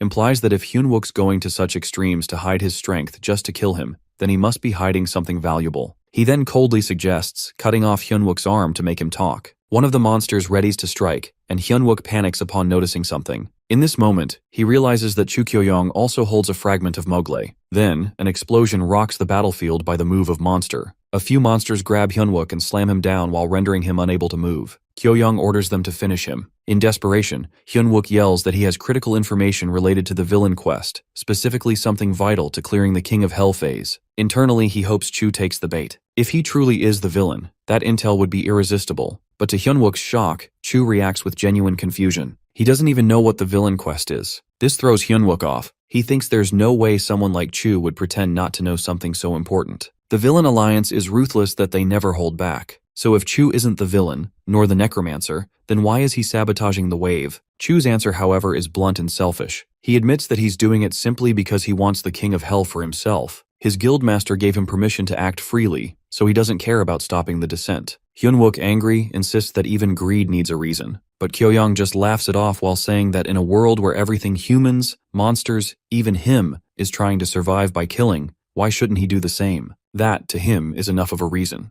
This final response confirms it for Hyunwook. There's no doubt anymore that Chu Kyo-young is not the necromancer. Done pretending, Hyunwook prepares to unleash his full strength. He activates Release of Mogley, and all the monsters surrounding him are blasted away. Without wasting a moment, he follows up with Fail Not, and the arrows begin cutting down monsters rapidly. He then opens another ability, Spear of Achilles, and finally Cloudblade, Dark Hand of the Cloudmaster. Now, while standing atop a flying weapon, Hyunwook eliminates nearly the entire monster horde alone. Chu Kyo-young, stunned and terrified, watches him. He can't believe what he's seeing. Hyunwook tells him coldly that someone as worthless as Chu could never be the necromancer, and he has no use for someone who has no valuable information. At that moment, another figure suddenly appears from a portal. Looking around confused, he wonders aloud where his home went. Then, while spotting the destruction in the sky, he grows furious and prepares to retaliate, determined to crush whoever destroyed his house. Elsewhere, soldiers are still battling with guns and cannons. Their commander orders the second line to reload their holy artillery. One of the men questions whether they can even damage what they're aiming at. Suddenly, another soldier points up at the sky, shocked. Above them, that the same person arrives as he is now clashing with the part of the King of Hell, because it destroyed his home while declaring his intent to bring it down. Meanwhile, after listening Hyunwook's taunt, Kyo-young simply grins, clearly insulted, thinking he must have been treated like some kind of joke all along. But then, out of nowhere, Hyunwook hit hard by something. Shocked, he wonders how something that massive could sneak up without making a sound. As he tries to recover, he looks up, startled by what he sees. Kyo-young stands firm and confident, now revealing the reason people say he's as strong as a medium-sized guild. Suddenly, Monster begins charging toward Hyunwook from all directions. He has no choice but to dodge and keep moving. Another huge monster comes straight at him, ready to strike. But just in time, Hyunwook leaps high and lands a solid hit back. At that moment, a thought crosses his mind that are both monsters and people just throw away tools to Kyo-young. Even more beasts rush toward him, all aiming to tear him apart. Yet Hyunwook doesn't back down. Using his unbreakable steel body, he braces himself and starts fighting back with grit. Soon, he brings out the Mogley fragment and sends it flying toward Kyo-young. But strangely, it veers off, not touching him at all. Watching all this, Kyo-young scoffs while thinking the army these days is nothing but a joke. He remembers they told him Hyunwook was a F rank, so he assumed he might be a C rank at best. But now, while watching his orc and ogre troops get destroyed, he starts to reconsider. As Hyunwook keeps tearing through monsters, Kyo-young starts to realize something. This guy even managed to block a tentacle from the ancient beast, Jacalopterus. That's not something a low-rank fighter can do. He starts to guess Hyunwook might actually be at least A rank. He thinks it always seemed off that someone so weak had such heavy influence. He wonders if Hyunwook really believes a single A rank can stand against him. Then, with a cold grin, Kyo-young orders all the monsters to group up. They start swarming together. He gets ready to show Hyunwook just why people call him an A rank who is nearly S rank level. And with that, the battlefield turns into a nightmare, his sea of monsters closing in. Hyunwook wonders if Kyo-young really summoned every single monster under his control. But instead of planning to battle all of them, he makes up his mind that he's going straight for the kill him instead. As he pushes forward, Kyo-young confronts him, while pointing out that he isn't foolish enough to think that everything would end just by targeting the leader. They clash, Kyo-young closing in while Hyunwook counters with his spear while ducking and weaving through the strikes. Then Kyo-young throws out a mocking question while asking if Hyunwook truly believes his power comes from just commanding a few creatures. But Hyunwook fires back while calling him the fool and accusing him of not knowing how to properly handle the Mogley. That hits Kyo-young hard. He freezes as he notices the Mogley fragment zooming toward him while trying to grab it in time.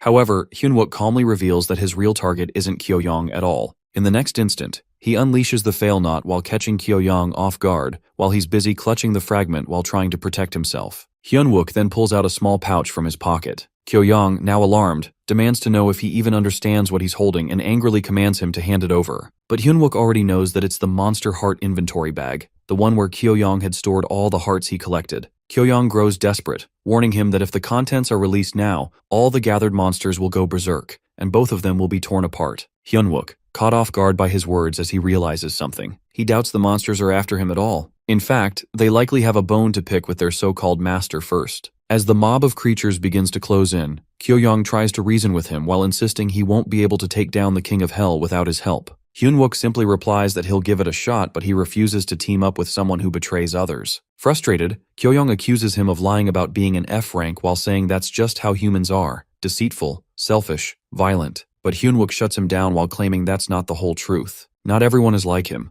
Then, without hesitation, Hyunwook opens the pouch. Kyo-young tries to stop him, but it's too late. The monsters turn their rage on him, and his expression twists in disbelief. He yells at them, shocked that they're turning on their master while trying to hold them back from tearing into him. Meanwhile, Hyunwook joins the fray while unleashing his weapons along with the Mogle fragment again. He tells Kyo-young it's a fitting end for someone who saw all life as disposable. As the chaos spreads, the city falls apart. Buildings crash down, stones break into chunks, the destruction is everywhere. That's when Han Tae-san steps in, furious. His house has been destroyed, and he charges into battle while declaring that if his home is gone, then Kyo-young or the monster responsible is going down too. He doesn't like dragging things out, so he goes in for a quick and crushing end. The soldiers nearby recognize his skills while admiring the power of the Fist King as he heads straight for the monster that caused the wreckage. Then the fight breaks out between the creature and Tae-san while smashing everything around them. Suddenly, a system warning echoes through the area. The King of Hell, Beelzebul, has begun to take form. The first of his 3 thought manifestations, Pride, has arrived in the world.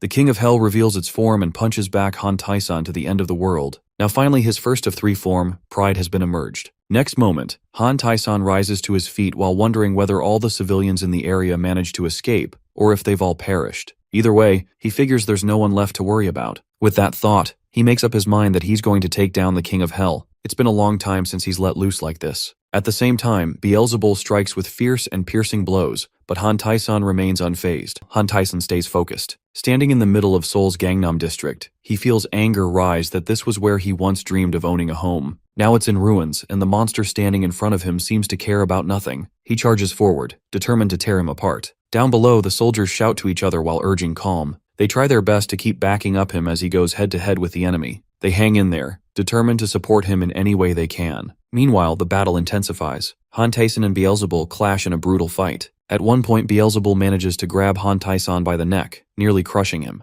Next moment, Beelzebul has unattached himself from the tree coming from the portal. Just then, Tae-san spots something that is wings. He suddenly wonders if this is the monster's real form. At the same time, in the Gangbuk area where Strike Team B is stationed, Yuna turns to Young-jun. She instructs him to hit the King of Hell's right arm with the fastest sword energy he can manage. She plans to follow up and deepen the injury. Then, Park is supposed to strike with electricity. Everyone is told to stay sharp. They'll move soon. Young-jun, while hearing this, alerts her to brace the front shield as another monster charges at them. All of a sudden, a new creature bursts from a flower while catching Strike Team B off guard. Reacting quickly, the platoon leader orders everyone to get behind her. As they fall back, she activates her ability, Holy Dome, while shielding the entire squad from the sudden threat. As she activates her ability, all the soldiers find safety within the dome. The creature that emerges turns out to be another form of Beelzebul, Envy. It fully takes shape and reveals itself to the world while adding more chaos to the battlefield. Meanwhile, over in the Gangseo region where Strike Team A is stationed, yet another form of Beelzebul appears, this one known as Gluttony. It too shows its true form without holding back. The platoon commander, while seeing the threat, instructs the team to strengthen the Holy Protection Zone. Without delay, the squad casts the Holy Barrier while aiming to hold off this monstrous version of Beelzebul. Back in Gangnam, Beelzebul grabs Han Tae-san by the neck again. The Fist King struggles, trying to shout at him to stop, clearly bothered as his face takes damage. However, Beelzebul keeps unfazed by his pleas. Han keeps muttering in frustration while wanting him to let go, especially since his face is getting messed up. Still, Beelzebul doesn't back off. Han Tae-san, anger flaring, throws back a sharp remark, clearly not happy about his injured looks. The clash between the two continues with full force. Then suddenly, a huge explosion shakes the area while lighting up the battlefield. Amidst the smoke and heat, Han Tae-san promises to get revenge, not backing down an inch. Beelzebul just stands there while smiling while still gripping his neck, as if enjoying the whole thing. Tae-san pushes forward again while realizing just how thrilling it feels to go all out like this after such a long time. But even as the excitement rushes through him, he can't help but wonder that whether this guy ever run out of steam. Meanwhile, Beelzebul bursts into laughter, clearly amused, while Han is watching, feels his irritation growing by his laughter. Right after that, the part of Beelzebul that Han Tae-san had just struck starts to regenerate, which really begins to get on his nerves. He thinks to himself that once he fully adjusts to fighting at his peak, this monster is done for. But suddenly Beelzebul traps him using his foot, which completely disgusts Han Tae-san. He glares up, clearly annoyed, and tells him off for putting such filthy feet on him. Still, he decides to keep going as this fight won't end until one of them falls. During all this, Beelzebul keeps laughing non-stop while ready to strike him. Next moment, he tries to strike him with his claw, which Han struggles to block. Then, something unexpected happens. Han Tae-san suddenly notices something that someone else has appeared. A man steps forward, draws his sword, and questions him in Japanese while asking if he's strong. This catches Han Tae-san off guard. Hearing Japanese in the middle of all this surprises him, and he immediately wonders if this guy might be a weeb.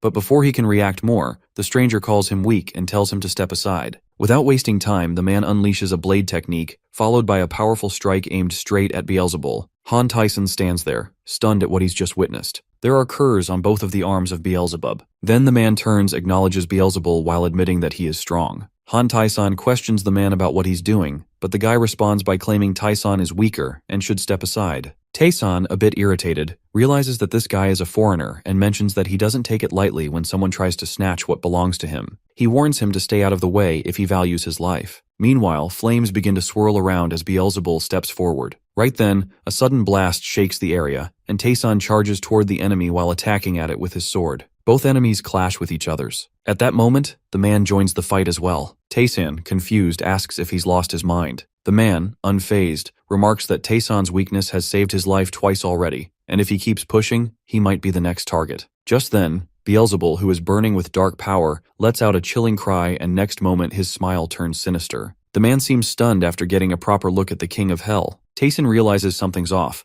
Beelzebul has been holding back its true power all this time. While the intense clash between three of them continues, the demon slams the man into the ground while causing the earth to crack and rubble to rain down. As the nearby buildings start to crumble, he mutters that though he's usually lazy, this fight is forcing him to be relentless. The man, slightly tense, admits it's been a while since he felt this nervous. He then performs a blade mystery technique, slicing into Beelzebul's hand, but the sword is pierced through the portal. Beelzebul opens with his power. Observing this, Tyson suddenly understands that Beelzebul had been countering with brute strength so far, but now it's shifting its body while trying to avoid hits. It's trying to protect something. That's when the man realizes there's a core or a hidden weak point inside it, and if they don't destroy it in the next 2 hits, things will get out of hand. Annoyed, Tyson reminds the man that he warned him not to steal his fight. The man glares back, clearly frustrated while thinking Tyson's being foolish. Tyson starts wondering if Beelzebul is guarding something deep in its core. As the battle rages on, the Beelzebul takes another hit from Tyson, and Tyson confirms that there is indeed something it's trying to protect. He then hits hard, which creates an explosion around them. Next moment, he is sure that there must be a core. With excitement, he claims that how he never lets go of what he sets his eyes on, except for that one time, that one thing that still bothers him. He then rushes forward and slams into the Beelzebul, who is now truly irritated, counters with a punch that sends blood gushing from Tyson's face. He crashes down, badly hurt. Beelzebub doesn't stop as he again punches him hard. Now Tyson is completely injured and Beelzebul is laughing to see his condition. Meanwhile, the man watches him and thinks that although Tyson might be simple-minded, he's impressed by how he's standing up to someone that strong with just pure willpower. He admits he misjudged him and recognizes his warrior spirit. He thanks Tyson for opening a weak spot while saying it'll help him land the finishing blow. Then Beelzebul turns to the man and invites him for a battle. The man moves toward Beelzebul again and uses his strongest sword technique while slashing through the void and hitting the enemy with a gravity-enhanced blow. He now believes the final kill belongs to him. But Tyson, still filled with pride, pulls himself back up and charges again. He refuses to let anyone take credit for his kill. Next moment, he breaks the main core of the monster. Now Beelzebul is shouting with pain while his body has started to crumble. Next moment, the system notifies them that one of Beelzebul's forms has been destroyed. The man, slightly let down, remarks that he thought Tyson had more of a warrior's heart. He reminds him that he was told to stay out of it. Tyson, still angry, responds that instead of apologizing for interfering his fight, the guy has been acting like he owns the fight. The man then warns him to get stronger, or next time, it'll hurt a lot more. Right after, the crumbling buildings begin to fall apart. Elsewhere, another form of Beelzebul unleashes electric energy while using a hypnosis on a group of soldiers who turn against each others. They are ready to kill each other clearly out of their mind. A little while ago, Yuna tells everyone to gather behind her shield as all the troops take cover inside her holy dome. Meanwhile, the Envy continues trying to shatter it, but no matter how hard she pushes, she can't break through. Still, Yuna knows it won't hold forever. She mentions that when she gives the signal, they should scatter. Eventually, one side of the barrier cracks. Youngjun alerts her about the breach and she's stunned. Without wasting time, she orders everyone to spread out immediately. But just as she turns around, her eyes widen in shock at a big floating eye, right there in front of them. Then suddenly everything shifts. Yuna loses her balance and falls while landing in a place she can't recognize. Confused, she looks around. That's when her grandfather shows up and expresses his disappointment. He tells her that she's failed again to become the leader and reminds her, just like always, that a knight commander's daughter has no room for failure. She's taken aback at the mention of her father. But the old man shuts her down while telling her not to make weak excuses. In his eyes, making mistakes while having the full support of their Knight family is already disgraceful. Soon after, a girl nearby chimes in. She mocks Yunha while calling her the same coward as always, scared of people's opinions and never stepping out of her shadow. Yuna responds emotionally while saying it's painful to always be compared and looked down on. Right then, her sister appears from behind. Calm and stern, she reminds Yuna that she always told her to toughen up and never show weak feelings to others. Angrily, Yuna tries to charge at her but stuck in mirror. Next moment, someone pierced her body and the scene changes again. Now, Yuna finds herself in the duel hall, right in the middle of the student leader selection. Standing across from her is none other than her sister. Meanwhile, elsewhere, Junmo is also looking at his mirror image with evil dark eyes. He steps in while questioning Park Junmo about what he's doing, wondering if they're in some kind of gym. Junmo throws the challenge back at him while asking if he's ready or not. Then Junmo's powers awaken. The crowd watching is thrilled, eager to see how a so-called awakened loser fights. But Junmo quietly remembers Hyunwook's words to keep his secret hidden. One of the bystanders scoffs at him, mocking his loyalty to Hyunwook and calling it pathetic, even saying it's in his blood. Still, Junmo finally charges at Hyunwook, who keeps asking if he's serious or just playing around. The spectators shout at Junmo while pushing him to stop dodging and actually fight. Feeling guilty, Junmo apologizes and says he'll improve. His other form grows more annoyed while calling him foolish. Things quickly spiral, and now everyone's clashing in chaos. Even the onlookers get swept into the air. Finally, his other form challenges him that it's about their moment to prove that no one should take them lightly. Meanwhile, outside of their conscious world, where one of Beelzebul's forms is lurking,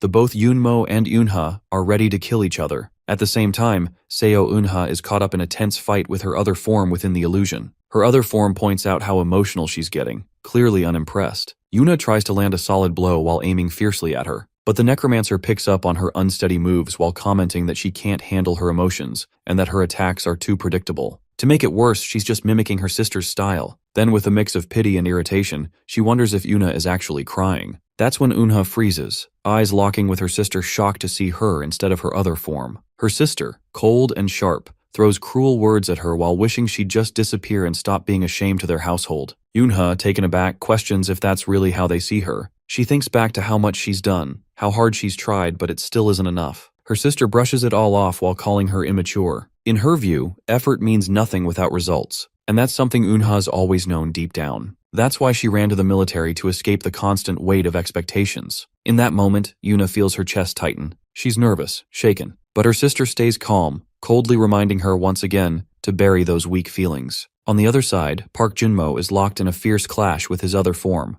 The two trade blows, surrounded by chaos, as others join the brawl around them. In the middle of the fight, they both hint that it's time to prove who really stands on top and who's just been pretending all along. During the exchange, his other form turns to Park Junmo while questioning if he also wants to show off like the others. Junmo admits he doesn't want recognition like this, not in a way that feels forced or empty. Hearing that, his other form grows annoyed, and the tension between them quickly turns into a full-on fight. He throws in a sharp remark, saying that if Junmo keeps acting like this, he'll stay a nobody forever, just a weakling in everyone's eyes. But Junmo holds his ground while explaining that Hyunwook told him to wait, that the right moment hasn't come yet. In response, his other form takes the face of Hyunwook, who urges him to be honest. He asks him to admit that deep down, Junmo probably resents him the most. Hyunwook asks him to admit that he hates the way he's made Junmo grow, only ever pushing him when it was convenient. Even when Junmo risked everything to awaken his abilities, Hyunwook just told him to hide it. Junmo, though, insists that's not how he feels. Still, Hyunwook goes on while saying that what Junmo truly envied and resented all this time was someone just like him. Someone who started at the same low rank, F rank, but was always a few steps ahead. And that someone is Hyunwook himself. Meanwhile, outside of their illusion, both Yunha and Junmo are still engaged in fight. Meanwhile, Beelzebul stands, looks at the battle unfold. As the tension rises, Youngjun also stuck in the illusion. He sees that everyone praising him. Everyone around starts admiring his strength, while calling him a true national treasure. Some of the soldiers watching can't help but say that if it weren't for him, this entire raid would have failed. They mention how he alone carried 72% of the operation, something not even the A-rankers from Blue Flower could pull off. To them, Youngjun truly feels like the strongest among them. However, not everyone shares the same opinion. He assumed that behind his back, these very soldiers begin murmuring while accusing him of just showing off. His expressions, his presence, it starts to annoy them for reasons they can't quite explain. Youngjun, aware of their thoughts, picks up on all of it. He turns his attention to a figure that looks exactly like him. He mentions he's used to hearing things like that while brushing it off at first, but the fact that this person shares his face only makes it worse. Frustration builds inside him. The idea of something that looks just like him whispering in his ear starts to feel unbearable. It gets under his skin in a way he can't ignore. Fueled by anger, Youngjun lashes out while launching a powerful blow at his other form, cutting him in several pieces. Now he is fully awakened, looking at Envy. He was furious at her for making him like this. Now he is determined to kill her. As this strike lands, he thinks to himself while wondering what part of this twisted version of him he can destroy, just to feel a bit more at ease. Meanwhile, Yunha battle with herself continue. Yuna's other form reminds her countless times to keep her emotions hidden. To her, emotion weakens one's stance, speed, and power. According to her, Yuna's just copying someone else and will never truly match her sister's level. She believes that emotions are ruining Yuna's sword path. These remarks push Yunha over the edge. Anger boiling inside her, she charges toward her other form. Luckily, she manages to dodge the attack just in time. Fueled with rage, Yuna questions whether such force is really enough to close the gap between her and her sister. They clash again, both attacking with everything they've got. The entire area shakes with heavy bursts and shockwaves from their battle. But amid the chaos, her other form takes a sharp breath while observing Yuna's beaten state. She harshly remarks that she won't tolerate any more of this. She demands Yuna stop whining and figure things out on her own. It's time, she says, for Yuna to stop clinging to her like a shadow. Those words hit Yuna like a bolt. Shock floods her face. She can't believe her own sister is saying such things. When she turns to look back at her, her sister continues while shouting that she'll never catch up if she keeps copying others. She repeats herself over and over while telling Yuna to just give up. With a swift motion, her sister rushes at her, sword in hand. At that moment, Yuna feels completely shattered inside. Maybe, she thinks, while giving up really is the only option. She freezes, lowering her weapon. Her other form doesn't hesitate. She strikes, and her sword pierces into Yuna's body. Blood spills from the wound. Elsewhere, Hyunwook's false form stands face to face with Junmo. The tension's thick when Hyunwook accuses him while claiming that he's the one Junmo has always hated most. Junmo immediately denies it while shouting back in frustration, but Hyunwook notices the struggle in his expression. Junmo's on the ground, broken but still breathing. With a smirk, Hyunwook remarks that Junmo still has a long way to go. He tells him to keep hiding his feelings until the right moment comes, until he calls on him again. After lying still for a bit, Junmo slowly rises. He asks how much longer he's supposed to stay in the shadows after risking everything. As he speaks, light starts radiating from him. Hyunwook sees the change and realizes that Junmo is finally embracing his true self. Junmo admits the truth. He was always jealous. He wanted recognition, just like Hyunwook, but no matter what, he was always behind. Hearing this, Hyunwook grins. He tells him that people like him give him chills, the kind who act like they don't want what others have, but are twisted deep down. He charges forward at full speed to attack. Junmo, now fully enraged, gets ready to strike back. Hyunwook's confident look fades as he senses the shift in Junmo's power. Back at Yuna's side, her other form yells at her again while wondering why she's just standing still. Una, still hurt and drained, quietly mutters that she has already let go. She's done chasing someone else's shadow at the cost of her own identity. She no longer wants to become someone else. She wants to be herself. Her other form, infuriated, barks back. What could Yuna possibly do on her own? She's nothing, as she continues her assault. But this time, Seo Yuna stands firm and replies that she's not alone anymore. Suddenly, her memory flashes to her teammates, Hyunwook, Janmo, and Choi Youngjun. She remembers Hyunwook once telling her to finish his report. She'd asked if the three of them could really defeat even a part of the King of Hell while suggesting it might be too much. But Hyunwook had given her a strange look. When she tried to explain, he cut her off. He said he trusted his comrades Junmo, Youngjun, and her. He hoped they'd believe in themselves too, just as he trusted them with his back. Now in present, her other form repeats these words in her head, and her sister, still clutching her sword buried in Yuna's body, snarls in frustration. She doesn't believe someone like Yuna can truly trust herself. But Yuna replies that maybe her other form is right, and that's exactly why she'll trust Hyunwook, who is her comrade. With that, the area around her shattered and her illusion starts to crumble. Meanwhile, Junmo, still caught in his emotions, admits he's a loser, a pretender. That's why, he says, he's able to trust Hyunwook so much. Hyunwook snaps while yelling at him to shut up and pick up his weapon. But Junmo shouts back, frustrated while asking how someone like Hyunwook could ever trust someone like him. Next moment, his other form starts to crumble. At the same time, outside of their mental realms, Youngjun is battling with Envy, one of the forms of the King of Hell. The Envy, massive and seething with rage, unleashes a flurry of glowing waves. Youngjun doesn't back down and keeps pushing forward while demanding that she stop dodging. He wants to end this. Beelzebul eventually grabs him with her giant hands. But just then, she turns and sees Yunha rushing to help him. Youngjun sees her too and yells to her that the gemstone at the Envy's navel is the target. That's the core. Yuna races in with her sword, aiming straight for it. Junmo also appears while channeling his lightning powers. Youngjun, confused and a bit alarmed, shouts at Junmo, unsure of what he's doing. Junmo, who is now conscious, is yelling that he's coming too.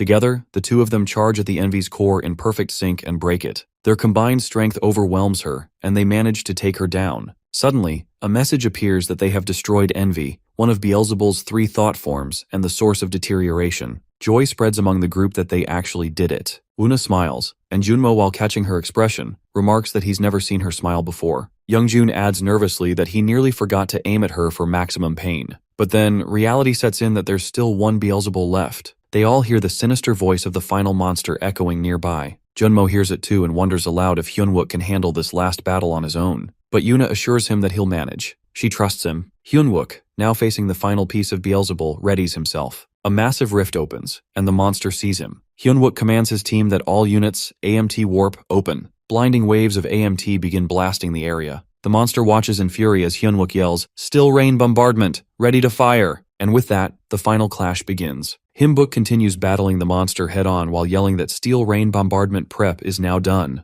Meanwhile, several commanders are stationed along the road while observing the battlefield. One of them urgently calls for a report on their injured while instructing the troops to move them to the rear lines. Those still able to fight are told to push forward. The sub-commander, clearly stressed, responds by admitting their current state won't hold for long. He questions whether they can really rely on just one soldier, but his superior calmly responds that it was Hyunwook's strategies that allowed them to survive the Soul Wave. Though they're low on manpower, that's exactly why he trusts Hyunwook, because he always finds a way to bring out the full potential of even a small team. The entire army, he admits, has placed the future of Seoul in Hyunwook's hands. Back on the front line, Hyunwook stays focused and unleashes the Steel Rain attack. A massive volley of steel weapons bursts through the air, directly targeting the monster. The creature, now furious, reacts violently as thick steam and pressure rush toward him. Some soldiers watch in disbelief. They murmur about Hyunwook's bold move while using what looks like an entire armory's worth of weaponry in just one strike. They grumble that he isn't even factoring in the distance while calling it wasteful. But Hyunwook knows exactly what he's doing and keeps pressing forward. Suddenly, Beelzebul soars down from above and strikes at him. Despite the attack, she seems unharmed.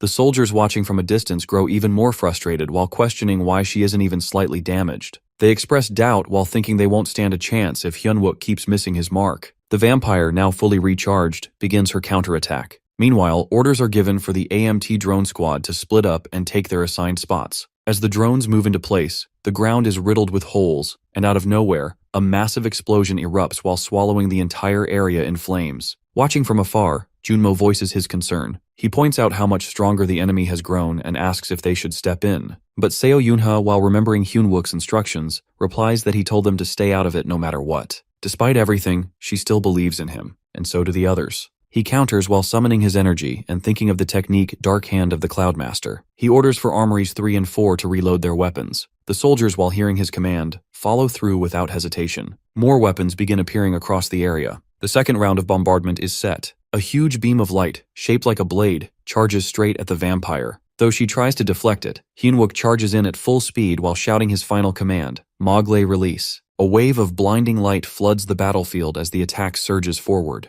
The light continues to pulse wildly while shaking the area. Hyunwook is slammed into the earth and left unconscious, buried beneath rubble and dust. He lies motionless, unaware of what just happened or where he even is. The vampire, on the other hand, appears more energized than ever, clearly thrilled with how things turned out. But nearby, the soldiers begin searching for their platoon leader while calling out his name. They urge him to respond while reminding each other how far he led them, all the way to the target zone. They encourage him while shouting that everything's in place as he planned. At the command center, one of the officers receives a transmission confirming that the target has reached the marked area. The commander quickly instructs the units to hold a steady wind speed of 0.2 meters per second within a 20-kilometer radius. Mages begin casting wind spells, and before long, a strong gust fills the battlefield. Another soldier yells that the preparations are complete. They keep calling for Hyunwook while hoping he'll answer. Just then, far beneath the dust and rubble, Hyunwook opens his eyes. A slight smile forms on his face. He knows the plan worked. He checks in while declaring that it's Sergeant Hyunwook and he's back in the game. The vampire remains clueless, unaware that everything is about to turn against her. Grinning, Hyunwook warns her silently that it's going to hurt. He launches his final attack. Waves of steel and wind fuse together and surge at the vampire in one massive strike. She's pierced by the light-forged blade and overwhelmed by the wave of force. He shouts again while daring her to try dodging this. His final command echoes across the battlefield. Come, Steel Rain. And then, the sky opens.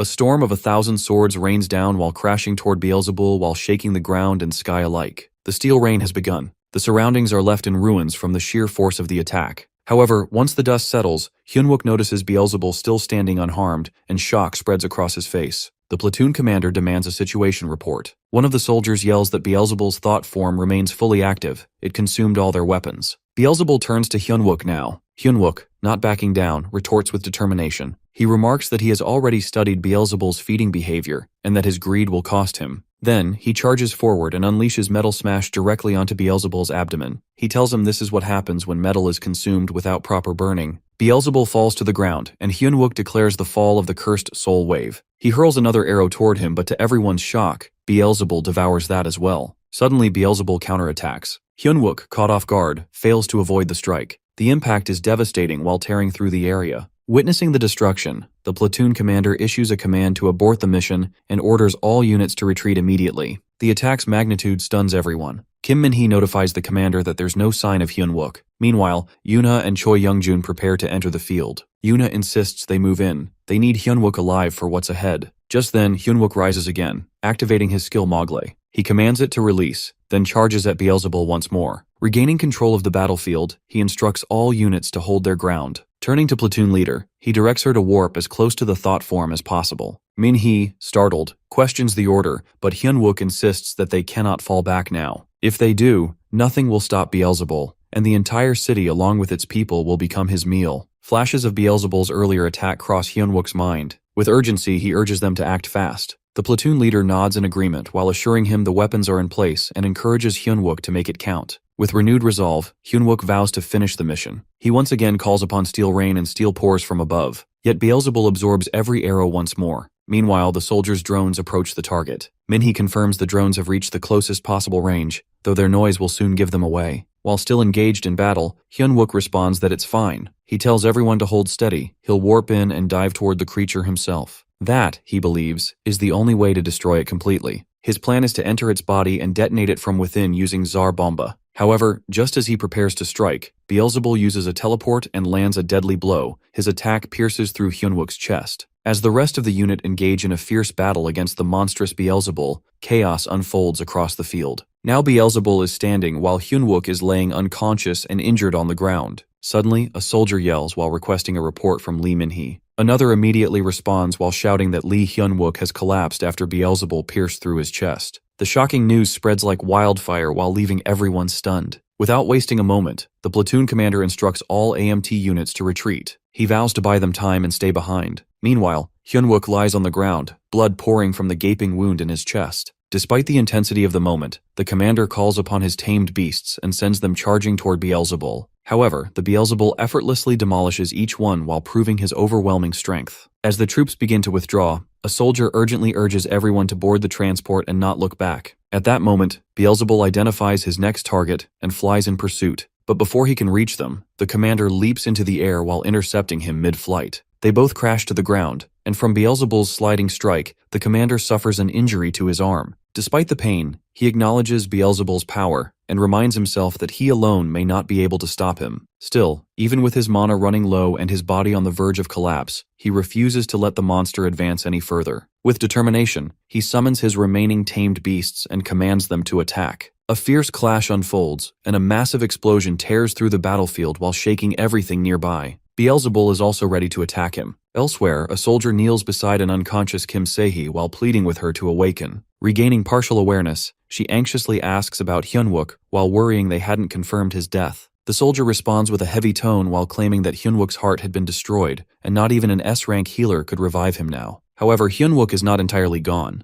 Still lying motionless, he suffers silently through immense pain. In the distance, the platoon commander continues to endure Beelzebul's wrath. Wounded and on one knee, he watches as the monster hovers overhead and prepares another strike. Just as he braces for the worst, Yoonha appears with her shield raised while blocking the incoming attack. Her sudden appearance stuns the commander, who questions her actions, but she insists that soldiers are still in the process of evacuating and she won't leave. Above them, Beelzebul ascends once more and starts charging a powerful area attack. Realizing the danger, Choi Youngjun and Junmo also join the fight. To see that Beelzebul is ready to crush everyone, Youngjun grabs his superior and urges him to escape. Panic spreads as Yoona and the commander sense the incoming blast. A sudden, thunderous explosion follows while engulfing them in a blinding flash. From afar, Kim Se-hee and the soldier beside her witness the devastation. fear gripping their expressions. Meanwhile, the impact of the blast sends a ripple through Hyunwook's body. His eyes suddenly flicker open. Everyone is also thrown away. Meanwhile, Hyunwook is gaining conscious and fighting through agony. He opens his system panel and desperately attempts to substitute one of his internal organs with an item to survive. Time and again, his attempts fail while triggering system errors and repeated warnings. The system insists that he is violating its rules and commands him to stop. Yet Hyunwook refuses to quit. He keeps trying, pushing past pain, rules, and reason.